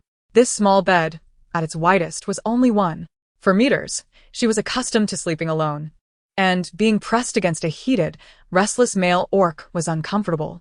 Caught off guard, Qin Xian was indeed kicked off the bed. Rather than being angered, his body only grew hotter. A flush crept across his face, and he immediately attempted to climb back onto the bed, but upon seeing Bai Yingying's weary expression, he halted his movements and complied. He knelt beside the bed, gently tucking a strand of hair behind Bai Yingying's ear, his eyes brimming with adoration. Very well. You rest. I shall not disturb you. Qin Xian placed a soft kiss on Bai Yingying's forehead before reluctantly leaving, his pent-up desires still unquenched. Instead of returning to the inner chamber, he stepped outside, intending to cool off with a cold bath by the river. Bai Yingying watched his departing figure, stretched her aching legs, and sighed repeatedly. The male stamina was indeed formidable. Fortunately, her green-tiered physical constitution allowed her to endure, otherwise, she would not have managed. It was no wonder that the females of the Orc continent seldom hunted and had brief lifespans. How could they thrive when constantly burdened with childbirth and physical labor? After he left, Bai Yingying took out the childbirth elixir she had exchanged for and swallowed it. She lamented internally that there were no reward points for this delivery. Making it impossible to exchange for a strong fetal elixir, she could only leave it to fate. Qin Xian's stamina was impressive, each bout lasting over half an hour, leaving her utterly exhausted and drifting into a hazy sleep. It was now past 11 at night, and most of the orcs in the tribe had already succumbed to slumber. Time passed, and while she slept, Bai Yingying was roused by a faint rustling sound beside her. Assuming it was Qin Xian returning to bed, she struggled to open her eyes, only to be met by a pair of terrifying vertical pupils staring back at her. A snake. A large serpent had somehow entered her chamber. In that moment of mutual gaze, the snake's form morphed into that of a stranger, a snake orc who had stealthily infiltrated the tribe. Bai Yingying's hair stood on end as she instinctively opened her mouth to call for help, but as soon as she exhaled a breath, she lost consciousness. The towering man scooped up the petite woman from the bed and quietly exited the cave. At that moment, Song Qi was not actually asleep. The intense sounds from the outer room had prevented him from finding peace, and he had given up, lying awake for 2 or 3 hours. He was aware when Qin Xian left the cave, but his mind was unsettled, still echoing with the woman's soft moans and the man's heavy breaths, rendering him oblivious to any other sounds. On that blustery autumn night, the wind rattled the branches and leaves, and with the animal skin curtain obscuring his view, Song Qi remained unaware that Bai Yingying had been abducted. Half an hour later, Qin Xian returned, his body still damp from the river, and upon entering the cave, he was met with the absence of the familiar figure on the bed. His heart skipped a beat, and a frown darkened his expression. Approaching the animal skin curtain, he listened intently for several seconds, but no amorous sounds emerged from within. Only then did he draw aside the curtain. The two men locked eyes, each reflecting mutual confusion. Upon seeing the empty inner chamber, Qin Xian instinctively tightened his grip on the curtain and anxiously inquired, "Where's Yingying? Wasn't she sleeping outside?" Song Qi responded, perplexed. Qin Xian's countenance darkened suddenly. "She is not here." Releasing his grip, he immediately strode toward the cave's exit. The once intact animal skin curtain was now torn and lying on the ground. Song Qi hesitated for a moment, then his expression shifted dramatically. "This is bad." The two men began their search outside the cave, and soon they stumbled upon several bodies of the guards hidden in the grass. Upon discovering the first corpse, Qin Xian understood the gravity of the situation, transforming into his beast form and letting out a series of furious roars, continuing the search around. The previously tranquil rabbit-hunting tribe soon erupted into chaos due to his enraged cries. Song Qi, hindered by his disability and needing to care for the young ones left in the cave, remained behind to inspect the bodies, awaiting the chief's arrival for further inquiries. Chapter 47. Xiao Mingcheng. The chief arrived promptly, and upon learning of the situation, immediately dispatched people to search the tribe. It bears the mark of snake fangs, highly venomous. Song Qi's face turned grave. "I did not hear any unusual sounds from the outer chamber. The guards dispatched by the chief were all, at least, green tier. And the team leader responsible for guarding was yellow tier, yet he had been silently murdered. Their assailant was formidable." However, recalling the faint sound of Bai Yingying's voice, he felt overwhelming guilt and self-reproach. I'm sorry. "Half an hour ago, I believe I heard Yingying's voice. Had I known, I would have checked. That sound had been so faint, akin to the murmurs one makes while turning in their sleep." "You useless fool." The chief was exasperated. Yet, he understood that their opponent was at least orange tier. Song Qi, being disabled, would have faced death had he risen to investigate, just like the bodies of the guards outside. However, if he had at least managed to raise an alarm, perhaps he could have alerted the other tribesmen and saved Bai Yingying. Even if it were his own son, he would not hesitate to kick Song Qi to his demise. The chief's anger toward Qin Xian was even more palpable. It was not until dawn that Qin Xian returned, lost and despondent, under the chief's orders. Every member of the tribe had searched high and low, leaving no stone unturned, not even outside the tribe, yet no trace had been found. The chieftain suppressed his anger as he commanded, "Qin Xian, I have already dispatched someone to the mountains. You must return to the Golden Dog tribe at once to seek assistance. The more people we have, the greater our hope." Understood. Qin Xian finally regained some vigor and promptly set off for the Golden Dog tribe. The chieftain watched Qin Xian's retreating figure, his gaze profound. The Sunset Mountain range stretched endlessly, and the formidable assailants led by Bai Yingying had likely already ascended the mountain by now. How could one possibly locate them? Akin to raindrops merging with the sea? Although Qin Xian had formed a bond with Bai Yingying, they had yet to bear offspring. Would the Golden Dog tribe, seeing no immediate benefit, truly risk everything to venture into the mountains in search of her? "Dad, the cubs are calling, they are hungry." Song Chi's anxious voice interrupted the chieftain's thoughts. The chieftain quickly composed himself and instructed those nearby, "The cubs are merely a month old. They cannot be deprived of milk. There are too few suitable families in the tribe. Send the hunting team to the mountains to capture a gentle nursing beast. His grandchildren could not be entrusted to other families. Alternative solutions must be sought." With a deep sigh, the chieftain added, "Aki, prepare yourself psychologically. Aang may not return." Song Chi found it hard to accept, yet he said nothing and turned to return to the cave to care for the cubs. Meanwhile, Bai Yingying was indeed on the mountain. Upon waking, she sensed a chilling touch upon her body. A brown king snake coiled around her, and upon noticing her consciousness had returned, its golden slit pupils glared at her coldly. Bai Yingying was unafraid of snakes, provided she was merely observing or catching them.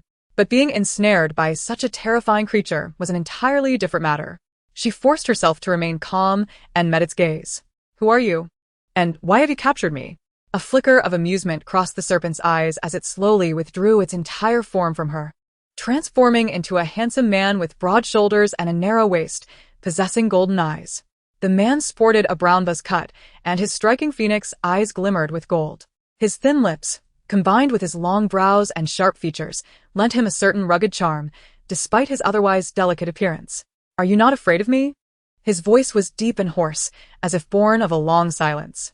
Bai Yingying gently shook her head, remaining silent. "You possess considerable courage. You may indeed qualify to be my mate." He leaned closer, issuing a subtle warning. "Bai Yingying, remember this? I am Xiao Mingcheng. Regardless of how many beast husbands you may have had before, from this day forth, you belong solely to me." Bai Yingying felt her hands firmly grasped, as he forcefully pushed her down to the ground, pinning her beneath him. She had never anticipated that Xiao Mingcheng would suddenly succumb to his primal instincts. She desired to conceive, but certainly not under such coercive circumstances. "Get off me." Bai Yingying struggled fiercely. But her green tear strength was as futile as a mantis attempting to stop a chariot in the face of his red tear power. Perhaps her resistance displeased Xiao Mingcheng, for he seized her hair and yanked it back harshly, his gaze fierce. "Little rabbit, I advise you not to move, or I shall consume you." Seeing the chilling malice in his eyes and the ominous aura surrounding him sent shivers down her spine. Since arriving on the beastman continent, she had never encountered such a ruthless gaze, not even from her most ardent adversary, Huang Yuer. This was a look she had only witnessed during the apocalypse, from the most formidable of cannibals. Yet, among the beastmen, it was said they only consumed wild beasts, never their own kind. A decree set by the beast god. Those who resorted to cannibalism would incur divine retribution.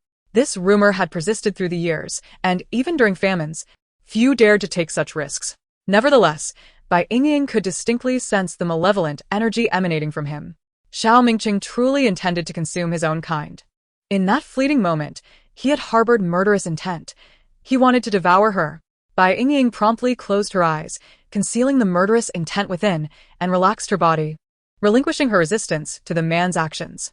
When faced with the prospect of life or death, everything else paled in comparison.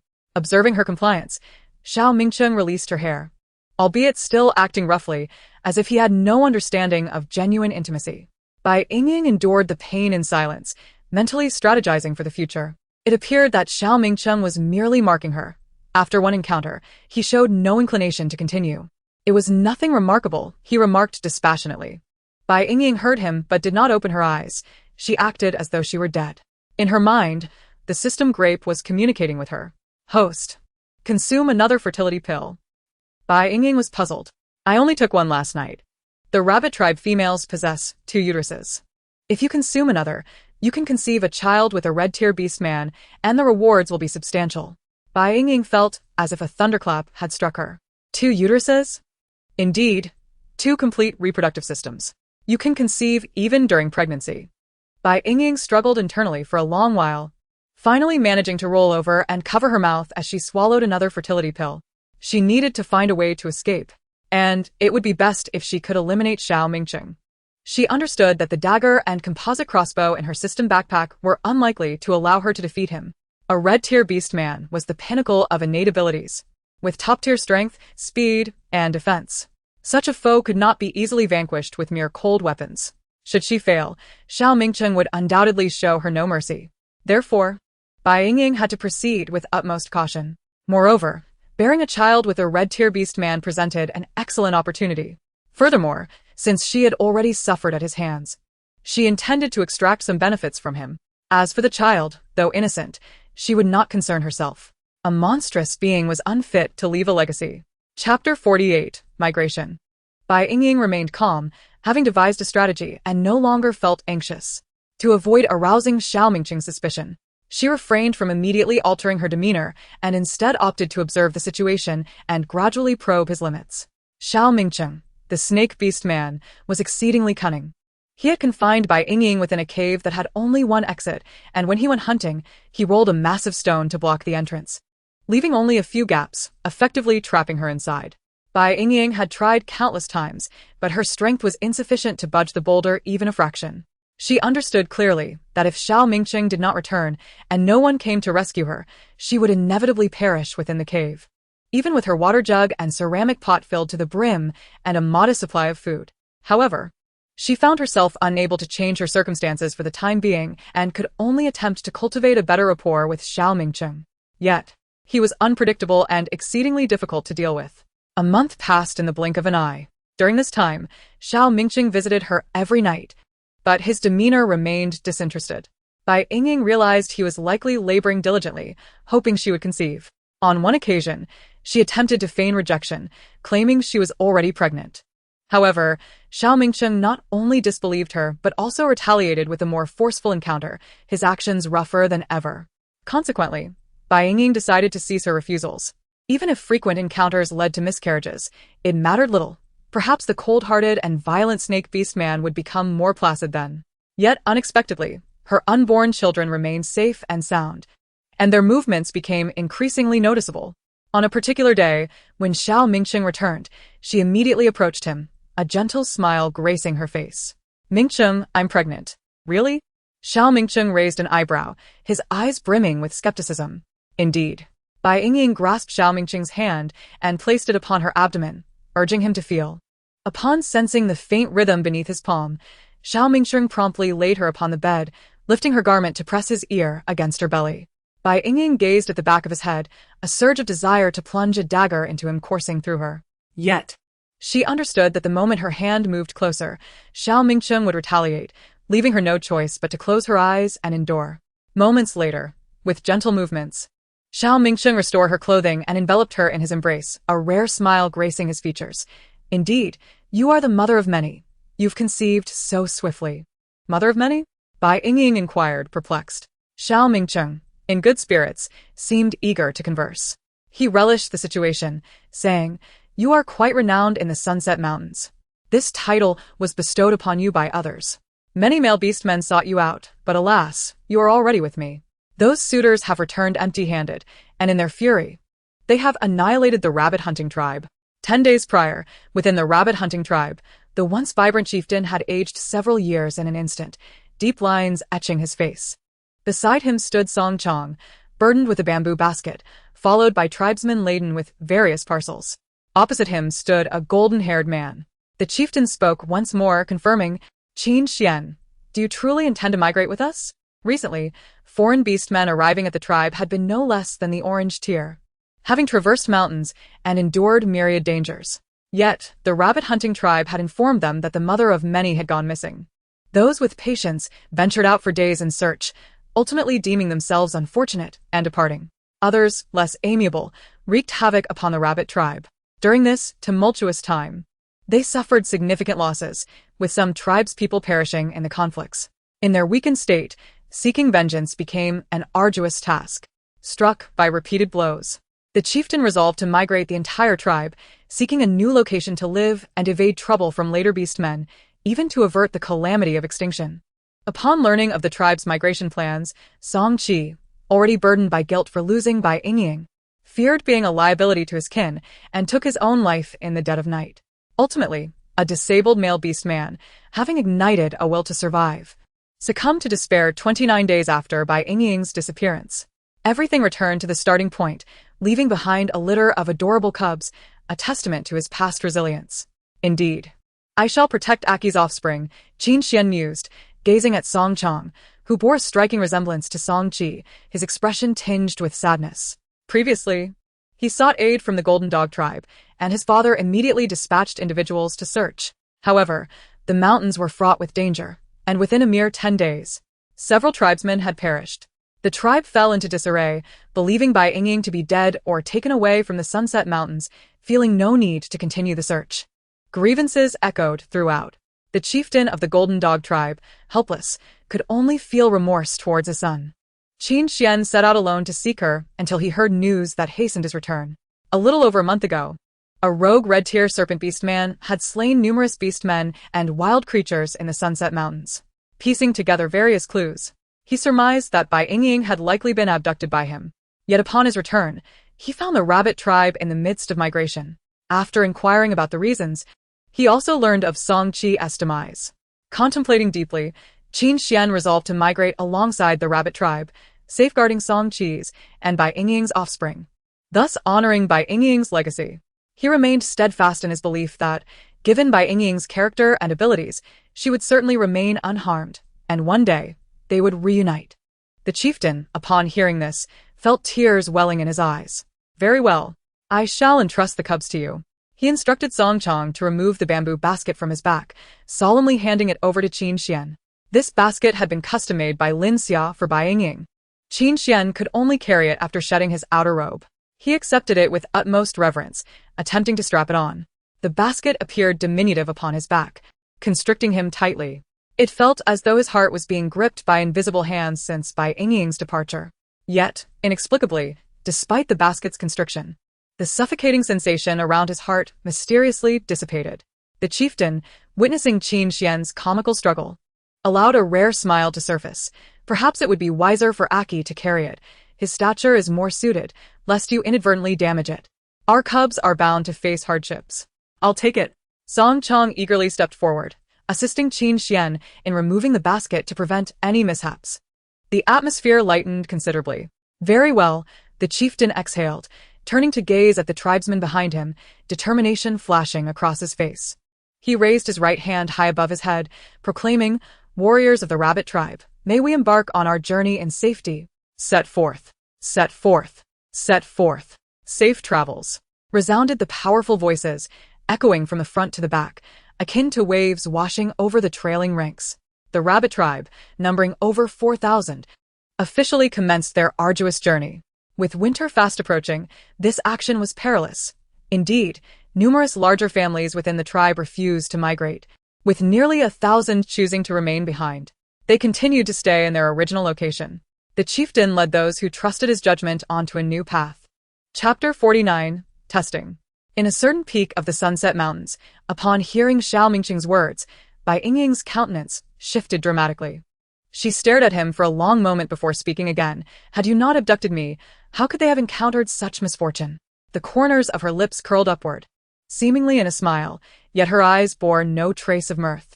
Xiao Mingqing raised an eyebrow. "Are you angered?" Bai Yingying pulled at the corners of her lips. "Those were my kin. Naturally, I am pained. How could a wandering beast man comprehend the bonds of kinship? You court death." Xiao Mingqing, incensed, seized her throat with a firm grip. Bai Yingying did not struggle or resist, allowing him to constrict her neck as her breaths grew increasingly labored, appearing almost as if she sought death. Just as her consciousness began to fade, Xiao Mingqing finally released her. His expression was complex as he remarked, "Bai Yingying, previously you would go to great lengths to please me for the sake of survival. How now do you dare to defy me?" Bai Yingying lowered her head, coughing violently. her throat still aching and a dull pain beginning to throb in her abdomen. Yet she understood she had wagered correctly. Xiao Mingqing seemed to grasp her intentions. Recognizing that she had been feigning compliance, this confrontation merely a test of her resolve. If she appeared indifferent towards her kin, it would provoke his suspicion. Only by creating a scene could she ensure he believed her to be an agreeable yet principled female. Furthermore, his previous words, as a means to test her, were not necessarily truthful and should not be entirely trusted. Indeed, Xiao Mingqing chuckled softly. Do not worry. Your chieftain is quite astute. He fled with his people, leaving only foolish ones behind to fall into the clutches of the wandering beast alliance. Apart from the females, the rest were slaughtered. He was aware that Bai Yingying had lost one mate, and with the early demise of her first mate, she was left with a mere nominal partner. Not wishing to expose his knowledge, he refrained from taking action. However, he had no intention of revealing this information to Bai Yingying. Noticing her expression relax, he adopted a colder tone. A weak tribe, striking luck with the birth of a rare treasure like you, should have sought refuge in a formidable tribe before news of you spread. Instead, they brazenly proclaimed it far and wide. Truly a death wish. This is precisely why the chieftain was so eager to migrate. He was intoxicated by his own reputation, only to awaken to the reality later. By then, it was too late to regret. All he could do was seek a remedy. However, some of the tribe believed that with winter approaching, it was unlikely for the nomadic beast alliance to traverse the mountains. They thought it would be prudent to wait until spring for the tribe leader to send someone to fetch them, thus choosing to remain temporarily. Little did they anticipate that winter could not deter the frenzied, roving beast alliance. Bai Yingying knew that the leader would certainly take away the offspring she bore, and her lingering concern dissipated entirely. She quietly looked up at Xiao Mingqing, her eyes revealing just the right hint of animosity. What is the nomadic beast alliance? Xiao Mingqing curled one corner of his lips in disdain. A band of foolish marauders. Each major region of the beastman continent is home to a nomadic beast alliance, primarily surviving through plunder. They are rootless, and even the mightiest tribes find it challenging to eradicate them. Bai Yingying hesitated as she gazed at him, refraining from revealing Xiao Mingqing's true identity. Why are you looking at me? Xiao Mingqing rolled his eyes impatiently. I left the tribe to live freely and elegantly, not to be shackled like these weak fools who band together for warmth. Bai Yingying understood that it was not so simple. After all, she knew that beastmen with red talents held high status within tribes and typically acted as they pleased. Observing Xiao Mingqing, who appeared quite young, she wondered why he would feel constrained if he was indeed a favored child of the tribe. So your desire for freedom drives you, she remarked, tilting her face upward with a glimmer of admiration in her eyes. Before I came of age, my life in the tribe was harsh, and I once yearned to escape altogether. But as a mere female, I lacked the ability to survive outside and only brought ruin upon myself. She hesitated, choosing not to elaborate further. Bai Yingying was well aware that Xiao Mingqing must have learned about her, but she remained uncertain about the extent of his knowledge. Her demeanor was also a test of his limits. Well, fortuitously, I possess that capability, Xiao Mingqing replied, unable to suppress his pride. As he ruffled her hair, I can sustain you, and I can provide for our offspring, however many you choose to bear. His grip was somewhat forceful, causing Bai Yingying's hair to become disheveled.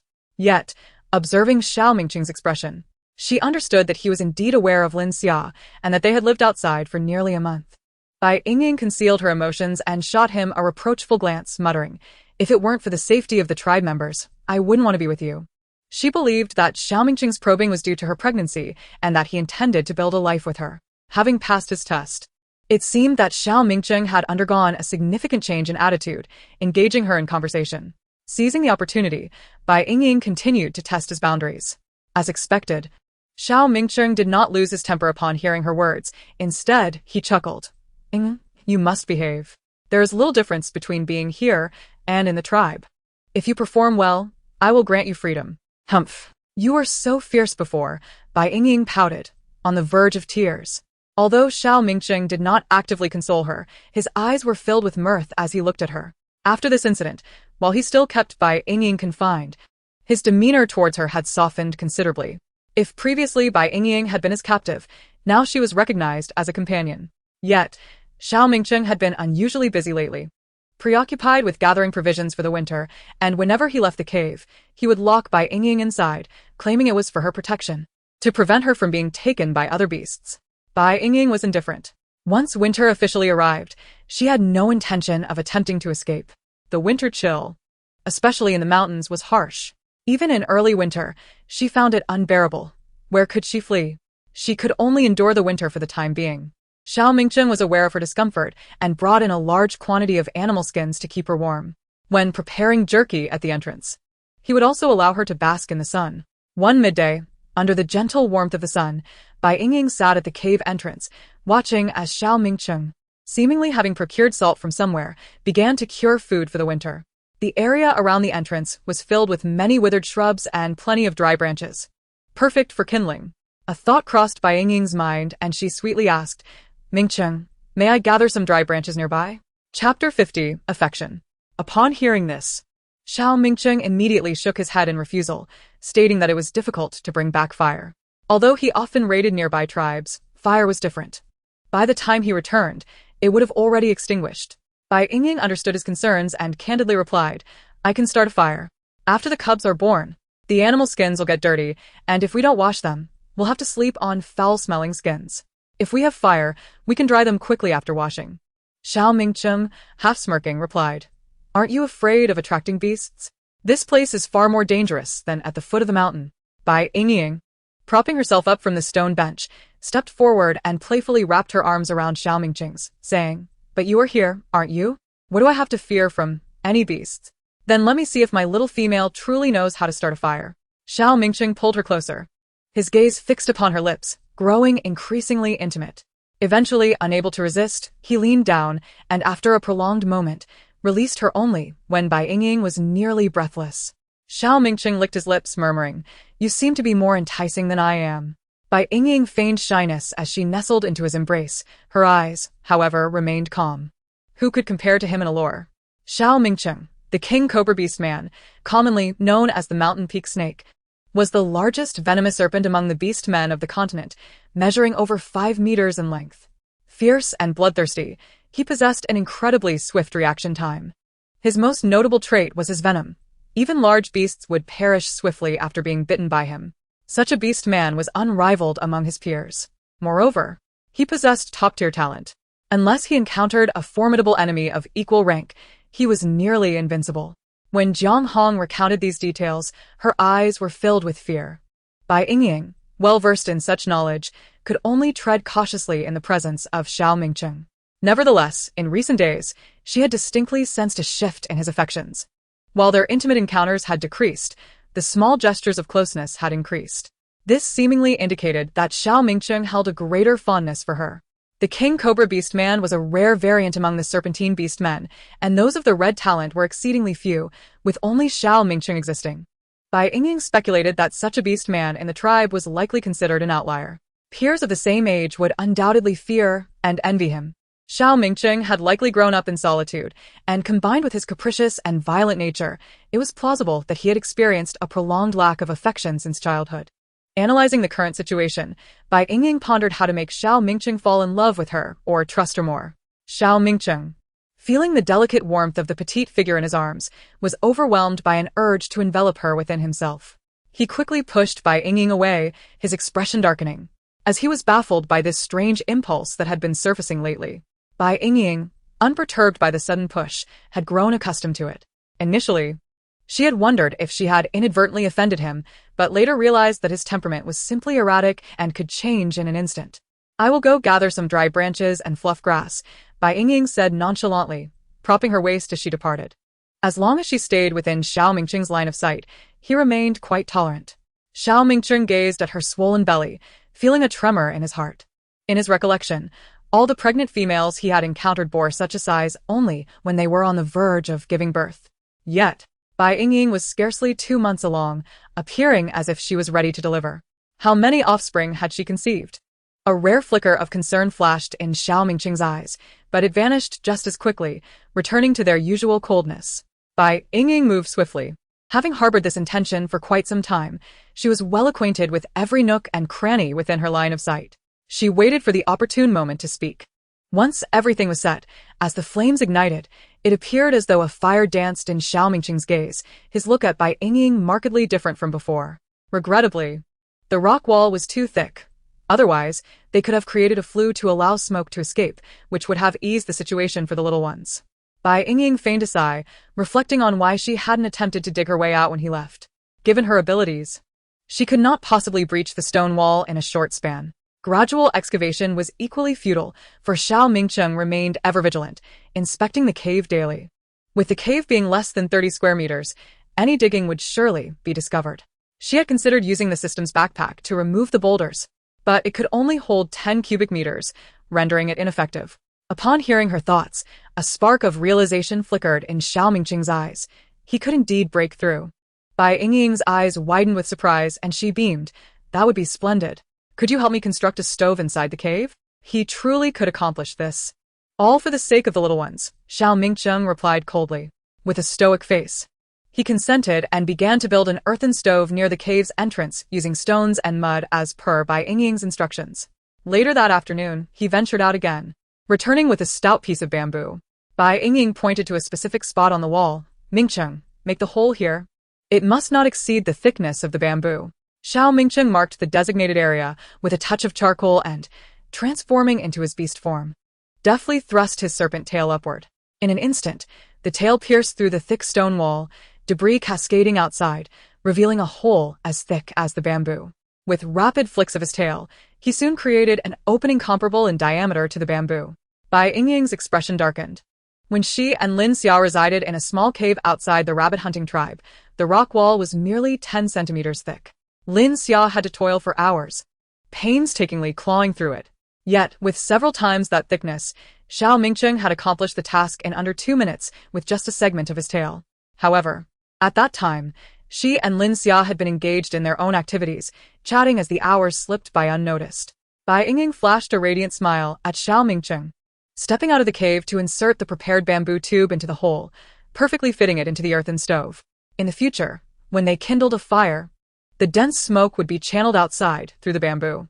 At that moment, Xiao Mingcheng, in his beast form, loomed at the cave's entrance, a significant portion of his body upright and watching her with a distinctly aggressive gaze.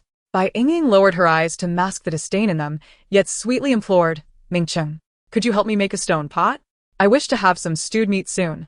Very well, Xiao Mingcheng readily agreed, reverting to his human form and stepping outside. The mountain was abundant in stones, and with the tip of his tail, as sharp as a knife, he swiftly fashioned a flawless stone pot. With the fire lit, Bai Yingying could finally indulge in cooked food once more. She ladled a bowl of broth into the stone bowl, unfazed by the heat. Squatting at the stone table and sipping it slowly, the early winter chill had already dropped temperatures below 10 degrees. The warmth of the steaming broth enveloped her stomach, bringing immense comfort. At that moment, Bai Yingying felt an uncommon sense of contentment, her smile blooming naturally. As Xiao Mingcheng observed her expression of sheer enjoyment, he decided to try it himself. However, having never tasted cooked food before, he was unaccustomed to the heat. The moment he was scalded, he erupted, knocking over the stone bowl before springing up, intending to overturn the pot in the stove as well. Bai Yingying, feeling the splattered broth burn her, initially considered enduring it. But seeing Xiao Mingcheng about to lose control, she exclaimed, Mingcheng. A tightness gripped his heart. The stormy anger dissipated from his face as he turned back, somewhat nervously asking, Did it burn you? Let me see. Bai Yingying pointed to her chin with her right fingertip, her eyes brimming with feigned tears. Her left hand, however, was clenched tightly. In truth, she hadn't expected to call out to him, yet he actually paused. Still, she felt the same revulsion, if possible.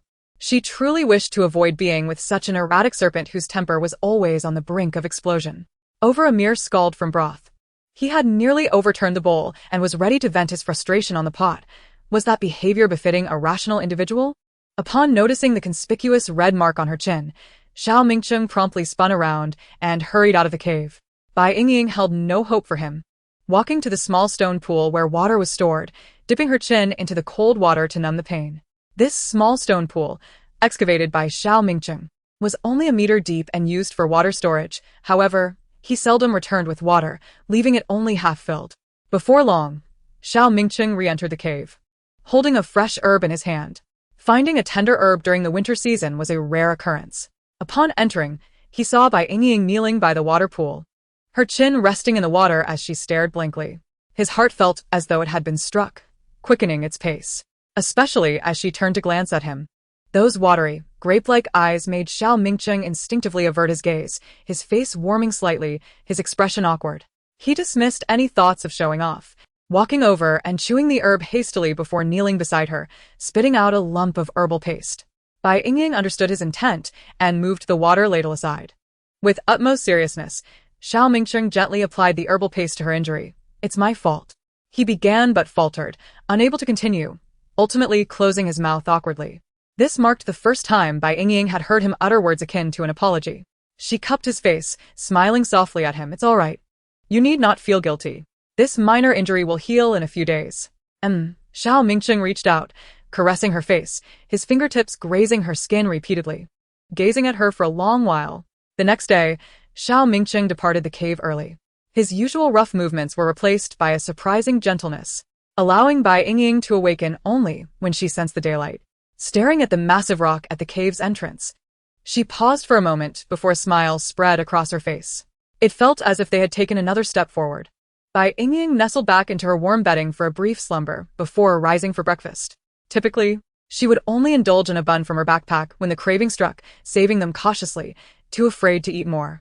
The keen senses of beastmen made it easy for Xiao Mingqing to detect any lingering sense within the nearly sealed cave. Even when she did eat, it was usually beside the crevice of the massive rock. However, today was different. With the earthen stove, she could enjoy some bland, staple foods. The previous afternoon, Xiao Mingqing had gathered ample firewood nearby, so the fear of running out was non-existent. Bai Yingying ignited the flames, boiling water for meat, and retrieved a pottery jar to begin kneading the dough. Half an hour later, she finally savored a bowl of savory meat soup with dumplings. Having gone a long time without tasting flavorful food, she found it somewhat salty despite the modest amount of salt used. Even though she wasn't full, she could eat no more. Bai Yingying had prepared a large pot, and unable to consume it all, she could only pour the remainder into a ceramic jar and stow it away in her system's backpack, knowing it would remain fresh for tomorrow or whenever the opportunity arose. To mask the flavor, she cleaned the stone pot and resumed cooking the meat soup. Typically, Xiao Mingqing would return from hunting around 1 in the afternoon. However, Bai Yingying found herself waiting until the next midday, yet he still had not returned. Could it be that Xiao Mingqing had met his demise? After contemplating, Bai Yingying resolved to begin digging into the wall.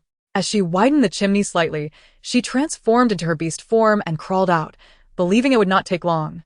Yet, when she truly morphed back into her beastly form to excavate, she realized how arduous the task was. Were these rocks granite? Why were they so difficult to dig? Her belly was too large to allow her abdomen to scrape against the ground.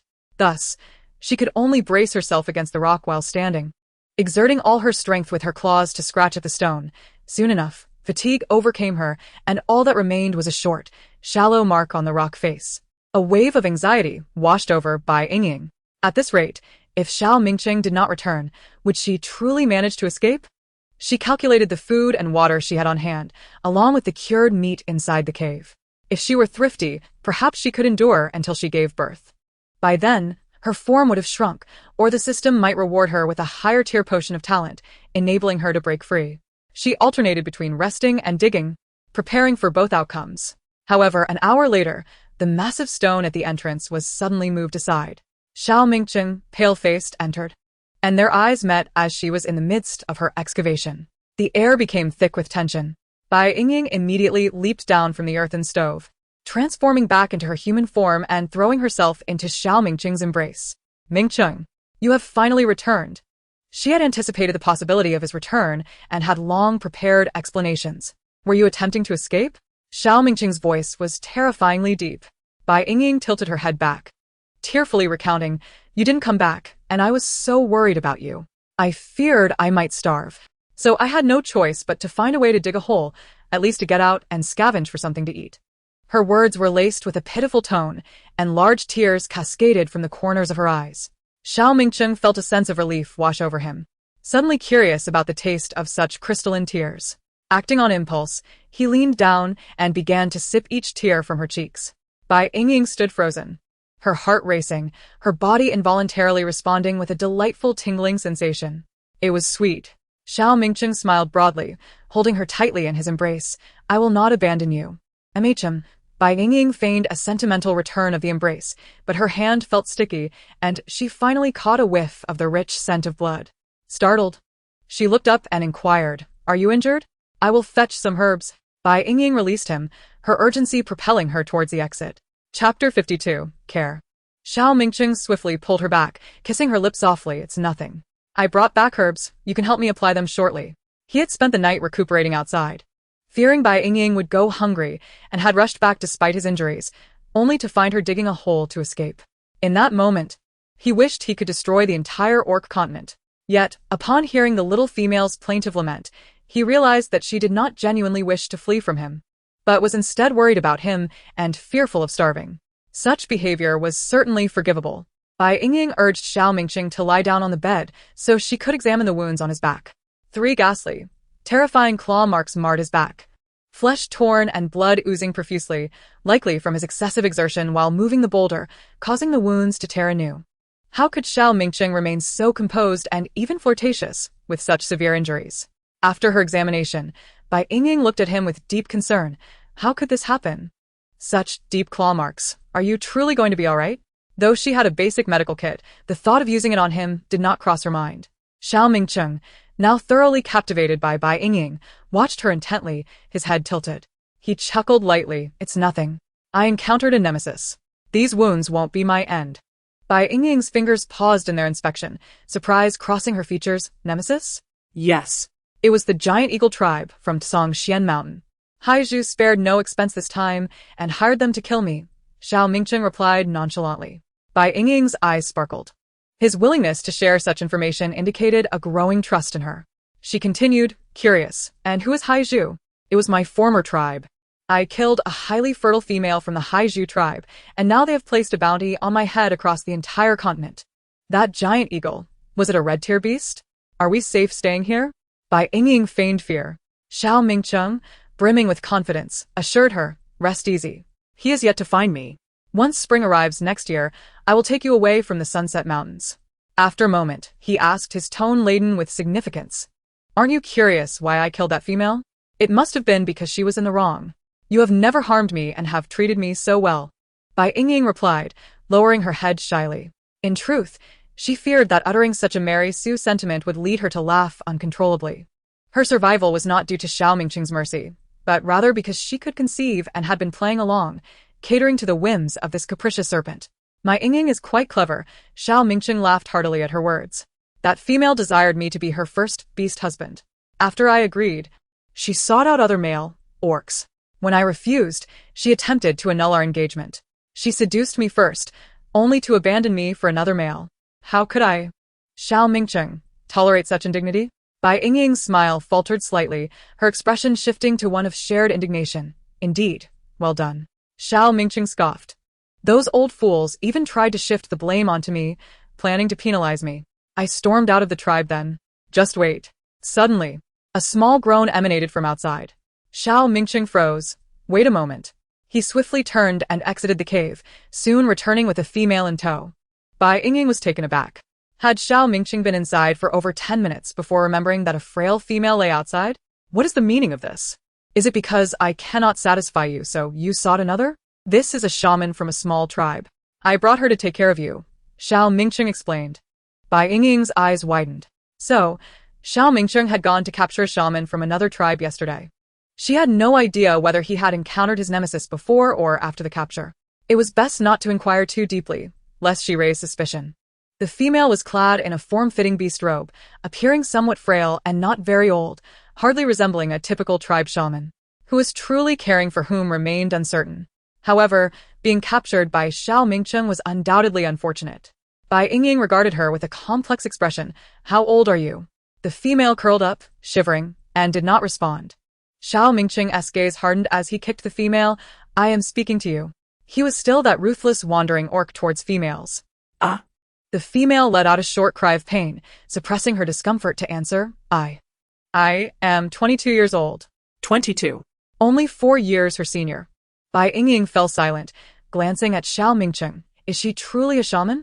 Inger, the tribal shaman, is under strict protection, and it would not be an easy task to abduct her. Otherwise, I would resort to seizing the elder shaman of a medium-sized tribe. Xiao Mingqing turned to the female on the ground and inquired, "Are you capable of assisting in childbirth?" Yes, she replied. "Are you skilled in medicine?" Yes. "Can you perform carving?" Yes. Xiao Mingqing nodded in satisfaction. You see, despite her youth, she possesses a multitude of skills. Rest assured, you have verified her capabilities. I exerted considerable effort to bring her back, even allowing her to carry her instruments. Bai Yingying then noticed that the female was cradling a modest bundle, likely containing the so-called tools. "What is your name?" she asked. The female quickly looked up and replied, "Zhao Zhao, Mu Zhao Zhao." Bai Yingying politely nodded. "Then I shall trouble you, Zhao Zhao, to take care of me and my offspring." She held a deep respect for the shaman who would assist her in childbirth. Suddenly, Xiao Mingqing spoke again. "Mu Zhao Zhao, now carve for me and my female." He intended to formally bond with Bai Yingying. Bai Yingying thought to herself, has he forgotten that his back injury still needs treatment? Yet, she reminded herself that she should express concern. "First, let me apply some medicine to your wound, lest it worsen." As for the carving, Bai Yingying found herself unable to refuse and accepted it with composure, thinking that delaying would grant her more time to come to terms with the situation. Xiao Mingqing, taken aback for a moment, responded with a smile in his eyes. "Very well. Mu Zhao Zhao, you shall first tend to my wound." Observing Mu Zhao Zhao applying the medicine, Bai Yingying noted her adeptness and precision, which led her to believe that this young female was indeed a shaman. Even if she weren't, she was likely akin to Jiang Hong and Jiang Zi, who had long served as assistants to shamans. Assisting in childbirth would certainly pose no issue, provided it wasn't for the sake of life or a fabricated identity. Not long after the medicine was applied, Xiao Mingqing requested the carving. Chapter 53. The Chest. Xiao Mingqing lay on the bed, unequivocally commanding, "Carve on me first." "Understood." Mu Zhao Zhao obediently rummaged through her package for the tools. As she knelt before the bed, gazing at Xiao Mingqing, she trembled, too afraid to proceed. Bai Yingying, in exasperation, reminded him, "Mingqing, close your eyes." His fierce, slit-pupil gaze exuded a powerful aura. How could Mu Zhao Zhao dare to carve on his forehead? No. Xiao Mingqing instantly refused. "I refuse to have it on my forehead." He had never been one to adhere to convention. The tradition of males having carvings on their foreheads was mere decoration to him. "Carve it on my right wrist." He desired to see the shape that belonged to Bai Yingying at all times. Bai Yingying was momentarily taken aback, instinctively wanting to hide her hand. However, recalling that every part of her body had already been seen by Xiao Mingqing, she refrained from taking unnecessary action. At that moment, Xiao Mingqing suddenly recalled the beast shape on Bai Yingying's left wrist. He cast a sinister glance at Mu Zhao Zhao. "Can the other carvings on the female be destroyed?" Bai Yingying's complexion shifted, and she looked towards Mu Zhao Zhao. Under the scrutinizing eyes of both, Mu Zhao Zhao trembled, reluctant to answer, yet fearing repercussions. After a moment, she replied, "It can be done." Just as Xiao Mingqing's expression brightened, she raised her voice, "But either the skin must be removed, or a scorching hot stone must be used to burn that area. Either method poses a significant risk to the female's life." "Damn it!" Xiao Mingqing bellowed, reaching out as if to strike Mu Zhao Zhao dead. His expression was fierce and mad, causing her to scream and retreat in terror. Bai Yingying, accustomed to his volatile temper, feared he might kill the hard-won shaman or actually resort to skinning or burning her. Ignoring her own peril, she grasped Xiao Mingqing's large hand with both of hers, her voice trembling. "Mingqing, do not torment the shaman. I can endure the pain. I am not afraid of danger. Just use the stone to burn it." This was a strategic retreat. Upon hearing her words, Xiao Mingqing paused, the tension in his arms dissipating. He gazed at Bai Yingying, whose tear-streaked face resembled a weeping pear blossom, and he thought, how would such a weepy little female react to skinning or burning? Since those males were already dead, only the golden hound remained. He could always take care of it later. Xiao Mingqing withdrew his hand and irritably said, "Fine. Your tears are bothersome. Let it be as it is." Both Mu Zhao Zhao and Bai Yingying secretly sighed in relief. Bai Yingying beckoned, "Shaman, come carve for Mingqing." After saying this, she sat on the bed, transforming back into her beast form, allowing Mu Zhao Zhao to carve more easily. "All right." Mu Zhao Zhao's technique proved commendable as she carved a cute, plump little rabbit on Xiao Mingqing's right wrist. She truly depicted Bai Yingying's current pregnant form, resembling a chibi rabbit from Earth.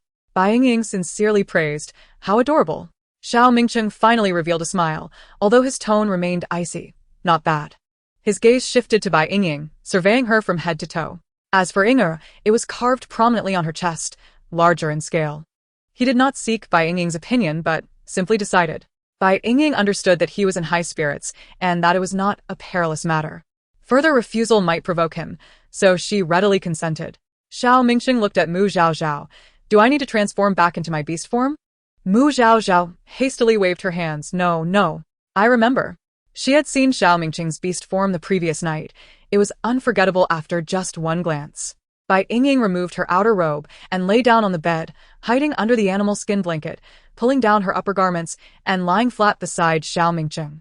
She extended her hand to cover the crucial points with the blanket, revealing only the gently rising and falling contours of her chest. Half an hour later, Mu Zhaozhao, exhausted to the point of weakness, completed her work. A vividly lifelike long snake, poised and flicking its tongue, coiled majestically across Bai Yingying's entire chest. Reminiscent of its ferocity when it attacked clan members the previous night, the carving was impressively deep and bore a striking resemblance to a simple drawing from Earth. Fortunately, it was in the shape of a snake, which required fewer strokes. Otherwise, Bai Yingying would not have been able to endure such an extensive area. Upon seeing the finished product, Xiao Mingqing became exhilarated, his slit pupils momentarily round. Excellent. It looks great. I will spare your life. You shall remain here to help Inger care for the offspring.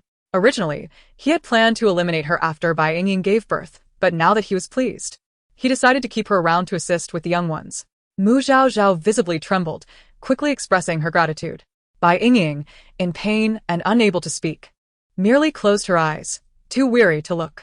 Mu Zhaozhao timidly asked, "Shall I carve the rank and characters?" She knew Xiao Mingqing's beast form but was unaware of the rank and characters. Just now, she had only seen the rabbit shape on Bai Yingying's wrist and dared not recklessly carve the rank or characters. Thus, she cautiously inquired. Upon hearing this, Bai Yingying's eyes flew open. As expected, she noticed Xiao Mingqing's face darkening. Forgetting her pretense of being unresponsive, she hurriedly interjected, "No need for rank or characters. In the future, I will have only Xiao Mingqing as my beast husband. Any previous carvings cannot be removed, and that is unavoidable." Bai Yingying bashfully cast a glance at Xiao Mingqing, adding, "But now, my heart belongs solely to Mingqing, and I shall not have any more carvings." Upon hearing her words, Xiao Mingqing smiled with restrained delight, reaching out to pinch Bai Yingying's cheek. "Good Inger, you always surprise me." From henceforth, Xiao Mingqing developed a new hobby. Each night, he would gaze at the carving on Bai Yingying's chest for a long while. The eyes brimmed with pride and intrigue. A month later, Yingying, your belly has grown excessively large. It would be prudent for you to refrain from moving about too much, Mu Zhaozhao expressed with concern. Very well. I shall remain in bed, though it feels rather awkward, Bai Yingying replied, lying on the bed and cradling her enormous belly with a bittersweet smile. She had not anticipated that her abdomen would swell to such an exaggerated size. Typically, the bellies of normal female beastmen during labor resemble that of a pregnant woman on Earth who is 7 or 8 months along. However, her current belly surpassed even that of a mother expecting multiples. The worry etched on Xiao Mingqing's face became increasingly pronounced. Fortunately, she had the assistance of a birthing system, alleviating the suffering typically associated with pregnancy. Mu Zhaozhao tended to her every need, sparing her from almost any effort. Yet, with such a large belly, walking obstructed her view, and a stumble could pose a grave danger. Bai Yingying shook her head. "It's nothing. What about you? The heavy snowfall has sealed off the mountains, and Mingqing hasn't ventured outside in days. With him at home all day, it will be trying for you." The snowfall had commenced long ago, but Xiao Mingqing had been preoccupied gathering firewood and water, and later insisted on hunting. Now, much of his game lay buried beneath thick layers of snow outside the cave. Frozen solid, the scarcity of prey outside prompted him to cease his hunting endeavors. In many respects, Xiao Mingqing was an exceedingly industrious male beast man. Chapter 54. 2 Litters. Over the past month, Bai Yingying and Mu Zhaozhao's relationship had grown increasingly amicable, albeit only on the surface.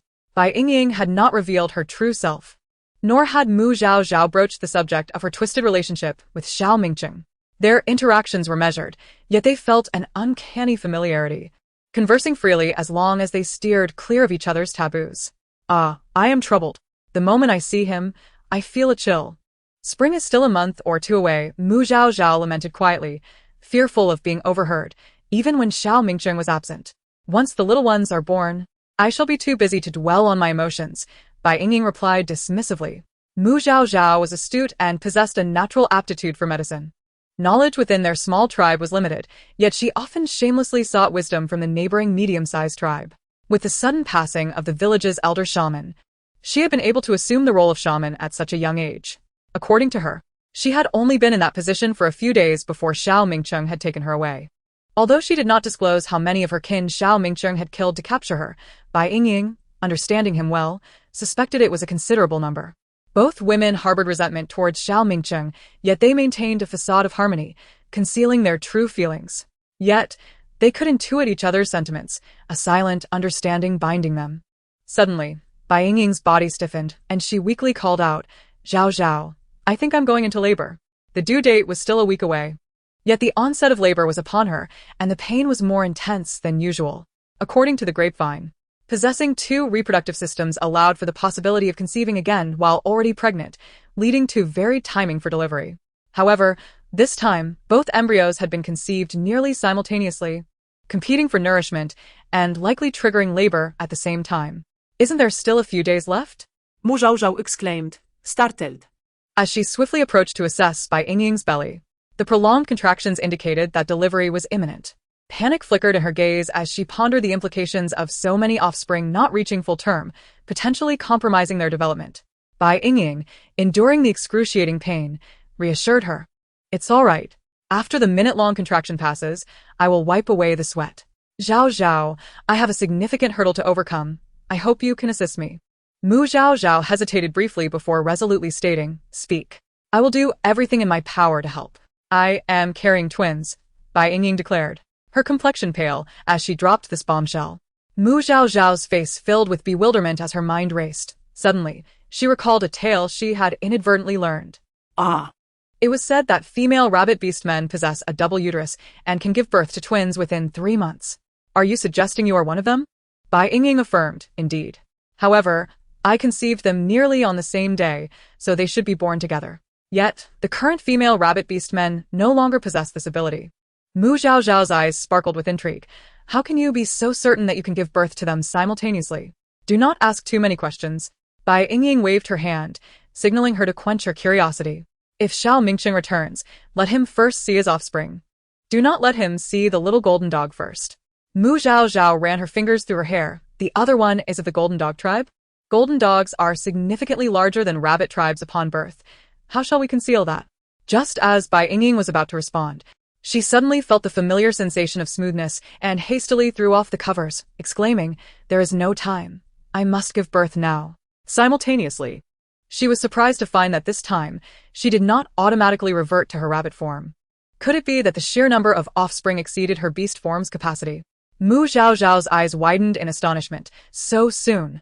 I am not yet prepared." Yet when she looked down at the bed, witnessing the newborn cub wrapped in its amniotic sac, there was no time for speculation, and she began to bustle about frantically. Bai Yingying commenced the birthing process, closing her eyes to attentively listen to the system's announcements. The host has given birth to the 20th offspring, beast form, golden dog. Gender, male, talent, yellow, reward, random winter clothing 50. System prompt. The host's offspring have exceeded 20, granting an additional reward. Low-level expansion voucher 1. Points, 200. The host has given birth to the 21st offspring, beast form, golden dog, gender, female, talent, blue, reward, cutlery set 1. The host has given birth to the 22nd offspring, beast form, white rabbit, gender, male, talent, yellow, reward, 50 kilograms smokeless coal.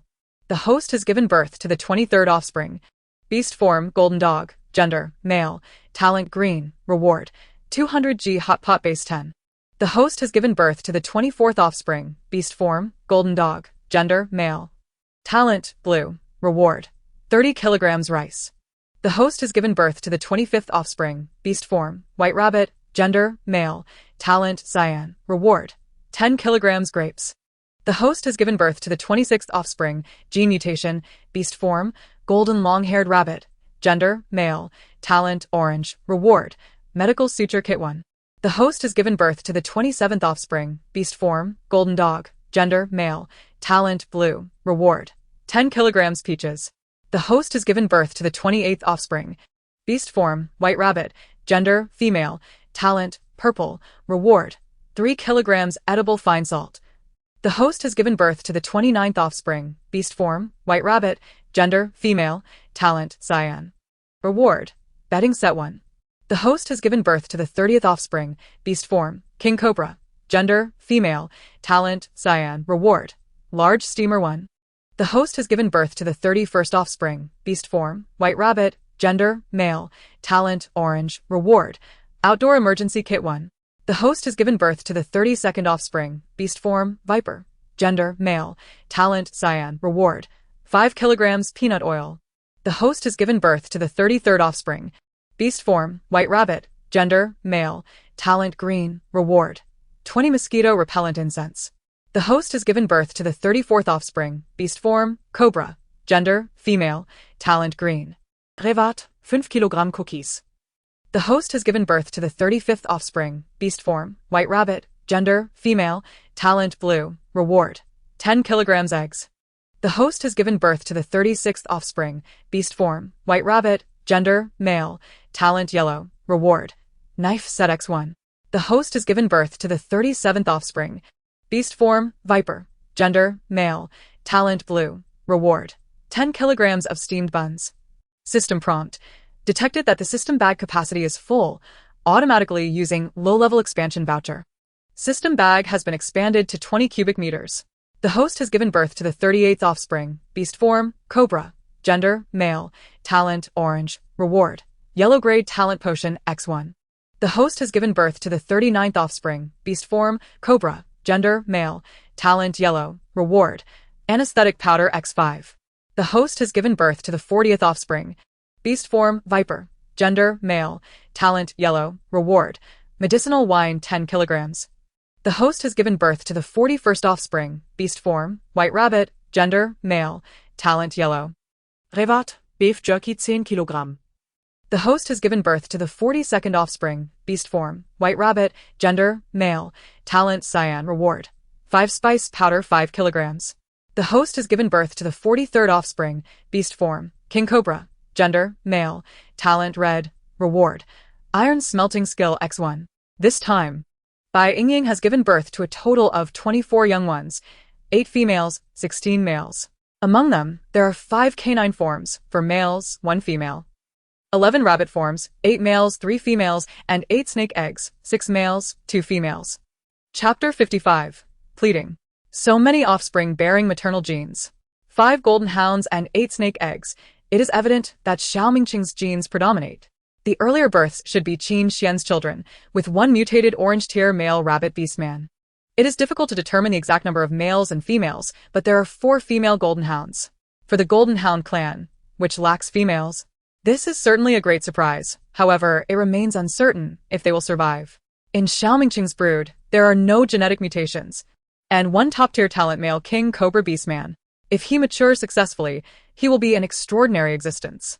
This time, the quantity of rewards is also substantial, and fortunately, the system bag has been upgraded. Otherwise, there would be no way to accommodate everything. In such an unsafe situation, Bai Yingying cannot afford to expend anything. What should we do with these? Can you hatch them? Mu Zhaozhao pointed stiffly at the clearly defined end of the bed. Bai Yingying had not yet carefully examined the reward descriptions, but she propped herself up to look at what Mu Zhaozhao was indicating. Not far from her feet lay a pile of young ones. Mu Zhaozhao had deliberately separated the different species, contrasting a pile of patterned eggs with the bright red little offspring. Bai Yingying felt dizzy. So, the simultaneous birth of oviparous and mammalian offspring is like this? Even though she remained composed, her expression could not help but falter. At that moment, the massive stone at the entrance was moved aside. Xiao Mingqing, standing outside, caught a whiff of the strong scent of blood within the cave and nearly exploded with rage. However, upon seeing the scene inside, he stood frozen in place. Hearing the commotion, Mu Zhaozhao hurriedly pushed the separated golden hounds into the animal skin blanket, leaving the other young ones outside. You gave birth? Xiao Mingqing rushed over. Yes. Mu Zhaozhao stood up to make room, fully revealing the rosy little rabbits and the 8 conspicuous snake eggs. Upon seeing them, Xiao Mingqing's brow immediately relaxed, and genuine joy illuminated his face. He reached out to scatter the snake eggs, transformed into his beast form, and climbed onto the bed, licking each snake egg with his forked tongue. Remarkably, Where he licked, movement soon ensued, as if the little snakes were nudging the eggs with their heads. A rhythmic and somewhat adorable action.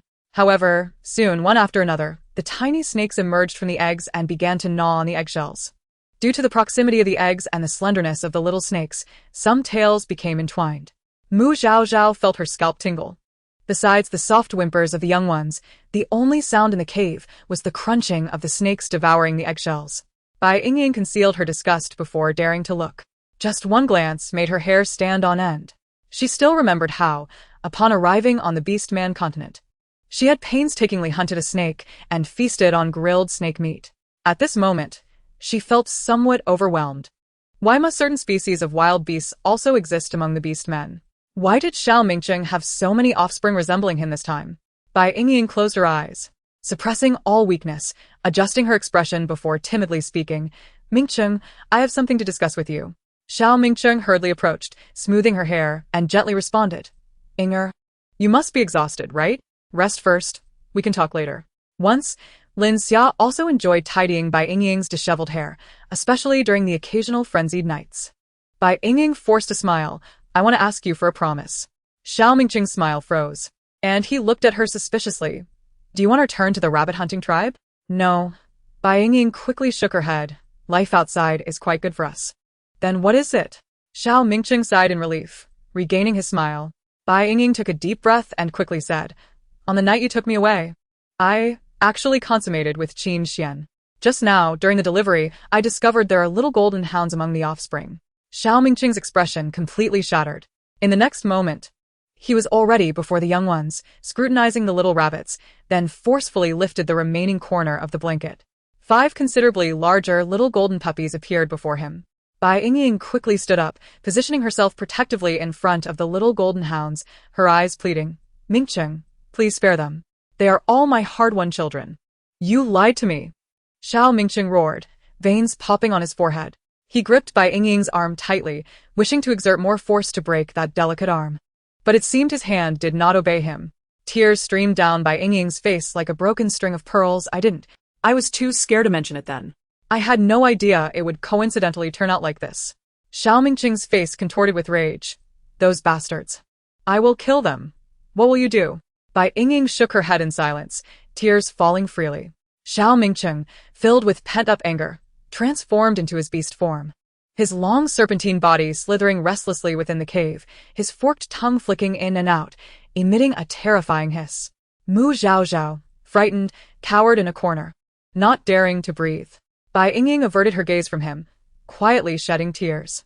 If this had been 2 months prior, she would have undoubtedly been far less composed, fearing that Xiao Mingcheng would devour her in his rage. However, after this long, she was acutely aware that she held a certain place in Xiao Mingcheng's heart. Even if he could not tolerate the offspring of other males, he would not kill her. After a long while, Xiao Mingcheng packed the 5 newborn golden hound pups into an animal skin bag and hurriedly exited, not forgetting to block the entrance with a massive stone again. Mu Zhaozhao hurried to Bai Yingying's side. What should we do? Is he going to abandon the young ones? Bai Yingying expressionlessly wiped away her tears. Her voice hoarse. He is unpredictable. I cannot be certain. As a mother, I have done what I ought to do. From here on, it is up to their fate. She lowered her head, concealing the tumult of emotions within her eyes, filled with loathing and disdain. Xiao Mingcheng returned only at dusk, the sky now dark. He returned empty-handed. Upon confirming that he bore nothing, Bai Yingying's disappointment and sorrow became evident. Yet this time, she did not cry again. Instead, she forced herself to appear spirited. Mingcheng, you're back. If one were to disregard her expressions, the words she spoke and her tone resembled the customary greetings that Xiao Mingcheng would offer upon returning from a hunt. At the sound of her voice, Xiao Mingcheng felt his heart constrict painfully, a wave of anguish spreading throughout his chest. He quickly stepped forward and embraced Bai Yingying, saying, Inger, promise me you will not leave me again, nor engage with any other males besides myself, all right? In his arms, Bai Yingying softly reassured him, Of course. I will never leave you, nor will I be with any other males. Mingcheng, I understand your anger, but I had no choice. If only I had met you sooner. Such sweet nothings. Bai Yingying had watched countless romantic dramas as a human and had memorized them all. After spending so many days together, she was well aware of Xiao Mingcheng's fondness for such words. As expected, He was deeply moved by her declaration, holding her tightly against him. Inger. He paused, unwilling to let her continue feeling sorrowful. I know you have a kind heart. I did not simply cast them away, but returned them to the Golden Dog clan. Bai Yingying suddenly lifted her head, her eyes filled with joy and gratitude. Thank you, Mingcheng. I know you love me the most, and would never let me wallow in guilt. After saying this, she burrowed her head back into Xiao Mingcheng's embrace. Resting her forehead against his chest, her lowered gaze was icy. The newborn cubs, having not yet tasted their first milk, were stuffed into a crude leather bag, freezing in the harsh winter, only to be returned to the Golden Dog clan? How was that even possible? Yet this was the mercy of Xiao Mingcheng. Oh well. Let it go. Chapter 56. Conspiracy. Bai Yingying soon released Xiao Mingcheng, lying down to transform back into her beast form to nurse the cubs. The recent birthing process had left the little ones without a drop of milk since she had not been in her beast form. Ever since Mu Zhaozhao arrived, she had not reverted to her beast shape. Now, she realized that her dual row buttons were particularly large. However, even with the absence of the 5 golden dogs, there were still 19 cubs needing milk. Though they appeared substantial, they were far from sufficient. Bai Yingying exchanged 8 milk-enhancing pills at the point store to provide enough nourishment. This time, the system rewarded her with 200 points for having 20 cubs, but none followed after that. She speculated it might take until 50. Nevertheless, the points she had on hand were sufficient for now. After exchanging for a recovery pill, she had 223 points remaining. This time, the system had failed to reward her with suitable items for defeating Xiao Mingcheng, and for now, Bai Yingying was no longer hopeful. The waiting was too excruciating. She could no longer endure Xiao Mingcheng and planned to escape at the first opportunity, seeking revenge later. The system's backpack had upgraded sufficiently. If she released everything inside, she could store the boulder in the system's backpack and make her escape. However, she would have to wait until spring for the chance to flee. The heavy snow had sealed the mountain, and Xiao Mingcheng would not venture far, leaving no opportunity for her. Additionally, she intended to take Mu Zhaozhao with her and needed to assess whether she was trustworthy. Yingying, your milk supply is truly impressive. I was initially worried about the little ones being premature and not having enough to eat, Mu Zhaozhao remarked softly. Xiao Mingcheng, who had been observing the little snake suckling, immediately looked up, questioning Mu Zhaozhao. How could Inger have given birth prematurely? Did you not take care of her properly? Mu Zhaozhao replied. Bai Yingying tugged at Xiao Mingcheng's hand, saying, do not blame her. It was because I was carrying too many and my belly could not accommodate them. Thankfully, Zhaozhao assisted with the delivery, or you might not have seen me again. She exaggerated her words, wishing to prevent Xiao Mingcheng from causing trouble for Mu Zhaozhao. Moreover, Xiao Mingcheng was solely focused on his offspring. Had Mu Zhaozhao not mentioned the premature birth, he likely would have forgotten all about it. The subsequent inquiries were trivial, as he was evidently absorbed in the joy of fatherhood, indifferent to such past trivialities.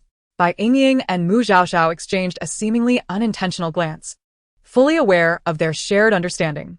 Xiao Mingcheng's constant presence in the cave was, indeed, a source of distress, not only for Mu Zhaozhao but even more so for Bai Yingying. She had to nurture so many cubs and shoulder some of the responsibilities for caring for the little ones, or Mu Zhaozhao would be overwhelmed.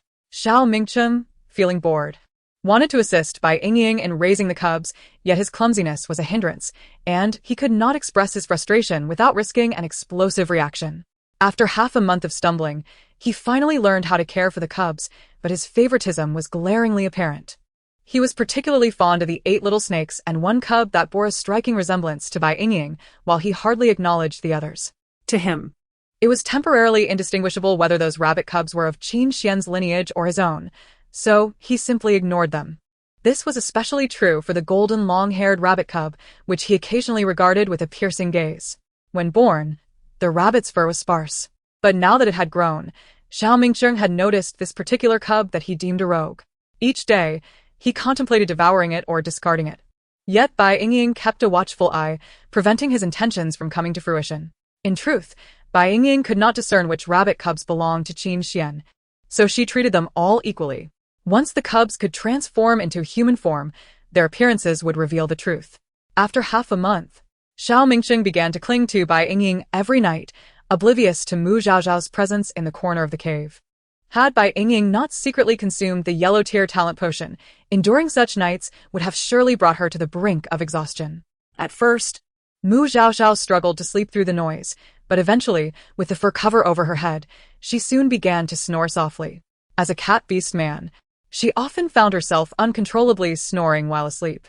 Bai Yingying endured night after night in such a tumultuous environment. During this time, she did not consume a single birthing pill. She planned to escape come spring, and thus would not take any birthing pills that might hinder her. Time flowed slowly.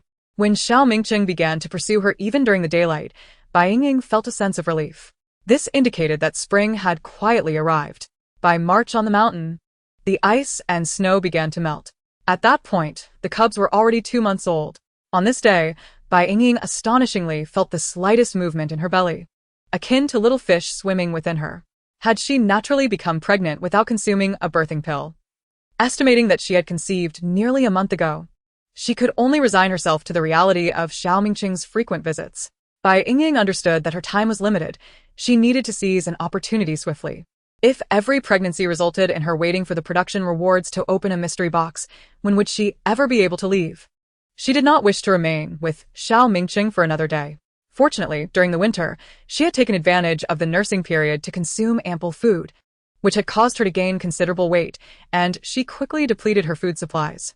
With her provisions running low and so many mouths to feed in the cave, Bai Yingying speculated that Xiao Mingqing would soon venture out to hunt. Chapter 57. Pulling. Today, the sun shone brightly, a rare pleasant day.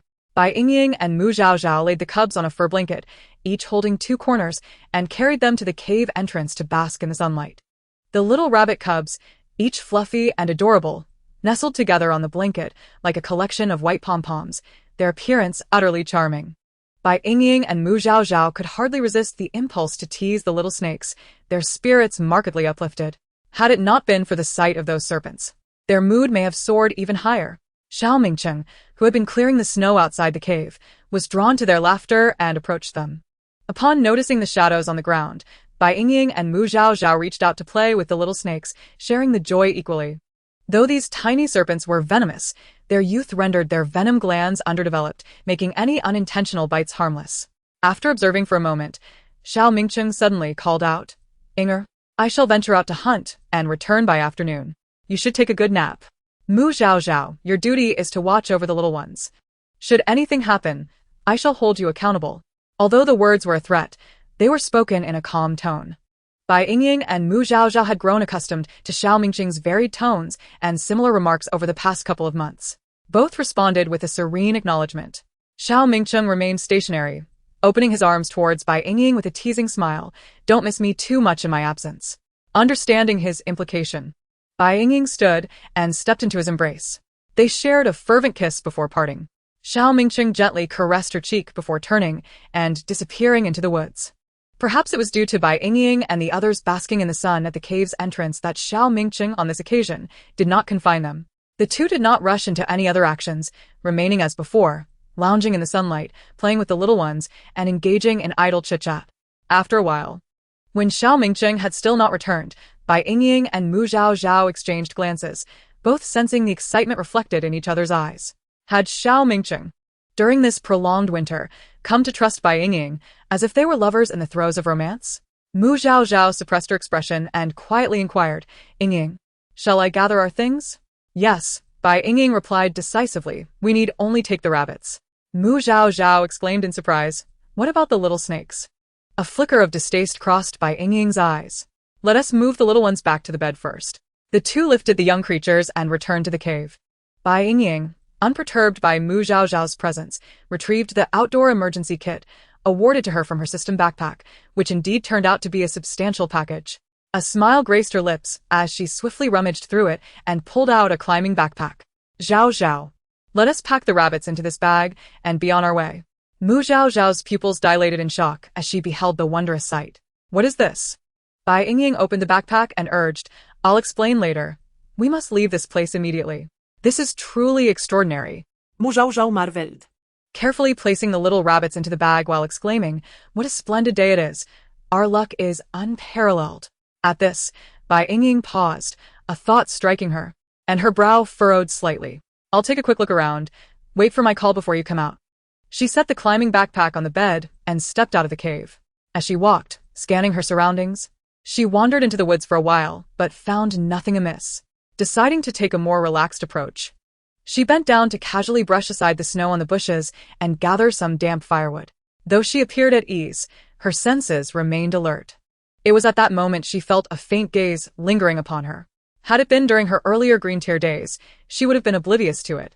However, her elevated tier and the familiarity of the gaze, which she recognized as belonging to Xiao Mingcheng, allowed her to perceive it now. He had not left but was testing her. Attention gripped Bai Yingying's heart. This man, after presenting herself in such a manner for so long, she was beginning to believe her own facade, yet Xiao Mingcheng remained so suspicious and cautious. Having collected several twigs, she hurried back outside, placing them against the sunlit rock wall, concocting an excuse for her peculiar behavior before re-entering the cave. "Get the little ones out," she urged Mu Zhaozhao hastily. "What's wrong?" Mu Zhaozhao, though confused, immediately complied, reaching into the bag to retrieve the young ones. "Quickly," Bai Yingying insisted, grabbing the backpack and dumping its contents. The little ones, now larger and startled, began to squirm, clinging to anything they could grasp. The two scrambled to free the last one that had gotten stuck. A cold voice echoed from behind. "What are you doing?" Bai Yingying's face paled. "So soon," she exclaimed, but her hands did not cease their frantic movement as she yanked the last little one free, causing the backpack to vanish from her grasp. At that moment, she felt a sharp pain at her scalp as Xiao Mingcheng yanked her hair, pulling her backward. "Ah!" Mu Zhaozhao gasped, rushing forward. "What are you doing?" "Let go of Yingying." Bai Yingying grasped her own hair with both hands, urgently commanding Mu Zhaozhao, "Zhaozhao, step aside." At that juncture, any proximity could lead to danger, and she was uncertain of her ability to protect Mu Zhaozhao. Understanding her meaning, Mu Zhaozhao felt a lump in her throat, tears welling in her eyes as she retreated to the bed, encircling the little ones protectively. "Bai Yingying, what were you just doing?" Xiao Mingcheng, disregarding the irrelevant presence, yanked Bai Yingying into his embrace, forcing her to look up at him. Bai Yingying steadied herself as best she could, shouting back, "I did nothing. What madness is this?" "Xiao Mingcheng, I saw you. Were you planning to escape with the rabbits?" His eyes were filled with a savage fury, his slit pupils oscillating between narrow and wide, rendering him a terrifying sight. Bai Yingying vehemently denied, "I did not. They are all right here on the bed." Xiao Mingcheng spun her around, one arm encircling her waist, the other gripping her chin, his eyes glinting with menace. "Do you think I'm blind?" Taking a deep breath, Bai Yingying softened her tone. "Mingcheng, you must have misunderstood. I was merely wrapping the little ones in animal skins and returning them to the bed. As you entered the cave, I slid down from above. Do you take me for a fool?" Xiao Mingcheng sneered repeatedly. Just as Bai Yingying stepped into the cave, he had descended from above, witnessing her every action clearly. He had simply been too furious to react immediately. Chapter 58, Escape. Bai Yingying had not anticipated that Xiao Mingcheng would circle around to the top of the cave. Realizing there was no point in further arguing, she quietly prepared for a decisive strike. Noticing her sudden stillness, Xiao Mingcheng's emotions inexplicably settled. With glistening eyes, he spoke. "Do you know how happy I was to see you did not run away? Do you understand that I long to tell you that I will trust you forever?" The latter sentiment remained unvoiced as he released his grip on her chin, his gaze filled with hurt. Why? Bai Yingying decided to abandon the pretense, her voice cold. "You force me to feign affection. You have harmed my tribe. You have taken my children, and you continually suppress me with force. Do you expect me to be grateful?" She pointed to her chin. "See the fresh marks?" Indeed, the clear imprints on her fair face were strikingly evident. This sight was like a dagger to Xiao Mingcheng, who instinctively took a step back, his expression turning bewildered. Upon witnessing this, Bai Yingying's gaze flickered, halting the harsh words about to escape her lips.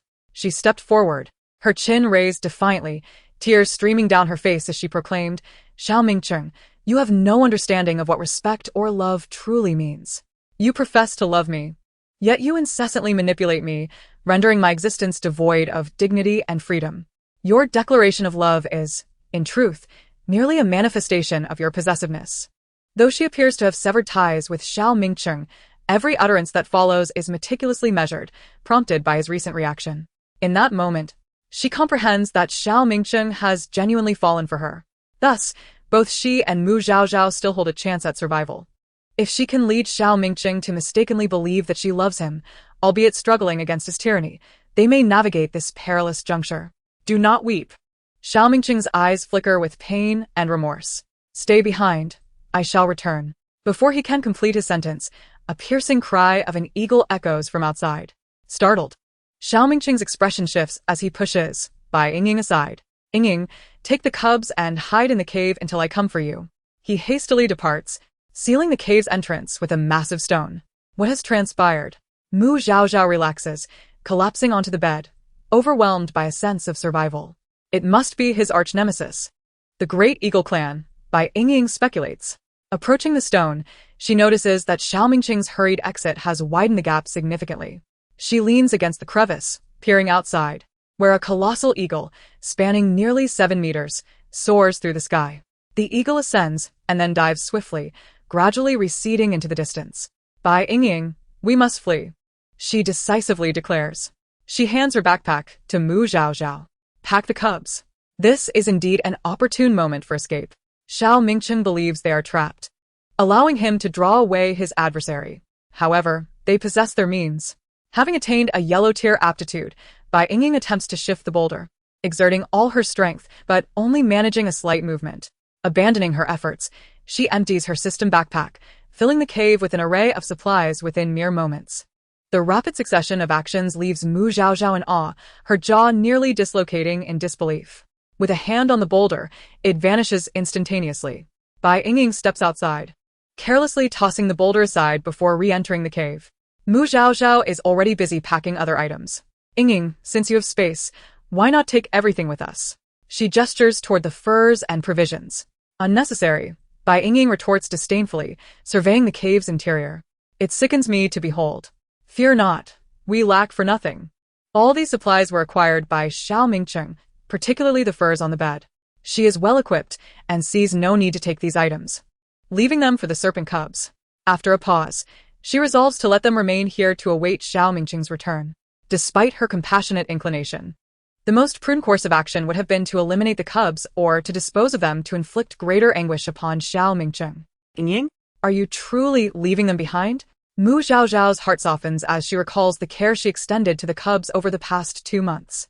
Though she harbors resentment toward Xiao Mingqing, she cannot bear to abandon these innocent creatures, just as she feels no animosity toward Bai Yingying for her own capture. Yet, she is taken aback by Bai Yingying's unexpected ruthlessness in choosing to forsake the cubs. What if we take them with us for now, and later find a serpent beastman tribe to raise them? Mu Zhaozhao pleads, echoing Xiao Mingqing's approach. No. Bai Yingying firmly declines. If we do so, when Xiao Mingqing discovers these cubs, he will surely massacre the entire tribe. He is the king cobra. Mu Zhaozhao shudders at the thought of Xiao Mingqing's temperament, unwilling to harm others, and relents. Very well, let us depart. Bai Yingying has already gathered all the supplies scattered on the ground. During this time, Mu Zhaozhao tears apart a few strips of jerky and tosses them onto the bed, placing a stone bowl of water nearby, murmuring, I hope you can hold on until Xiao Mingqing returns. Once Bai Yingying has completed her task, she remarks meaningfully, it all hinges on how much Xiao Mingqing cares for those within this cave. As long as he returns swiftly, the cubs will be safe. She truly does not believe that Xiao Mingqing will perish. He is cunning and cautious.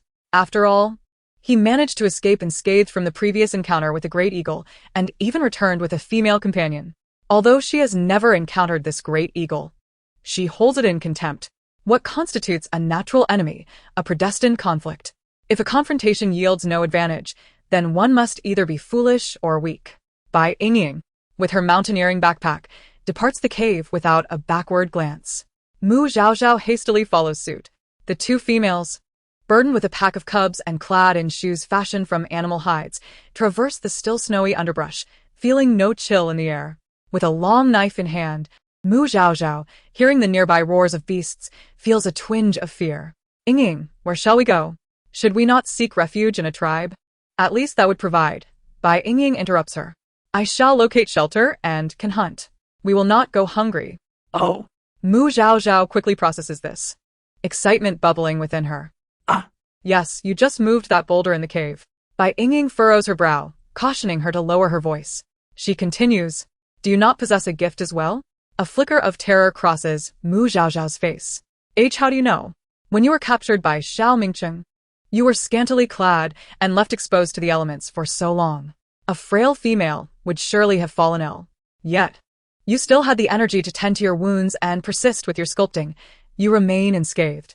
Bai Yingying pauses, glancing back at her.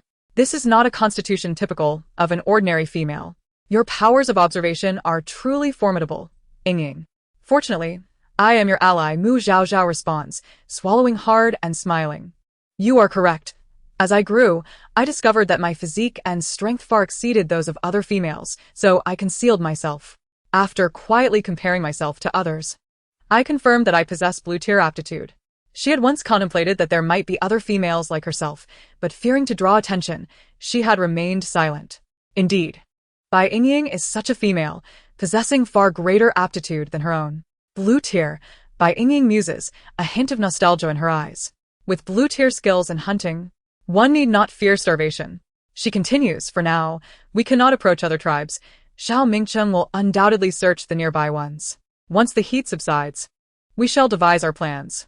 Bai Yingying feels an urge to seek out the new residents of the rabbit hunting tribe, eager to learn how Lin Yi and the others are faring. Xiao Mingcheng believes we cannot venture far and will first scour this mountain. Therefore, we must cross this mountain before locating a suitable cave to inhabit. At the very least. Bai Yingying chuckles wryly. I forgot to mention that I am pregnant again. We must endure until after this pregnancy. Oh. Mu Zhaozhao, now numb to the news, merely nods in agreement. Her expression vacant. The two gifted females are swift of foot, and with Bai Yingying's ample provisions, they need not hunt along the way. As dusk approaches, they finally emerge from the mountain, reaching the foothills of another mountain unscathed. Bai Yingying ceases her hurried pace, beginning her search for a suitable hiding place among the nearby hills. Should she find none, she is prepared to excavate a makeshift pit for the night. Her prior experience living outdoors with Lin Xia equips her well for this task. By midday the next day, the pair successfully navigates to the other side of the mountain, discovering a habitable cave. The cave, although merely spanning over 20 square meters, sufficed for the two young girls. Bai Yingying produced an array of items that should not exist in this world. The mosquito-repelling incense proved remarkably effective. Within 10 minutes, the crawling insects vanished without a trace. Against the cave wall stood a grand bed, measuring 2 meters in width and 3 in length, adorned with a Mongolian-style mosquito net and plush bedding. When the little ones frolicked upon the bed, it undulated like rippling water. This was the luxurious waterbed that Bai Yingying had previously obtained as a reward. In the right corner by the cave entrance, a ceramic water jar brimmed with water. On the ground lay an iron pot, a clay jar, and a basin filled with long strips of charcoal. Another heap contained various utensils. Bai Yingying handed a set of women's loungewear to Mu Zhaozhao, her curiosity piqued. Is this a gift from the beast god? Mu Zhaozhao inquired, her eyes gleaming with admiration. Bai Yingying smiled, appreciating that she needed no excuse. Her companion had already provided one. Indeed, she nodded. The beast god often bestows upon me peculiar items. Generally, I refrain from presenting them in the presence of outsiders. But now that it is just us, we may use them freely. Am I considered one of your own?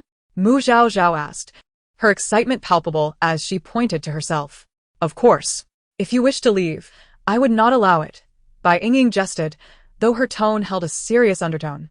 If Mu Zhaozhao sought to depart, she would undoubtedly take drastic measures.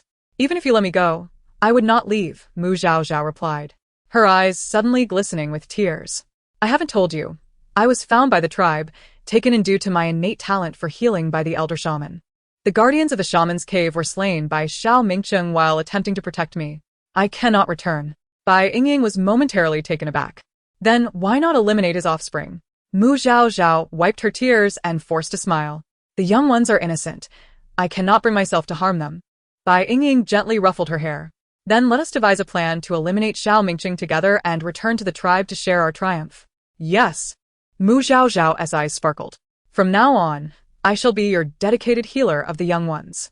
When the opportunity arises to return to the lynx tribe, you must prepare me an abundance of gifts. Certainly, that is a must, Bai Yingying replied, suppressing her worries without revealing them to Mu Zhaozhao. She feared that if Xiao Mingcheng were still alive, he would undoubtedly seek her out among the tribes he was familiar with, the lynx tribe, the golden dog tribe, and the now-migrated rabbit tribe. The golden dog tribe should be fine. Being a large tribe with many members, Xiao Mingcheng lacked the power to annihilate them. However, the lynx tribe, even if they return now, it would be futile. Without the shaman and numerous guardians, the smaller tribe might have perished during the harsh winter. Bai Yingying could only hope that the rabbit tribe had migrated far enough to deter Xiao Mingcheng from pursuing them. At that very moment, within another cave in the nearby mountains, a male's furious roar echoed. Yingying. Bai Yingying, a scarred serpent thrashed about in the cave, desperately searching. Ultimately, it slithered onto the grand bed, and upon spotting the little snake cubs encircled by pelts, its despair deepened. You are truly heartless. When it returned to find the boulder displaced, it initially assumed Bai Yingying had been captured by the giant eagle's ruse.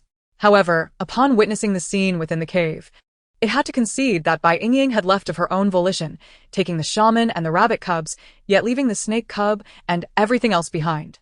Reflecting on the peculiar items that had mysteriously vanished from her possession, Xiao Mingcheng grasped how she had managed to escape and gained a deeper understanding of her capabilities.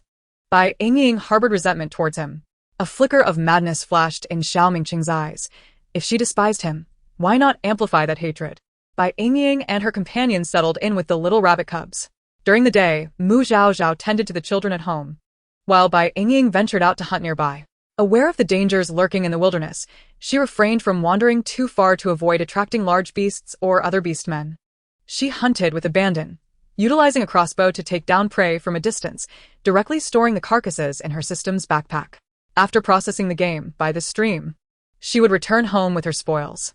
This method significantly reduced the risk associated with the scent of blood. Bai Yingying intended to stockpile more provisions in her system's backpack, planning to refrain from venturing out during the last 2 weeks before giving birth, allowing Mu Zhaozhao to gather wild vegetables to accompany rice and meat. Each morning, she would hunt, returning home to find that Mu Zhaozhao had prepared their meals. After a short rest, she would set out again in the afternoon. Chapter 60. The Agreement. Time flew by, and half a month had passed. Mu Zhaozhao transitioned from her initial anxiety to a state of comfortable living. One day, when Bai Yingying returned to the cave at noon, a delightful aroma wafted through the air. Bubbling away in the iron pot, Mu Zhaozhao was diligently stirring to prevent the dish from scorching as it thickened. For lunch that day, she had prepared 5-spice stewed meat, which had simmered on low heat for 2 hours and was now at the critical juncture of reducing its sauce. Mu Zhaozhao glanced over and called, "Yingying, wash your hands and come see the cubs. We'll be eating soon." "All right," Bai Yingying replied. After washing her hands, she shed her heavy animal hide and donned a soft, lightweight cotton outfit before climbing onto the bed and slipping beneath the mosquito net. The little rabbit cubs gathered in clusters to play, sensing her presence, and quickly bounded over, snuggling against her in a playful display of affection. Bai Yingying entertained each cub in turn until Mu Zhaozhao announced that lunch was ready. 2 stainless steel bowls brimmed with fluffy white rice, and from the iron pot, a few generous scoops of aromatic, tender stewed meat were ladled over the rice. A few chopsticks of sautéed, tender wild vegetables from the stove completed the meal. Each of them cradled a large bowl, relishing the feast before them. The appetite of beastmen was astonishing. This meal would hardly suffice, and they would soon crave more rice and meat, particularly the latter, as a meager portion would leave them hungry in no time. Hence, apart from resting at home during heavy rains, Bai Yingying ventured out to hunt daily. Although the 5-spice powder was used sparingly, the resulting meat was savory and tender, making it utterly irresistible. Bai Yingying could not help but praise Zhaozhao. "Your culinary skills have improved remarkably." She had taught Mu Zhaozhao only once, yet her companion had grown increasingly adept, and the same ingredients yielded a dish far superior to her own. As her hunger was satiated and her taste buds delighted, Bai Yingying mused, "This is what true living feels like." Each day brought a new culinary experience, and no longer consuming raw food made her feel truly alive. When conditions allowed, who wouldn't wish for a more comfortable existence? Indeed, Mu Zhaozhao echoed, a proud smile gracing her lips. "Who could blame me for being clever? I learned swiftly." "Yes, you have surpassed your teacher," Bai Yingying chuckled, her thoughts drifting to Lin Xia.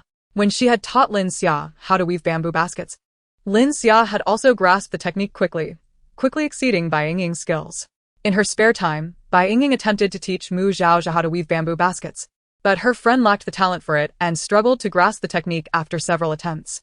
However, Bai Yingying managed to create a small bamboo basket while teaching, intending to use it specifically for carrying the cubs. "Yingying, shall we name the little cubs?" Mu Zhaozhao suggested, pointing at the lively youngsters on the bed. Her brow furrowed. "There are 2 particularly mischievous ones who are always trying to bite things. I feel like shouting their names and scolding them. Bai Yingying snapped back to reality, gazing at the playful little rabbits on the bed. Shouting their names to scold them? Mu Zhao Zhao wishes to provide them with a perfect childhood. She shook her head with a smile, saying, no need for names. Zhao Zhao, I have birthed too many. Even if I were to name them, I might not be able to remember or distinguish them. Once I give birth to this one, I will seek out the rabbit-hunting tribe and entrust the little ones to them for nurturing. Bai Yingying explained. Ise musho so repliet. Feeling a twinge of melancholy. These little ones were raised under her care, and at times she found it hard to let go. However, she quickly realized something was amiss. You only mentioned the little ones. What about us? Are we not to remain in the rabbit-hunting tribe? We cannot stay. Bai Yingying, after being captured, came to understand that her ability to bear children was not beneficial for either the rabbit tribe or herself. She spoke softly, Zhao Zhao. Without the corresponding strength and status, I cannot protect myself nor freely decide whether to bear children. Mu Zhao Zhao was taken aback, contemplating Bai Yingying's fertile constitution and her ability to give birth.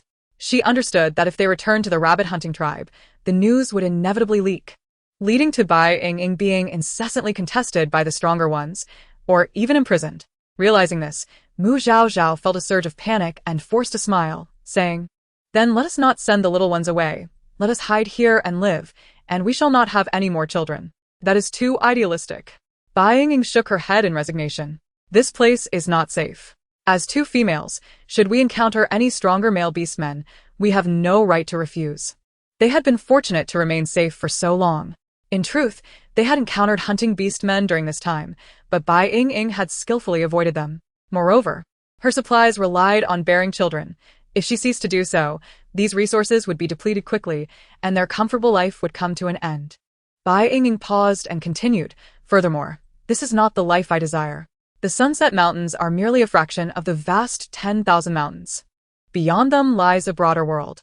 I wish to find a grand tribe nearby to settle in, and once our strength is sufficient, to traverse the Beastman continent, exploring the diverse customs and witnessing the prosperity of other tribes while enjoying the scenery along the way. She had already planned that once she reached the red-tier talent and had ample resources, she would cease to bear children. Taking Mu Zhao Zhao with her and a few powerful beast husbands, she would travel across the Beastman continent. Bai Yingying asked, Zhao Zhao, do you not wish to see the world outside? I do. I want to. Mu Zhao Zhao exclaimed, her cheeks flushed with excitement and her eyes brimming with anticipation. I do not wish to be confined to this small space. I also want to explore the magnificent landscapes. Very well. Then, let us make a pact. No matter the circumstances, you must follow me. Bai Yingying smiled and extended her right hand, palm facing up. Mu Zhao Zhao, seated across from her, promptly placed her right hand atop that fair hand. Bai Yingying gripped her hand firmly, and the two exchanged smiles, reminiscent of the initial camaraderie they shared. Bai Yingying held affection for Mu Zhao Zhao, appreciating her wisdom and capability. She envisioned having many more children, and ideally finding a devoted shaman to assist in caring for the little ones. Reflecting on the previously rewarded iron smelting technique, she had examined it after stabilizing, finding it to be an exceedingly detailed book, richly illustrated, even describing the terrains where iron ore is commonly found. Though it still required personal study and practice, this technique was somewhat impractical, as high-tier beastmen had little use for it. Bai Yingying, with her additional rewards, lacked for iron tools. Once learned, she could produce them in bulk, suitable for tribal development. Thus, she did not intend to learn it herself. Instead, she could provide it to a gifted beast husband for study. If future technical books, particularly on medicine, were available, they could be given to Mu Zhao Zhao for her to learn, as she had a quick learning ability and could teach herself after comprehending the material. Bai Yingying only needed to selectively study during her free time. Chapter 61, Qizhen. Considering these matters, Bai Yingying could not help but question the nature of the system. It felt as though it existed solely to provide benefits to an underdeveloped primitive society. She refrained from asking Grape, as Grape was likely just a system intelligence without independent thought, only speaking to her at specific moments. Inquiring about anything unrelated to childbirth would yield no answers. However, Grape had mentioned that once she bore 66 offspring, she would be able to detect her pregnancy status at any time, including the duration of pregnancy, the number of children, their beast forms, and whose genes they bore. The childbirth system was indeed solely that, a pure childbirth system. 10 kilometers away from the cave, where Bai Yingying and her companions temporarily resided, a towering man, standing 2 meters tall, scanned the surroundings with piercing eyes. His prominent brows and sharp features gave him a somewhat fierce appearance. Accompanying him was a well-proportioned man, slightly under 1.8 meters tall, whose alluring countenance exuded charm in every gesture. "Ah Zhen, are you certain that Xiao Mingqing is nearby?" The man with the hooked nose turned his head, regarding the casually strolling handsome man with a puzzled expression. Despite his intimidating stature, he appeared somewhat naive. Qi Zhen rolled his eyes elegantly. "What? If my brother Ji Feng does not believe in the capabilities of my spirit fox tribe, why seek me out?" Ji Feng awkwardly scratched his nose, a sycophantic smile on his face. Despite being a 2-meter-tall brute, his demeanor was oddly out of place. He then grumbled, "Xiao Mingqing is truly arrogant. Knowing I am in the Sunset Mountains, he still dares to attack a large tribe like the Golden Dog tribe. He is truly underestimating me." Qi Zhen sighed, his expression a portrait of beauty tinged with sorrow, like mist and smoke. "If you truly had any deterrent power, I would not need to be here." His cousin was splendid in many aspects, soaring like an eagle at the peak of the food chain. Yet perhaps due to being a cross-species offspring, he exhibited some deficiencies. He was somewhat simple-minded. Unlike him, a purebred spirit fox, possessing both beauty and wisdom, though unable to ascend to the heavens, could navigate the depths of the earth, renowned as a talented junior in the 10,000 mountains. "Come on, Ah Zhen. Help me find Xiao Mingqing. Once I kill him, I can cleanse the shame upon me." Ji Feng bit his teeth, his eyes flickering with a feeble menace. Qi Zhen rolled his eyes again, muttering under his breath, "I truly do not understand how my aunt, who is so full of cunning, could give birth to such a brawny yet simple-minded fellow." Ji Feng did not catch the words clearly and quickly leaned in to listen. "Ah Zhen, what did you say?" "I said." Qi Zhen lifted his eyelids. Unable to suppress his frustration, he questioned, "Why did aunt not send Ji Huan instead? They are both red tier, clearly. He is more suited for the task of killing Xiao Mingqing." Ji Feng felt equally aggrieved. "My mother said I had never left the Zhongshan mountain and needed to undergo some training." He, of a red-tier talent giant eagle beastman, had been an adult for 2 years, yet had never left the Zhongshan mountains. It was quite embarrassing. Qi Zhen understood his aunt's intentions. After all, this simpleton was brimming with martial prowess. Even if he failed to capture Xiao Mingqing, it would still serve as a training opportunity. It was unlikely he would encounter any real danger. As for whether he faced setbacks outside, that was inconsequential. But why did Ji Feng come to the Spirit Fox tribe for assistance? "Oh, great beast god above, I, Qi Zhen, have not engaged in any deceitful activities recently. Why must I be punished?" His nefarious father had chosen him to assist this foolish cousin. After venting his frustrations inwardly, Qi Zhen finally adopted a serious demeanor. "Xiao Mingqing has gone missing after abducting the prolific daughter of the rabbit tribe. He first inexplicably annihilated a small remaining tribe, then infiltrated the Golden Dog tribe multiple times to commit murder." As he reflected on the matter, a sense of melancholy washed over him. In a mere span of time, over 100 members of the Golden Hound clan had fallen victim to assassination. Should this continue, the clan would soon prepare to migrate. A large tribe, teeming with inhabitants. Yet they were powerless against such persistent foes infiltrating their ranks. Once Xiao Mingqing entered the tribe, he would strike indiscriminately, killing at will, yet retreating with remarkable swiftness, sparing not even the females. His brutality knew no bounds. In order to thwart him, the Golden Hound clan had resorted to a genuine communal lifestyle. However, this was not a sustainable solution. The clan leader already harbored thoughts of migration, contingent upon whether they could eliminate Xiao Mingqing this time. Qi Zhen continued to elucidate to Ji Feng. "Yesterday, I overheard someone mention that they had spotted a female figure near the foot of the mountain. This information is not a secret. If I can hear it, so can Xiao Mingqing, and he might even acquire more detailed insights. He will undoubtedly come to investigate. Therefore, if we can locate that young female in advance, we can wait for Xiao Mingqing to arrive. Rest assured, with my assistance, you shall surely capture that venomous serpent and fulfill the task for the Haizhu tribe." The Ling Fox clan possessed superior olfactory and auditory senses, far surpassing those of their kin. The young female would require sustenance and would frequently frequent certain locales, thus leaving behind a potent scent. Hence, he was exceedingly confident in finding Bai Yingying before Xiao Mingqing could. Qi Zhen's tone shifted, "But my little brother is not resistant to toxins and cannot endure bites. You must protect me. As a member of the Lingfox clan, he was particularly vulnerable to serpentine foes, especially when confronted by a king cobra. Were it not for his cousin, he would never have dared to take such a risk. Jifeng thumped his chest with a resounding thud, exclaiming, "Ajahn, you are truly clever. Worry not, for I shall protect you. Once we succeed, I shall treat you to the exquisite wine of the Ling monkey tribe." Qi Zhen silently averted his gaze, feeling less comforted than Jifeng, instead experiencing a deeper sense of frustration.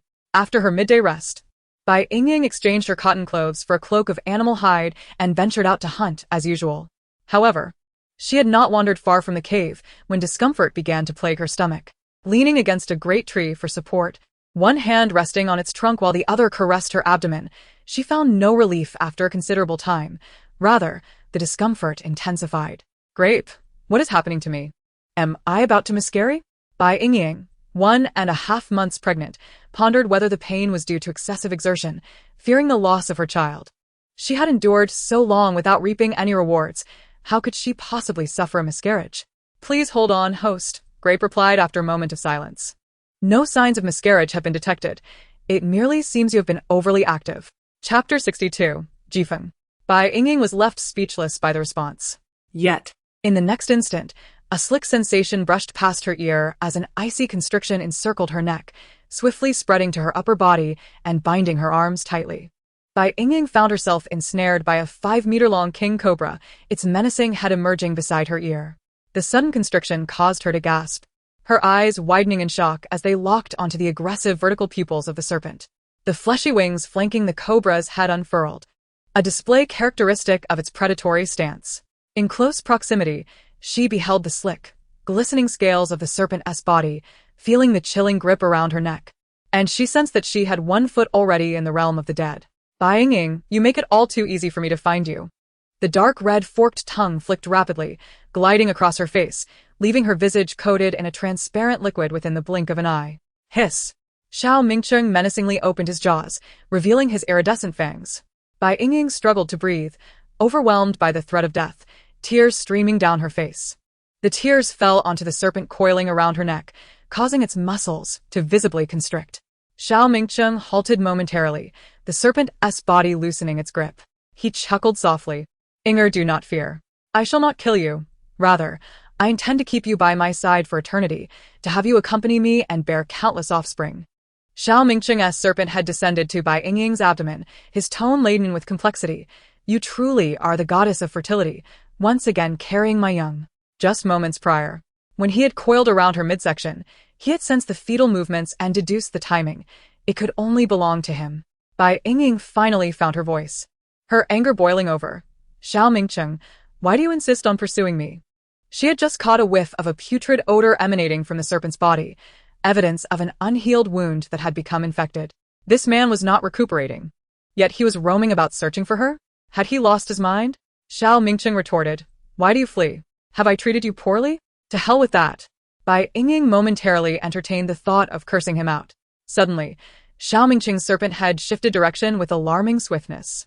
In the distance, 2 figures were approaching. His expression darkened with rage, his body instinctively coiling tighter in response to the imminent threat.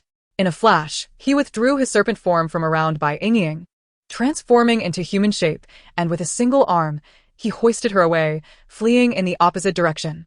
All transpired too swiftly for Bai Yingying to comprehend. As she clung to Xiao Mingcheng's shoulder, she struggled to raise her face. The 2 men were moving rapidly, their features becoming clearer.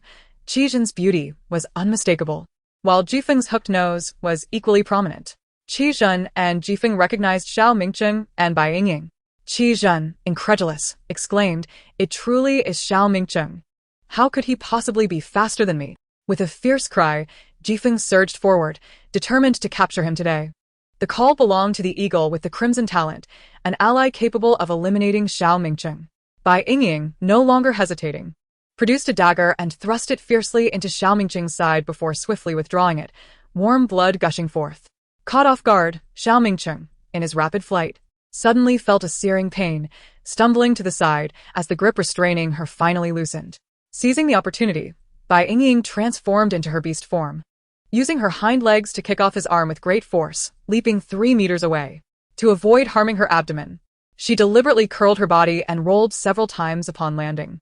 Xiao Mingcheng gazed incredulously at the plump, white-furred rabbit, disbelief etched across his face. Bai Yingying. How could you wish to harm me? I love you so deeply. Why do you betray me?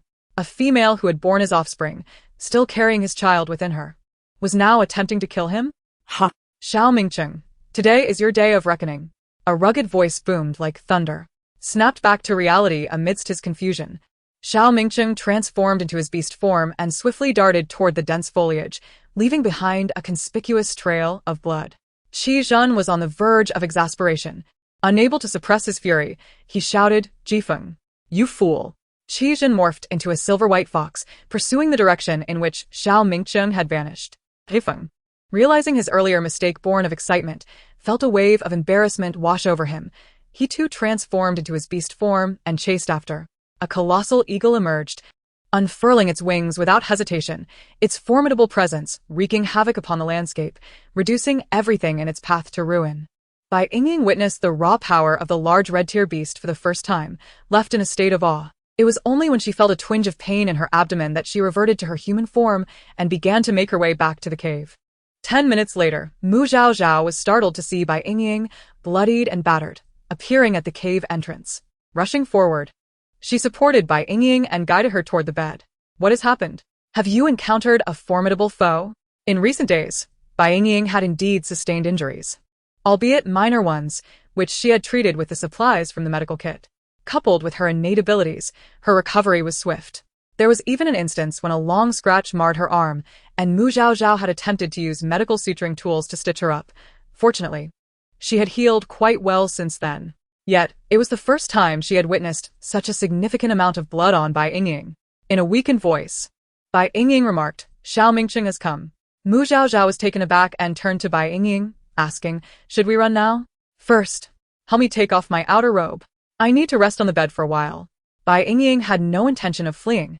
Her current physical state was ill-suited for travel. Moreover, Xiao Mingcheng was unlikely to come looking for her at this moment. Reflecting on the recent encounter with an eagle and a fox, it seemed that this time, Xiao Mingcheng would truly meet his end here. Very well. You rest first, and we can discuss matters later. Mu Zhao Zhao refrained from further inquiries, suppressing her anxiety and fear as she helped Bai Yingying remove her outer robe and lay down.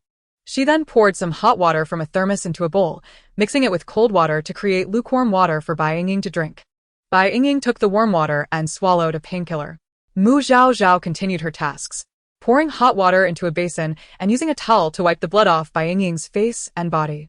Once she had removed all traces of blood and confirmed that Bai Yingying was not injured, she finally sighed in relief. Thank goodness, you're unhurt. You scared me to death. I'm fine. I stabbed Xiao Mingcheng. He already had infected wounds, and with the enemy pursuing him, it's likely he won't survive this time. Bai Yingying smiled at Mu Zhao Zhao. It's a pity didn't he witness it firsthand. Mu Zhao Zhao exhaled deeply. No regrets. I don't need to take revenge with my own hands, nor do I need to witness it. As long as he is dead, that is sufficient to spare me from nightmares every night. Chapter 63, Guardian of the Rabbit. Mu Zhao Zhao was not surprised by Bai Yingying's willingness to take action. Observers see clearly. Each time Bai Yingying warmly engaged with Xiao Mingcheng, she could feel the underlying indifference in her eyes despite the smiles. Both she and Bai Yingying shared a similar outlook. They rejected the notion of inflicting harm while offering a semblance of kindness. Harm remains harm, and the so-called goodness does not erase the pain inflicted, nor does it diminish the humiliation endured. The answer, of course, was a resounding no. Bai Yingying closed her eyes for less than 5 minutes before suddenly sitting up. Zhao Zhao, this is a golden opportunity. Mu Zhao Zhao, who was preparing to heat water for Bai Yingying's bath, looked over curiously. What is it? Aren't we supposed to head to the super tribe? The journey over the mountains would undoubtedly be perilous, and as a green level, her chances of arriving safely were nearly impossible. Bai Yingying flashed a cunning smile. How about we have the giant eagle give us a lift? With that, she sprang to her feet. Mu Zhao Zhao immediately grasped her intention.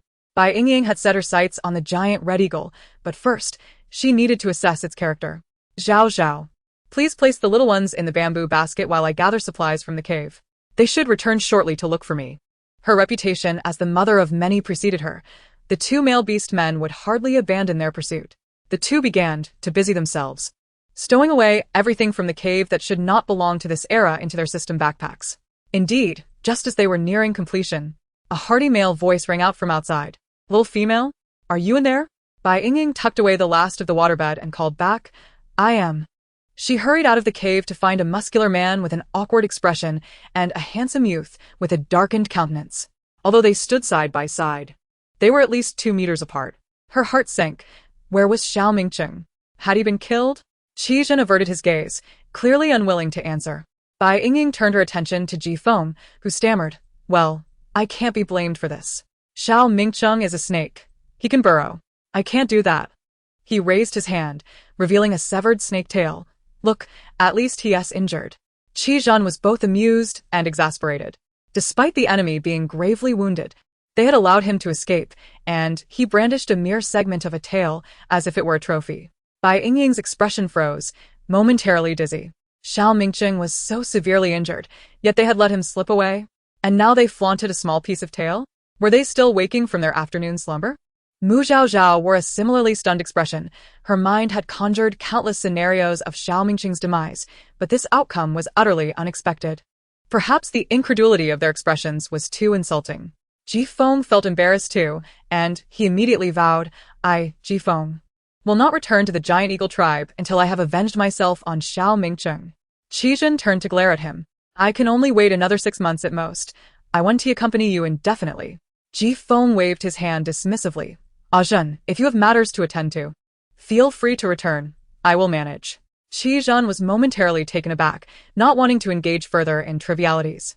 He turned to Bai Yingying, "Little female, can we stay with you for a while? Xiao Mingcheng is so stubborn. He will surely come looking for you again. If we stay close, we can capture him." He paused before adding, "Rest assured, we will cover all food and water during this time." Qi Zhen's words bore no ulterior motives towards Bai Yingying. It was as if he merely wished to use her as bait.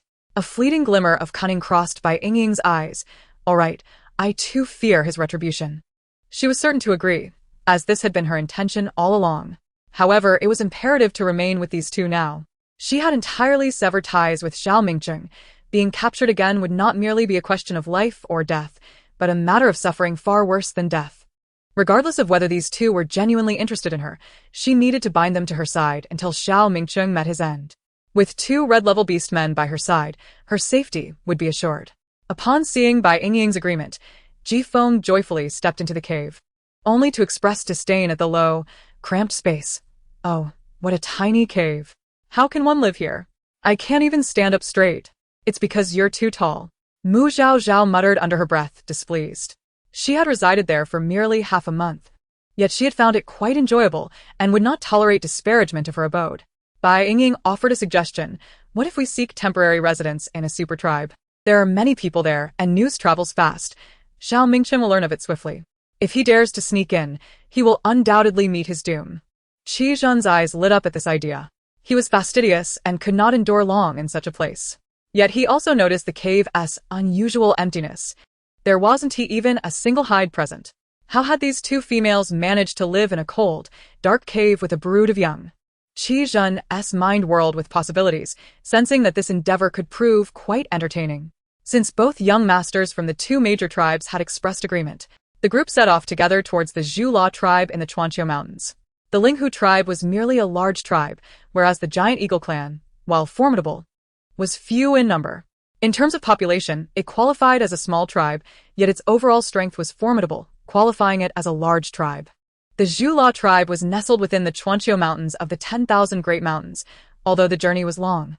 It was the closest super tribe to their Sunset Mountain range. It was also the super tribe with the most outstanding birth records on the beastman continent. Surely, they would be most welcoming of Bai Yingying's arrival, as the reputation she brought with her would also reflect favorably on them. Once they set off, Bai Yingying inquired of the 2 regarding the rabbit tribe. However, both individuals expressed that they had not heard of the whereabouts of the rabbit hunting tribe along their journey. They only knew that the tribe had passed through a certain area at some point, but after a winter had elapsed, all traces had long since faded away. Bai Yingying contemplated for a moment, then abandoned the thought of searching for them and ceased to mention the matter. As long as her name was proclaimed in the Zhula tribe, it was likely that some clan members would come to convey messages to her. Alternatively, upon reaching the well-informed Zhula tribe, she could inquire further, thus sparing herself the arduous effort of searching everywhere. Under normal circumstances, traversing the mountains would take at least half a month, or up to a month, to reach the Zhula tribe. However, with the presence of the giant eagle tribe's monsoon winds, the journey would not require such a lengthy duration.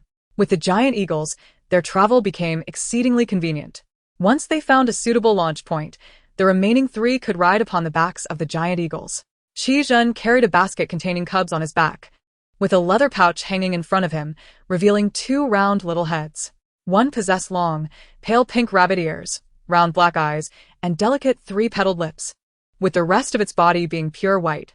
The other had a pair of inverted triangular cat ears, with its head divided into two colors, milk on the left and blue on the right. Its cat-like face was entirely white, with almond-shaped eyes featuring brown pupils, a rosy nose, and a relatively wide chin, resembling a small calico cat. Both little creatures had long whiskers, only their round heads visible, exuding an overwhelming cuteness. Chapter 64. The Journey. Qi Zhen endured for a long time, continually reminding himself that these were two young females and touching them would entail responsibility. Thus he resisted the urge to reach out. These two little ones were none other than Bai Yingying and Mu Zhaozhao. They had never ridden a giant eagle before and were apprehensive about flying alone, fearing they might fall if they did not hold on tightly. Therefore, they relied on Qi Zhen, who frequently rode eagles, to accompany them. The wind was fierce atop the cliff. The monsoon winds called out loudly, "Let us go. Hold on tight." Qi Zhen immediately tightened his legs, grasped the long feathers, and leaned forward, trying to press himself against the eagle's back, responding loudly, "I'm ready." Upon hearing this, the monsoon winds unfurled their wings, began a running start on the precipice, and in just a few steps, leapt off the sheer cliff to glide downwards. A tremendous sense of weightlessness overwhelmed Mu Zhaozhao, who could not help but scream, "Oh my gosh!" Bai Yingying felt her heart plunge, her complexion paling, as she could only open her mouth to take deep breaths repeatedly. She had a slight fear of heights. Before the apocalypse, she had not even dared to ride a roller coaster. However, soon the giant eagle's body tilted slightly. Its wings flapped vigorously a few times, and it raised its head, soaring into the sky in a serpentine flight. Had it been alone, it could have ascended vertically, shooting straight into the clouds. Even though it attempted to fly steadily, the wild winds still tousled the hair on Bai Yingying and Mu Zhaozhao's faces, causing their initially wide-open eyes to shut tightly, their faces contorted into a series of intricate lines. Qi Zhen glanced down and could not help but smile. His silver hair, which had been tied back with a leather strap, was soon blown loose by the strong winds. Against the azure sky, dotted with white clouds, a young boy, carrying a modest bamboo basket on his back, appeared to be adorned with two fluffy trinkets, a white one and a calico one, while riding upon the majestic giant eagle. His silver hair danced in the wind, his eyes sparkling, and his smile radiant like a bloom. This aerial journey left a profound impression on all, including the somewhat stifled monsoon winds who served as their steed. Qi Zhen had previously urged them to fly slowly and steadily, lest the young females be thrown off. Although he was somewhat aloof, he understood the importance of caution, maintaining a speed that was only half of his usual, ensuring a smooth flight without showing off. Regrettably, he began to reflect on whether he should have agreed to bring the young females to the super tribe, reminiscing that perhaps it would have been better to remain in that dilapidated cave. The monsoon winds, full of stamina, continued to fly until dusk approached. Finally finding a place to land, once everyone had disembarked, it cheerfully declared, "I'm off to hunt." For the monsoon winds, the nighttime wilderness was not perilous. Rather, it was an opportune time for hunting. Bai Yingying watched his departing figure, her mind weaving strategies. It was evident that he was a straightforward and somewhat naive young man. She pondered how to win him over. While she observed the monsoon winds, Qi Zhen was observing her. Bai Yingying sensed Qi Zhen's gaze and turned her head, offering him a gentle smile. "Qi Zhen, both you and Afeng seem quite young."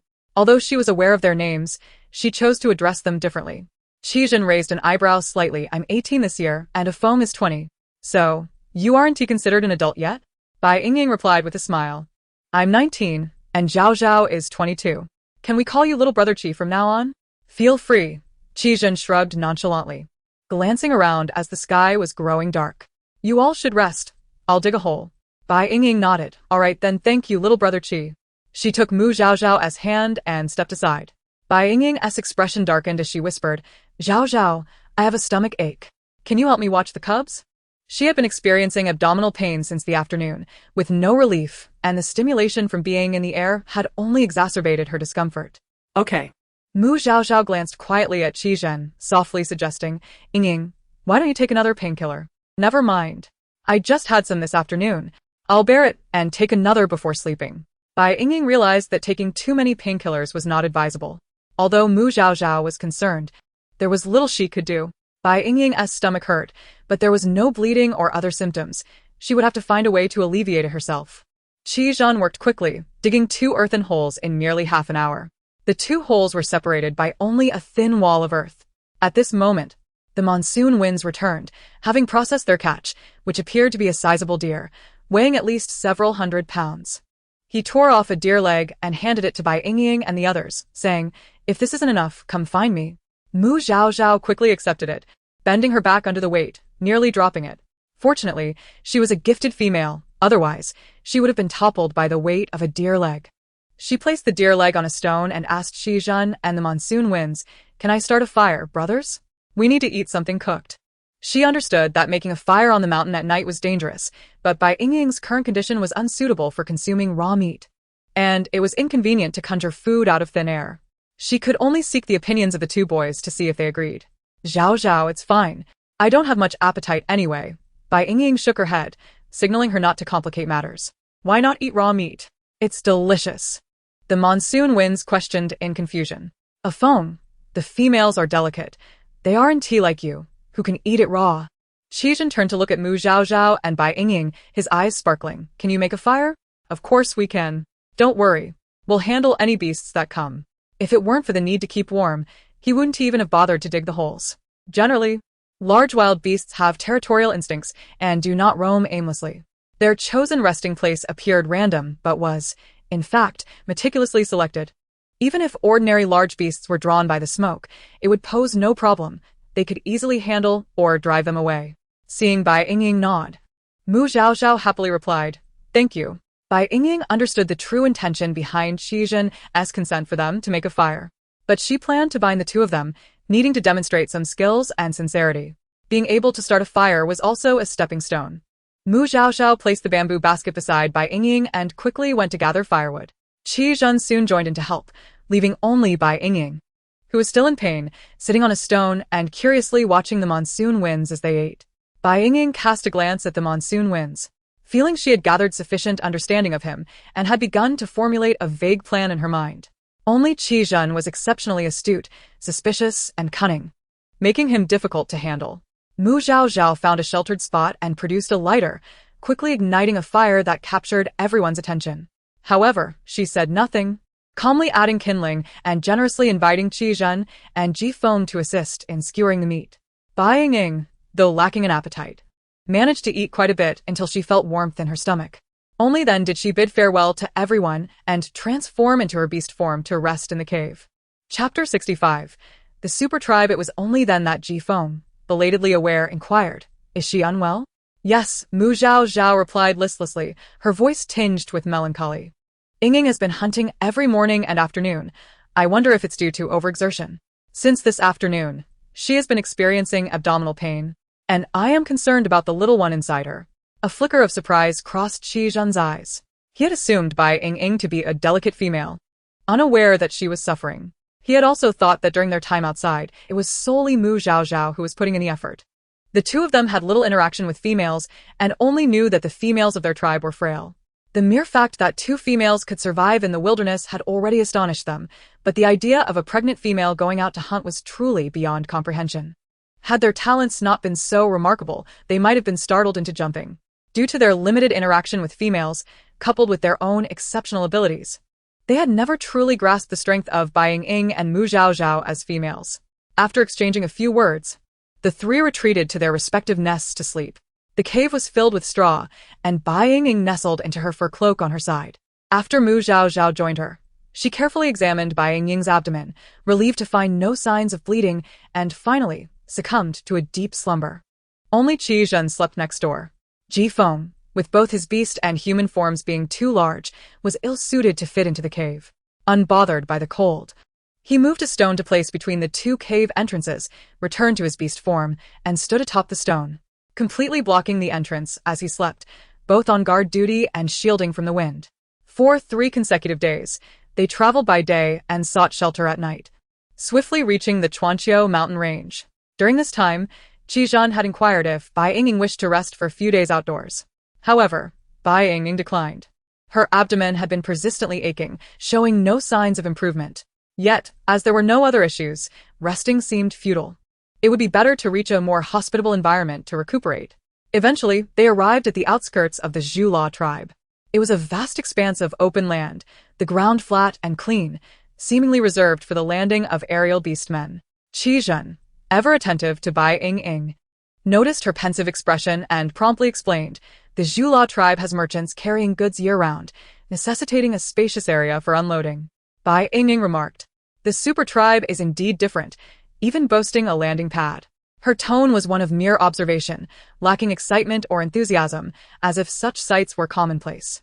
Yet, Qizhan understood that Bai Yingying originated from a backward mid-sized tribe, later confined by Xiao Mingcheng. It was implausible that she had been well acquainted with the world. His curiosity about Bai Yingying reached its zenith at this moment. Just then, a team of robust male beastmen approached them with swift strides. The leader, exuding warmth, shouted from a distance, warriors of the giant eagle tribe, what brings you here? Do you require a guide? Ji Feng, shaking off his wings, revealed a hint of his red-tiered prowess, affirming, I am Ji Feng of the giant eagle tribe, seeking an audience with the leader of the Zhula tribe. Even when speaking seriously, he possessed an air of authority. The leader beamed even brighter, respectfully responding, a red-tiered warrior. Please follow me into the city and wait a moment. I shall promptly notify the tribe leader.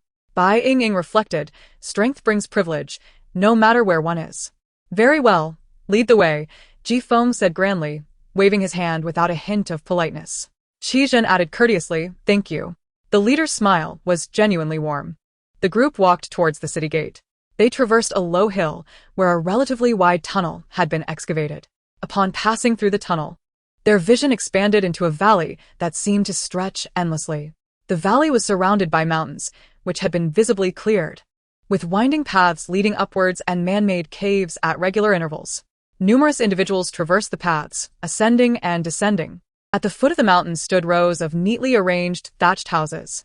Some were setting up leather stalls in the valley's open space, while beastmen resembling customers weaved among them with their goods. Young beastlings chased and played in the open area, and females gathered in small groups, chatting amiably. The female beastmen appeared notably voluptuous, while the males were robustly built. This was the super tribe, bustling, tidy, and thriving. Both Bai Yingying and Mu Zhaozhao were taken aback, having never encountered such a scene before. In stark contrast, their previous tribe resembled a mere village, and their time as wanderers felt akin to that of savages. This is the outer city of the Zhula tribe, Qizhan stated casually. Outer city? Bai Yingying exclaimed in astonishment. Such a prosperous sight, and it is merely the outer city? Qizhan pointed towards the mountain ahead, where remnants of a mountain peak were visible. The various families of the Zhula tribe reside beyond that. Mu Zhaozhao was again struck with shock, exclaiming, goodness. I feel there are already enough people here.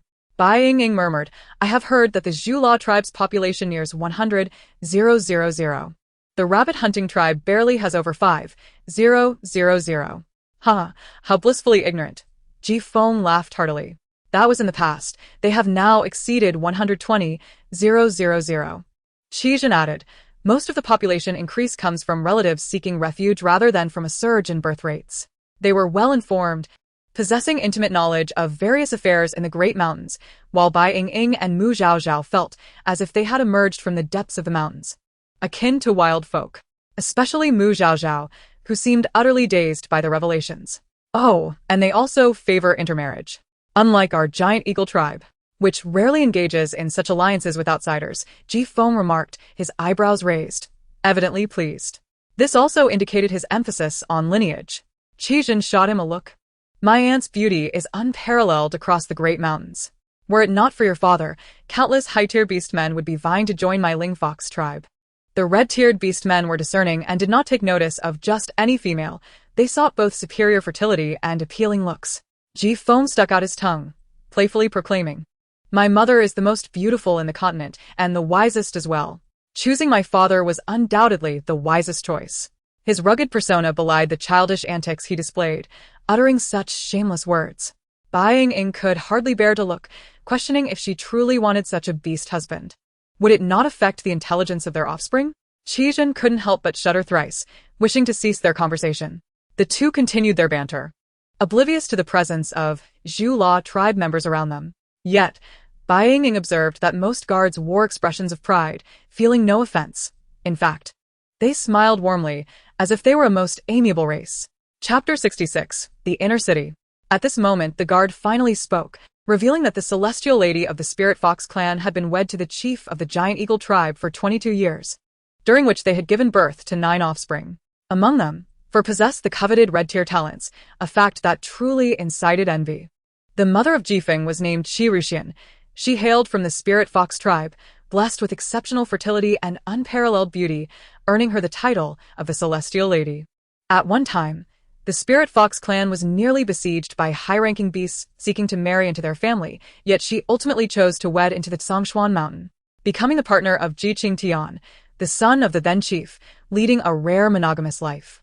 Even with just one beastly husband, her progeny were numerous. Jifeng, brimming with pride, exclaimed, "Haha, indeed. My mother is simply the best."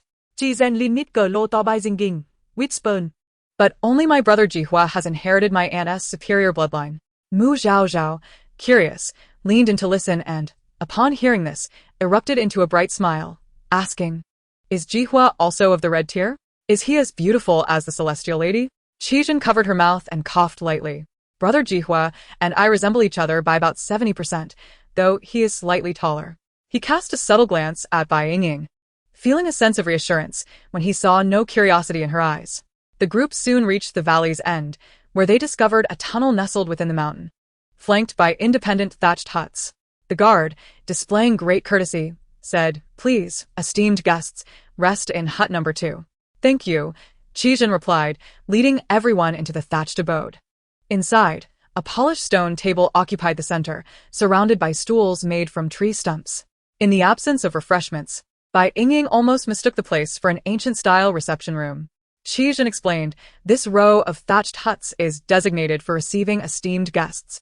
He then turned his attention to Sister Ying, "Please remain silent while I negotiate with the chief, all right?" "Understood," Bai Yingying readily agreed. Qizhen was better suited for such negotiations, being both cunning and astute, ensuring his own advantage. Jifeng, feeling bored, leaned on the table, asking, "Zhen, do you think that Xiao Mingcheng really dares to infiltrate since we are staying here?" "As long as I persuade the chief to allow Sister Ying to reside in the back mountain, it should pose no problem," Qizhen confidently asserted. The outer city was populated with commoners, confined in space and densely packed. Any infiltration by Xiao Mingcheng would surely be detected. However, the inner city was a different matter. The back mountain was vast, with various families occupying their own lairs and territories, making their residences scattered. This arrangement would actually facilitate Xiao Mingcheng's infiltration, and it would also ease their ability to capture him. Once he was discovered in the back mountain, teeming with powerful beings, could he possibly escape? After approximately half an hour, the chief finally arrived, a portly elder with a kind demeanor. Striding forward, he smiled apologetically. "I apologize for keeping you waiting." Qizhen and the others rose, exchanging pleasantries before getting to the crux of the matter. A glimmer of sharpness flashed in the elder's eyes as he smiled warmly. "So this is the renowned lady of abundant offspring?" "Indeed," Qizhen responded. "Uncle Zhu, the lady of abundant offspring, is currently expecting her 3rd child since reaching adulthood, and it is yet to be a full year. Such fertility is indeed rare, even in the Zhu tribe, isn't it?" Qizhen added with a smile. The various tribes had ongoing relations, and as the son of the Spirit Fox chief, he addressed the elder in a familiar manner. Chief Zhu nodded, his smile deepening. "It is indeed as the rumors suggest." Qizhen chuckled. "We wish to stay for half a year. May I inquire if that would be convenient?" "Of course. I would welcome you to stay indefinitely," Chief Zhu replied generously, then added, "Are you and the Ji family boy both her beastly husbands?" "Not quite. We are merely traveling companions for the time being." Chief Zhu was taken aback. "Oh, then why are you traveling together?" Qizhen, wary of withholding information from the chief of a major tribe, proceeded to explain the situation regarding Xiao Mingcheng. Chief Zhu's smile faded as he remarked, "You've presented me with quite the dilemma, dear nephew." Noticing the elder's displeasure, Qi Zhen remained undaunted, continuing to smile. "If you are concerned about Xiao Mingcheng slaughtering innocents, then it would be prudent to arrange for the lady of abundant offspring to reside in the back mountain, in a more secluded area, facilitating our vigilance while minimizing the risk to others." Chief Zhu pondered in silence. With various families occupying the back mountain, it was not solely his domain. Should an accident occur resulting in the death of any core members, even he, as chief, would find it difficult to justify. However, the lady's unparalleled fertility posed a significant threat to their tribe's long-held honor. They could either bring her under their wing or eliminate her entirely. Yet, with her already at their doorstep, they could hardly send her away. If the rabbit tribe could not safeguard the lady, she would undoubtedly seek warmth and acceptance within the Zhu tribe. Qi Zhen paused, adding meaningfully, "Your 10th son has likely reached the age to seek a mate this year? His talent is red tier, and it would be a waste for him to settle for an ordinary female." Chief Zhu's partner was exceptionally fertile, having given birth to 12 litters over 18 years with 2 male partners. Among the 10 offspring of the Zhu chief, this youngest son was the only red tier, cherished by him. Chief Zhu's expression relaxed slightly, revealing a flicker of interest in his eyes. "Uncle Zhu, I've heard that your family hasn't had a female born in quite some time. The lady of abundant offspring has produced a female in nearly half of her litters." Qi Zhen once again cast a lore. In the realm of beast clans, females held considerable importance, bearing the responsibility of forming alliances through marriage. Males often sought mates, while females wielded the power of selection. "Haha, in that case, let us choose a place within the Zhu family's domain to reside," Chief Zhu remarked, his gaze fixed intently on Bai Yingying, lady of abundant offspring. Bai Yingying smiled. "You may call me Ying, esteemed chief." "Very well," the chief replied warmly. "Ying, you may rest assured here. Feel free to voice any concerns. If you wish to accept other beastly husbands in the future, we can certainly discuss it." "Understood," Bai Yingying nodded politely. From Qi Zhen's earlier comments, it appeared the chief's son had only just come of age this year. If he appealed to her, accepting another wouldn't be an issue and would aid in her establishment within the tribe. At this moment, however, Chief Zhu's attention shifted to Mu Zhaozhao. "And who might this be?" Qi Zhen explained with a smile. "This is Mu Zhaozhao, a shaman brought from a small tribe by Xiao Mingcheng, who is responsible for caring for Sister Ying's young ones." "Indeed, this arrangement ensures the safety of the little ones," Chief Zhu said with a gentle smile, no longer inquiring about Mu Zhaozhao. To him, a shaman from a minor tribe was hardly significant, not worth the effort to cultivate connections. Caring for the lady of abundant offspring was quite sufficient. Chapter 67, The Offensive. After securing an agreement with Chief Zhu, Bai Yingying and her companions formally took residence in the back mountain.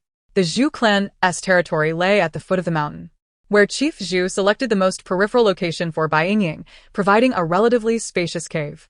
Originally, both Jifeng and Qi Zhen were single males, and it was unusual for them to cohabit with a strange female in the same cave. However, considering Xiao Mingcheng's infiltration abilities, even residing next door might not guarantee safety. Perhaps the chief had thoughtfully considered this, as the innermost section of the cave featured a small chamber, approximately 10 square meters, dark and damp.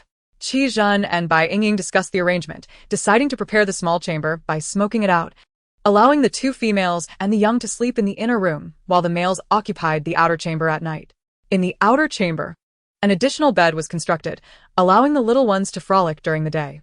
These younglings were nearing 2 months of age, perfectly poised to bask in the sunlight. Throughout the day, Jifeng and Qi Zhen alternated their hunting excursions. On the very first day, they set out with minimal supplies. Jifeng ventured deep into the mountains to hunt, bringing back large game to exchange for furs and other valuables at the tribal market. Meanwhile, Qi Zhen remained home to safeguard Bai Yingying and engage in various tasks such as building a stove, crafting pots, and gathering firewood. Mu Zhaozhao was responsible for preparing meals for the young ones. Due to Bai Yingying's abdominal pain, she was sternly advised against any movement and spent nearly a week confined to bed, yet her condition did not improve. She found herself inquiring daily about the nature of her discomfort, but after just a few days, her queries were met with silence from the grape system. One afternoon, Mu Zhaozhao entered the cave, cradling the sun-dried herbs. Upon seeing Bai Yingying's pallid complexion, lying feebly on the bed, her heart ached. After a moment of hesitation, She approached the bedside and cautiously spoke. Yingying, this cannot continue. Perhaps you should try the herbal broth I've prepared? What kind of broth? Bai Yingying asked, perplexed, for even painkillers had proven ineffective. It's an abortifacient, Mu Zhaozhao whispered, her voice barely audible. In the realm of beastmen, no female would contemplate such a notion.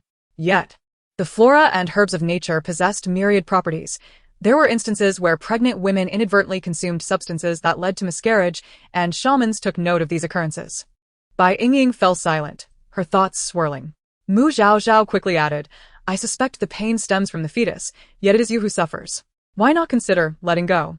There was a thought she withheld. After all, it was Xiao Mingcheng's child. Bai Yingying found herself at a loss for words. She had carried this child for so long, believing it to be a reward. Had she wished for an abortion, she could have sought a remedy at the earliest opportunity. The crucial point was that the pregnancy was already well advanced, with only a month remaining until birth. To terminate at this stage posed significant risks. Would she not bleed to death?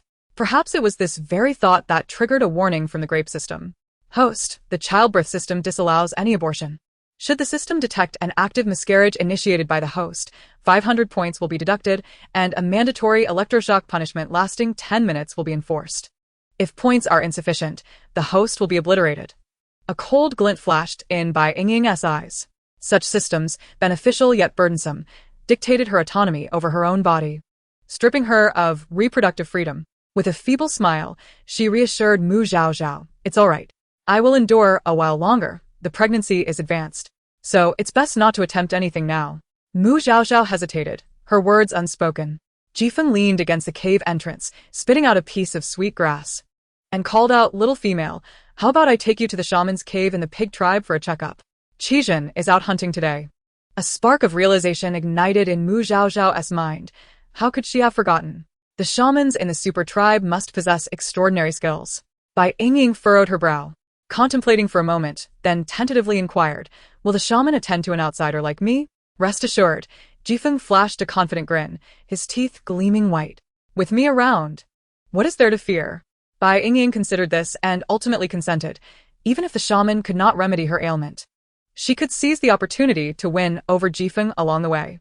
Over the past few days, she had discerned that these two males were unlike any she had encountered before.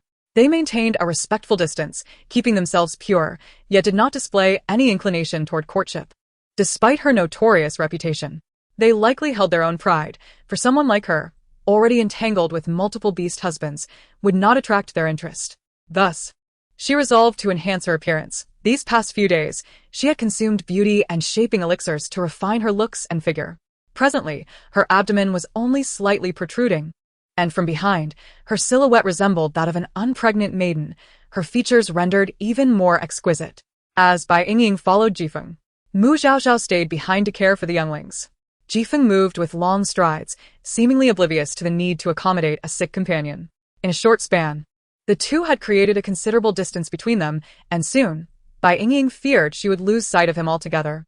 With a soft sigh, she halted in her tracks, then slowly sank to the ground and let out a loud cry. Awe.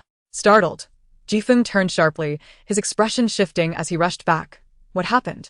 You walked too fast. And I couldn't keep up. I stumbled. Bai Yingying pouted, gazing up at him with teary eyes. Had Jifeng glanced back just once, he would have seen through her ruse, yet he fell for it. Oh dear. He scratched his head, sheepishly apologizing. I'm sorry. I forgot you were behind me. It's all right, I'm just weak. Bai Yingying forced a smile. My belly hurts and my ankle is sore. I think I should return to lie down and try again another time. No way. Jifeng's expression turned anxious, given her illness. The fall only exacerbated the need to see a shaman. How about I carry you? No need. Bai Yingying lowered her head in embarrassment, her right hand resting on her abdomen. My belly has grown. I can't bear the pressure for long. The careless man, mindful of appearances, failed to consider whether she could be carried at all. Jifeng quickly adjusted his words. I'll hold you then. Bai Yingying had been waiting for this very line. She feigned shyness and smiled. Thank you, Jifeng. Jifeng scooped her up and continued on their way. This was his first experience carrying a strange female, and initially, he focused solely on the path ahead. However, in no time he became distracted. The little female in my arms feels as light as a feather. How can she weigh less than the wild rabbits I usually hunt? He instinctively glanced down, noticing the discomfort etched on her face. Her delicate features marred by a furrowed brow. Could it be that I'm walking too quickly? Is this detrimental? What if I jostle her? How will I compensate for her child then? His mind raced with questions, unconsciously slowing his pace. Chapter 68. Prevention. Jifeng was tall, and even while carrying Bai Yingying, she could only rest her head against his chest. The rapid pace earlier had rendered the journey jarring, and to make matters worse, Jifeng's chest felt as solid as an iron wall. The discomfort exacerbated her abdominal pain, leaving her too fatigued to utter a word. Therefore, when Jifeng altered his stride, she immediately sensed the change. Bai Yingying opened her eyes and offered a delicate smile. "Thank you, Jifeng." Her voice was soft, akin to a feather-esque caress. Jifeng instinctively looked down. The little female in his arms had opened her eyes at some point, her dark orbs sparkling with life, her rosy lips gently pursed, and the corners of her mouth lifted in a sweet smile. A sudden rush of warmth enveloped him, and he felt his face flush as he stammered. "And no need to thank me." This girl was even more innocent than she appeared. Bai Yingying's eyes sparkled with mischief. She had no intention of retreating, but rather pressed forward. With a bashful demeanor, she gazed at Jifeng and softly confessed, "Actually, I like you, Jifeng." For a straightforward man like Jifeng, subtlety would not suffice. He needed clarity. Upon hearing her words, he halted, his eyes widening in disbelief as he stared at the bold little female in his embrace. Bai Yingying shyly locked eyes with him for a fleeting moment before her gaze fell despondently. "I am aware, you are a formidable giant eagle. Yet I do not possess the title of your first beast husband. It is unworthy of me to utter such sentiments, and I ought not to harbor such fanciful thoughts. But I cannot help but cherish you." A lump formed in her throat, rendering her unable to continue. Otherwise, she feared she might be sickened by her own words. Bai Yingying found these confessions distasteful. However, the males of the Orc continent had never encountered such overt displays of affection. Moreover, the females of the giant eagle tribe were tall and boisterous, devoid of pretense. When Jifeng first descended the mountain, he had never before encountered such a soft, clingy, and candid little female. His heart began to race uncontrollably, and his arms grew weak, nearly causing him to drop Bai Yingying. Thump, thump, thump. The rapid beating of his heart sounded like a drum. Bai Yingying sensed this and seized the moment, her eyes sparkling with hope, afoam. "Will you be my beast husband?" Jifeng felt a buzzing in his head, nearly letting slip a positive response. Just then, a cold voice interrupted him. "What are you two doing?" Qizhan approached with a frosty expression. "Jifeng, do not forget, the giant eagle tribe seldom intermarries with outsiders, let alone accepts them into the tribe." Jifeng's expression froze, and in an instant, all the romantic notions he had entertained vanished. Bai Yingying gritted her teeth, casting a sidelong glance at the meddlesome Qizhan, forcing a smile that did not reach her eyes. "Ah Zhen, you have returned so early today. Inger, I advise you against setting your sights on Jifeng. You can have a good life in the pig clan, but it may not be the same in the giant eagle tribe," Qizhan warned earnestly. "The summit of Tsongxian Mountain is utterly unsuitable for delicate females. My uncle invested tremendous effort to ensure my aunt was well protected, allowing her to gradually adapt. Even so, she initially endured considerable hardships, almost unable to persevere. A female like Bai Yingying, burdened with such thoughts, would undoubtedly seek ways to charm Jifeng into staying. But Jifeng must absolutely not be accepted into the tribe. Not a single male from the giant eagle tribe has ever integrated into another clan. If that day were to come, it would be a disgrace to the tribe, leaving my aunt and uncle unable to face their kin." Without waiting for Bai Yingying's response, Qizhan instructed Jifeng, "Jifeng, you should return. I will take Inger to see the shaman." He had just brought back prey when he noticed that Bai Yingying and Jifeng were missing. After inquiring with Mu Zhaozhao, he learned that Jifeng had taken Bai Yingying to the shaman's cave, prompting him to rush over to prevent any trouble. He happened upon the scene, and his head spun with anger, but fortunately, he intervened just in time. "Oh." Jifeng, looking dazed, handed Bai Yingying over to Qizhan, not daring to glance at her, and left in haste. Only a fool departed. Bai Yingying dropped her pretense, wrapping her arms around Qizhan's neck, a teasing smile gracing her lips. "Ah Zhen, do you like me? Do you wish to be my beast husband, which is why you stopped to foam?" Qizhan momentarily faltered, but swiftly regained his composure. Flashing a charming smile, "Where does Sister Inger find such confidence? You are merely average in appearance, with so many beast husbands available. If I, Qizhan, were to choose a partner, there are plenty of fertile and beautiful females eager to win my favor.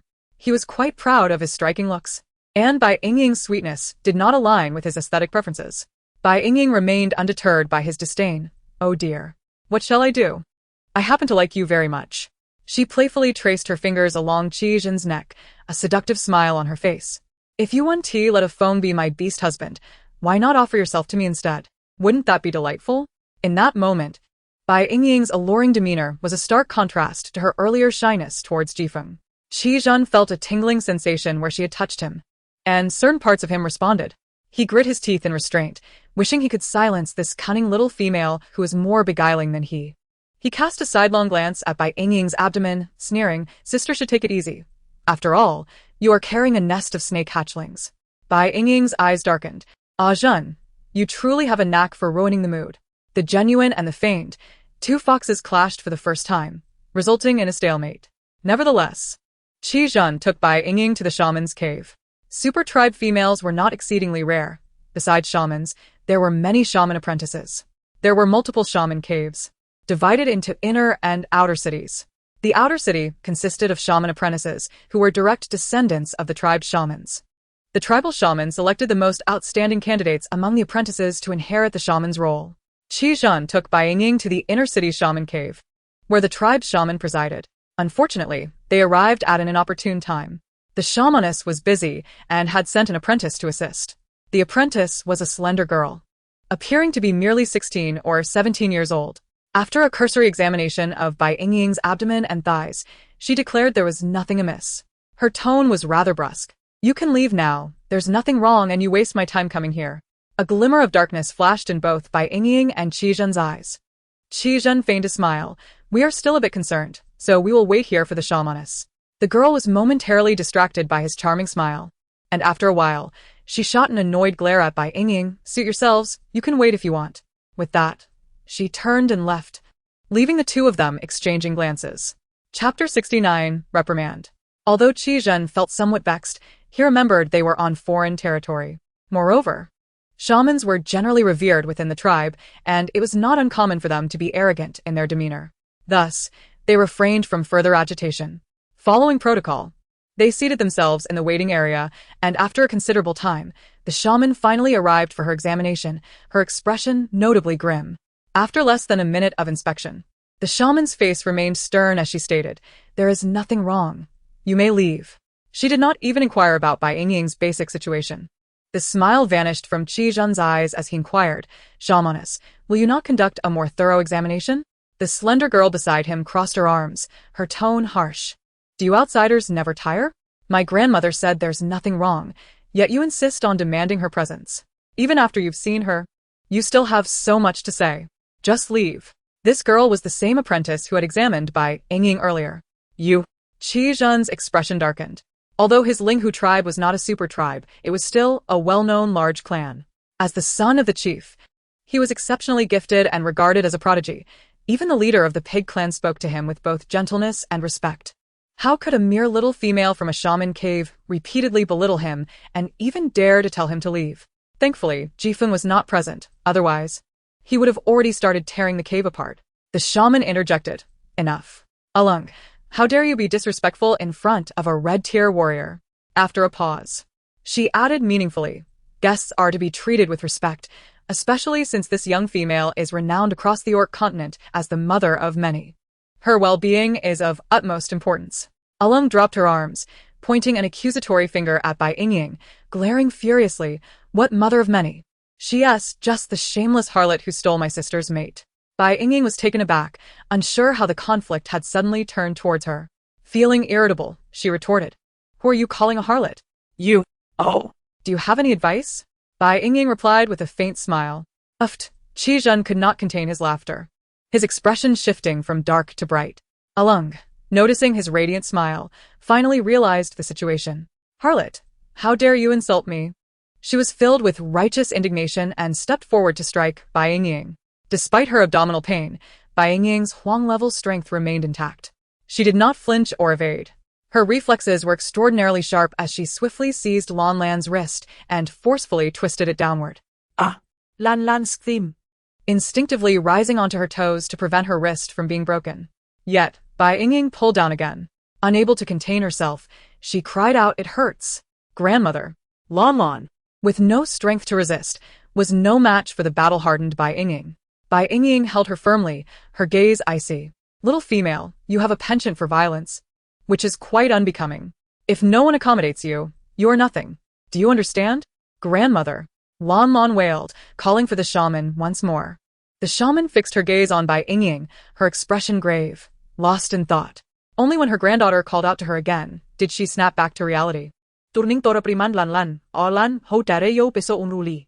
"How can you lay hands on a distinguished guest?" Grandmother? Lon Lon was incredulous, momentarily forgetting her tears. Upon witnessing this, Bai Yingying loosened her grip on Lon Lon and took a few steps back. Within the intricate dynamics of the super tribe, she simply wished to avoid being bullied. She had no desire for enmity and recognized that knowing when to retreat was the wisest long-term strategy. The gracious daughter of many was truly remarkable. The shaman addressed Lon Lon. "Why are you not thanking the daughter of many for her magnanimity?" "I refuse. She came here and stole my sister's beloved. I merely spoke a few words to her. Why should I apologize?" Lan lan, feling uterli uronget. Stamped her foot and dashed away. The shaman sighed, exasperated. "Alas, this girl has truly been spoiled by me." "No matter," Bai Yingying offered. "As for what Alon said about me stealing a partner, are you referring to the clan leader's son?" "Indeed," the shaman replied. "Ame and a gang were childhood sweethearts, destined to become partners. However, the clan leader's it is unfortunate that Ame is merely of superior reproductive capability. The clan leader does not value her." She smiled to reassure Bai Yingying, "But do not take it to heart. This is the clan leader's decision, as well as a decision by the tribe.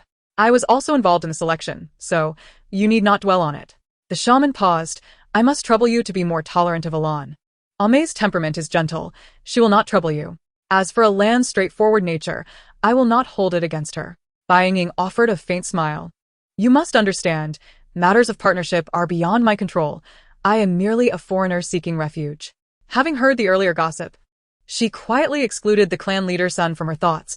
She wished to avoid such troublesome entanglements and had no desire to snatch someone else's man. However, she could not be the one to take the initiative, lest the clan leader bear a grudge against her. This matter required careful deliberation. "Very well, let this matter rest. I will ensure Alon is strictly disciplined and will not disturb you." The shaman smiled, though her eyes were devoid of warmth, before adding a reassuring note. "Rest assured. The abdominal pain is not my deliberate harassment. There is indeed no anomaly." Bai Yingying replied politely, "All right, I trust you." "Thank you, esteemed shaman, for your assistance. We shall not trouble you any further." The shaman nodded, watching the two depart. Once they were out of sight, a complex expression emerged in her eyes. A mixture of jealousy, trepidation, and loathing. Outside the shaman's cave, Qi Zhan observed Bai Yingying with newfound intensity. The females he had encountered were mostly delicate or lively, yet prone to emotional outbursts that often led to trouble, relying on their fathers and brothers to resolve their issues. However, just moments ago, the seemingly fragile Bai Yingying had adeptly navigated the situation and addressed the ensuing complications. When she confronted Lon Lon, the aura she exuded had left him momentarily stunned. If he was not mistaken, her quick reflexes and formidable presence were undoubtedly honed through numerous battles. The subsequent conversation with the shaman revealed her as someone seasoned in the art of negotiation. What kind of female is Bai Yingying truly? On their return journey, as Qi Zhan held Bai Yingying, his state of mind was entirely transformed. He felt a tingling sensation radiating from her body, and soon, he became aware of the softness of her form, accompanied by an alluring fragrance. Unable to resist, he lowered his gaze to discover that Bai Yingying had fallen asleep. Her long lashes curling and thick, her lips a delicate pink, glistening like petals kissed by dew. He halted, compelled by an unseen force, and leaned down to kiss her, wishing to capture that droplet of dew. At that moment, Bai Yingying's eyes fluttered open, and their gazes locked, both momentarily stunned. Chapter 70. Captivated. Bai Yingying's curled lashes trembled lightly, awakening Qi Zhan from his reverie. His ears flushed crimson as he stumbled backward in panic. Yet, Bai Yingying reached out, encircling his neck, and offered her soft lips, not as timidly as he had done earlier, but with a gentle insistence. Though Qi Zhan was cunning and suspicious by nature, he was ultimately a pure-hearted bachelor, unable to withstand such a fervent advance. Within mere seconds, he succumbed completely. They kissed passionately on a secluded mountain path, reluctant to part. As the sky darkened, a crescent moon quietly emerged, only to be quickly obscured by a passing cloud. After what felt like an eternity, they finally separated, Bai Yingying's lips swollen and glistening. She wrapped her arms around Qizhen's neck, smiling alluringly. "Zhen, this was your initiative, you know." Qizhen's face flushed. Just hours before, he had scolded Jifeng for being enchanted by Bai Yingying, yet here he was, unwittingly ensnared himself. It dawned on him that his earlier intervention with Jifeng had likely stemmed from a jealousy he had not consciously recognized. His fascination with Bai Yingying was so profound that he found himself constantly drawn to her. After spending so many days together, how could he not develop feelings? Qizhen. Possessing a straightforward disposition, acknowledged his emotions and set aside any pretense. Adjusting Bai Yingying in his arms, he lifted her to meet his gaze, seriousness enveloping him. "Inger, I like you. I am willing to be your beast husband. Will you accept me?" With his striking features, long silver hair cascading loosely behind him, skin as smooth as jade, and exquisitely defined features, his fox-like eyes, usually deep and dark, now shimmered with affection. Of course, Bai Yingying's eyes sparkled like autumn waters. Her smile radiant as she pecked him lightly on the lips. "Let's return. If we linger too long, offspring will come looking for us." "I think?" Qizhen pouted in mild discontent, feeling a twinge of grievance. "You always call him so affectionately, yet you refer to me as brother." "I don't want that." Bai Yingying paused, surprised. She had never anticipated that the proud and suspicious Qizhen would change so swiftly. Once her rival in winning over Jifeng, he had now transformed into an easily jealous little puppy. Gently tracing her finger along Qizhen's lips, she teased, "Well, Zhen, since you are to be my beast husband, I can hardly continue calling you brother." "If you have me, you must not entice Jifeng any longer," Qizhen said earnestly. "Our Ling Fox tribe is far superior to the giant eagle tribe. Once we resolve the matter with Xiao Mingcheng, I will take you back, all right?" Bai Yingying's eyes crinkled with delight. "All right. Let's not remain in the pig tribe." "Agreed. And do not become partners with Zhu Gang." "Can we carve our marks first?" "Certainly." "Can we also have our wedding night sooner?" Qizhen first tasted the bittersweet essence of love, akin to a clingy kitten. Nuzzling her face against Bai Yingying's neck, eagerly seeking answers to her burning questions. After receiving Bai Yingying's final response, passion surged within her, and she embraced Bai Yingying, kissing her for an extended period before finally feeling satisfied enough to retreat. Bai Yingying's cheeks still glowed with a rosy hue, her lips swollen, and her neck adorned with blossoming crimson marks as she was carried back by Qizhen. To her surprise, the abdominal pain that had plagued her vanished without a trace. Could it be that the saliva of the red-tier beastmen possessed such miraculous properties? Had she known this earlier, she could have spared herself days of suffering. Qizhen took her back, and the oblivious Jifeng remained unaware of the change. However, the observant Mu Zhao quickly discerned the situation. She paused momentarily before stifling a giggle behind her hand. It was evident that her dear Yingying had taken the initiative, originally aiming to capture the dim-witted giant eagle but unexpectedly ensnaring the cunning beautiful fox instead. From that day forth, Qizhen ceased his hunting expeditions, inventing excuses to have Jifeng venture out on his behalf. Jifeng, believing Qizhen was deliberately keeping him apart from Bai Yingying, complied despite his displeasure. When Jifeng was absent, Qizhen would often cling to Bai Yingying, frequently cradling her in his arms while basking in the sunlight at the cave entrance. After a few days, he grew increasingly bold.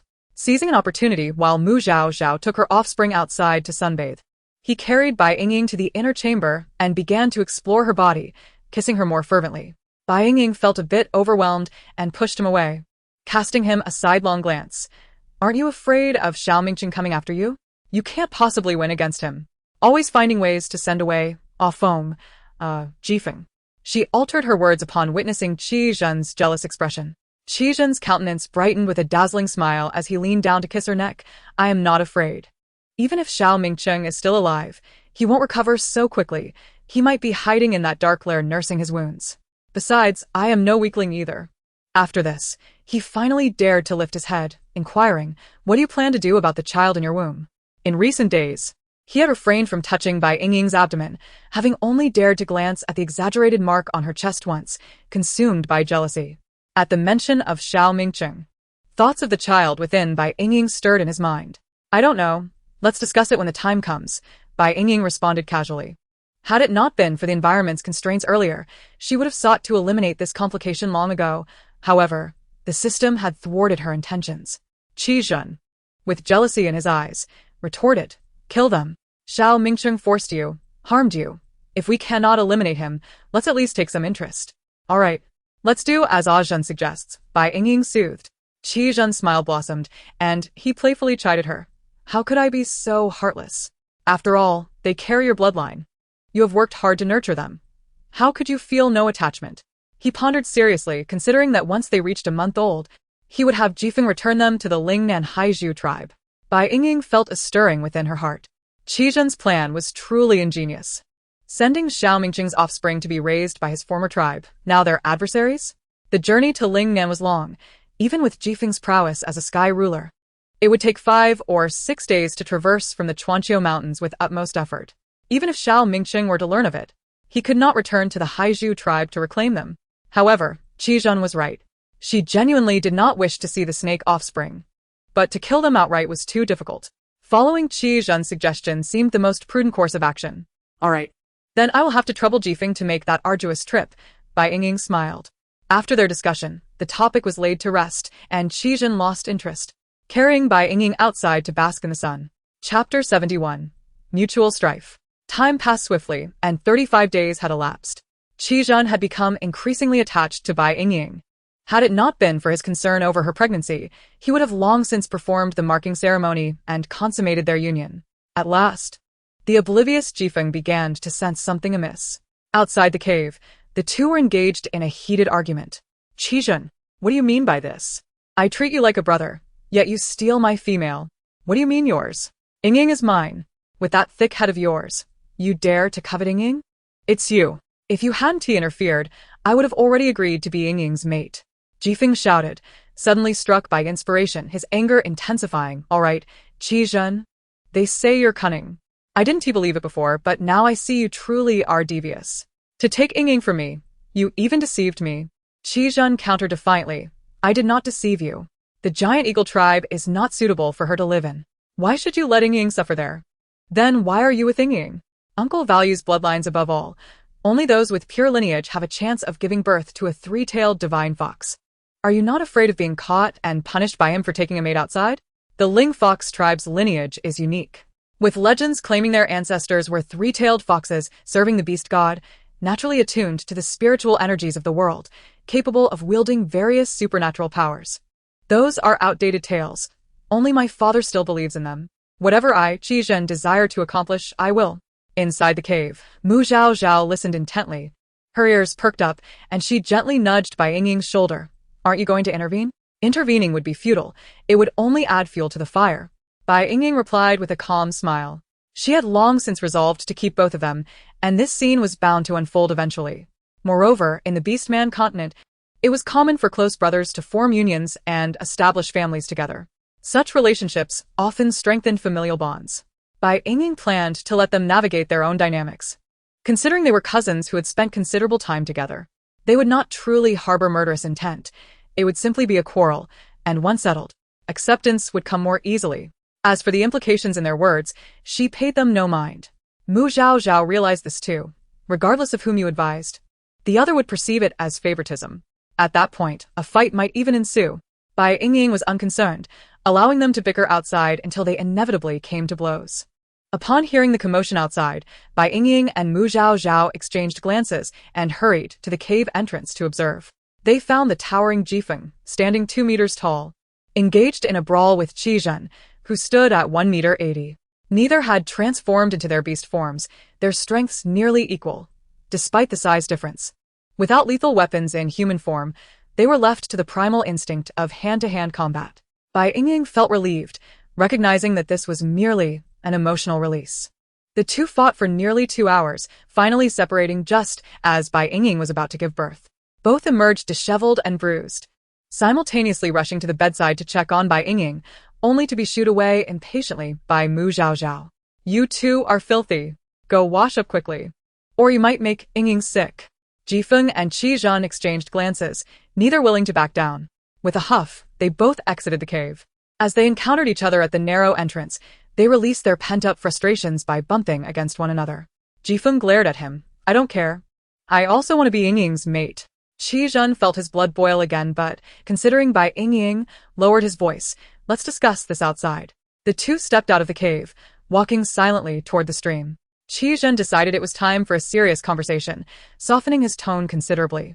Rifeng, do you truly like Yingying, and is it not merely to spite me? The monsoon clenched his fists and glared at Qi Zhen. What now? Is it only permissible for you to have preferences?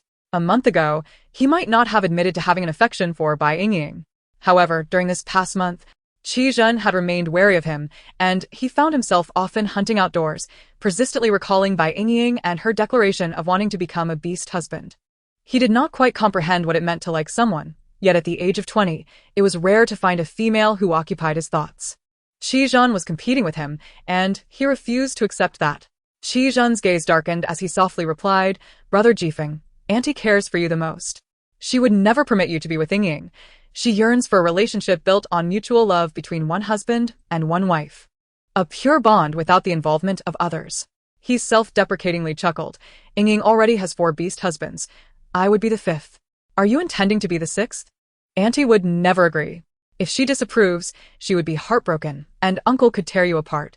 I will not be the 6th, Jifeng asserted earnestly. Qi Zhen sighed in relief. Then. But he was interrupted. Jifeng spoke harshly. I'll be the 5th, and you'll be the 6th. I deserve to be 5th, and you are the 6th. You are not allowed to precede me. Qi Zhen gasped, nearly choking on his words. This foolish cousin's reasoning was always so peculiar. He was attempting to dissuade him from becoming partners with Bai Yingying, yet Jifeng was already preoccupied with his own ranking. Faced with Jifeng's sorrowful and furious expression, Qi Zhen found himself unable to continue persuading him. Indeed, he had bullied Jifeng, which felt rather unscrupulous. A sense of guilt stirred within him. After contemplating, he could only suggest, let us wait until Yingying has given birth and then seek her opinion. In truth, he was aware that Bai Yingying also desired Jifeng, yet he had always been reluctant to admit it. Love, unbeknownst to its origin, had deeply ensnared him. He had completely succumbed to his feelings and was unwilling to part ways with Bai Yingying. If Jifeng remained obstinate and Bai Yingying accepted him, he would have no choice but to acquiesce. Qi Zhen could only console himself with the thought that it was Jifeng, not someone else. With Jifeng around, Bai Yingying's safety was further assured. On the other side, within the cave, Bai Yingying had commenced her labor, yet she still did not automatically revert to her beast form. The system's voice echoed but soon concluded. The host has given birth to the 44th offspring, which has undergone mutation through the consumption of its kin. Beast form, giant white king cobra. Gender, female. Talent, orange. Reward. Beauty pill 1. The host has given birth to the 45th offspring, which has undergone mutation through the consumption of its kin. Beast form, giant black and white rabbit. Gender, male. Talent, red. Reward, herb collection 1. Bai Yingying took a long while to accept this new reality. Without requiring the system, she now understood. She was still carrying twins. But the 2 monstrous tyrants had consumed their siblings in different wombs. Upon sensing the presence of their kin, they had gone into a frenzy, resulting in her persistent abdominal pain. However, it was only after kissing Qi Zhen that the pain subsided. Perhaps it was the essence of the red-tier beastman that calmed them down as it entered her body through the kiss. Chapter 72. The Giant. Bai Yingying's ears were filled with Mu Zhao Zhao's astonished exclamations. What is this? Such a gigantic egg? Is there some mistake? My goodness. Is this a rabbit or a dog? It's enormous. Yingying, quickly look at this. Bai Yingying sighed deeply, resigned to her fate as she sat up to investigate.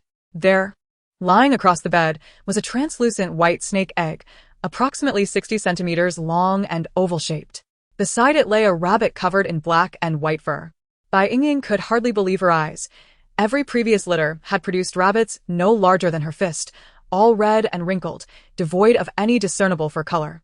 But this time, Bai Yingying, in a moment of whimsy, transformed into her beast form. Mu Zhao Zhao's eyes widened, her mouth forming an O. Moment latte. She exclaimed in disbelief. Yingying, its size is nearly comparable to yours. The newborn size was indeed close to that of Bai Yingying's beast form. While female beast forms were typically smaller than their male counterparts, a rabbit born at such a size was utterly abnormal. Bai Yingying finally grasped the implication of the system's announcement regarding the giant. Her gaze shifted to the snake egg. Without Xiao Mingcheng's assistance, would the little snake still manage to break free from its shell? Perhaps sensing Bai Yingying's scrutiny, the egg began to bulge in one spot, and soon after a small, jade-like head emerged. It swiftly surveyed its surroundings, finally fixing its gaze upon Bai Yingying, opening its tiny mouth. Bai Yingying was utterly astonished as she watched the little snake lower its head and begin to consume the eggshell beside its mouth. It was her first real encounter with cinematic special effects. The small snake's head moved around the eggshell, and with a series of cracking sounds, pieces of the shell visibly disappeared. In less than 10 seconds, a slender snake, the thickness of a thumb and 12 meters long, unfurled and quickly slithered toward Bai Yingying. When Bai Yingying looked down again, the little snake had precisely located its food and was vigorously sucking. At that moment, Bai Yingying felt a powerful impact against her back. Turning around, she saw the rabbit, which had just been born, bouncing toward her with a size almost matching its mother. It was eagerly nudging her with its head, trying to coax her to turn over. Hiss! The little snake immediately stood upright, baring its toothless mouth in a warning hiss at the black and white rabbit. Bai Yingying found the scene surreal, while Mu Zhao Zhao was utterly dumbfounded. The black and white rabbit reacted swiftly, its ears, which had been pressed against its head, now standing tall, as it raised its forelimbs and let out a somewhat unthreatening squeak. Just as it seemed the two little ones were about to clash, both girls were at a loss for what to do. At that moment, urgent voices echoed from the cave entrance. Has she given birth? How is Yingying? Upon entering, the two small creatures, poised to fight, instantly calmed down, one burrowing above Bai Yingying's abdomen and the other hopping below, drinking milk without any conflict. After a while, the four of them stood around the bed, pondering the sleeping offspring who lay at a distance from each other. Bai Yingying contemplated for a moment before explaining her conjecture to the group. Jifeng scratched his head, clearly puzzled. Are you saying they consumed their own siblings and then mutated? Indeed, Bai Yingying nodded gravely. These two little ones will undoubtedly be extraordinary as they grow. Qizhen frowned, hesitating as he asked, should we eliminate them? Please no. Mu Zhao Zhao quickly interjected.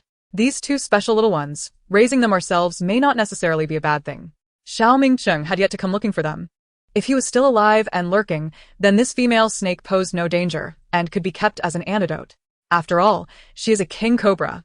Her blood can counteract the poison from a king cobra. Qizhen contemplated, feeling emotionally conflicted about keeping her, yet recognizing the value she held. As for Qizhen's gaze landing on the large rabbit, he was utterly at a loss for what to do. Jifeng waved his hand dismissively. I say we keep them both. After all, we can afford it. He then turned to Bai Yingying, a blush creeping onto his cheeks, and declared, Yingying, I want to be your fifth beast husband. Bai Yingying was troubled about how to deal with her situation when a sudden gust of wind interrupted her thoughts. She caught sight of the burly man appearing bashful, and she couldn't help but let out a soft laugh. Qizhen's face darkened, yet he ultimately did not refuse. Bai Yingying turned to Qizhen, and if Zhan had no objections, then of course it was acceptable. Humph. Qizhen raised his chin and let out a cold snort, which was tantamount to agreement. This interruption softened Bai Yingying's previously hardened heart to some extent. She glanced at the two little creatures on the bed. The delicate white snake bore no resemblance to Xiao Mingcheng, while the other resembled a rabbit. Let us raise them, Bai Yingying decided.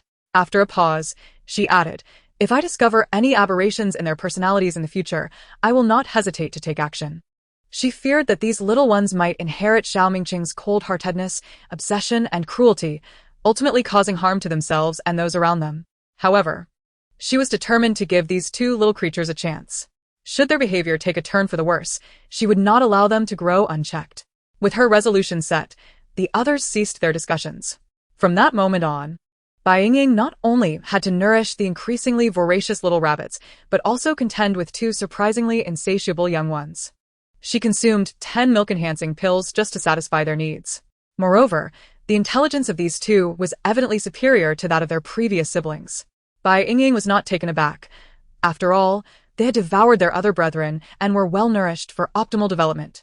The little white snake, whom Mu Zhao Zhao had affectionately named Xiao Bai, delighted in coiling around Bai Yingying, always seeking her warmth, especially when Bai Yingying was in bed. With a color almost indistinguishable from Bai Yingying's hair, Xiao Bai was often hard to spot. Initially, Bai Yingying had some reservations and tried to dislodge her a few times. But Xiao Bai would nuzzle her hand affectionately, and gradually, Bai Yingying ceased her efforts to remove her. Xiao Hua, on the other hand, took a liking to the wind, frequently bouncing in his direction. This little creature was significantly larger than the previous batch of rabbits and could leap about effortlessly, making simple barriers ineffective. After a few days, Mu Xiaoxiao found herself increasingly annoyed with him. "Xiao Hua, if you run around like that again, I shall make soup out of you," she exclaimed, glaring at the overturned stone bowl, its meat broth spilling onto the ground and steaming. She felt exasperated. The little one had only been born a week prior and was already wreaking havoc. Chapter 73. Understanding. The wind approached with a grin, taking the mischievous little black one away. "If you don't stop bothering Aunt Zhao Zhao, your little life will be in peril." The black and white rabbit did not struggle. Instead, it squeaked at Mu Zhao Zhao, as if challenging her. Mu Zhao Zhao, hands on her hips, grew even more irritated. Not wishing to argue with the little rabbit, she exhaled heavily and went to ladle another bowl of soup. Now, Qi Zhen and Ji Feng would occasionally join her for cooked meals. The four of them sat together for lunch. Mu Zhao Zhao, in a foul mood, began to complain. "That clan leader is truly something. He comes to see Yingying, but doesn't he even enter the cave, showing no sincerity whatsoever." It was only 3 days after Bai Yingying gave birth that the clan leader made his first visit. However, upon hearing that Bai Yingying had birthed 2 young ones, he asked no further questions, barely glancing at them, and left in a hurry after a few perfunctory pleasantries. He seemed to doubt Yingying's fertility. Qi Zhen scoffed. "The population of the pig clan is vast. Females are not particularly precious. Females with superior fertility are plentiful, and they rarely give birth to less than 2 or 3 offspring. It is only females who produce multiples that catch his eye." "Ah." Mu Zhao Zhao paused, letting out a self-deprecating laugh. "No wonder he looked down on me before. They neither lack females nor shamans. Back in our Lynx clan, the priestess only had 1 offspring and lacked the gift for healing, which is why they chose to nurture me. The Lynx clan only has a few hundred members, while here, there are tens of thousands." Qi Zhen sighed. Bai Yingying felt a spark of realization and paused her chopsticks. "Surely the pig clan must have female caves as well?" Qi Zhen nodded. "Yes, the concept of female caves originated from the pig clan. With their large population and ample females, those with lower fertility are sent to the female caves to satisfy the physiological needs of the males." How disgusting. Mu Xiaoxiao felt nauseated upon hearing this. I had been wondering why, despite not having many females in the tribe, they still established female caves. It turns out they were merely following a trend. She lamented. Small to medium-sized clans have no need for such practices. They should provide the utmost care for their females to produce more offspring, more little females. They adopt the system of larger clans without considering whether it suits their own. Existence itself is reasonable. Qi Zhen surveyed everyone, a complex expression in his eyes. "Do you know why most wandering beastmen are in that state?" The group was largely ignorant about wandering beastmen, for each tribe kept their exile cases shrouded in silence. Is it because they were wronged in their tribes? Mu Zhaodao ventured. Ji Feng scratched his head. Did they kill their kin and then flee? Bai Yingying fell silent. It is because their primal instincts were triggered. To maintain stability within the tribe, they had to be exiled. From what I know, some beastmen neither wish to contribute nor wish to receive. Qi Zhen sighed. Among these wandering beastmen, half are driven by their primal urges, forcing females when the opportunity arises. They are either exiled from their tribes or flee on their own. Just as Yingying said, they cannot afford to support females, so they prefer to remain single rather than care for those with low fertility. Yet, when they are satiated, they are deeply yearning for females and offspring. The inability to sustain females is largely due to the winter season. During the harsh cold, hunting becomes exceedingly difficult, necessitating the stockpiling of prey in autumn to exchange for precious salt for preservation. This presents a cruel reality for beastmen living on the brink of survival. They themselves are often starving through winter, making it impossible to establish families. No one wishes to be a burden. This is the reason why tribes with larger populations establish female caves, providing a haven of hope for the segment of beastmen, thereby contributing to greater stability within the tribe. Qi Zhen explained. I do not support the concept of female caves. Ji Feng casually squeezed the black and white ball in his hands. If one cannot protect or sustain females, why blame them for being delicate and hard to raise? Such useless males will eventually perish outside. Why permit them to tarnish the precious females and leave behind worthless offspring? In the Eagle clan, the absence of female caves means that nearly every warrior has had a partner. Therefore, he cannot comprehend why the weak should possess something so precious. We share a commonality with beasts. Regardless of strength or weakness, Mating and reproduction are innate instincts. Qi Zhen composed himself and continued, in fact, on the beastman continent. There exists a portion of tribes that do not practice family formation but rely solely on female caves, where one can temporarily possess a female by providing food. The females and their offspring are raised by the tribe. In some remote tribes, males even engage in romantic relationships. The environments in which these tribes live are harsh and generally backward in every regard. Some beastmen yearn for resource-rich lands, fleeing from their homeland but unable to integrate into civilized, orderly tribes, thus becoming wanderers. This is the other half. These wandering beastmen are as ferocious as beasts, ruthless and employing brutal tactics. They abide solely by the law of the jungle, where the weak are devoured by the strong. They commit heinous acts and are wanted for their crimes, often roaming about. They particularly enjoy raiding and occupying smaller tribes during winter to survive. And they delight in forcibly seizing renowned females. Qi Zhen expressed his disdain. The leader of the Spirit Fox clan had high hopes for Qi Zhen, always keeping him by his side for guidance. He had been influenced by this since childhood, knowing far more than others could imagine. In a world governed by the law of the jungle, Bai Yingying lowered her gaze, her expression serene. While it is true that some low-tier orcs perceive the beast gods as unjust due to their innate talents, the majority of these lesser beings live their lives in quiet resignation, harboring simple desires, to hunt daily and fill their bellies. If they could share their lives with a favored female, that would be an added blessing. Once, these were the dreams of Axia. He fulfilled them, exerting all his strength to care for the female he cherished. Even if his life was fleeting, he bore no regrets. Yet, some mid to low-tier orcs are different. They are driven by a desire to take rather than give. When they find themselves unfulfilled, resentment and anger fester within them, amplifying the darkness in their hearts. Such orcs become radicalized, spiraling into madness, ultimately embarking on a path of no return. Bai Yingying calmly continued, females lack innate gifts. Thus they are relegated to the role of being nurtured by males. This places them at the very base of the food chain. When left unprotected, they become prisoners, stripped of freedom and dignity. After being abducted by Xiao Mingcheng, her only means of survival was to submit without limits. However, Xiao Mingcheng was unique. He wandered alone, his striking appearance matched by formidable abilities. This could be considered a stroke of fortune. Had she fallen into the hands of the Drifting Beast Alliance, she would have led a life worse than death, perhaps even choosing to end her own existence when endurance waned. Chapter 74. Self-Reliance. Qi Zhen was momentarily taken aback.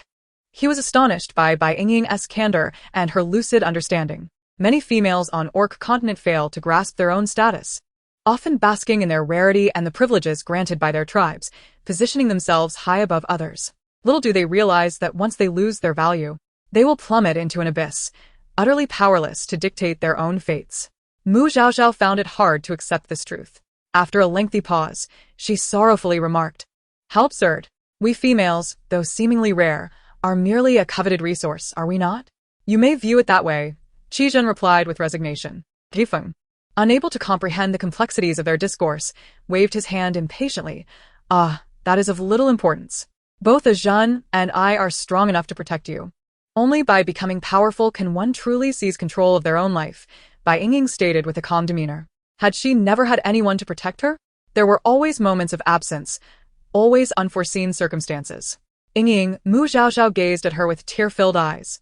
Bai Yingying reached out, gently stroking her head, and reassured her. "Do not fear. Stay with me, and all that you desire will come to pass." Females lack combat abilities, their utmost contribution limited to gathering. This relegates them to the dependence on males, confined to the world that males have sketched for them. In essence, they are akin to caged canaries. This understanding dawned upon Bai Yingying upon her arrival in this realm, leading her to activate the birthing system to augment her strength. Did she not grow weary of feigning compliance? Did she not tire of bearing so many offspring? Yet, to break free from her cage, sacrifices must be made. Despite the challenges, she yearned to experience a different life. The process mattered little, she sought only the outcome. With tears glistening in her eyes, Mu Zhaozhao blurted out, "I desire true freedom for females. Is that possible?" At her words, Bai Yingying's eyes sparkled with brilliance. She gazed intently at Mu Zhaozhao, her lips gradually curling into a smile. "As you wish." The vague thoughts that had lingered in her mind now took a concrete shape at that moment. The prospect of giving birth to gifted females felt like the dawn of a new era for the Orc continent. "Yes." She now recognized her ambition to establish a genuine matriarchal super tribe, wherein she would reign as queen, granting females absolute freedom.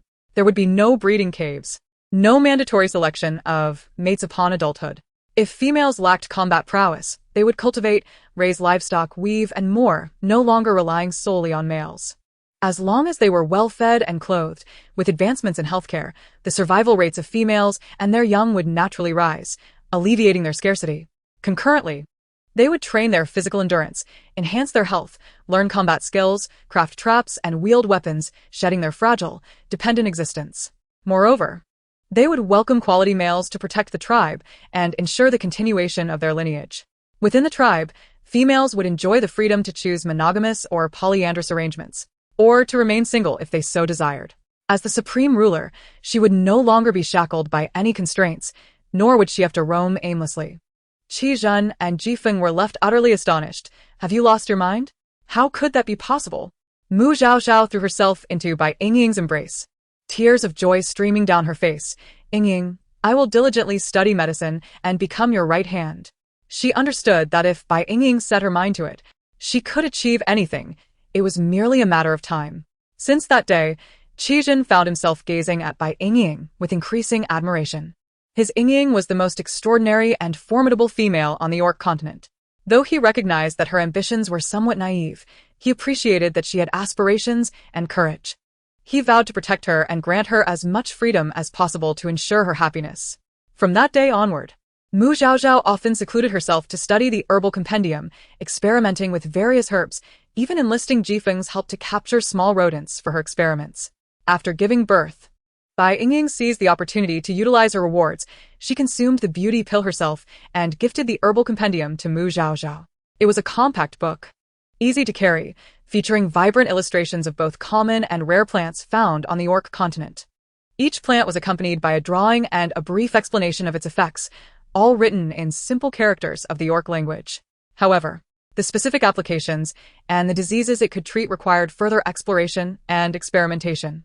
Mu Zhaozhao immersed herself in this work, remaining cautious and often hiding from Qi Zhen and Jifeng to study. Yet, there were times when she became so engrossed that she nearly revealed her secret. Fortunately, both men were preoccupied with Bai Yingying and remained oblivious to her endeavors. As summer arrived, with increased rainfall, their hunting excursions dwindled. The two men often clung to Bai Yingying, competing for her affection, leading to several altercations. One day, as a torrential rain poured outside, Qi Zhen and Jifeng found themselves at home. They gathered around the bed, idly watching the little ones frolicking about. Particularly, the little flower, though only half a month old, had grown significantly since birth, dwarfing the nearby baby rabbits, who seemed like mere newborns. Little Bai had grown from 12 meters to 15, now twice as thick as when she was born. Bai Yingying delighted in playing with her, often tying her in knots and relishing her endearing, pitiful expressions. Qi Zhen cautiously broached the topic. Yingying, do you still intend to accept Zhu Gang? When they first arrived at the Piglet tribe, an understanding had been reached with the chieftain, and Bai Yingying had not declined. He has his childhood sweetheart, I have you too, and that suffices. Bai Yingying raised an eyebrow at Qi Zhen. Are you feeling jealous, Zhen? It had been 2 months since she had arrived at the tribe, and Zhu Gang had not shown his face even once, making his stance abundantly clear. Since learning of his interest in another female after her visit to the shaman's cave, she had no intention of accepting him, rendering his attitude inconsequential. Qi Zhen breathed a sigh of relief, smiling. I am magnanimous. If we do not form a partnership with him, we shall leave the Piglet tribe at the earliest opportunity. I suspect the chieftain will soon bring up your bond with Zhu Gang. Waiting for the clan leader to formally issue a reminder before declining would be exceedingly offensive. Since the clan leader sent animal pelts after his last departure, it seems he harbors no intentions of breaking the engagement. Very well, let us wait until the rain ceases. And then we shall respectfully resign to clan leader Zhu. Bai Yingying initially considered having Zhu Gang broach the subject first, but no opportunity arose for her to incite him, and he appeared rather composed, not seeking trouble. Now, she must proactively decline, seeking ways to make amends, lest enmity ensue. Chapter 75, Shugang. Bai Yingying turned to her right, addressing Jifeng, who was toying with a small flower, offspring. Would you be so kind as to gift one of the 2 snow marten pelts you caught last time to the clan leader? The snow marten is a rare creature, one that Jifeng had specially flown to the Jade Dragon Snow Mountain to capture. He had secured both a male and a female, one large and one small. The larger was akin to a large dog, while the smaller resembled a medium-sized one. Their fur was as white as snow, soft, fluffy, and thick, providing excellent insulation against the cold. Moreover, the snow marten is cunning, swift, and adept at concealment, making it exceedingly challenging to hunt, even for the mighty eagle Jifeng, who had spent 3 days and nights atop the snowy peaks before successfully capturing them. He had exercised great caution during the hunt, ensuring the pelts were remarkably intact, making them exquisite gifts indeed. That was a painstaking effort on my part. Jifeng grumbled reluctantly, his hands twisting the small flower with increasing roughness. I meticulously tanned them, waiting to fashion a fur cloak for you come winter. Jifeng, consider it a loan from you, Qi Zhen interjected. Initially, we agreed to keeping Ying here, but now that we have changed our minds, we must show some sincerity in our apology. Otherwise, offending clan leader Zhu could lead to complications with the family. Jifeng seethed with anger, glaring at Qi Zhen. Borrow? Nonsense. Can you catch 2 snow foxes yourself? The temperatures on the snow-capped mountains are frigid, and Qi Zhen could hardly endure long there, his movements becoming sluggish. The odds of capturing a snow fox were as improbable as him transforming into a 3-tailed divine fox. Qi Zhen remarked, our cousin's intelligence is sharpened. He is no longer easily deceived. The atmosphere grew tense. Bai Yingying had no choice but to take matters into her own hands. After rescuing the small flower from Jifeng's grasp and setting it aside, she gently held Jifeng's right hand and softly said, very well, orphan. 1 snow fox pelt will suffice. Would you make me a small vest to wear close to the skin? Jifeng's face broke into a wide grin as he responded enthusiastically, certainly. Qi Zhen chuckled without restraint, earning a roll of the eyes from him. The group made plans to seek forgiveness and resign once the weather cleared. Yet they found themselves waiting for another 2 days. The weather remained unpredictable, oscillating between sunny spells and torrential downpours, the oppressive humidity proving quite vexing. Jifeng stood at the cave entrance, noticing the rain had ceased, and turned to Qi Zhen, saying, if there is no food left at home, I shall go hunt.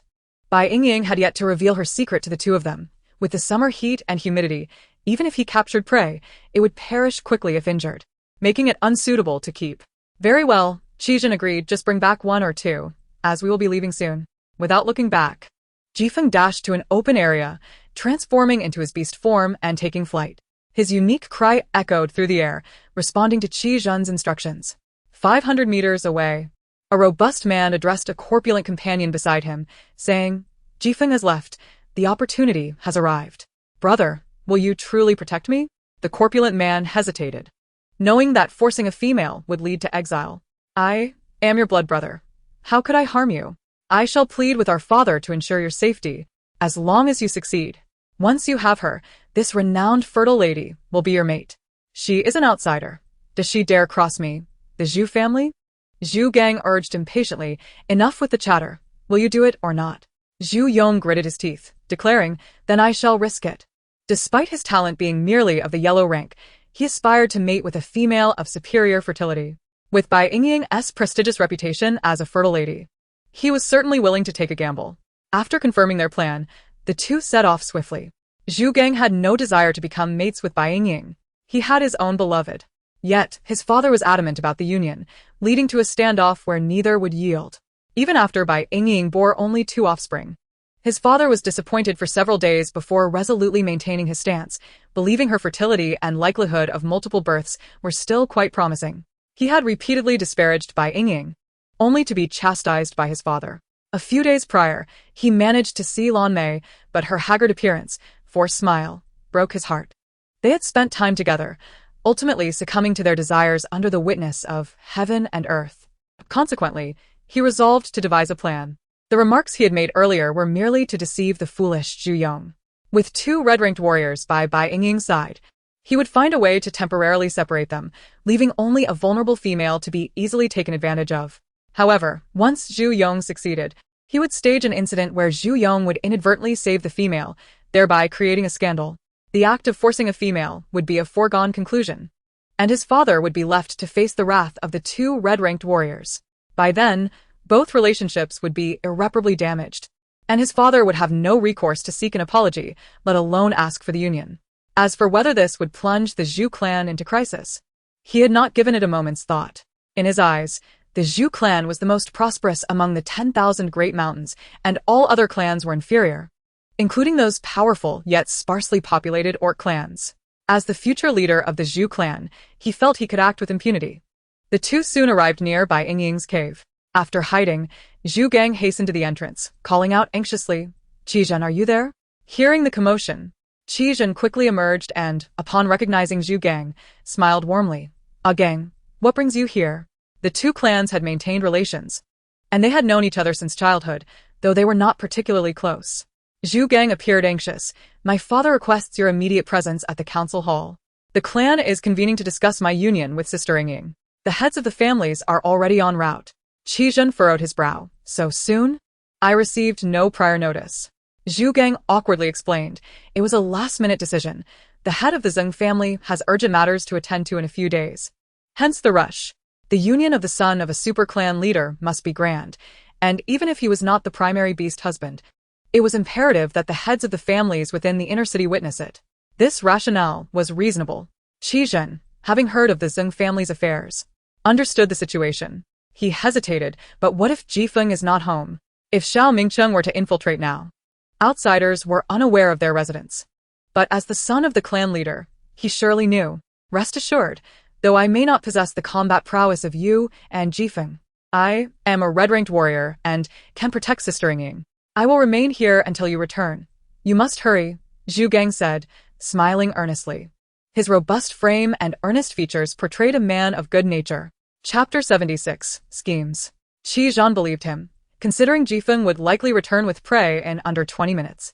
And thus he consented.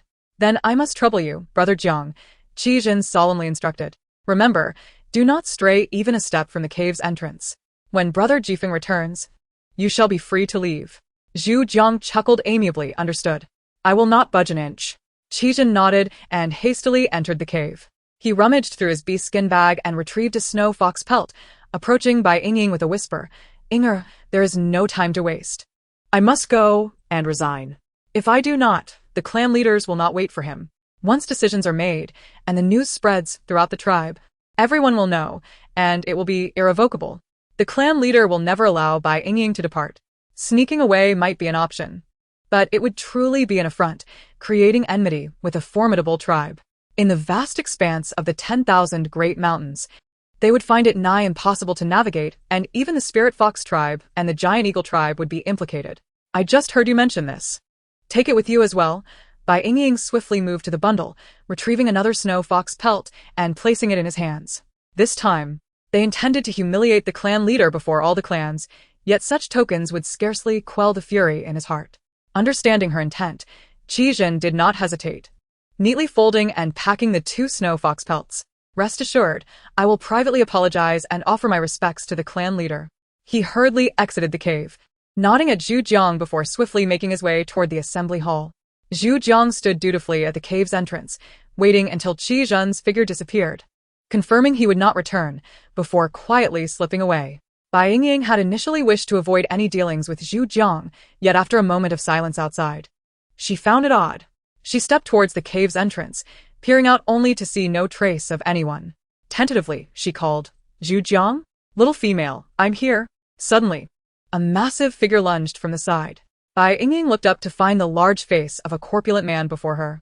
He seized her tightly, pinning her arms down and dragging her back into the cave. The foul odor emanating from him made Bai Yingying feel nauseous. Struggling, she warned loudly, "Let go of me. Haha, from now on, you shall be my Zhu Yang's mate, and I shall treat you well." The man leered, eagerly attempting to kiss Bai Yingying's exposed neck. Bai Yingying fought valiantly. Although they were both at the yellow level, her petite frame was at a disadvantage in strength, and being taken by surprise left her momentarily unable to break free. "What's going on?" Mu Zhao Zhao, hearing the commotion, tossed aside the herbal gathering and rushed out, witnessing a hefty man, standing nearly 2 meters tall, firmly restraining Bai Yingying, his head lowered in an attempt to violate her. "Yingying!" Mu Zhao Zhao screamed. Transforming into her beast form, her elongated claws extending toward the man's face. "Oh, there's another little female." Zhu Yong, freeing one hand, easily swatted Mu Zhao Zhao aside. At that moment, with one of her arms no longer restrained, Bai Yingying finally broke free. She transformed back into her beast form and forcefully kicked Zhu Yong in the abdomen. Bang! Unprepared, Zhu Yong was kicked out of the cave and fell to the ground. Bai Yingying, knowing the importance of seizing the advantage, did not pause to check on Mu Zhaozhao's condition. She leaped outward, aiming for Zhu Yong's lower abdomen, landing with all her might. Ah! Humph! The man's anguished cries mingled with squeals echoed through the space. Though Bai Yingying struck two critical areas, Zhu Yong, a yellow-level warrior renowned for his defense, was not easily defeated. Shocked and in pain, he failed to comprehend the source of such power from a female. Consumed by rage, he transformed into a black boar and engaged Bai Yingying in battle. In their same tier, his larger size granted him greater strength, giving him an advantage in combat. Fortunately, Bai Yingying was nimble and possessed combat experience comparable to that of the large black boar, ensuring she did not fall behind. She agilely dodged the boar's brutish charges, seizing any opportunity to strike at him. What a useless fool! Zhu Zhang's furious voice rang out. He had initially thought that having the yellow-level Zhu Yong coercing a small female would be a certain victory. Planning to wait in a nearby location for Zhu Yong to succeed, then springing into action once it was done. However, he was taken aback by Zhu Yong's incompetence. He could not even handle a mere female. Now, realizing the situation, he decided to take drastic measures and simply kill Bai Yingying to eliminate future complications. After all, when his father initially learned of the obscure tribe that had usurped their clan's honor, he had intended to deal with the so-called goddess of fertility. Once the individual was dead, they could manipulate the narrative, rendering it mere gossip. This time, he intended to act first and report later, confident his father would cover for him. Bai Yingying felt a weight in her heart upon hearing this, her gaze turning icy as she readied herself to escape at the opportune moment. Neither she nor Qizhen had anticipated that the seemingly honest and unassuming Zhu Yong, not yet 18, could be so calculating and ruthless. Zhu Zhang's eyes were filled with malice, yet his face bore a benign smile. Little female, you possess great talent. Why did you not mention it sooner? Had I known, I would have reluctantly accepted you as a companion, and we need not have reached this point. He transformed into beast form, his long, dark red tusks protruding, his sharp snout and menacing appearance on full display. Aware that Jifeng would return shortly, he decided not to waste any more time and lunged toward Bai Yingying. The pressure of his top-tier red-level talent surged forth, charging toward her with an unstoppable force. Bai Yingying realized that neither a crossbow bolt nor a dagger could penetrate his defenses. She had no choice but to turn and flee, heading in the direction Qizhen had taken. He had not been gone long. If she acted quickly, she might find salvation. Zhen! Qizhen! She called out as she ran. Yet, no matter how fast she was at the yellow level, it was still too slow against a red-level opponent. In mere moments, she could feel the scorching breath of the large pig behind her. Zhu Zhang's voice was low and menacing. You cannot escape. Had it not been for his desire to avoid leaving evidence of personally slaying a female, intending to capture Bai Yingying for Zhu Yong, his tusks would have already pierced her body. The black boar surged forward again, overtaking Bai Yingying, its hooves slamming down, leaving a long mark on the ground as it abruptly blocked her path. Bai Yingying had no time to halt, crashing directly into the black boar. Dizziness overwhelmed her, and her body uncontrollably fell backward to the ground. Chapter 77, Despair. Bai Yingying felt her entire body ache, her head seemingly splitting apart, and her vision blurred into darkness. The black boar transformed back into human form. Zhu Zhang sneered, reaching out to lift the limp Bai Yingying from ground. At that precarious moment, Zhu Zhang was suddenly flung aside, his body uncontrollably propelled. A graceful silver fox had appeared behind him, its long tail sweeping the human form of Zhu Zhang away. You shall pay for this. The silver fox's smooth fur bristled, leaping toward Zhu Zhang. Zhu Zhang reacted swiftly, reverting to beast form as the black boar and silver fox clashed. The timely arrival of the silver fox was none other than Qizhen himself. As he pondered the unsettling thoughts on his way, his concern grew, prompting him to return for a glimpse. To his surprise, he had barely arrived when he heard Bai Yingying call his name. How could Bai Yingying have emerged? A heavy sensation gripped his heart, and he swiftly transformed into his beast form, racing towards the scene. Just in time, he beheld Zhu Gang transitioning from his swine form back into his human guise, revealing the figure that the black pig had previously obstructed. A fragment of a pale, pink ear lay despondently on the ground. Qizhen felt a surge of blood rush to his head, propelling himself towards Zhu Gang at an astonishing speed, striking him away. Although Qi Zhen's beast form was diminutive and lacked Zhu Gang's brute strength, he was nearly a year older and had spent considerable time traversing the outside world, honing his combat skills far superior to Zhu Gang's. Zhu Gang, sensing his predicament and fearing the return of the monsoon, hesitated only briefly before fleeing. Qi Zhen instinctively pursued him for a short distance, but upon recalling Bai Yingying's condition, he could only turn back. Qi Zhen discovered that Bai Yingying still had a heartbeat and breath, a wave of relief washing over him, bringing forth both tears and laughter. He called out loudly, "Zhao Zhao! Quickly, check on Ying'er." Cautiously cradling Bai Yingying, he retraced his steps, only to confront the chaos outside the cave. Zhao Zhao. Yet there was still no response. Qi Zhen's expression darkened as he entered the cave, only to find a bed occupied by frightened younglings, while Mu Zhao Zhao was nowhere to be found. Bai Yingying, barely conscious, opened her eyes slightly and weakly murmured, "Go save Zhao Zhao." It dawned on Qi Zhen that Zhu Gang was not the only assailant against Bai Yingying and the others. However, this time he would not abandon Bai Yingying. "I will rescue Zhao Zhao, but not now." Mu Zhao Zhao had been hurled by Zhu Yong, sustaining only minor injuries as he had shown restraint, unwilling to genuinely harm the young female. Thus, when Mu Zhao Zhao rose and peered outside the cave, she saw Zhu Gang appear. She realized that Bai Yingying could not escape, nor could she. Without hesitation, she dashed out, hoping to buy even a moment's time. Yet, upon encountering Zhu Yong, a cruel glint flickered in his eyes. He quickly grasped that the situation had escalated and his favored younger brother might remain unscathed. However, he would undoubtedly bear the brunt of the blame, facing either exile or death. Consequently, he resolved to flee into obscurity, intending to abduct Mu Zhao Zhao, deeming it a fair trade. Zhu Yong knocked Mu Zhao Zhao unconscious and hastily departed with her. It must be said, the Zhu family inherently bore a ruthless streak. Mu Zhao Zhao awoke amidst tumultuous jolts. The foul odor beneath her and the swaying ground made her realize she was being carried on someone's shoulder. Although panic and fear gripped her, she remained still, her mind racing to analyze her predicament. First and foremost, she was bound. Her captor was the rotund beastman, Zhu Yong. He seemed to be escaping the back mountain. A wave of dread washed over Mu Zhao Zhao. Was she to be imprisoned and forced to bear children for this pig? Already prone, her nose tinged with bitterness, tears streamed down her face. In an instant, her emotional fortitude shattered. "Let me go. Zhu Yong, you release me. If you take me, Qi Zhen and the monsoon will pursue you relentlessly."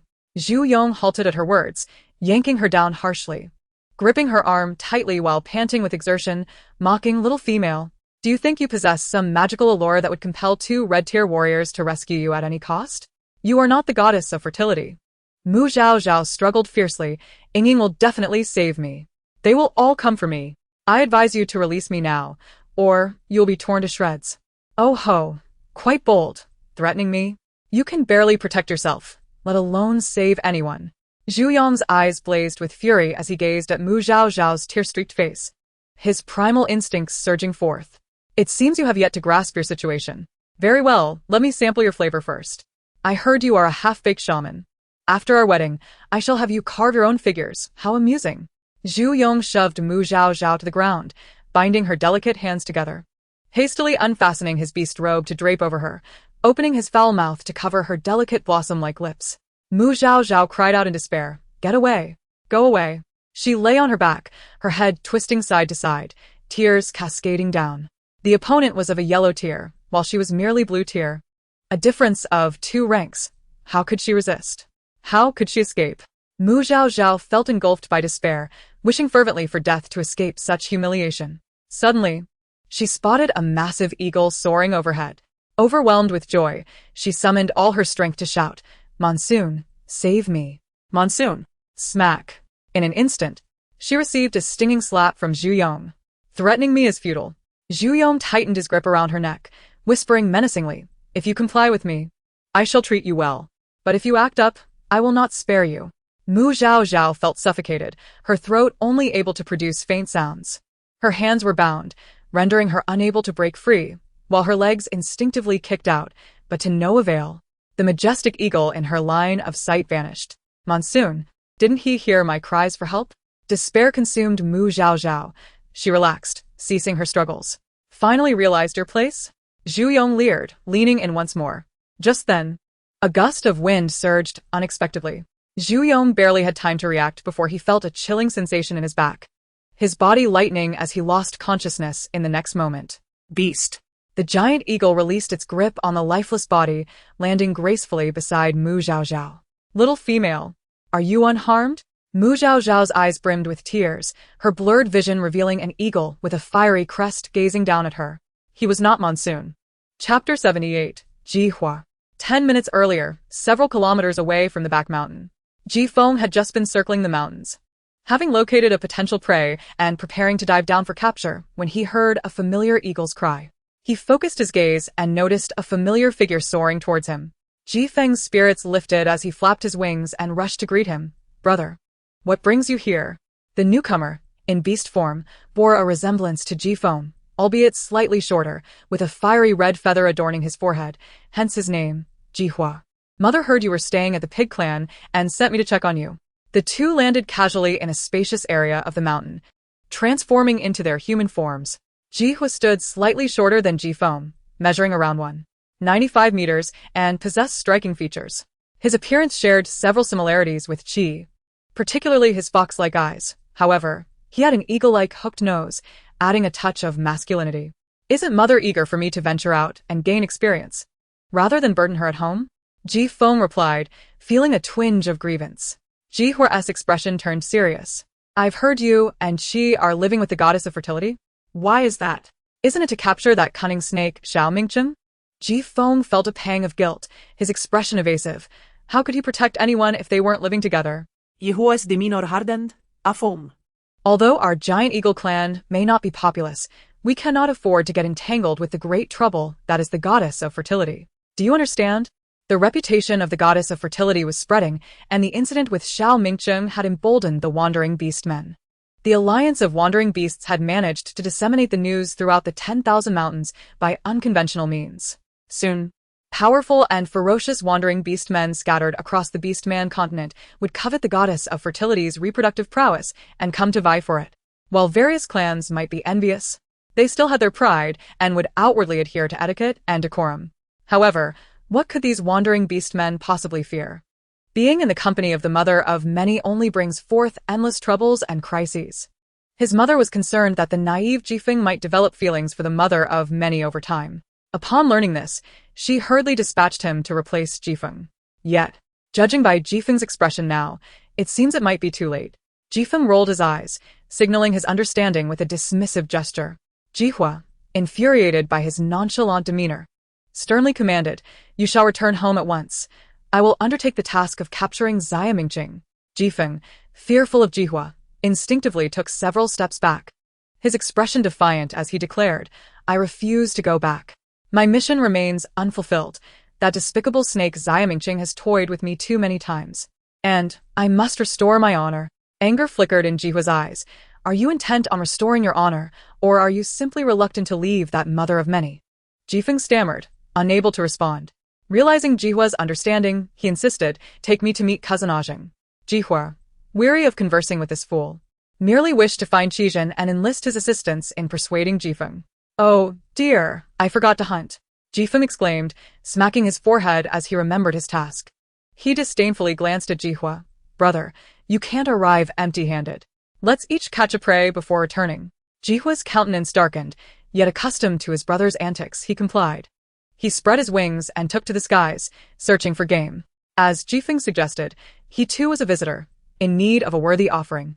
Thus he began his meticulous search.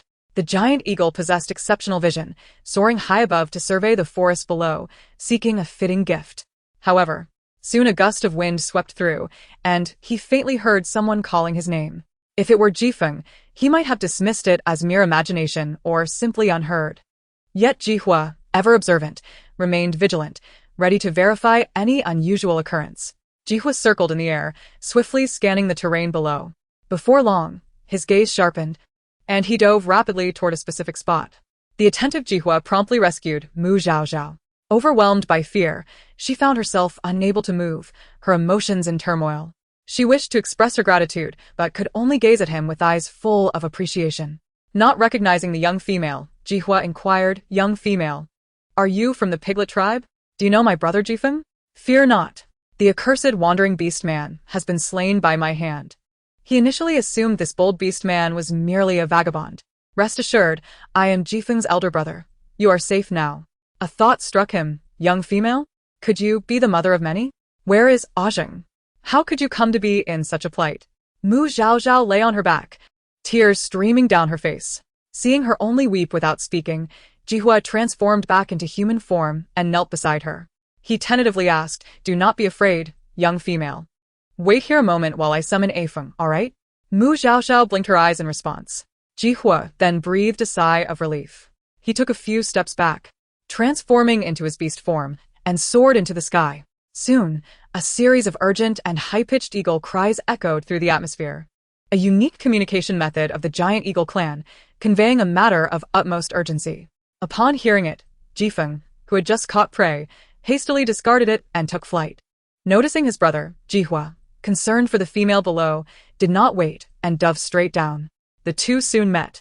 Mu Zhaozhao's beast robe was torn, her dyed hair disheveled, and her face streaked with tears, mingled with hair and dust, presenting a pitiful sight.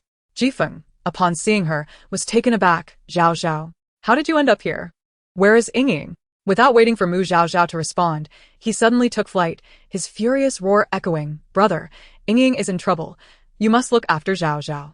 Jihua, Having never heard of Mu Zhaozhao, was momentarily stunned, realizing his misunderstanding. It was then that Mu Zhaozhao remembered how, upon her departure, Bai Yingying had been pursued by the ferocious Zhu gang, causing her to panic. Taking several deep breaths, she managed to utter, "Yingying, help." Hearing this, Jihua became concerned for Qijin and the impulsive Jifeng, deciding to pursue immediately. "I will take you to chase." He removed his beast robe and wrapped Mu Zhaozhao snugly, then transformed back into beast form, gently lifting her with his talons as he set off in the direction Jifeng had departed. To ease her adjustment, he flew low and at a moderate pace. However, soon he spotted Jifeng returning. Jifeng anxiously shouted, "Brother, hurry. Yingying is gravely injured. Zhaozhao is needed." Bai Yingying had sustained a significant head injury and had vomited several times during her unconsciousness, leaving Qijin in a state of alarm and fear. Just as he had carried Bai Yingying outside to seek the shaman of the Piglet tribe, he encountered the hastily returning Jifeng. The two exchanged brief words. Upon learning that Mu Zhaozhao had been rescued, they instructed Jifeng to bring her back. Chapter 79. Exoneration. The three parties quickly regrouped. Mu Zhaozhao, now somewhat recovered, saw Bai Yingying lying with closed eyes, her complexion pale, and felt a surge of urgency, swiftly entering a state of care. Qijin had already cleared the vomit from Bai Yingying's mouth and nose. She meticulously examined her, confirming that there was no external injury to her head and that her pupils were normal before adjusting her head and seeking herbs to invigorate the blood and dispel bruising. As she searched, she called out, "Ajing, I lack experience with concussions. It's best to have a reliable shaman examine her." The Piglet tribe's Qijin gritted his teeth, knowing they might not provide proper treatment for Yingying. Jifeng, in a fit of anxiety, paced in circles. "Ajing, how could you let the female get hurt? You are driving me to madness." Seeing the three in a state of disarray, Jihua furrowed his brow.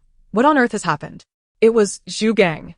Qijin seethed, his eyes ablaze with fury. "He deliberately lured me away." He briefly recounted the events. "I shall kill him." Jifeng roared as he charged out. Jihua immediately seized him, shouting, "Come back." He spoke firmly, "Ajing, I will find the chief right away and summon the shaman." "Afeng, Ajing, you two must stay by the cave and not step outside." Jihua's sharp gaze bore into Jifeng, especially at Afeng. "Do not act impulsively. We shall discuss everything once the females are safe." His calm demeanor soothed the three in their turmoil. Jifeng clenched his fists, swallowing his anger. "All right." Jihua hastily departed, being responsible for the tribe's transport. He was well acquainted with the Piglet tribe and needed no guide. Bang. Once Jihua had left, Jifeng unleashed a punch to Qijin's jaw. He suppressed his voice, growling, "Qijin, were you not the clever one? Were you not the one with 7 apertures in your heart? How could you be so easily deceived?" Qijin staggered from the blow, hanging his head, his voice melancholic. "Did I not tell you to return quickly?" Jifeng faltered, realizing he had wasted some time with his brother. "But if I did not return, how could you leave?" The two men exchanged accusations, leaving Mu Zhaozhao feeling utterly nauseated and irritated. Instead of bickering, "Why not tend to the cubs? They are all terrified," Mu Zhaozhao remarked coldly. At that moment, She deeply resonated with Bai Yingying's words, relying on others is futile. Only through self-reliance can one protect oneself. The aftermath of their mutual blame would lead to nothing but regret or attempts at redemption. Yet, the reality of their suffering remains unchanged. But how can one protect oneself? She is merely at the blue tier, and any male beastman is fundamentally stronger than she is. Various toxic plants flashed through her mind, sparking some ideas. Before long, Ji Hua arrived hastily with the clan leader and the shaman. The shaman from the super tribe proved to be quite skilled in medicine, as under her care, Bai Yingying gradually regained consciousness. During this time, Mu Zhao Zhao cautiously inquired and learned from the side. The shaman would occasionally respond, and she found it immensely beneficial. Seeing that Bai Yingying had awakened, clan leader Zhu's expression relaxed somewhat, and he immediately stepped forward to bow in apology. He sincerely expressed his regret for the fright that had befallen Ying. Clan leader Zhu's tone was earnest. This incident is the fault of my Zhu clan. Rest assured, I will provide you with a satisfactory resolution. What kind of resolution? Can you kill Zhu gang? Ji Feng scoffed. A fleeting glimmer crossed clan leader Zhu's eyes as he deftly sidestepped the issue. It is fortunate that the daughter of many children is unharmed. According to Ahua, Zhu Yong has already been punished. Zhu gang will also face consequences, but he is young and was deceived by his brother into committing such a vile act. His crimes do not warrant death. At that moment, the shaman chimed in. The daughter of many children has a robust constitution. With just a few more days of rest, she will fully recover. To absolve Zhu gang, clan leader Zhu shifted all blame onto Zhu Yong, disregarding the fairness of his reasoning. He concocted a flimsy excuse for everyone to overlook Zhu Yong, even if it was patently absurd. This was a ploy to minimize consequences now that Bai Yingying was safe, and it also reflected his disdain for her. Believing that Ji Hua and the others would not jeopardize their relations with the Zhu clan over the minor grievances faced by Bai Yingying. It must be said, the father and son shared certain similarities. Meanwhile, the shaman clearly collaborated with the clan leader, emphasizing that Bai Yingying was not seriously harmed and urging against letting such trivial matters disrupt the relations of both parties. Ji Feng, seething with anger, stepped forward with clenched fists. I think. Before Ji Hua could intervene, a cool voice interrupted Ji Feng. I am fine. Since the one who attempted to harm me, Zhu Yong, is dead, there is no need to dwell on this. Bai Yingying paused momentarily and continued lightly. During these days, I am grateful for the clan leader's protection. Ying appreciates it from the bottom of her heart. Let us not dwell on these minor matters. All eyes turned to the bed. The silver-haired girl leaned against the stone wall, draped in animal skins, her complexion pale, yet her lips curled in a gentle smile, exuding a fragile warmth. Dang it. Ji Feng exclaimed incredulously, you almost. Bai Yingying interrupted him again. Feng, I have a headache. I wish to lean on you. I shall come at once. Ji Feng paused briefly before rushing to the bedside, sitting beside Bai Yingying and allowing her to rest her head on his shoulder. Ji Hua retracted his outstretched hand silently. Ying is understanding and considerate, truly deserving of the blessings of the beast god, clan leader Zhu said, his smile widening with genuine sincerity. Rest assured, Gang will certainly face a thorough reprimand for his misdeeds. Once he is healed, I will have him come to you to bow his head in apology. This was his utmost sincerity. Bai Yingying smiled wearily. Thank you, clan leader. Noticing her drowsy demeanor, clan leader Zhu decided against lingering, exchanging pleasantries before leaving with the shaman. Ji Feng vented his frustration into the air, striking out in anger. Who cares for his paltry gifts? This infuriates me. Just before clan leader Zhu departed, he mentioned that he would send a substantial gift to Bai Yingying to assuage her distress, causing Ji Feng's blood pressure to spike. Qi Zhen, holding back his anger, asked, Inger, why did you easily let Zhu gang off the hook? Bai Yingying, eyes closed and expression devoid of emotion, replied, Did you not hear the shaman say I need to recuperate for a few more days? What does that mean? Ji Feng was puzzled. Bai Yingying opened her eyes, her gaze drifting to Ji Hua, and who might this be? The aura emanating from this person was akin to Ji Feng's, but Ji Feng had several brothers. She could not discern who he truly was. This is my eldest brother, Ji Hua, Ji Feng quickly introduced. He happened to be in the Zhu clan looking for me, and I spoke with him along the way. By the way, Zhao Zhao is the one my brother saved. Bai Yingying, unable to move her head much, slightly lowered it, her gaze modestly cast down. Thank you, brother Ji Hua, for saving Zhao Zhao. Chapter 80, Plans. No need for thanks. Ji Hua's gaze deepened and he tentatively asked, Yingying, do you have any plans? since he is family. I shall not hide anything from brother Ji Hua. Bai Yingying raised her eyes and smiled gently. I want Zhu Gang's life. Her eyes were devoid of warmth. If you disagree, please leave the Zhu clan at once. Bai Yingying is one who avenges her grievances. How could she possibly let go of someone who nearly took her life? Having dealt with Xiao Mingcheng, how could she spare Zhu Gang? Her earlier actions were merely to mislead clan leader Zhu and Zhu Gang. Since her injuries required a few more days to heal, it was prudent to allow Zhu Gang to enjoy a few more days of life. No. Ji Hua immediately retorted, if you kill Zhu Gang, Zhu Dali will go mad. At that point, both a Zhen and a Feng will be implicated. Bai Yingying ignored him, fixing her gaze on the two. A Feng, a Zhen. Are you willing to kill Zhu Gang for me? Ji Feng did not hesitate, of course. I wanted to kill him, anyway. It was my failure to protect you. From now on, my life, Qi Zhen, belongs to Bai Yingying. Zhu Gang is nothing. If you desire his life, I shall certainly retrieve it for you. Qi Zhen said solemnly. Good. A smile flickered in Bai Yingying's eyes. Thank you both for your protection. Ji Hua spoke coldly. Do you understand the consequences? Qi Zhen grinned confidently. I certainly do. My father, that old fox, will undoubtedly be the first to announce he is severing ties with me to protect the Ling Fox tribe from being implicated. Even if I become a wandering beast man, I fear nothing. Ji Feng scratched his head. What consequences? Ji Feng, am an eagle soaring high in the sky. I am not concerned about this turtle's temper. Ji Hua. So, I am that turtle? A glimmer of amusement passed through Ji Hua's eyes as he sighed softly. I should stay behind to prevent you from failing to kill, and instead losing yourselves. Zhu Dali is the clan leader of the super tribe. He is not a simple man. However, Ji Feng was right. In the Eagle clan, there were no cowards. His younger brother's beloved had suffered humiliation. If they did not resolve this matter, where would the dignity of the Eagle clan be placed? Upon hearing this, Mu Zhao Zhao, who had looked despondent, suddenly brightened. Her gaze toward Ji was sparkling like diamonds. Bai Yingying noticed Mu Zhao Zhao's change in mood and smiled more widely, sincerely expressing her gratitude. Thank you, brother Ji Hua, for your assistance. Ji Feng, realizing the situation, rushed forward to embrace Ji Hua, exuberantly exclaiming, Brother, you are the best.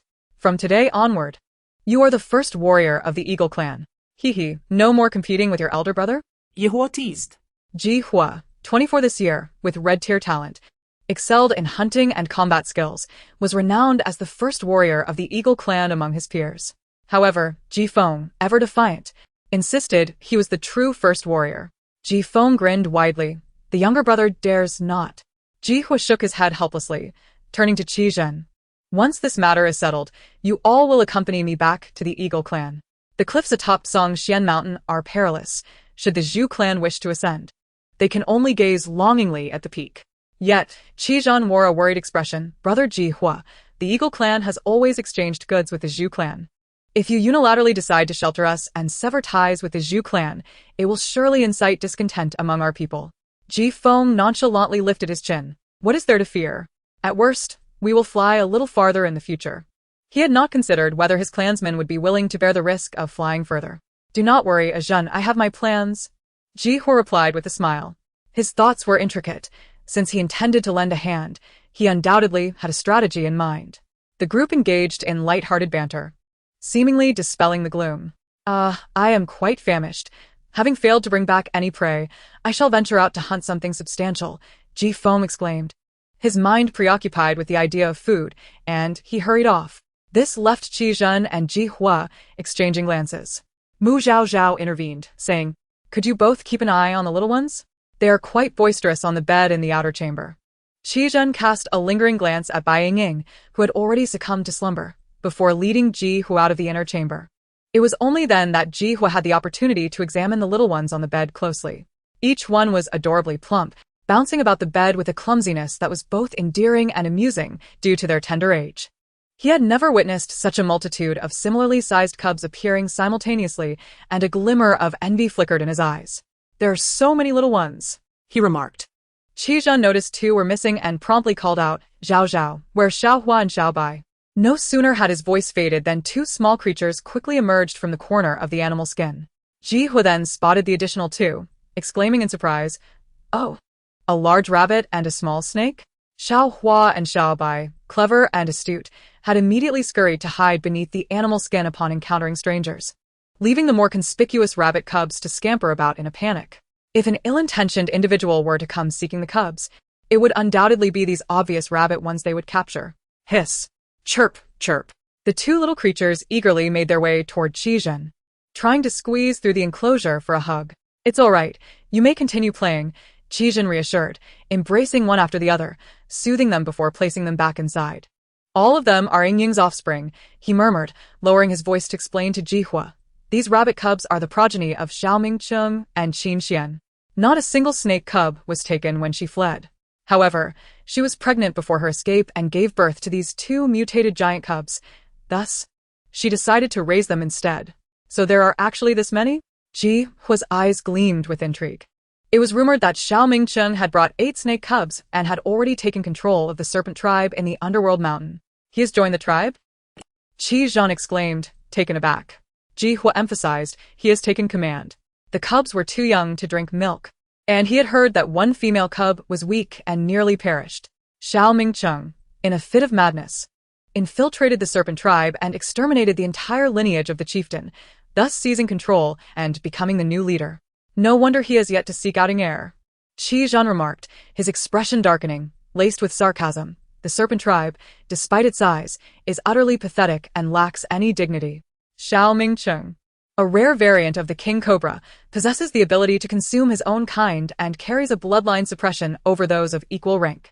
With such a formidable leader, it is unsurprising that they would willingly submit. Yehu amused. He paused, then confidently added, once we reach our tribe, he will not dare to approach. The giant eagle is, after all, one of the 2 natural enemies of the king cobra. Chapter 81. Confession. Bai Yingying experienced a throbbing headache. Yet she had not truly fallen asleep. Her bed was adjacent to the outer chamber, allowing her to overhear the hushed conversation between the two. She was not surprised by Xiao Mingcheng's actions.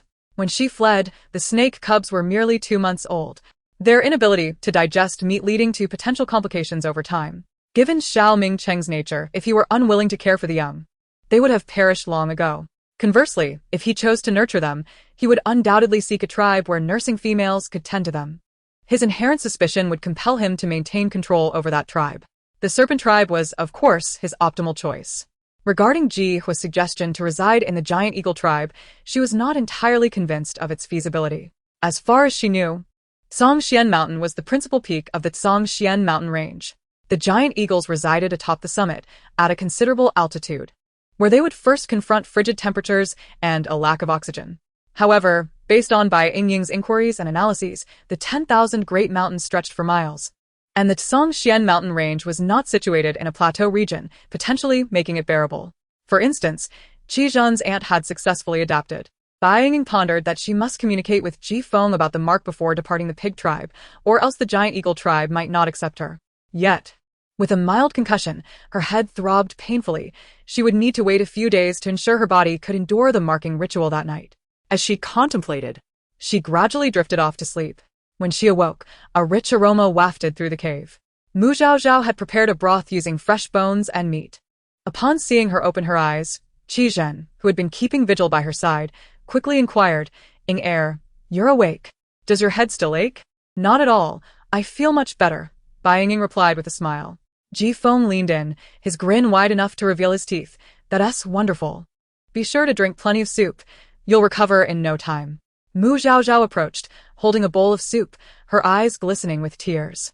Even Jihua, standing behind her, wore an expression of concern. "Rest assured," Bai Yingying said, her heart warming at the sight of their genuine concern. She had endured severe injuries during the apocalypse, and when she awoke from a tree hollow, her companions had long since departed. She bore no resentment. On the contrary, she felt grateful that they had at least placed her in a relatively safe spot instead of abandoning her outright. Yet this time felt distinctly different. "First drink the soup. Then you can nurse the cubs. They are quite hungry. I fed them a bit of tender meat, and it appears they quite enjoyed it," Mu Zhaozhao said cheerfully.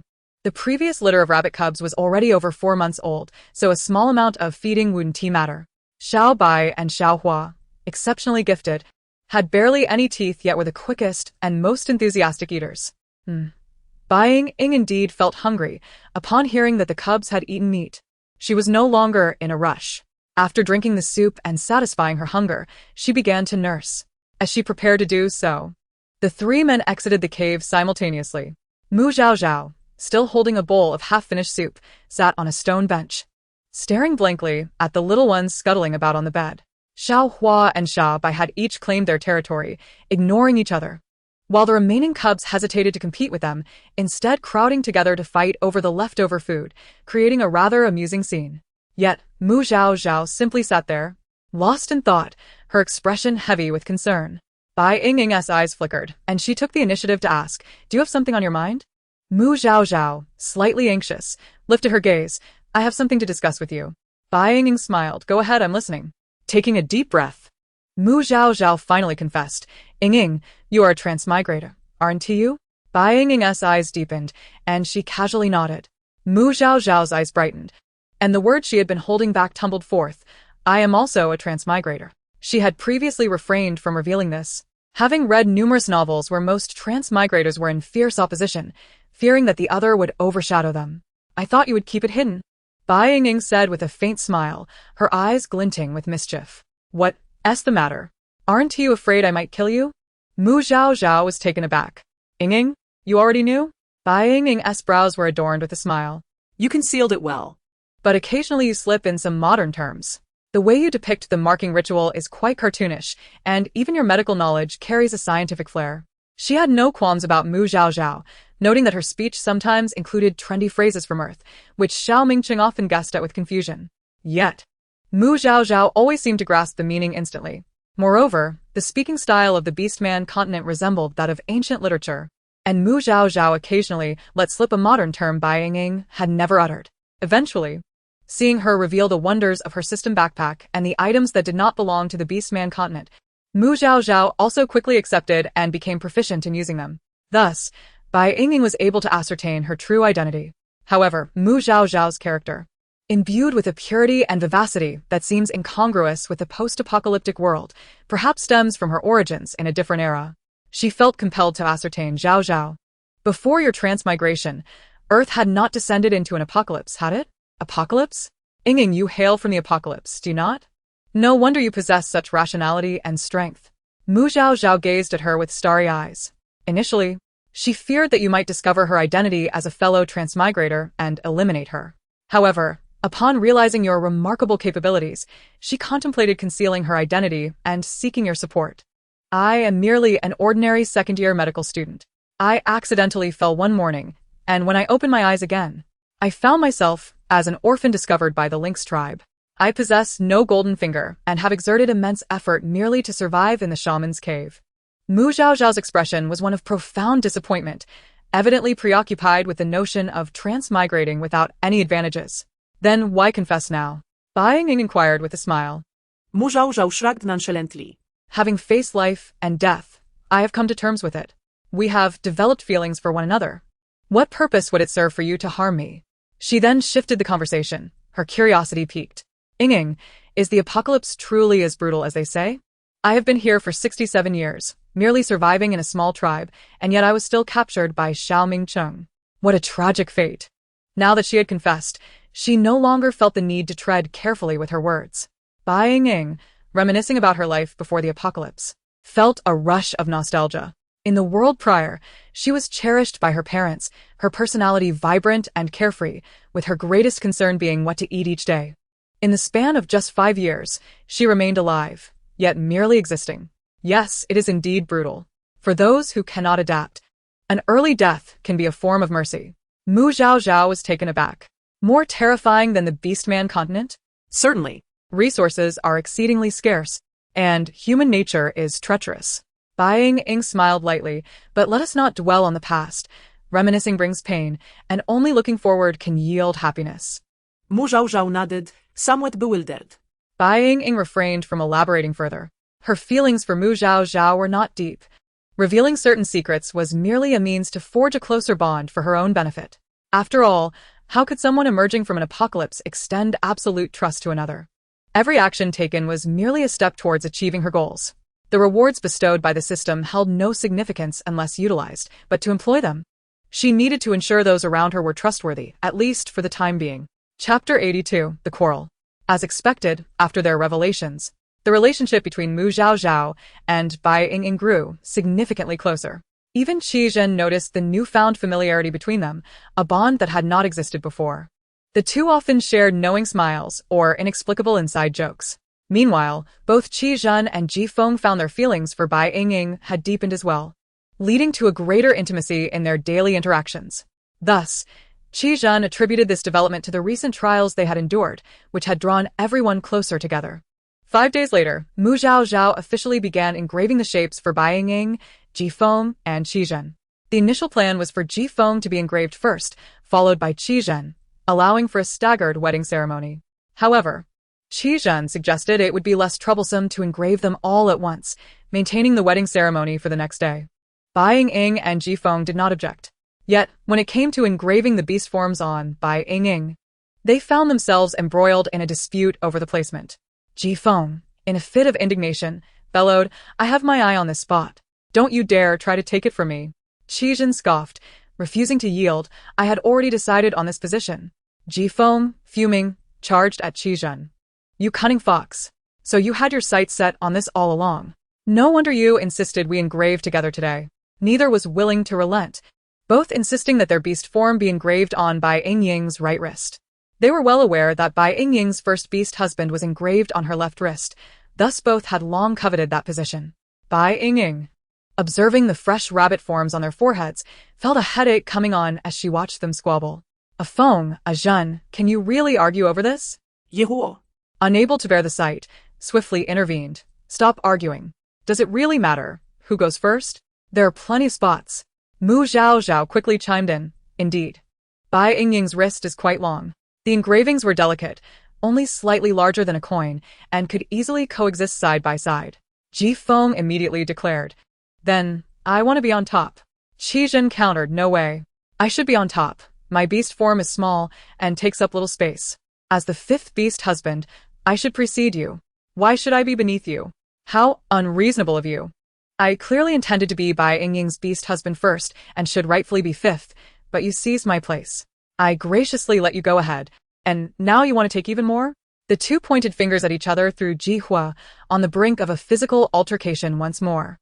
Bai Yingying covered her head, murmuring, "My head really hurts. Please stop arguing." Though her voice was soft, both men instinctively fell silent. Ji Feng lowered his voice. "Yingying, are you feeling unwell again?" "I'll keep my voice down."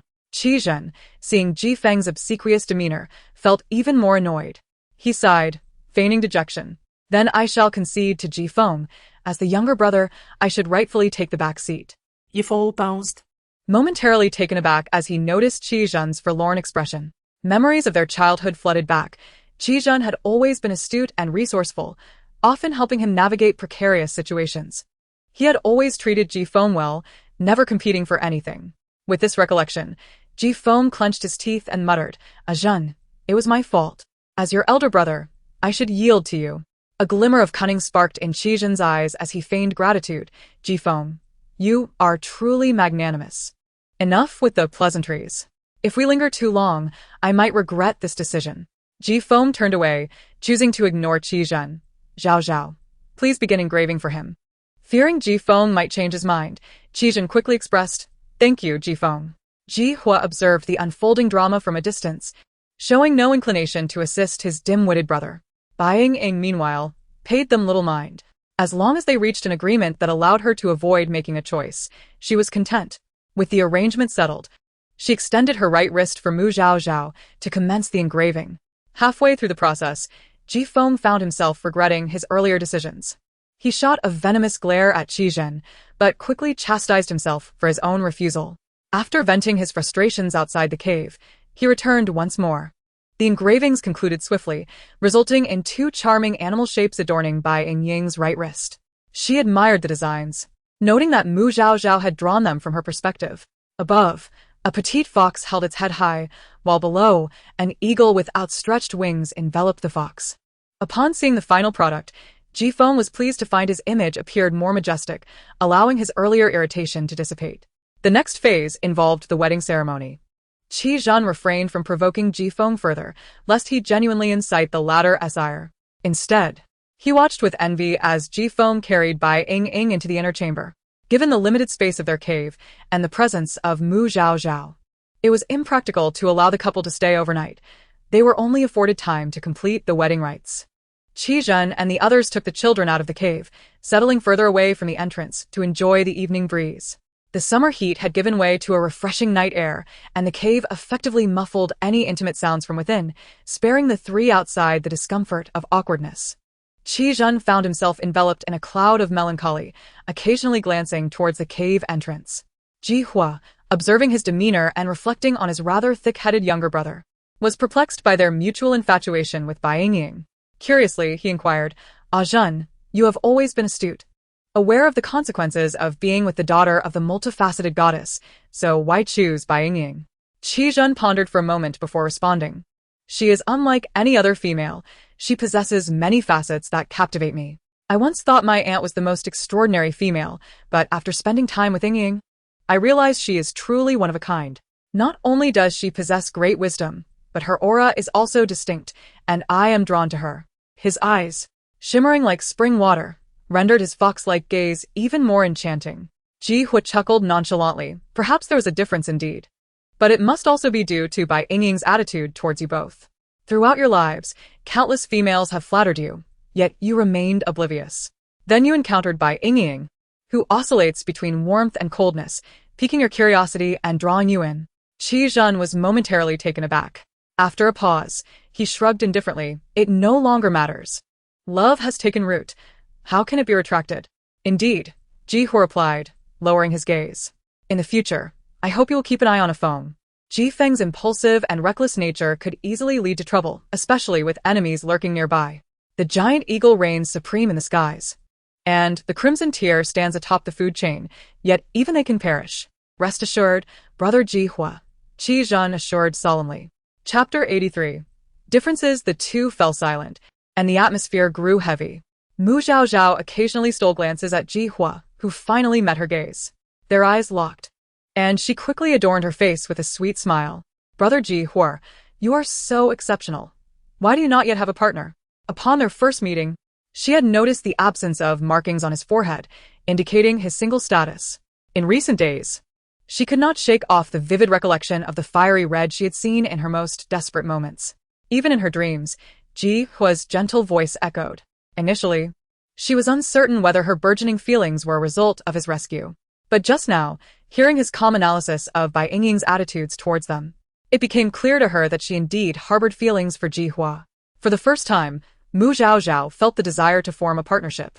At that moment when Ji Hua looked her way, she could no longer restrain her emotions. Ji Hua's expression faltered. Qi Zhen's countenance shifted slightly, and he whispered urgently to Mu Zhao Zhao, the girl brother Ji Hua likes is with another beastman. He is unwilling to share a female with anyone else, which is why he remains single. Her eyes lit up, and she suddenly stood, declaring, Brother Ji Hua, I like you. Will you be my partner? I yearn for a monogamous relationship, a lifelong commitment. I promise, I will not take another beastman. She was not one to linger in uncertainty. With a dream in her heart, she pursued it. Qi Zhen was taken aback. Ji Hua's expression shifted, murmuring, a lifelong commitment. He gazed into Mu Zhao Zhao's eyes, which sparkled like stars in the night sky. Instinctively, he averted his gaze and softly replied, I'm sorry. I have no plans to take a partner at this time. That's all right. I believe you will consider it in the future, Mu Zhao Zhao responded, her smile radiant, showing no signs of embarrassment from his rejection. Ji Hua could not help but glance at her once more, captivated by her confident and vibrant smile, her eyes gleaming like sparks. Qi Zhen observed the two, a satisfied smile gracing his lips. How long could his elder cousin endure such a sincere and fervent female? Outside the cave, the three bore different expressions, each lost in their thoughts. The inner chamber was stifling, the atmosphere thick with unspoken tension. Facing Ji Feng's overwhelming enthusiasm, Bai Yingying could only feign distress, a foam, it hurts. Huh? Ji Feng halted, I apologize, Yingying, I was too excited. He turned, disregarding the heat, and enveloped Bai Yingying in his embrace. After a moment of silence, he nervously spoke, Yingying, though I may not be as wise as Zhen, my strength is unparalleled, and I will protect you. Bai Yingying gently pushed him away, her voice soft, it's too hot.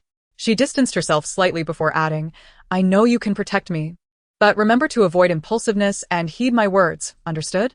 "All right, I will listen to Yingying," Ji Feng replied, suppressing his discomfort and letting out a small grunt as he shifted restlessly.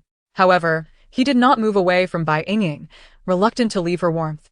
Nuzzling her forehead gently with his chin, Bai Yingying's gaze flickered, and with a sigh, she reached out to push Ji Feng away slightly, offering him a kiss. Such a simpleton, she thought.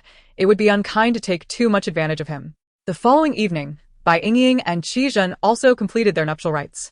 However, this time, she refrained from consuming the fertility potion. Each time she bore twins simultaneously, her abdomen grew too large, making the later stages of pregnancy cumbersome. She intended to manage the timing of her pregnancies. Yet, she was uncertain if, with such proximity, she might conceive twins again. But there was little choice. Qi Zhen was adamant about not waiting an extended period. Last night, consumed by jealousy, he had wandered anxiously at the cave entrance, nearly bursting in several times to drag Ji Feng, that rascal, out. Throughout the night, hearing Ji Feng snoring beside him, he had contemplated silencing him forever. Enduring a sleepless night, he awaited the night with great anticipation. Whenever the opportunity arose, Qi Zhen would linger close to Bai Yingying. To reach this day was already his limit. When he plainly saw the exaggerated markings on Bai Yingying's collarbone, a mix of anger and bitterness surged within him. He hoarsely asked, "Does such a large marking hurt?" Typically, markings are delicate, yet Xiao Mingchen had made them so ostentatious, disregarding the female's capacity for pain. Bai Yingying was taken aback, for Ji Feng had hardly paid it any mind last night. Previously, Qi Zhen had consciously avoided the topic. So she was surprised he brought it up now. She smiled and shook her head. "It no longer hurts." The markings had indeed broken the skin. A degree of pain was expected. The shaman had designed the beast forms to be petite to minimize discomfort for females and reduce the risk of infection. Yet, Xiao Mingchen acted without restraint, eager to assert his claim. Surely, it had been excruciating at the time. Qi Zhen's eyes brimmed with concern, mingled with suppressed anger. Bai Yingying, noticing his expression, felt a stir of something unusual in her heart. She smiled and embraced Qi Zhen. "Ah Zhen, it's all in the past. Don't dwell on it." All right. Qi Zhen gently kissed her earlobe, and as the moment unfolded, he cast Xiao Mingchen from his mind. The once clingy Qi Zhen, at this pivotal moment, appeared bashful and innocent. Yet, guided by Bai Yingying, his latent potential was soon unleashed. The room was filled with romantic allure. Je forme, una charmette. Did not remain outside the cave as instructed. He frequently crept inside, peeking into the inner chamber. When Qi Zhen shooed him away, it was not long before Ji Feng returned, boldly asserting that he had not disturbed them. Bai Yingying had to take the initiative to send Ji Feng away before he finally complied and refrained from peeking. Yet, both she and Qi Zhen understood that Ji Feng was squatting just outside the chamber. The stereotype of polyandry on the beastman continent led to a particularly liberal attitude among beastmen regarding such matters. Aside from the solitary bridal chamber ceremony, the first beast husband can monopolize the female for an entire month. The concept of separate quarters is virtually non-existent. Previously, Song Qi and Qin Xian exhibited relatively reserved temperaments, rendering them incapable of such actions. Qi Zhen, too, possessed a proud and aloof demeanor. Even in jealousy, she would patiently wait outside. How unlike Ji Feng, who displayed no restraint and lacked all sense of shame. Although Bai Yingying felt both embarrassed and infuriated, she ultimately recognized the futility of her emotions. Having arrived at this juncture, it seemed to lose its significance. She likened herself to an emperor lavishing affection upon his concubines, and thus felt a sense of liberation. Typically, when an individual transgresses their moral boundaries, it signifies a descent into unrestrained depravity. Chapter 84. Adding fuel to the fire. 2 days later, on a sweltering afternoon, Bai Yingying and her companions were tending to the young within the cave. Ji Hua rushed back from outside in a hurry. Ji Feng set down Xiao Hua and hurriedly approached to inquire, "Brother, what news?" Zhu Gang has been exceedingly cautious. He has remained hidden within the cave, and the surrounding guards are formidable, making it difficult for us to infiltrate, Ji Hua replied solemnly. Even amidst the midday heat, the guards showed no signs of diminishing. He had endured the scorching sun for an extended period without discovering any opportunity. Bai Yingying had fully recovered, and they intended to act within the next couple of days. However, Ji Hua had been scouting for 2 to 3 days, and Zhu Gang remained ever vigilant, never exiting the cave. Zhu Gang could not possibly be this discreet without Zhu Dali's explicit instructions. Qi Zhan's eyes glimmered with insight. They needed to devise a strategy to draw him out. Bai Yingying smirked mischievously.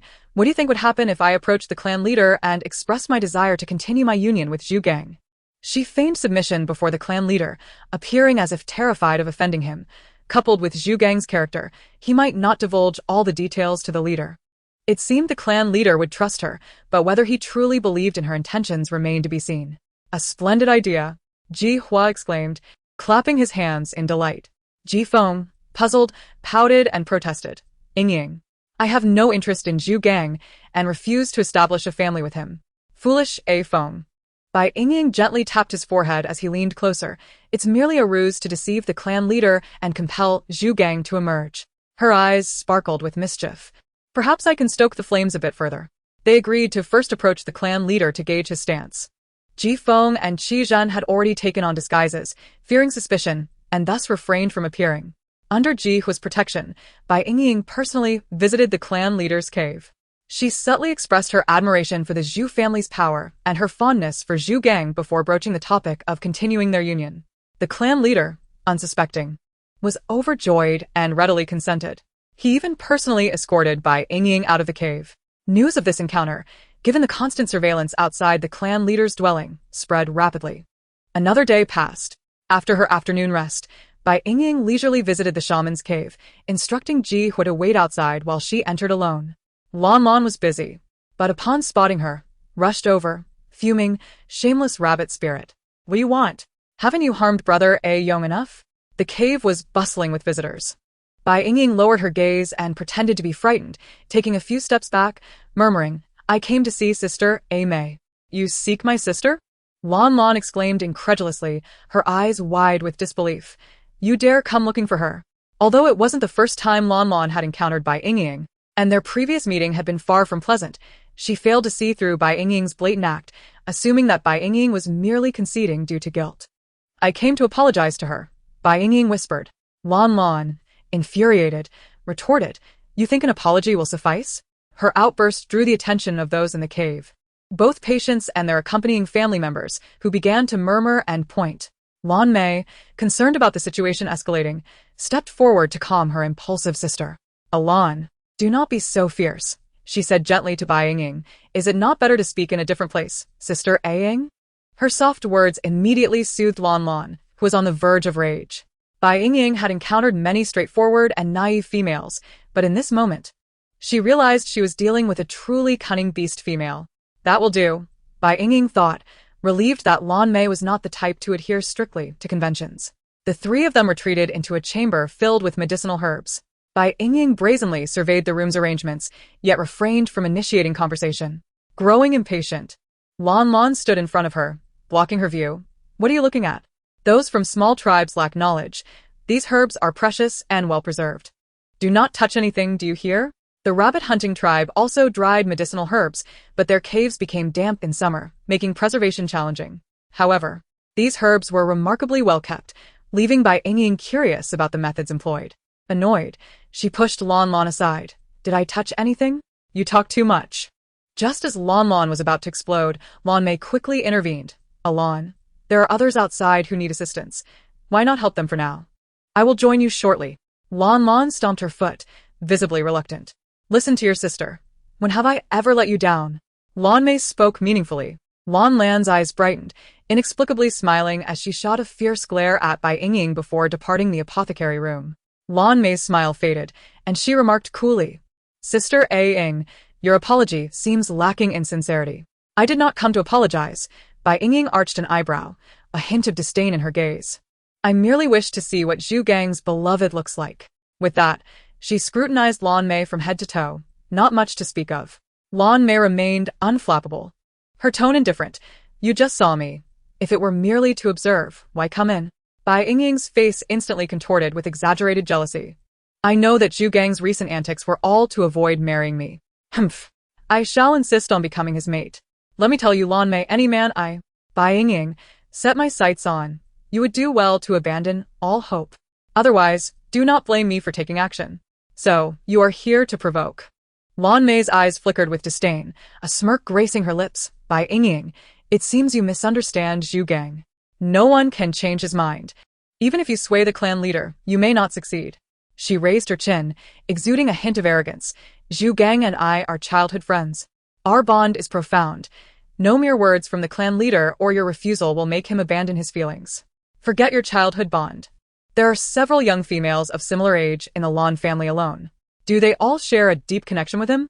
Bai Yingying shot her a glare. Zhu Gang and I are a pair recognized by our elders. You, with your mere superior fertility, dare to covet the clan leader's son? How utterly presumptuous.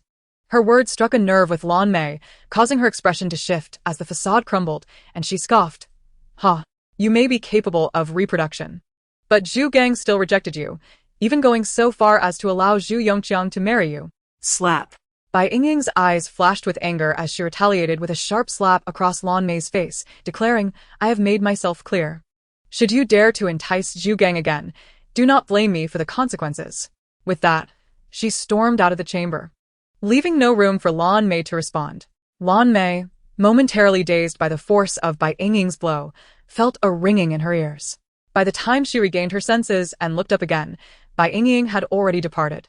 Fixating on the entrance with fury in her eyes, she neglected the stinging pain on her face and placed a hand over her abdomen, muttering to herself, if I can just hold on a little longer. Once I successfully conceive, the clan leader will not separate me from Zhu Gang. Chapter 85. Elimination. Bai Yingying returned home with Ji Hua. The group swiftly encircled Mu Zhaozhao. What's the situation? Did you succeed? Fear not, Bai Yingying replied with a nod, addressing Ji Hua and Qi Zhen for the next 2 nights. You must remain vigilant near Zhu Gang's cave. He will undoubtedly emerge, but do not act prematurely. Wait until he retreats to a secluded area before making your move. Given their comparatively low aptitude levels, both Xi and Mu Zhaozhao could not risk being detected by Zhu Gang. Ji Feng would remain behind to protect them. And once Qi Zhen and the others had completed their task, they would swiftly return to extract them from the Zhu clan's territory. Mu Zhaozhao, filled with curiosity, inquired, but why are you so certain he will come out? And why to a secluded place? I recently provoked Lan Mei. Coupled with the news of the clan leader's consent for me to bond with Zhu Gang, she will certainly be unable to sit idle. The only aspect she can control is Zhu Gang himself. How could she resist reaching out to him? Bai Yingying spoke with confidence. I surmise that the likelihood of her visiting tonight is quite high. After all, I did slap her, and the mark must still be fresh. What better time to lament? The entire back mountain had long been the residence of various families within the Zhu clan, having cleared the wild beasts and serpents from the area, with guards patrolling daily. The foot of the mountain was constantly occupied, with members of the families frequently traversing the terrain, rendering it akin to a large residential district. This was precisely why Qi Zhen had initially chosen to reside within the inner city. Without external threats, it was only natural for lovers to seek out a more secluded rendezvous. My heavens! How do you convince Lan Mei that you are enamored with Zhu Gang? You were the one who was bullied by him. How could she possibly believe you? Mu Zhaozhao exclaimed incredulously. Although Lan Mei was not the mastermind behind Zhu Gang's actions, she certainly bore some responsibility. Mu Zhaozhao felt no sympathy for Lan Mei, believing that she deserved the slap. How could Zhu Gang possibly divulge the details? Zhu Dali likely remains unaware of the specifics. He publicly claims that Zhu Yong conspired against a female and has already executed him. Lan Mei knows even less. Making her an easy target for deception, Bai Yingying observed meaningfully. Zhao, have you ever heard the saying? Someone passes by a pile of dung, and the dog nearby, enjoying its feast, growls at you in fear of having its meal stolen. Uffed. Mu Zhaozhao couldn't help but burst into laughter. I see. Beauty is in the eye of the beholder. She easily assumes that others covet her man and wish to compete for him. Bai Yingying smiled gently. Convincing her that I have no feelings for Zhu Gang may prove somewhat challenging. Love can blind one's judgment. Qi Zhen and the others were left astounded by their conversation, pondering what thoughts filled the heads of these young females. They understood, yet somehow remained perplexed. Moreover, why would a dog consume excrement? Even wild canines are carnivorous. However, soon enough, Qi Zhen's eyes were filled solely with admiration, while Ji Feng stood proudly. Ji Hua, observing the animated expression on Mu Zhaozhao's face, couldn't help but reveal a slight smile. After having dined early, Ji Hua and Qi Zhen hastily departed. Bai Yingying had indicated that there was no need to act during the day. Only under the cover of darkness would they find the opportune moment. For lovers, It was a perfect time for clandestine meetings, while for those with nefarious intentions, the dark night was ideal for committing heinous acts. Just as Bai Yingying had predicted, as twilight descended, Zhu Gang finally emerged from the cave, greeting the guards before stealthily departing. As the beloved son of the clan leader, his submissive demeanor compelled the guards to grant him passage. Once he had truly left, Ji Hua and Qi Zhen discreetly followed him at a distance to avoid detection. Zhu Gang continued until he reached a secluded grove where Lan Mei awaited him, her expression one of feigned sorrow. Ah, Gang. She threw herself into his arms, deliberately exposing the bruised portion of her face. I have missed you dearly. Zhu Gang looked down and immediately noticed the prominent five-fingered imprint, his heart aching as he inquired, "What has happened to your face?" Before Lan Mei could explain, two shadows darted past, and she abruptly lost consciousness. Ji Hua and Qi Zhen had struck. At the moment Lan Mei opened her mouth, they had swiftly approached, unnoticed by Zhu Gang, who was preoccupied with her. By the time he sensed the disturbance, it was already too late. Zhu Gang hastily prepared to defend himself, but he could only hold out for a brief period. At that hour, the night was bustling, and he was in a secluded area, so his cries for help did not carry far. Qi Zhen delivered a few decisive blows to Zhu Gang's heart, ensuring he was beyond salvation before feeling at ease. As for Lan Mei, Ji Hua and Qi Zhen chose not to kill her. Her fate was of little concern to them, and there was no need to act against her. Additionally, killing a male beastman would merely incur the ire of the Zhu clan, but slaying a female would provoke condemnation from all clans, tarnishing their reputations and making it impossible for the giant eagle clan to harbor them. Qi Zhen hoisted Lan Mei onto his shoulder and placed her in the path of the patrol team, hiding nearby until they discovered her, then quietly departed. Upon returning to the cave, Bai Yingying and the others had already prepared, eagerly awaiting his arrival. Ji Hua approached, inquiring, "Was she rescued?" "Indeed. Do not worry. The patrol team consists of members from various families. Even if the clan leader wished to kill Lan Mei and frame us, he could not implicate us." Qi Zhen replied with a smile. They were concerned that the clan leader might resort to extreme measures and kill Lan Mei to blame it on them. So they decided to have her saved by the patrol team first. Once the news spread, the clan leader would find it difficult to act. Relieved, Ji Hua urged, "Then let us be off. Once Lan Mei awakens, Zhu Gang's demise will be impossible to conceal." They took only the cubs and valuable possessions. Mu Zhaozhao rode in a bamboo basket on Ji Hua's back while he clutched a beast skin bundle in his claws. Bai Yingying and Qi Zhen sat upon Ji Feng's back, with Bai Yingying holding the larger cub, Xiao Hua, and Xiao Bai entwined around her wrist. As the giant eagle soared away from the back mountain, some noticed but paid little heed. However, others immediately sensed something amiss and hurriedly reported to the clan leader. Chapter 86. Lan Mei. Not long after their departure, Lan Mei awakened, having been brought to the shaman's cave by the patrol team. Upon realizing her surroundings, her keen intellect quickly informed her that something was amiss. Yet, despite comprehending that Zhu Gang had likely met with misfortune, she suppressed her grief and fear. Smiling as she explained to the patrol captain, "I had eaten a bit too much this evening and stepped out for some fresh air, only to suddenly feel unwell and fainted. Thank you for bringing me back. Glad to hear you are well. We shall take our leave," the patrol captain said, harboring little suspicion. After respectfully bowing to the shaman, he departed with his team. Once they were gone, Lan Mei could no longer maintain her composure. Her body began to tremble violently. The shaman, familiar with her, sensed something was wrong and quickly led her into a secure chamber. "Dear Mei, what on earth has transpired?" the shaman inquired. "Grandmother." Lan Mei collapsed into the shaman's embrace, weeping uncontrollably. "Ah Gang is surely dead." The shaman was taken aback, swiftly covering her mouth. "My dear granddaughter, do not speak such nonsense." Lan Mei shook her head, murmuring, "It is true. Bai Yingying provoked me this afternoon, in a moment of folly. I arranged to meet with Gang, who had been confined, but shortly after, he was attacked. The assailants spared me. It must have been those few males around Bai Yingying. Only they are outsiders, residing in the back mountain, capable of silently tracking and murdering him." She raised her head, lamenting, "Grandmother, I dare not speak. I cannot tell the patrol team. I will lose my life." The shaman's eyes gleamed with intensity as she wiped away Lan Mei's tears. "Very well, Mei. You have acted wisely. Since Gang has already met with misfortune, your self-preservation in this matter is justified." She embraced Lan Mei tightly, gently patting her back in a heartfelt attempt to console her. After a while, Lan Mei's emotions gradually stabilized, and her tears ceased to flow. It was my fault that he perished. I merely wished to invite him out, to rekindle our connection. I never anticipated this outcome. A tumult of resentment surged in Lan Mei's eyes. Bai Yingying is so malicious. She actually used me to lure Gang out. If it weren't for her jealousy clouding her judgment, she wouldn't have been so easily manipulated. All she wanted was to report to Zhu Gang, to reveal that Bai Yingying is a wicked female, and to make Zhu Gang bear the pressure, delaying matters further. She also hoped to share a moment of intimacy with Zhu Gang once more, ensuring her own chance of conception. Yet all of this was intricately plotted by the vile Bai Yingying. She prides herself on her intelligence. How could she ever accept the foolishness of her actions? Gang is dead. If you utter a word about the clandestine meeting, the clan leader will surely hold a grudge against you. The shaman recalled the clan leader's methods, a chill running down her spine. She hastily released Lan Mei, fixing her gaze upon her, and cautioned, no matter what. You must not reveal that it was you who lured Zhu Gang out of the cave, do you understand?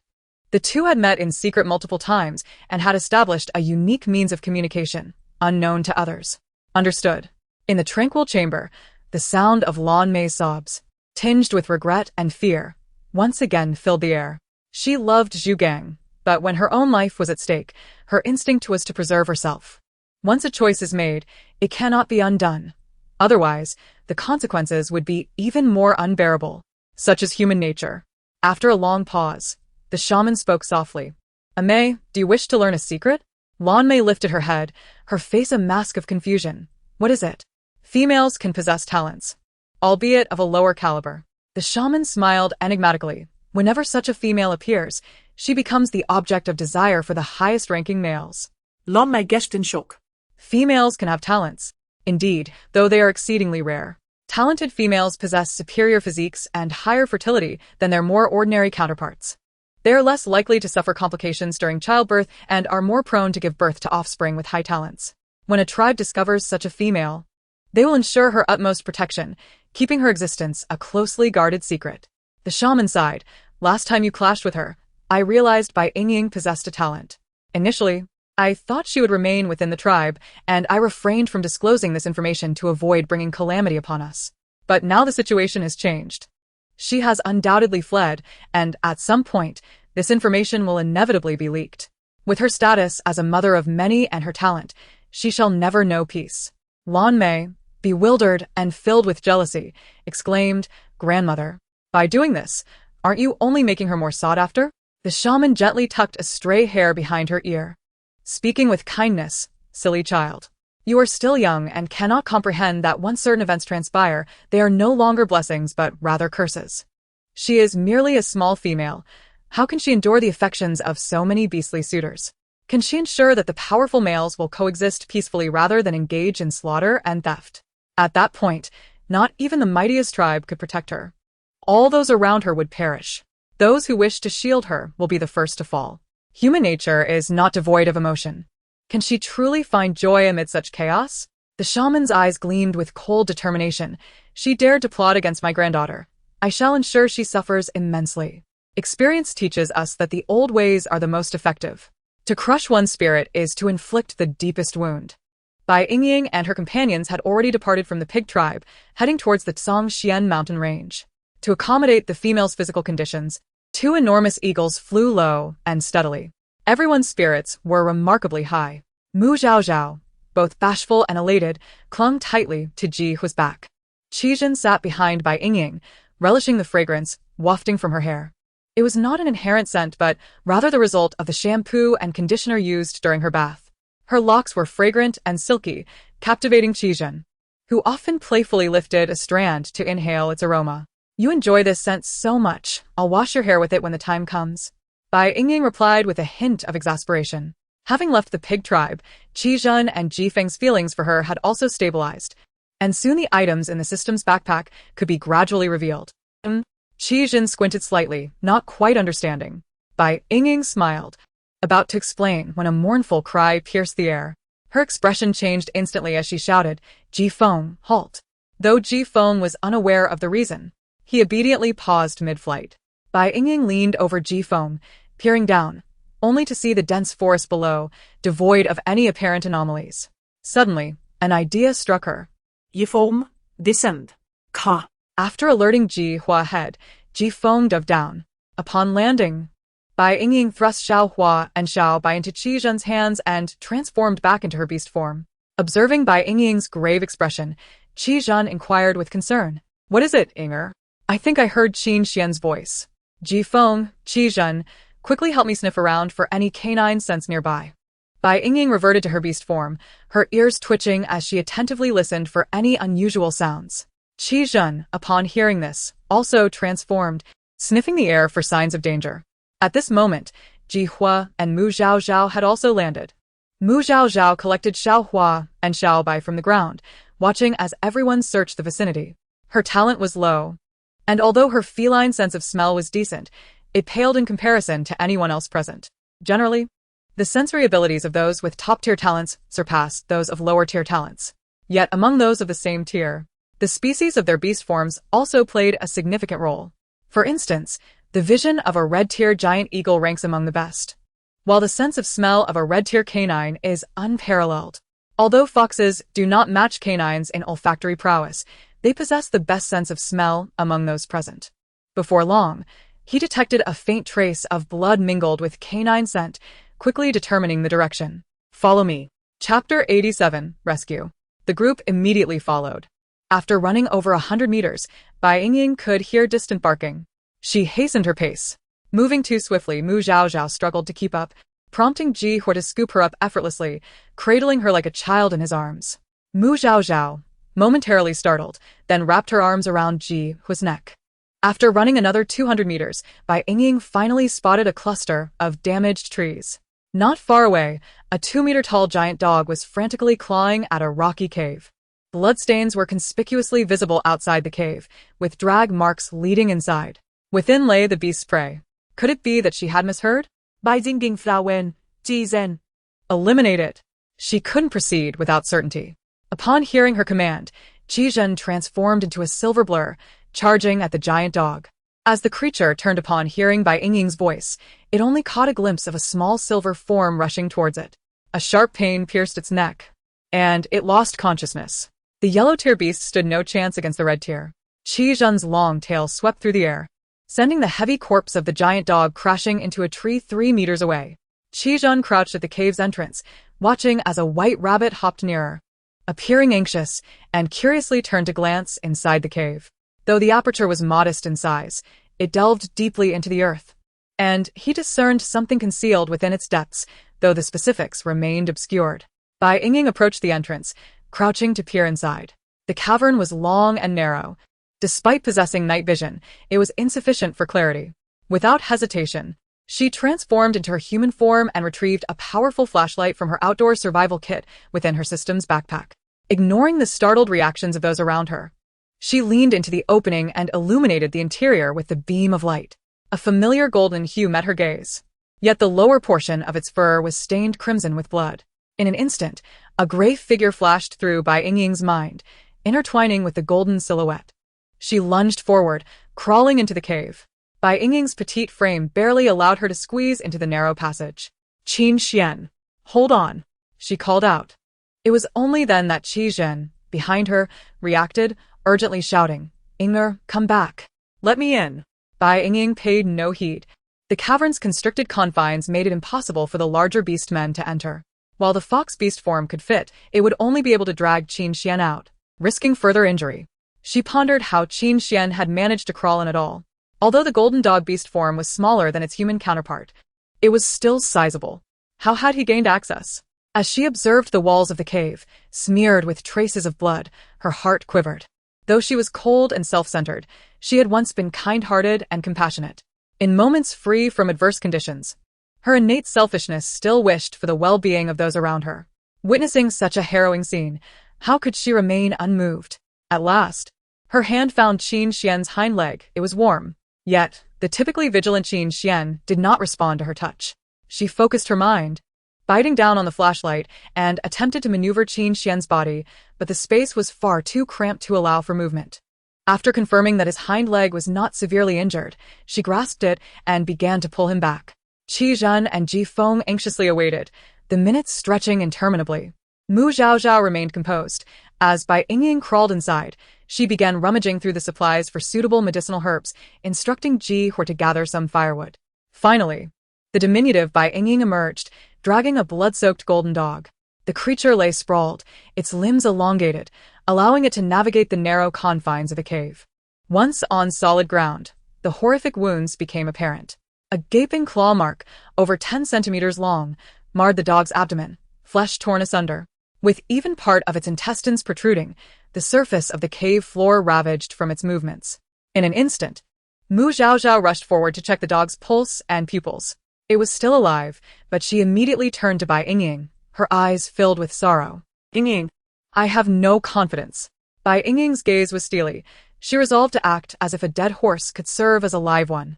She swiftly retrieved a medical suturing kit, anesthetics, clean water, fresh linens, and a basic medical box from her system backpack. Mu Zhaozhao promptly began searching for usable items among them. She first cleaned the exposed wound with fresh water, then sterilized the scissors with alcohol, and excised the necrotic section of the intestine. Sterilization, application of anesthetics, suturing, another round of sterilization, and finally, the application of coagulating powder and bandaging.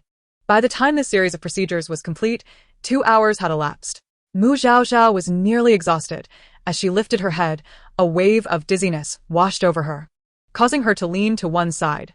Bai Yingying timely caught her, murmuring, "Zhaozhao, thank you." During this time, Bai Yingying assisted by administering medication, cleaning, and handing over tools. The two worked in seamless harmony, as if they had rehearsed this countless times, racing against time to treat Qin Xian's wounds. In this confined space, the two females knelt beside the golden dog, diligently attending to its injuries. 2 eagles and a fox stood guard nearby, kindling a fire for illumination and warding off any lurking beasts drawn by the scent of blood. This scene, even years later, remained vividly etched in the memories of all present, though perspectives varied, leading to different recollections of the moment. Mu Zhaozhao shook her head, reaching out to caress Bai Yingying's face. "Yingying, we have done all we could. Now it is up to Qin Xian." She understood that Qin Xian had likely ventured here upon hearing news of Bai Yingying and the Zhua tribe, risking his life to find her despite being only of the yellow rank. This display of courage and camaraderie was indeed moving. If Qin Xian were to perish, how could Bai Yingying not feel sorrow? Bai Yingying forced a smile. "Do not worry. Even if Qin Xian does not survive, I will not grieve." Her experiences with death had rendered her resilient. Parents, relatives, friends, comrades, allies, and partners, she had endured enough loss. She handed Mu Zhaozhao over to Ji Hua and, with Qi Zhen's support, stood upright. Bai Yingying surveyed the group and declared, "We cannot continue our journey. We must find a secluded place to rest for a few days." The Zhua tribe would not scour the mountains upon learning that Bai Yingying had escaped with a powerful ally, but the area was frequented by beastmen, and they risked exposing their location. The group looked at the motionless golden dog on the ground, silently nodding in agreement. Though Bai Yingying spoke with a casual detachment, everyone had witnessed her earlier display of emotion, leaving them with mixed feelings. Chapter 88. A Life Preserved. Qi Zhan grappled with conflicting emotions, contemplating how much Bai Yingying cared for Qin Xian. If he were to die, it would be for the best, yet she feared for Bai Yingying's sorrow. Anxiously twisting the small white snake in his hands, the little white snake flicked its tongue, as if contemplating a bite, yet hesitated. Ji Feng, oblivious to the tension, merely wished to find a place to examine Bai Yingying closely. Those peculiar occurrences earlier, where had they originated? He was determined to investigate Bai Yingying thoroughly. Noticing his gaze, Bai Yingying promptly instructed, "A Feng, fly to the mountain peak and see if there are any suitable caves." Typically, mountain summits remained unvisited, and with the advantage of their giant eagles, it would serve as an excellent refuge. understood, Ye Fo replied eagerly. Flapping his wings and departing in search of a fitting dwelling, the rest sat in silence around the golden dog, waiting. The young ones in the bamboo basket had already fallen asleep, their tiny snores occasionally breaking the stillness. Soon, Mu Zhaozhao leaned against Ji Hua, growing drowsy. Ye Hua, Concerned she might fall, instinctively reached out to support her. However, Mu Zhaozhao quickly succumbed to sleep, resting her head on his shoulder. He wrestled with his thoughts for a while but ultimately adjusted her position for comfort, cradling her in his embrace. Bai Yingying transformed into her beast form, nestling in Qi Zhen's arms. Now pregnant, she had exhausted herself earlier and intended to rest comfortably, only to drift off to sleep unknowingly. When Qin Xian slowly opened his eyes, he beheld this scene. a silver-haired, handsome man bowing his head, gazing at the snowy white rabbit in his arms, a delicate, jade-like serpent coiling around his wrist. Qin Xian stared in bewilderment for a long time before realizing that the figure cradling Bai Yingying was none other than Qizhen. His eyes widened with excitement, wanting to shout but finding himself unable to move. Just then, a sharp pain surged through his abdomen. His weakened state could not withstand it, and he fainted once more. As Qin Xian closed his eyes again, Qizhen finally raised his head, slowly breaking the silence. He cast a detached glance at Qin Xian, as though nothing had transpired. 20 minutes later, Ji Feng finally returned. The sleeping Bai Yingying and Mu Zhaozhao also stirred awake simultaneously. Ji Feng's smile was radiant. I found a splendid place. That cave is quite spacious and refreshingly cool. When the group arrived, they beheld an expansive cave, leaving them utterly speechless. What do you think? I simply cannot abide caves in the summer. This open cave is far more comfortable, Ji Feng declared with self-satisfaction. Though no one paid him any heed. Such a cave might be cool at night, but during the day, when the sun blazed down, it would be unbearably hot. However, with the hour growing late, they would have to make do and reassess the situation in the morning. Ji Hua cautiously released his grip, placing the gold dog, wrapped like a zongzi, on the ground as everyone began to tidy the cave. Bai Yingying no longer shied away from the others, methodically unpacking her belongings from the system backpack to set up their space. I know you must be curious, but there's no need to be, Bai Yingying explained calmly. These abilities are bestowed by the beast god, and I cannot predict when they will vanish. I refrained from sharing this with you earlier, fearing it might frighten you, and out of concern for our safety in the pig tribe. She glanced at the gold dog, who had left the pig tribe, intending to disclose this to them when she fortuitously encountered Qin Xian. It appears you can accept it, so I want to elaborate further. Her perfunctory explanation left Qizhen and Ji Hua at a loss for words. The blessing of the beast god? Such claims were unheard of in the beastman continent. Even the beast god might not employ such gifts. Only Ji Feng accepted it with enthusiasm, circling around Bai Yingying and exclaiming, "Yingying, you are truly incredible." Bai Yingying playfully grasped his hand, a smile tinged with affection gracing her features. "You're making me dizzy." She cherished Ji Feng's straightforwardness. No matter what she did, he accepted and believed it swiftly, making their interactions effortless. Ji Feng, taking advantage of the moment, pulled her into his embrace and winked, "Yingying, I want to sleep with you tonight." He pointed to the water bed set aside, where Mu Zhaozhao was currently arranging the mosquito net. Bai Yingying shot him a glare. "How daring of you! You males sleep on animal skins, I and Zhaozhao will be on the bed with the little ones." The implication was unmistakable. In such an expansive cave, with so many people present and a wounded individual, his mind should not be wandering into such frivolity. She pushed him away and instructed, "Go fetch some soft hay." "All right," Ji Feng replied without further inquiry, reluctantly departing and dragging the dazed Qizhen along with him. Once the two returned with the hay, Bai Yingying arranged it neatly, laying down the prepared yurt mosquito net atop it, finally placing a piece of animal skin on top, fur side down and leather side up. Given the sweltering weather, the cave floor was surprisingly cool. Concerned for the wounded Qin Xian, she feared both overheating and chills. Bai Yingying unzipped all the openings, lifting the veil and calling out, "Ajahn of Feng, help me move Qin Xian up." The two exchanged glances, their expressions falling. They had thought Bai Yingying was preparing a bed for them, only to discover it was for Qin Xian. No wonder she needed hay, Ji Feng mumbled. Qizhen cast a jealous glance at the tightly wrapped gold dog on the ground, grinding his teeth silently. With hay and animal skins, Yuan Ti roast to death. Both harbored their own thoughts but complied obediently, lifting the gold dog into the mosquito net and carefully unwrapping the bedding as instructed by Bai Yingying. Qizhen, facing away from Bai Yingying, seized the opportunity to pinch the gold dog's thigh. The gold dog flinched in pain, prompting Bai Yingying to furrow her brow and glance over. Confirming that Qin Xian remained unconscious, she considered that he might be in too much pain. So she administered another pain relief pill to the gold dog. Noticing her anxiety, Qizhen refrained from any further mischief.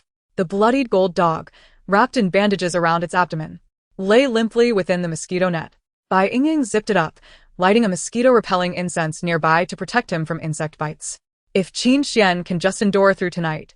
Mu Zhaozhao comforted Bai Yingying.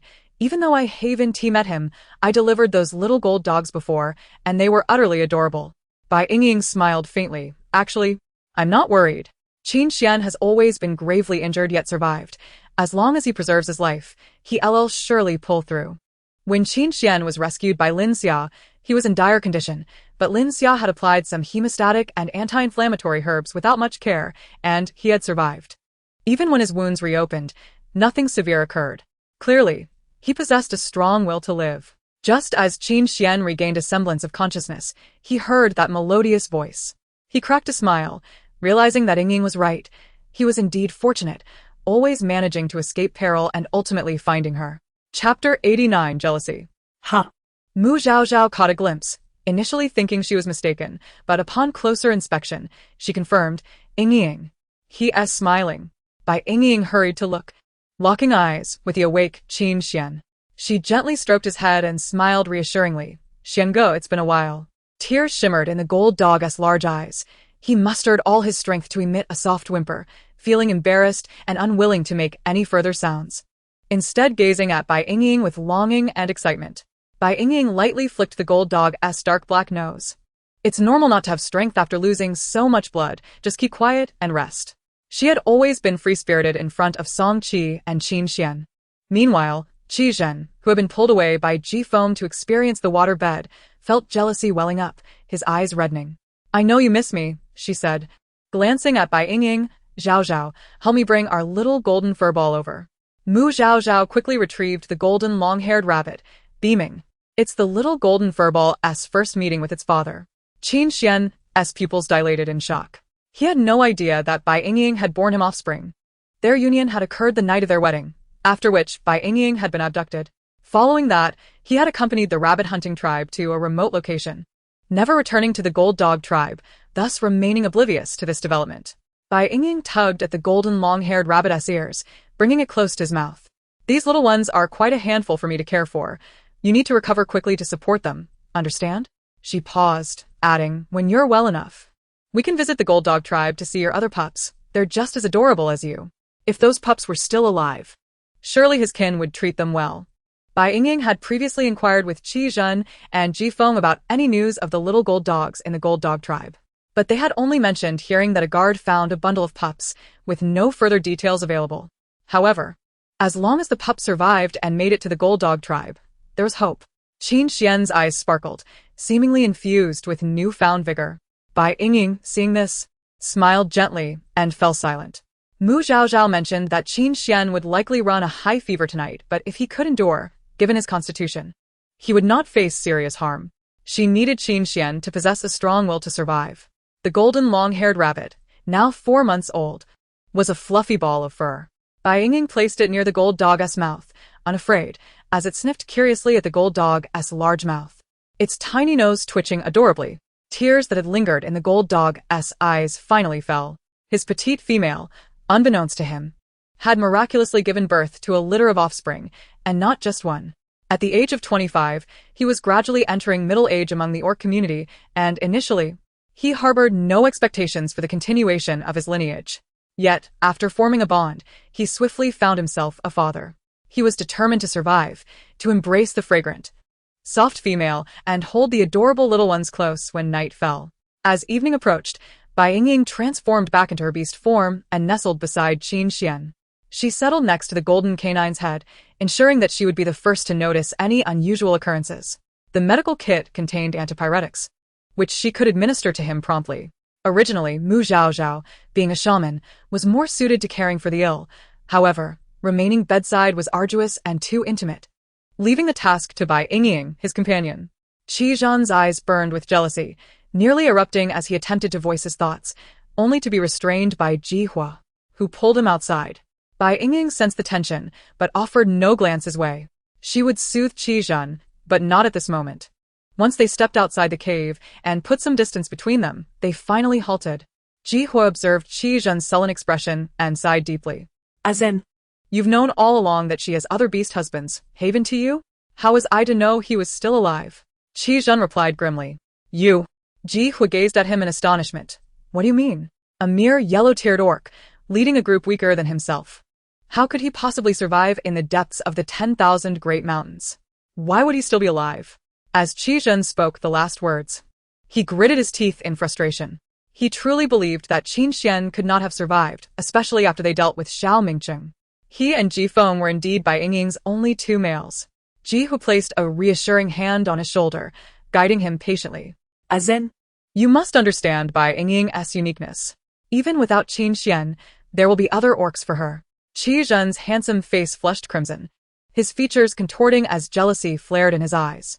Ji Hu gripped his shoulders firmly, asserting, You must accept this. For your own sake and for Ah Feng's. You must come to terms with it. Otherwise, the two of you cannot possibly protect her. Do you understand?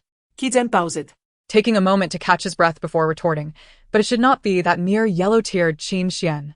Yihuo sighed, Acknowledging that he had been the first to arrive. Henceforth, he should not be the target of Qi Zhen's animosity, for it would only cause Bai Yingying distress. Did he wish to see her unhappy? At these words, Qi Zhen felt even more stifled, his chest ablaze with fury. He abruptly shrugged off Ji Hui's hand, transforming into his beast form and vanishing into the darkness. Ji Hui shook his head as he watched him leave, realizing that this was precisely why he was reluctant to share a female with others. Having witnessed his parents' affection, alongside the occasional disputes in other families, he initially did not comprehend the nuances. However, once he experienced feelings for a girl, he understood that every human harbors emotions and desires for exclusivity. How could one not feel jealousy when sharing a beloved? Qi Zhen maintained a close bond with Ji Feng, rooted in kinship, and Ji Feng's naivete allowed Qi Zhen to accept their relationship. Yet with other orcs it was different. Qi Zhen had always been remarkably intelligent, cunning, and self-aware. Yet for reasons unbeknownst to him, he found himself captivated by Bai Yingying, humbling himself to become her sixth beast husband. Given his talents and lineage, he could have easily secured the position of the first beast husband, let alone enjoy exclusive rights to a female. However, if Qi Zhen remained obstinate and unwilling to part ways, the days ahead would be arduous. Ji Hu was not concerned for Qi Zhen's safety. He knew that Qi Zhen had merely gone out to vent his frustrations. When emotions became overwhelming, bottling them up would only lead to harm. Feeling discontent himself, Ji Hu chose not to return to the cave, instead standing outside to enjoy the breeze. Before long, a small hand slipped into his palm, which hung loosely at his side. Ji Hu stiffened momentarily, recognizing the footsteps he had just heard. Mu Zhaozhao beamed at him. Ji Hu, I've prepared the animal skins for you. Please go rest. Ji Hu, Mu Zhaozhao playfully tugged at his hand. Unable to resist, Ji Hu turned to glance at her. Captivated by her starry eyes, he felt a rush of warmth and replied, All right. Chapter 90. Consolation. Qi Zhen returned late that night, witnessing Bai Yingying peacefully asleep against the golden canine. His heart simmered with a mixture of anger and sorrow. Why couldn't she sense his hurt and anguish? He spent nearly the entire night awake, observing Bai Yingying as she woke to administer medicine and water to the golden canine. His jealousy surged to the brink of madness, wishing fervently to eliminate the wretched beast. Only the remnants of his rationality prevented him from losing control. On the third day after they departed from the pig clan, as dawn broke, the first thing Mu Zhaozhao did upon waking was inquire about Qin Xian's condition. Bai Yingying leapt from the bed, reverting to her human form, and replied nonchalantly, Yes, fine. He didn't have a fever last night. Qin Xian had endured a fever for a day and a night, but finally, he had not relapsed the previous evening. This signified that he had truly overcome the critical phase. And now it was merely a matter of allowing his wounds to heal gradually. Mu Zhaozhao was overjoyed, embracing Bai Yingying tightly. All right, we've finally made it through. Bai Yingying reciprocated the embrace, gently patting her back. Zhaozhao, you're truly remarkable. Qi Zhen's gaze darkened, and even Ji Feng wore a dissatisfied expression. They unanimously believed that Bai Yingying was far too kind to Qin Xian. At that moment, Ji Hu approached, his demeanor calm. The news of Zhu Gang's demise should have already reached the pig clan. Since Qin Xian requires some time to recuperate, I must return to the clan to report. The pig clan would undoubtedly dispatch someone to search for them at Songxian Mountain without delay. Calculating their pace, they should arrive soon. He needed to leave promptly to inform the clan and prepare for their response.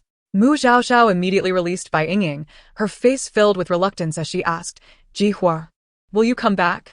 She had sensed Ji Hui's special attention over the past 2 days, yet he remained tight-lipped about becoming her companion. Once I've made the necessary arrangements, I will return for you, Ji Hu replied slowly. Their group was too large for Ji Feng to manage alone. Mu Zhaozhao's eyes brightened, and she nodded vigorously. All right. Once Bai Yingying saw that their exchange had concluded, she took out a prepared bundle. Thank you, Ji Hu. for your care these past days. These are gifts for your parents. I hope they will enjoy them. The bundle contained fruits, biscuits, jerky, and other snacks. These items were inconspicuous and wouldn't draw attention even if others saw them. Ji Hu did not inquire about the contents, trusting Bai Yingying's discretion not to include anything outrageous. He accepted the bundle and bid farewell to everyone before departing. Watching him leave decisively, Mu Zhaozhao's face fell, and she quietly asked, Yingying, why won't he agree to be my companion? Never give up on someone you like, even if it doesn't work out. There will be no regrets, Bai Yingying encouraged, gently pinching Mu Zhaozhao's cheek before turning toward Qizhen. Having noticed Qizhen's gaze, she was aware that the moment was ripe. Delaying further might lead to complications. Once a male formed a bond, he would be forever tied to the female, the mark on his forehead serving as both a symbol and a constraint. This was why some males hesitated to bond.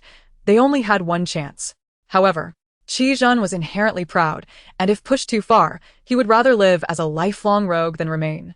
Even if having children could coax him back, the rift would have already formed, making reconciliation impossible. She could not allow things to reach that point. Bai Yingying approached Qizhen and softly asked, Zhen, do you have some time? Will you accompany me for a walk outside? Qizhen lowered her gaze, remaining silent. A stroll? Ji Feng inquired, moving closer. I want to go, too. Bai Yingying pouted. You go hunting. I want to eat roasted deer for lunch. Ji Feng's eyes sparkled. Yingying likes the same things I do.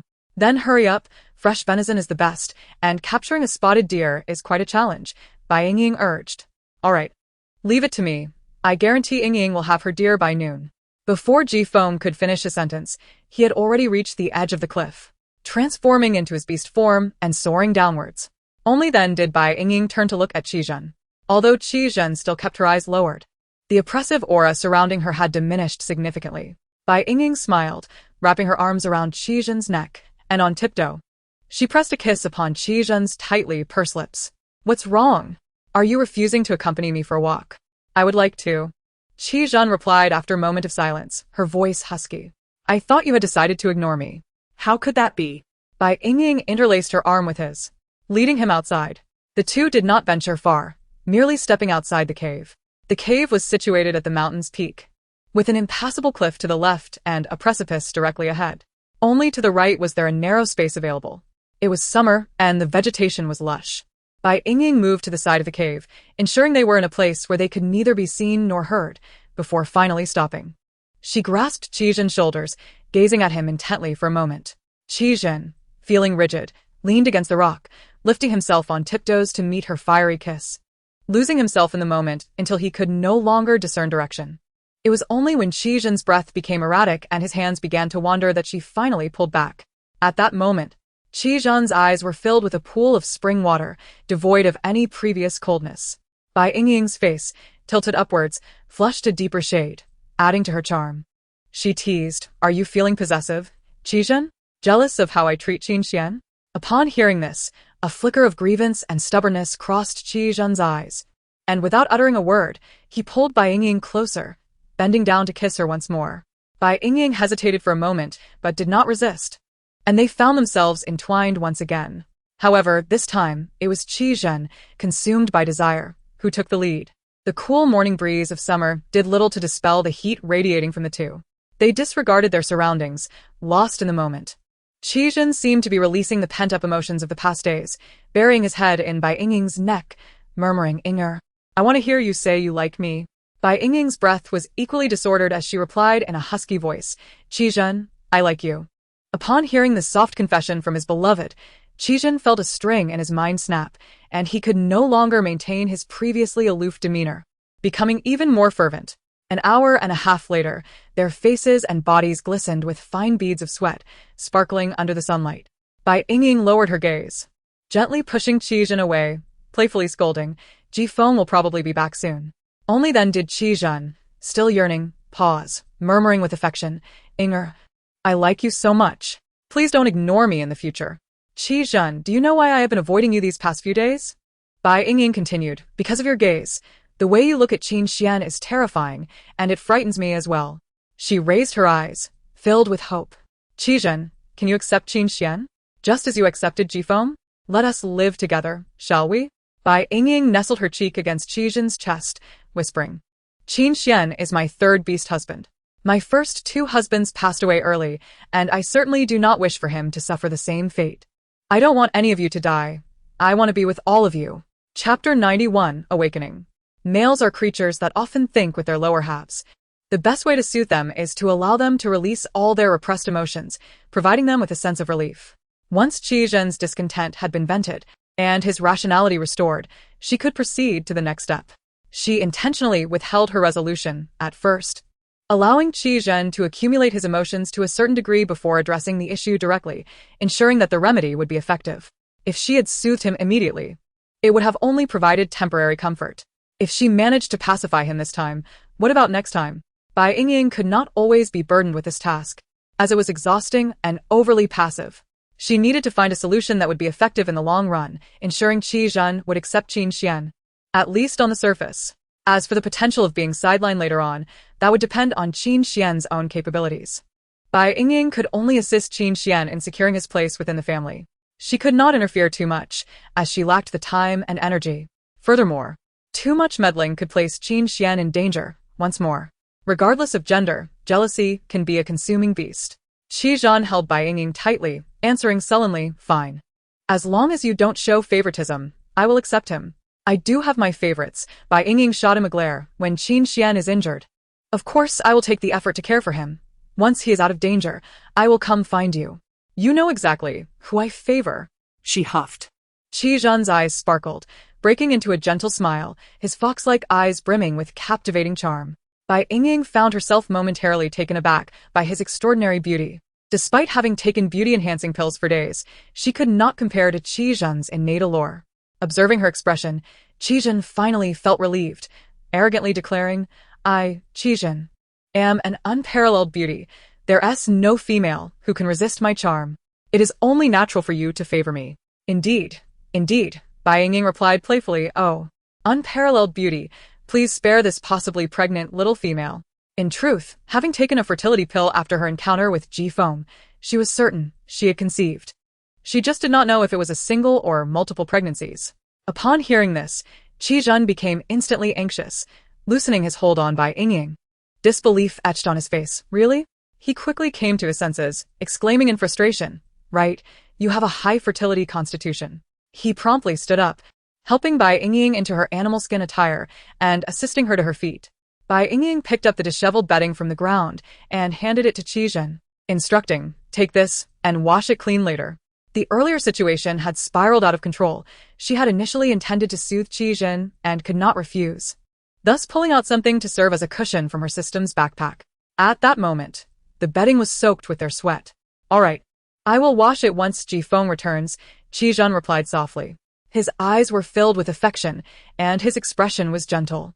Bai Yingying decided to wait until later to have Ji Feng take her for bath, so she did not waste the water in her system's backpack and returned to the cave with Qi Zhen. At that time, Mu Zhao Zhao was waiting anxiously at the cave entrance, worried about Bai Yingying's well-being. However, upon seeing the two with radiant smiles on their faces, her concern dissipated, and she quickly broke into a chuckle. Bai Yingying caught Mu Zhao Zhao's suggestive glance and could only raise an eyebrow and smile in return. She was already aware that after the boundaries had been crossed, there would be no limits. Fortunately, matters of intimacy were never meant to be enjoyed by one alone. With Qi Zhen, such a stunning beauty at her service, she felt it was worth every moment.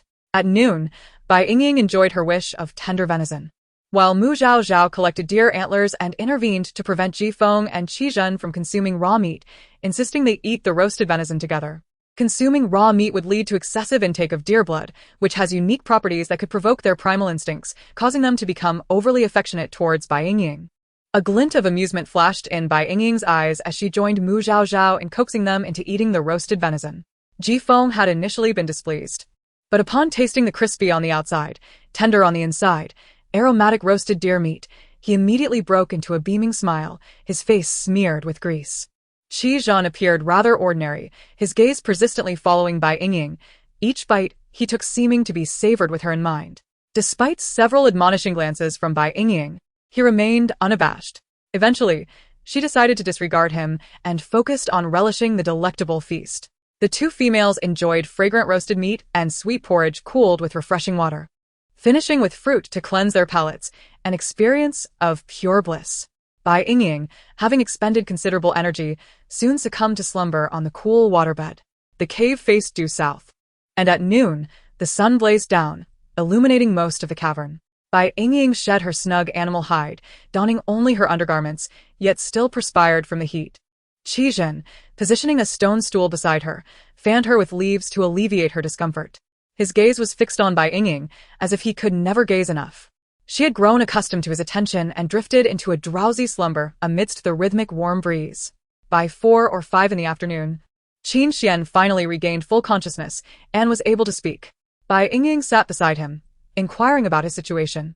"Brother Xian, were you searching for me? Where has the rabbit-hunting tribe relocated?" Qin Xian smiled gently, replying, "Actually, the new location of the rabbit-hunting tribe is not far. It lies at the intersection of the Sunset Mountains and the Chuanqiu Mountains."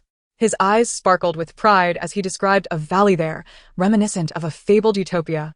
Surrounded by mountains, rich in resources, and boasting a temperate climate conducive to habitation. Moreover, there had initially been only a narrow entrance, which made it difficult for him to enter. Mu Zhaozhao, intrigued, asked, "How did you discover it?" Qin Xian's smile deepened as he recalled. "With our numbers and lower ranks, we struggled to find a suitable dwelling after exiting the Sunset Mountains. As winter approached, we were at risk of not surviving the season. However, while heading towards the Chuanqiu Mountains, Lin Yi, the mischievous one raised by the Lin family, darted out unexpectedly. I chased after her and inadvertently stumbled into that valley. To my surprise, despite the winter chill, the vegetation in the valley thrived, basking in abundant sunlight, warm as spring, and teeming with small creatures." He chuckled. Little Lin Yi, too, was frolicking on the grass. I sent Uncle Lin, who followed behind, to summon the clan leader. With just a glance, the leader decided we would spend the winter there, praising Lin Yi as a fortunate little female. Later, while exploring the valley, the clan discovered a large cave at the mountain's edge, adorned with stunning stones. Venturing deeper, they found an underground river with a continuous water source. With the water supply secured, the clan leader officially resolved to settle there. Upon deciding to establish a home, the leader had the entrance widened to accommodate larger prey. Everyone was enamored with the new location, and the leader organized the excavation of living quarters, with much enthusiasm from the tribe. The warriors heading out for hunts displayed exceptional valor. Chapter 92. Conversation. Qin Xian spoke with a steady pace and gentle intonation, and through his bright eyes, Bai Yingying perceived a man of refined grace. When Qin Xian had been injured and remained in his canine form, Bai Yingying had merely regarded him as a talking dog, devoid of any romantic notions. Yet, after having truly encountered him and shared intimate moments, she could now see beyond the canine exterior to the essence of the gentle, amiable Qin Xian.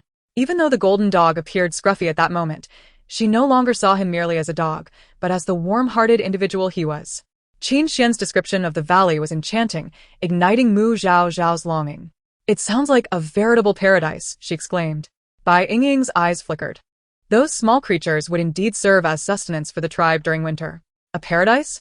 Could a place ever remain tranquil and serene once tread upon by human feet? Most of those small animals were harmless, grazing creatures, having lived there for ages, and were rather easy to catch due to their docility. The clan leader, noticing some particularly attractive specimens, forbade the tribe from capturing them. Qin Xian paused, explaining, "I've heard that some elite tribes' females enjoy keeping cute, small beasts as pets. The clan leader intends to tame a few to sell to those tribes later." Muzahazaha similet stifli, her tots conflicted. Was it better to be hunted, or to be kept as a pet? She found herself unable to determine. Yet, she understood that the beastman continent was a realm governed by the law of the jungle, where even she, a carnivore, had no standing to intervene. It was a matter of melancholy. Having traversed from a civilized world, she found it challenging to adapt to such a reality. In contrast, Bai Yingying, having endured darker days in a post-apocalyptic world, remained unfazed. Knowing her tribe had settled peacefully and her offspring were safe, she ceased her inquiries. Qin Xian, too, naturally omitted certain details. Bai Yingying turned her gaze to the cave entrance, where Qi Zhen and Ji Feng sat back-to-back on the cliff's edge, seemingly engaged in some activity.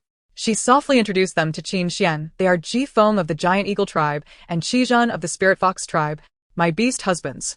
Qin Xian's expression remained unchanged as he nodded gently. "I perceive they possess formidable auras. They must be of orange tier or above. Lower-tier beastmen could not discern the talents or ranks of higher-tier ones when they concealed their presence, only recognizing their beast forms. In truth, during his drowsy state over the past few days, he had caught snippets of conversation and vaguely noted the markings on the foreheads of the two. He had long understood that Bai Yingying had taken on another beast husband, thus he remained remarkably composed. However, observing the youthfulness of the two, and considering his own yellow-tier status, he was reluctant to entertain lofty thoughts. Both are red-tier beastmen, Bai Yingying replied. Qin Xian fell silent, aware from their demeanor that they did not welcome him. Especially during his unconscious state, he had sensed an undercurrent of hostility, even murderous intent. He recognized that, as a mere yellow tier, establishing a foothold within the family would be exceedingly difficult. Suppressing his thoughts, Qin Xian turned to Bai Yingying with a warm smile. With both being red-tier warriors, your safety is further assured, Yingying. He made no mention of Xiao Mingcheng. After searching tirelessly for days without a trace of him, he had only gleaned Bai Yingying's whereabouts through overheard conversations among higher-tier beastmen. He had later made inquiries regarding Xiao Mingcheng's situation, learning some disconcerting details. What had Xiao Mingcheng done to Bai Yingying that had instilled such profound hatred in her? Since Bai Yingying chose not to speak, he refrained from pressing the matter further. Bai Yingying responded nonchalantly, glancing at Mu Zhaozhao. Mu Zhaozhao promptly raised her hand in greeting, enthusiastically introducing herself. I am Mu Zhaozhao, Yingying's dedicated shaman. I assisted in the delivery of your offspring. Qin Xian immediately bowed his head in gratitude. Thank you, esteemed shaman, for caring for Yingying and the little ones. I am deeply grateful for your life-saving assistance. Once my injuries have healed, I shall present you with a precious gift. His demeanor was earnest, treating her with the respect befitting her esteemed position within the tribe, regardless of her youth. Mu Zhaozhao was momentarily taken aback, then her smile widened. No need for such formality. Yingying and I are particularly good friends. As her mate, you are also my friend. She paused, quickly correcting herself. We'll be spending a lot of time together in the future, so let us not be too formal. Besides, it was Yingying who made it possible for me to save you. This marked the first occasion after leaving the Lynx tribe that she garnered the respect of the orcs for shaman. Overwhelmed with excitement, she nearly misspoke. Bai Yingying, with her brow unfurled and a playful smile, teased, Zhao, your recent thought is not without merit. Yingying. Mu Zhaozhao exclaimed in embarrassment, stamping her foot and casting a fierce glare at Bai Yingying before rushing to the waterbed to tend to the little ones, coaxing Xiao Hua, who responded with delighted squeaks. Qin Xian glanced helplessly at Bai Yingying and admonished, Yingying, do not be mischievous. Bai Yingying smiled softly before returning to the matter at hand. I have stirred up some trouble and must seek refuge in the Great Eagle tribe. Once you have recovered, I will first escort you back to the rabbit hunting tribe. Her situation in the Great Eagle tribe would undoubtedly be precarious, and bringing Qin Xian along would only subject him to further grievances and potential peril. It was wiser for him to head to the rabbit hunting tribe first. Once she had solidified her standing, she could return for Qin Xian, or perhaps settle directly in the rabbit hunting tribe. Qin Xian paused momentarily, then nodded in agreement. All right. I cannot bear to part with the little ones. He often visited the offspring of Lin Xia and Song Qi in the tribe, bringing them treats, and had already formed a bond with them. He cast a lingering gaze towards the waterbed, a twinge of reluctance evident in his expression. Here lay his own biological offspring, and he found it difficult to let them go.